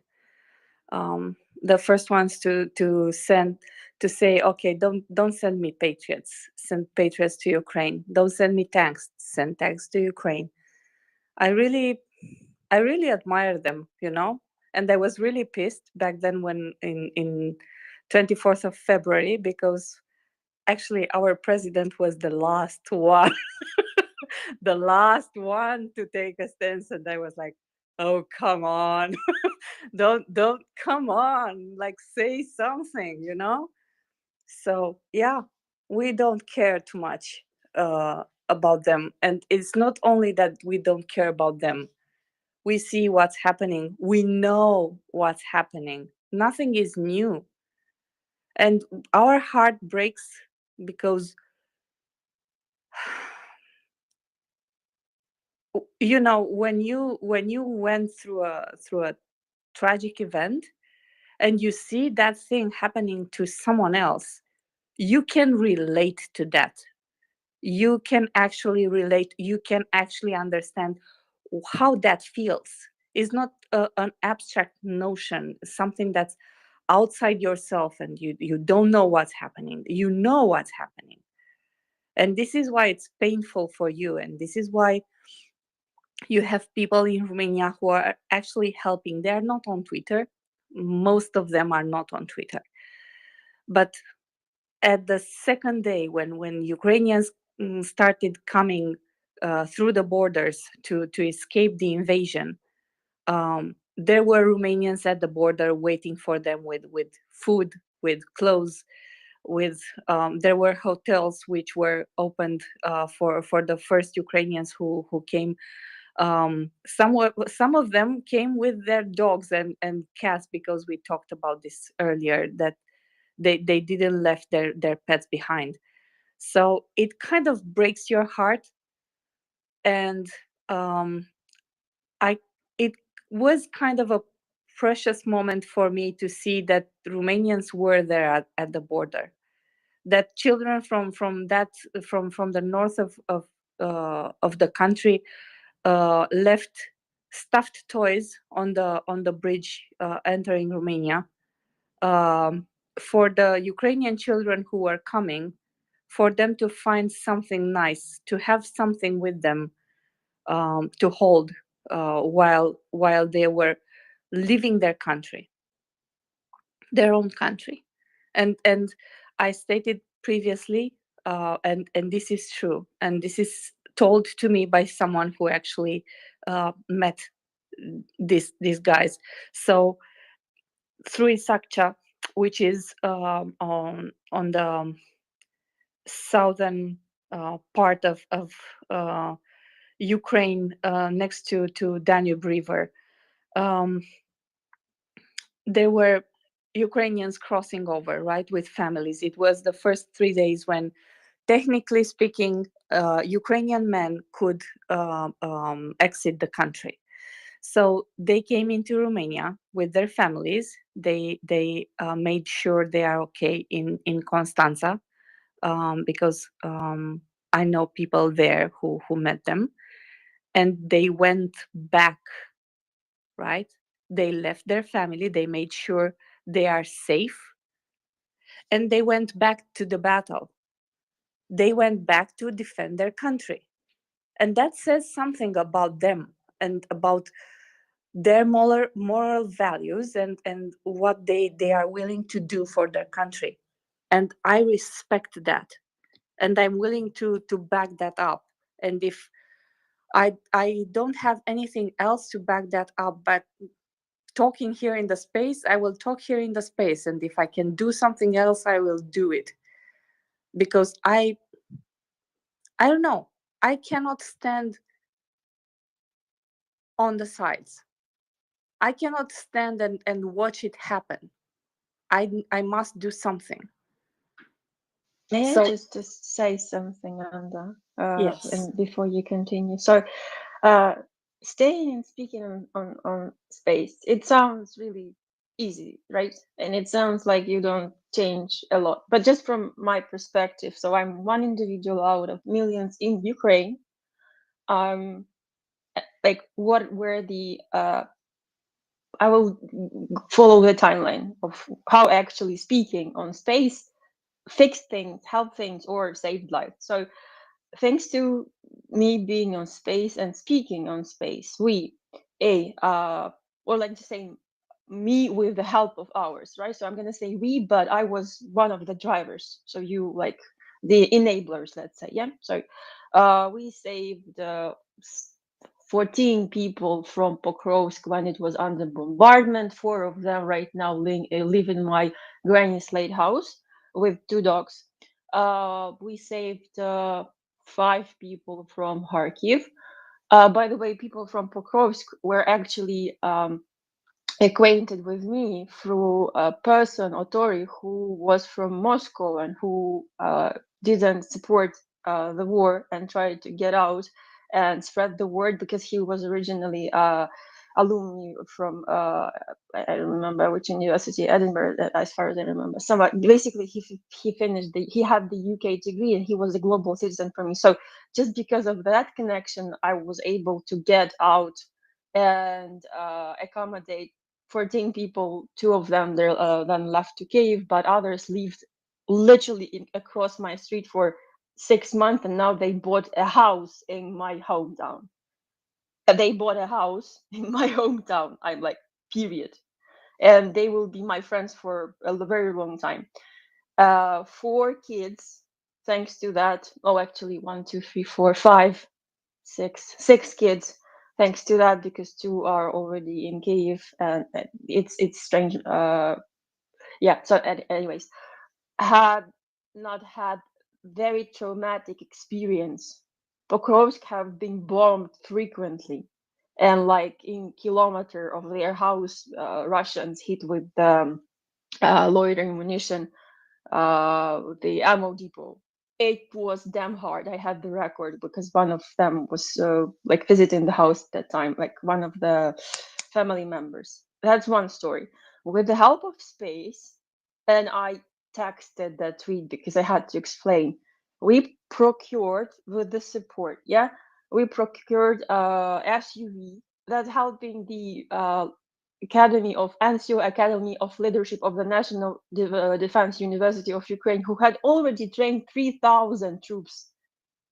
And those are not like only regular troops. Those are sections commanders and platoon commanders. Those guys usually train battalion and higher.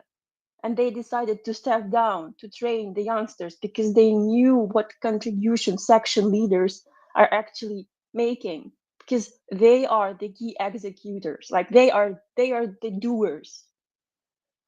That's point two. And then we help, like we as a community help them to get the gear. I send some money for diesel with the help of my friends and whatnot. That's point two. With the help of space, just raising awareness, yeah, we were able to connect different soldiers who had been wounded with the proper hospitals in different countries, just because of the connections we made. With the help of space, I was able to meet a lot of people who knew other people who eventually helped me to get very rare items that help with the various, let's say, capabilities that help the artillery units overall. if I can't say more. With the help of space and speaking words on space, we have built bridges over Europe like European Union had never ever built. No, that's true. Like we are not officially part of the EU, but I kind of feel feel like I am a part of EU with you, like here. I guess like borders here right now don't really matter in terms of our conversation or topics that we bring overall. With the help of space, I was able to find supplies for kids who had special needs and they needed medication, and I wasn't able to, with the help of space, maybe got in, like people who got inspired by our desire and willingness to help go to the roles they never thought they would be willing to, fulfill. And now they are driven by the desire to have this feeling of closure and satisfaction with what they've done. And I can't explain in details, but they are leading projects and they are leading various organizations to keep on supporting Ukraine and the cause. That's just speaking words. Speaking words, we were able to today at night, guys had released wonderful piece of a report documentary that team and the team had come up together.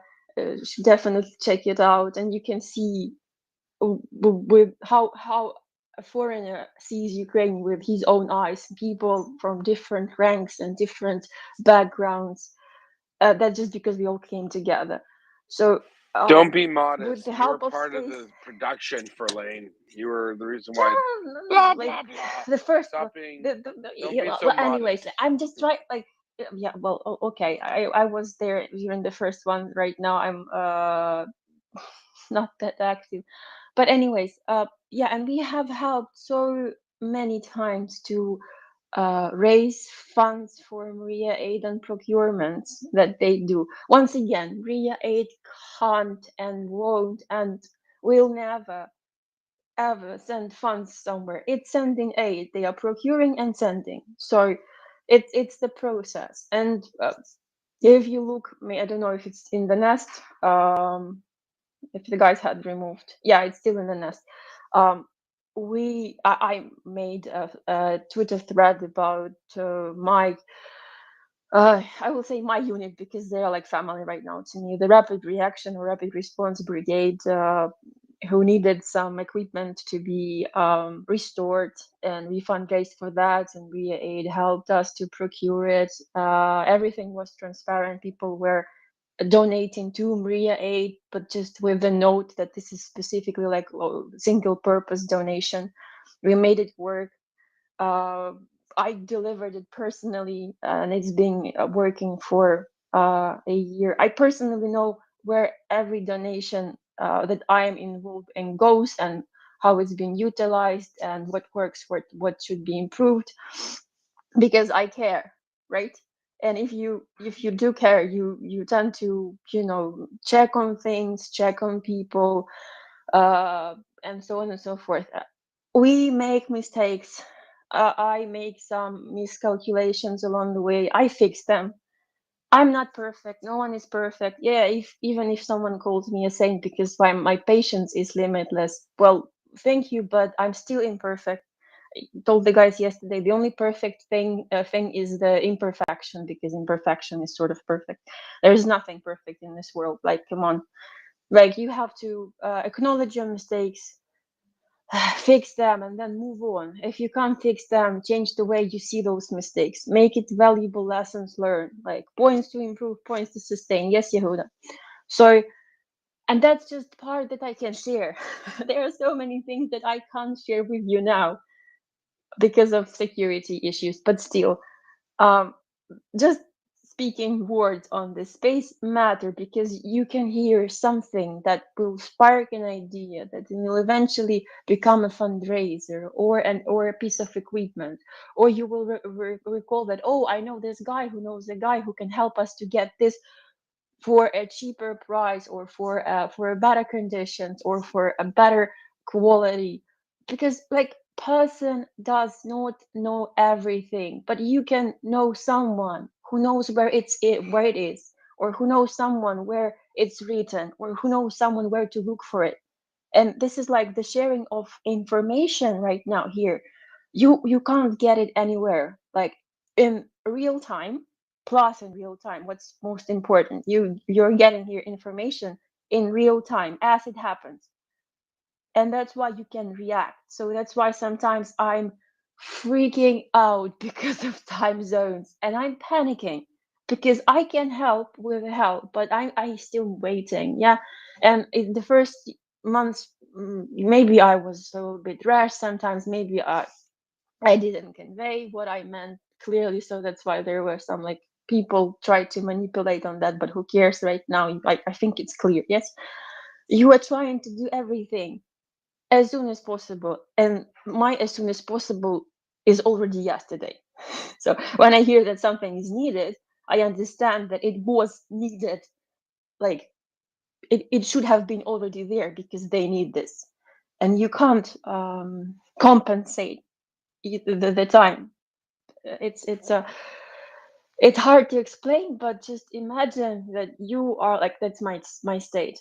You are living in a constant state of some sort of like fatalism, that you need to make sure that if something happens, you have people who can continue going on with everything you are doing, because you are a link in the chain. And if the chain gets broken, you need to make sure that the links, merge once again and reunite, even if you're not there. That's point one. And you also need to make sure that whatever you do, you always keep in mind the consequences of your actions or inactions, right? So that's why I'm very careful with what I say, what I do, and if something needs to be done right away, I will kill myself, but it will be done. Like, literally. And point to Anda, if I had to evacuate my family, I would have done everything in the world to evacuate my pet. I would never ever even imagine the fear, the terror of people who need to leave their pets behind. So it's been a lot. you know, Verlaine, I don't want we're to not complain. leaving you ever, by the way, because you know why? I know, We're I know, I I'm know. gonna take you with me. You know, first of all, you're gonna take us with you because I think Melanie, myself, we want to have that barbecue in your backyard with good old colors of blue and gold and yellow flying in the wind, and I think everyone here feels the same way.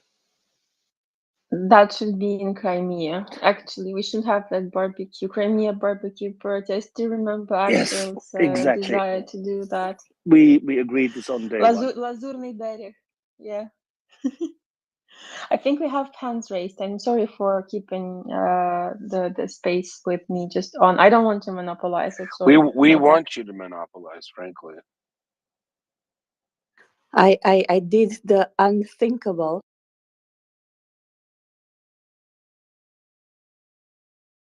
Verlaine, for you. Yeah.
And speculating about what this would mean. And as the space went down, you sang Under the Sea from The Little Mermaid. And I remember I just let the phone go and I listened as I was painting. And I just remember you singing Under the Sea as the Moskva achieved its final destination, under the sea. Verlaine, in the history of our space, what we're doing, the community that we are building, that moment will forever live in time in my memory. And I'm sure every single person has a similar memory of that moment where this space touched them, where they could understand by connecting with other human beings the big events that were happening in the world. Verlaine, for me, your beautiful song will always, I will keep that with me forever. Thank you, Verlaine. Thank you for everything that you have done to help our friends in Ukraine. I should hope that we are helping you, and always know you have a shield wall, a phalanx that has your back. Peter. Oh, I just had to do that sound. I just don't words. I don't have words. They have left my body. Thank you so very much for saying that. Yeah, I remember I saying that. That was my initial reaction, and I'm very, I like, I like being silly when I'm not serious, and usually I'm very serious. Like, don't get me wrong, I'm laughing, yeah, but if you see me in real life, I'm like, kind, nice panda bear. Unless you do something with me, then I have claws and teeth and whatever. But when I'm working, I'm really serious. I keep it professional. But right here, like having a threat constantly above me, I think moments of silliness, especially when something like this happen, it just, it brightens the day. Yeah, I remember I have sang so many songs, and I hope it wasn't the last one you will remember. But do you For a think, very long darling, it's time. better down where it's wetter? Take it from me. I sang. Yeah. I have to admit it. I sometimes bring up the strangest associations, but people kind of dig into it. But remember, even the sturgeon and the ray, they get an urge to start and play. We got the spirit. You've got to hear it. Under the sea, bum bum bum bum bum bum bum. It's horrible. Verlaine, I will always remember that moment. All right, I'm going to drop back down and listen to this wonderful conversation, but Verlaine, just know we've got your back. Okay, guys. Thanks, Peter. Give a hand for Peter with I don't know, it was a whoopee cushion that just played. He needs it to was the grease door I that was shutting. screen door. I thought it was a Shutting it the was a door, whoopee like cushion. I think it was a perfect sound, effectively like someone Literally leaving the exiting, room. like the space exiting. Yes. I thought so. Yeah, I apologize. It wasn't about Kevin. I was just about to highlight that Verlaine has been singing umpteen times when we ended spaces. And Wow. we've had we had a number of good things in that regard. And fortunately, we have all the recordings. So for when this for when God, this no. war is Oh, no. over, we will make a nice compilation of those good things. Well, as long as it wasn't a war crime, I'm good with it. Speaking of war crimes, we've got Tim Sennett up. You know what you call someone from Tim's family? A senator. Tim? Nobody's ever done that joke before. That's this really groundbreaking pun stuff. There you go. Well, you're welcome. I thought of that in a very tired state at 3 a.m. from the center of Canada. But thanks, Tim. Tim is a bit of a. Tim's going to be the next David Attenborough. Now you see why I don't want Yehuda knowing my last name. Well, I don't know about that. I mean, he mostly does animals, doesn't he? Well, he doesn't do any of. Well, it's horrible, Tim. That's an accusation that's not readily sustainable. I think. Spurious remarks. Yeah. The Lord Montague Jones 349. That's Tim's new name. He is Welsh. And he has talent. But you know who's been waiting a super long time to talk? Our friend from Romania, Daniel R. Fire. Probably not his real name, but Daniel. Oh, yes, my real name. Good morning, all of you. What I raised my hand because I saw you and Verlaine, and I want to address the elephant in the room. And I wanted to do it because it is not right. Yesterday, 24 hours ago, Domen were the moderator. A lady from Ukraine living in Ireland come up, and she asked very demeaning how many Ukrainians are online in the space. At 9:10 a.m., I believe almost all Ukrainians Saturday probably want breakfast or sleep if they had air alarms. Daniel, you're watching something and it sounds horrible. No, sorry, it's just my wife and my sink. Okay, I will move a bit, no problem. Okay, so I hear this lady, and Okay, she accused we are not platforming enough Ukrainians, and every time when somebody need to kick something here, they put a space and say, let's give Ukrainians a voice. Like, I don't know, I hear so many people from the front, from the cities, from Zaporizhia, from Odessa, from Kherson, Kiev, Lviv, Kharkiv. And Domen was very British of him. He stayed out. He doesn't say anything against. Even were some accusations, you know. And why I'm pissed off is not because Alyona or Walter. I don't give a crap about them. Sorry, even if they are Ukrainian, they not act like good human beings. What I was very, very pissed off were the attacks to Fairlane.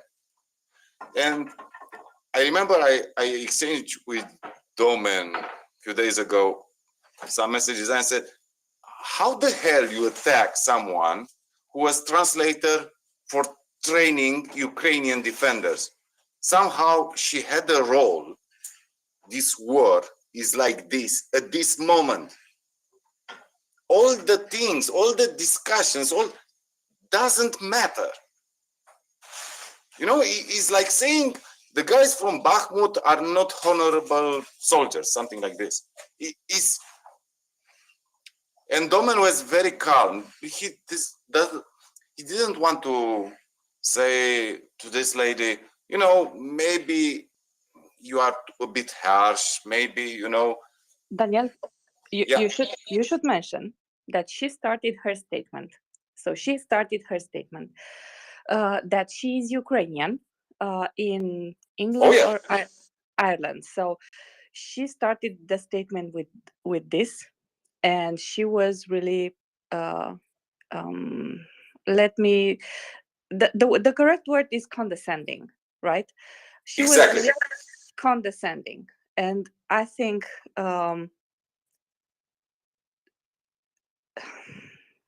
yes, Domen was a gentleman, right? At that point, he could have said a lot of things, but we were at that time in a haze of discussions around Maria Aid, around the space, around everything. And yes, he could have said, for example, that we had here Roman, we had here, God rest his soul, we had here the father of Roman later on. We have here a lot of people who actually did something for Ukraine, and her attitude was completely off. But And doesn't matter this. What it matter, and for me, this pissed me off a lot past week, was not someone maybe feel, I don't know, like she said yesterday morning, how many Ukrainians are online. Doesn't matter. What I not understand, why to kick Fairlane? Fairlane is, come on. Because this is their level, Daniel. This is their level, and this is why Domen didn't want to descend the discussion to that level, right? This is their level. They will kick everyone. They will kick a dog in the street. They don't have a mother and a father, and they don't care about anything, and they don't have anything holy. And this is their level. And I think Domen wanted to be a gentleman until the end, and to get past that moment without being very ungentlemanly with a Ukrainian woman, be her an occasional guest to the space or not. So each of us, when we are pissed or we don't like something, we dress ourselves in different ways. And some people might say, for example, you are too brutal, and some people might say you are too soft, because their approach is different than yours. But this was the reason, and I I'm think totally agree. I'm brutal and harsh, but doesn't matter. And to be citizen of Ukraine, I don't think you need to be the best people or you are entitled to be a good human. Sorry, I will piss off Ukrainians. Sometimes there are bad blood and bad people in Ukraine. We fight for them, but every people had their weak people. Well, I understand that. I needed to say this because I think I know Domen after listening to him hours and hours and hours, and he is always the gentleman. And we have here Ferlane, and I think she has something to add to this, and then we will go to Flying Goose, who has been really patient with us. And thank you. Yeah, thank you, Daniel. I wasn't here, so I can't comment on what happened. What I do know is when they ask why you don't have a lot of Ukrainians, like Ukrainians on space. If they are in Ukraine, power cuts, like lack of comms, they have other priorities. They might be shy to engage. They might not know the language. If they are outside, once again, it's up to them. They might feel more comfortable just listening and not engaging. They also are quite traumatized by the war, and some people are really extroverted and they can jump up and speak out, because why not? But some people need time to adjust, so that's another thing. And finding Ukrainians who are able to come up publicly and express themselves in English. Unfortunately, I can't translate right now because of the power cuts and the turmoil, and I'm constantly on the move. But like it makes things complicated. But we did have a lot of Ukrainians, and as Daniel mentioned, people differ. We have different people, and the war had changed a lot in their perception, in their personalities. Not everyone was ready, mentally ready for the war.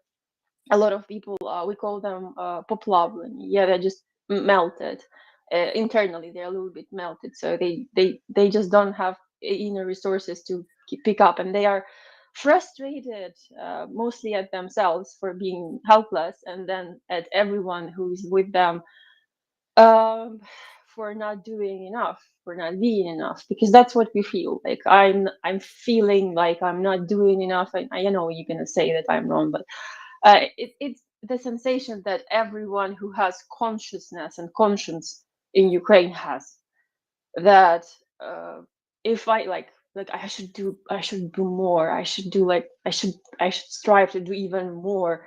And you're then you're at your limit, and they're like, I should have maybe like slowed down a little bit because I won't be able to act as efficiently tomorrow.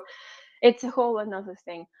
Look, that thing with attacking me is I told you, for better or for worse, they chosen to attack me. I'm happy that I was their target. I'm really happy because I was the easiest one to debunk. They literally made fool of themselves attacking me. I don't know why they have chosen that strategy, but I think it's some kind of powers in the universe have heard my prayers, or I don't know, because I can withstand that. Once again, it's unpleasant. It feels like you're once again being like drowning in a lot of shit that you have never deserved and neither has. But anyways, you can kind of deal with it. Like, I'm a good swimmer. I can just swim out of this whole thing, and then just go take a shower and forget about it. The only thing that matters is the consequences of their like childish and scandalous behavior, because it's like they're wasting their time, they are wasting my time, they're wasting your time, because we're right now discussing what's wrong with people. Like, everything is wrong with people right now. We are at war. So Yeah, once again, Daniel, thank you so very much. It's really important to hear the words of support, because once again, at some point in the beginning of June and end of May, I felt really like abandoned. But it's not anymore. It's long gone. Yeah. Thank you, Verlaine. Lovely to see you up, by the way. We don't see nearly enough of you up here. I would Question: add. will you be still in Ukraine? Because I don't. Are you still here physically? Yep, I'm in Zaporizhia. Okay. We should definitely meet once you're in Kyiv, if I'm not at the range. But I think I can figure something out. But The just don't idea forget was about to that. get you to meet up, preferably sooner rather than later, close to the range. Let's have a discussion about that, not on space. I said Absolutely, close. yes, I of didn't course. say on. Everywhere I am is kind of like range. I'm a ranger by default, so like joking aside, yeah, let's sort something out. I don't mind. Fantastic. Of course, Verlaine, you are very, very firmly on my list of people to sit down and have a pint with. I was going to add to what you were saying. Something I've noticed bouncing around Ukraine, interviewing people from the very top to the very bottom, is anybody who is even tangentially working on the war effort is very, very busy, right? It is a real effort to get people to sit down. Correct. To sit down and make time. So Tim, so those people on the Twitter Spaces on their phones, they're really busy, right? They can't. I mean, there might not be in Ukraine, but I mean, they're super busy. Or no, I'm being mean, Tim. Well, I'm being mean. people who have time from Ukraine to host enormous Twitter Spaces, whose sole purpose seems to be to denigrate other supporters of Ukraine. Yeah, I would say they're probably not making. But they said, they're but probably not making time to help the war effort. they typed that they were very busy working every day. So I just thought maybe they were, but I don't know. Maybe not. Maybe it's not true. Is someone telling a porky, Tim? I have my doubts. But yeah, something I've noticed is, from the very top to the very bottom, from Igor Smeliansky, Alexander Kanashin, Ivan Fedorov, all people I've managed to interview over the last couple of weeks, all the way down to Oksana, the girl who works in the refugee center in Odessa, to the engineer in the port of Odessa. Like, these guys really have sweat to make time to talk to us. And So what's their position? Oksana and we said Oksana and Fedor. I thought they were skaters. They what's the morale of these people? I mean, like, you're there, you're watching it. You kind of like an interloper. You can come and go as you please. What's the attitude of these people who are literally on the front lines doing things every day to defend their country? This isn't a military exercise. This is real life. What's your take on that? I'd love to hear it, because obviously you have experience in a similar field as me. Are you impressed? Are you shocked? Are you like, wow, no, this is normal, they have to do this? What's your impression of their dedication and their professionalism, Tim?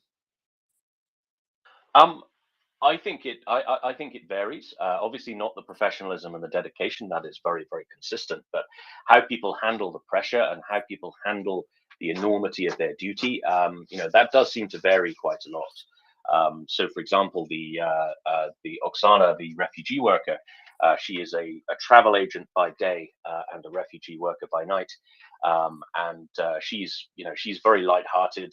She's very humorous. She's very outgoing, and I think she handles it by being as positive and bubbly as possible. The chief engineer at the port of Odessa is kind of Homo Sovieticus in many ways. He was a guy of a certain age, and he's very, very serious, dour even, a man who seems to be focused entirely on his duty, and doesn't have time or temperament to make light of things. Similarly, that's true of Ivan Fedorov, Alexander Kanashin. people who deal with it with kind of a laser focus and a kind of an extreme degree of seriousness, and there are people who don't take it lightly. That's the wrong phrase, but you know what I mean. They like to make humor out of bad situations and stressful situations. So, you know, human beings are different, and the people I've met deal with it in different ways. Do you think that these people, in your estimation, being a world traveler, a seasoned person, are these the people who are giving up, or are they people kicking in for overdrive to meet the enemy? I mean, it's important because you can gauge the reaction, right? A Brit living in Estonia, visiting a war zone. What's your take on it? I mean, it sounds rude to say, but they have what it takes. Tell the world, right? We're talking to the West right now. What are these people thinking? Oh, absolutely, yeah. They are. There is a palpable sense of unity. There is a palpable sense of purpose, of common purpose. Nobody talks. Nobody has yet spoken to me as if they don't believe this war is winnable and is being won. Not a single person. And something I've noticed as I go further eastwards, you know, people get angrier. You know, people get more serious. People seem kind of even more motivated. You know, but the reason is fairly obvious. You know, we're not. What are we in Zaporizhia now? We're about 100 kilometers away from Russian lines. You know, so there is a sense that we're rather more acutely involved out here than perhaps people further west are, although that's not necessarily true, of course. So yeah, and at no point have I been given the impression that people don't have faith in the war effort or are on the verge of giving up at all. And that's just never come up. It's amazing. I have to drop down Tim and Verlaine Axel, Ryan Mockers.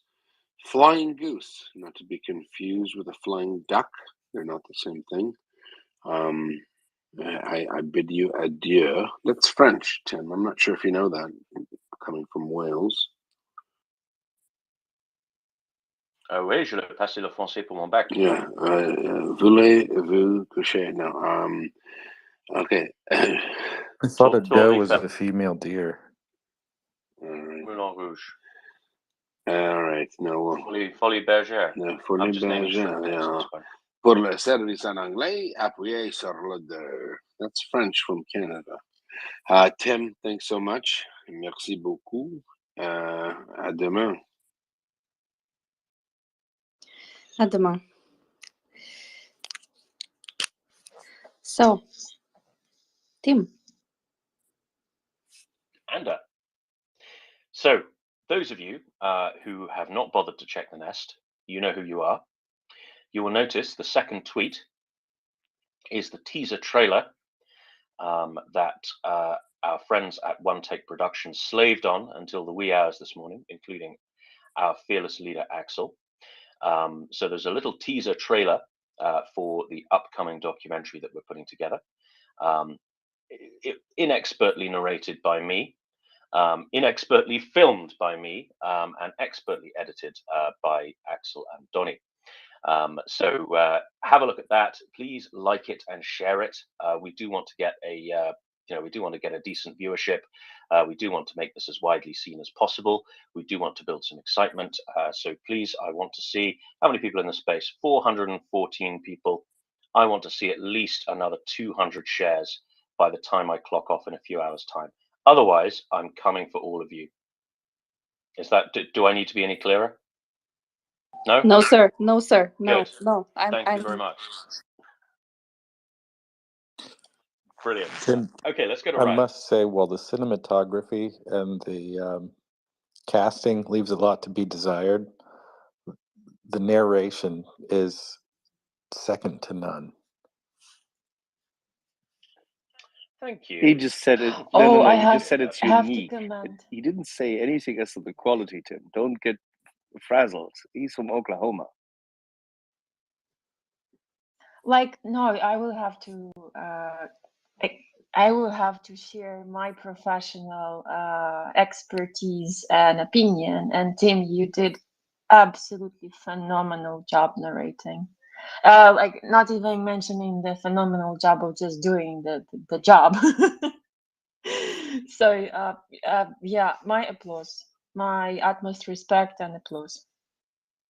Thank you, Verlaine. High praise from you indeed. Are you a media person? I know you're a translator, but I don't know what else you do.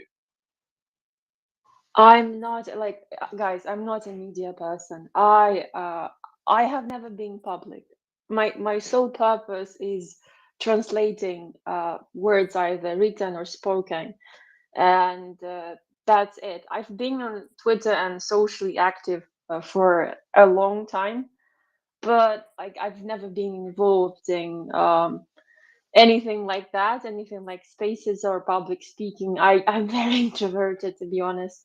So last time I was involved in one take production, it was a real challenge. But it worked well. So I did, thank you, but it was on the fly, and maybe that's why the adrenaline was just going, yeah, way too high. But Tim, I have seen it. I have. I think I had trouble retweeting it because I had the power cut. I just double checked that it's not on my feed, but I'm gonna bring it up real soon. Thank you so very much, guys. I need to run because I'm gonna be leaving to Kiev in a couple hours, and I have to pack the stuff. Please be careful. Don't forget the Please power be bank. careful. The most IFAC. important thing is IFAC. Actually, I have. Yes, this is the thing. Mine is in Kiev right now. I only have a tourniquet. So yeah, Wow. I will. But I'm at my parents' For house. I have shame. I have the biggest For IFAC shame. ever, guys. I was in the car where there is an IFAX, and then I was at my parents' house. There is like a storage with some supplies what I'm sending from time to time. Verlaine, Because my room is also used. Oh, by the way, another while I remember, the crowdsource rescue team came up here to me, and by reaching out to me, we helped to get them to Kiev, and then eventually they linked up and they conducted a lot of trainings on TCCC and Medivac and whatnot. And then the Doctors Without Borders sent some supplies for me. And then I met Team Force Yankee. Like a lot of shit happened. A lot of really awesome things happened because we were just speaking here words as Anna said. So yeah, just be conscious of that, and yeah, let's move on with the in a good spirit, because honestly I have so many things that had happened with me which I will probably not be able to remember right away, but if you give me like some sort of like a hint, my memory will bring it up completely. Pictures So jog yeah, my memory. yeah, exactly. And my That was memory is in literally archive. how the space was run in the beginning. It Yeah. was like we would just randomly, somebody would come up and be like, I can do this or I can do that, and you would be like, I need this or I need that. Oh And yeah, do you they'd be remember like, that? Like, okay, well, I can do this. And then boom, it's done. I mean, it was insane the way we were just like kind of rolling with the flow back then. It's totally different now. It's much more, yeah, it's much more structured, coordinated and much more structured. organized. Oh, Yes. Yeah. I don't know. I was just getting ready to say to Tim that I met a woman, actually a Ukrainian woman, that I had to drive from Kiev to Warsaw, and she was heavily involved in media production stuff. I think she actually did a couple of music videos in Ukraine, if I'm not mistaken.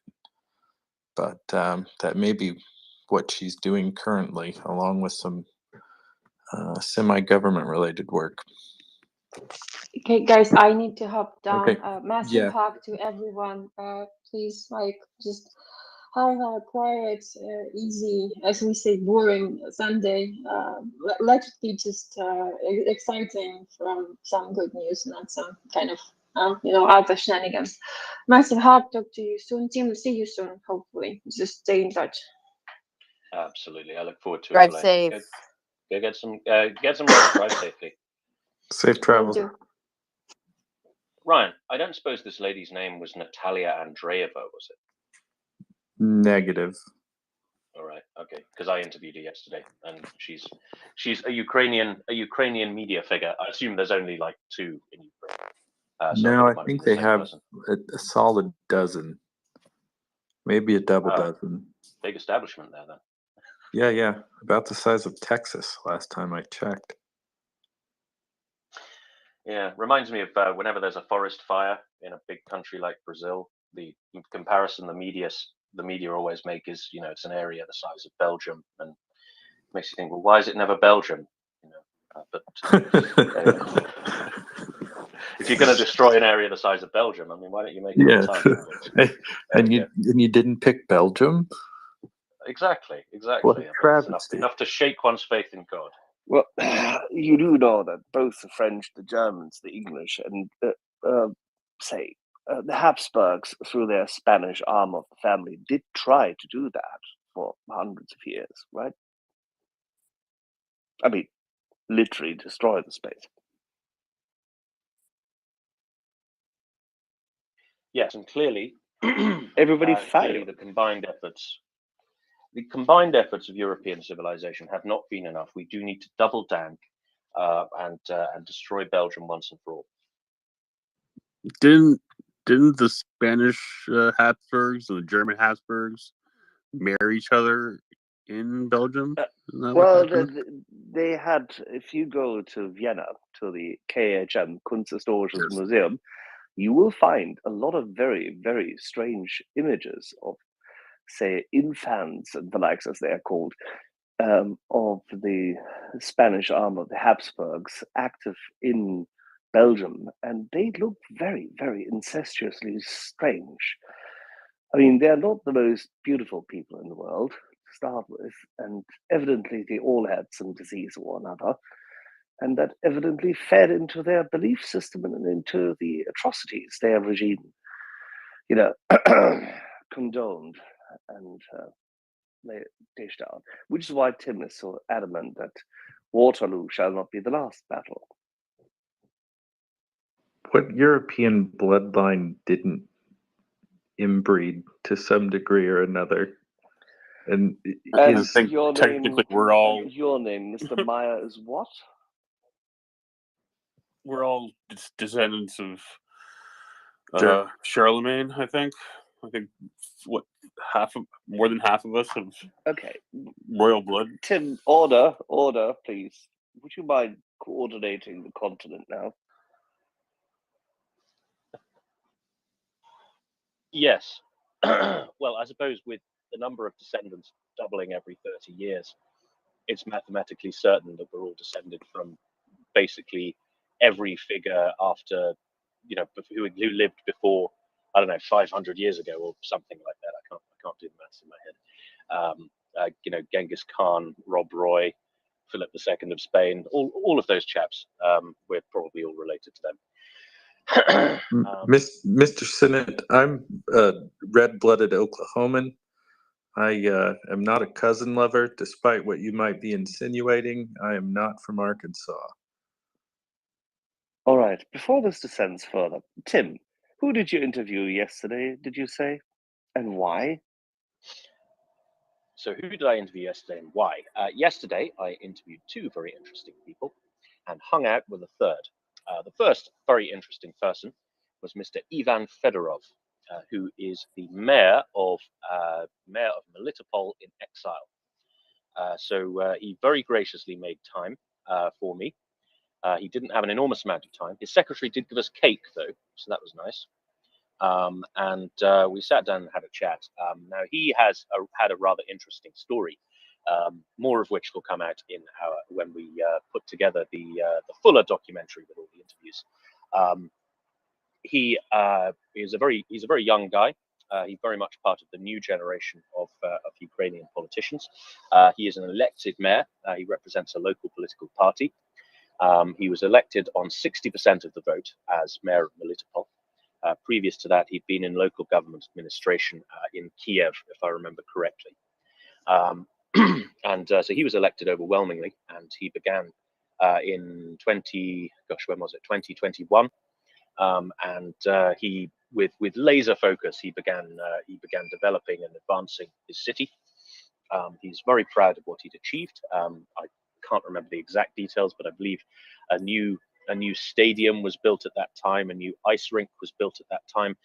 So they really, he really did. Him and his administration really did get stuff done. And then the Russians came and took the city, and he was captured, and along with a number of other local politicians, he was given an opportunity to collaborate. And of course, he refused, and his entire administration refused, all the way from him, the mayor, all the way down to low-level school administrators, hospital administrators, everybody working for the local government. They refused to collaborate with the Russian occupation, refused to continue working under Russian tyranny, and they all left the city along with an enormous slice of the population. Now, one of the interesting things about the mayor in exile phenomenon in Ukraine, there's a number of these. So, for example, on my last trip, my previous aid trip, I met Sergei Haidai, who is the governor of Luhansk Oblast in exile. He works out of Dnipro. They have a kind of the way Mr. Fedorov put it to me. They have a kind of tripartite constituency. So they have responsibility for essentially three separate groups of citizens.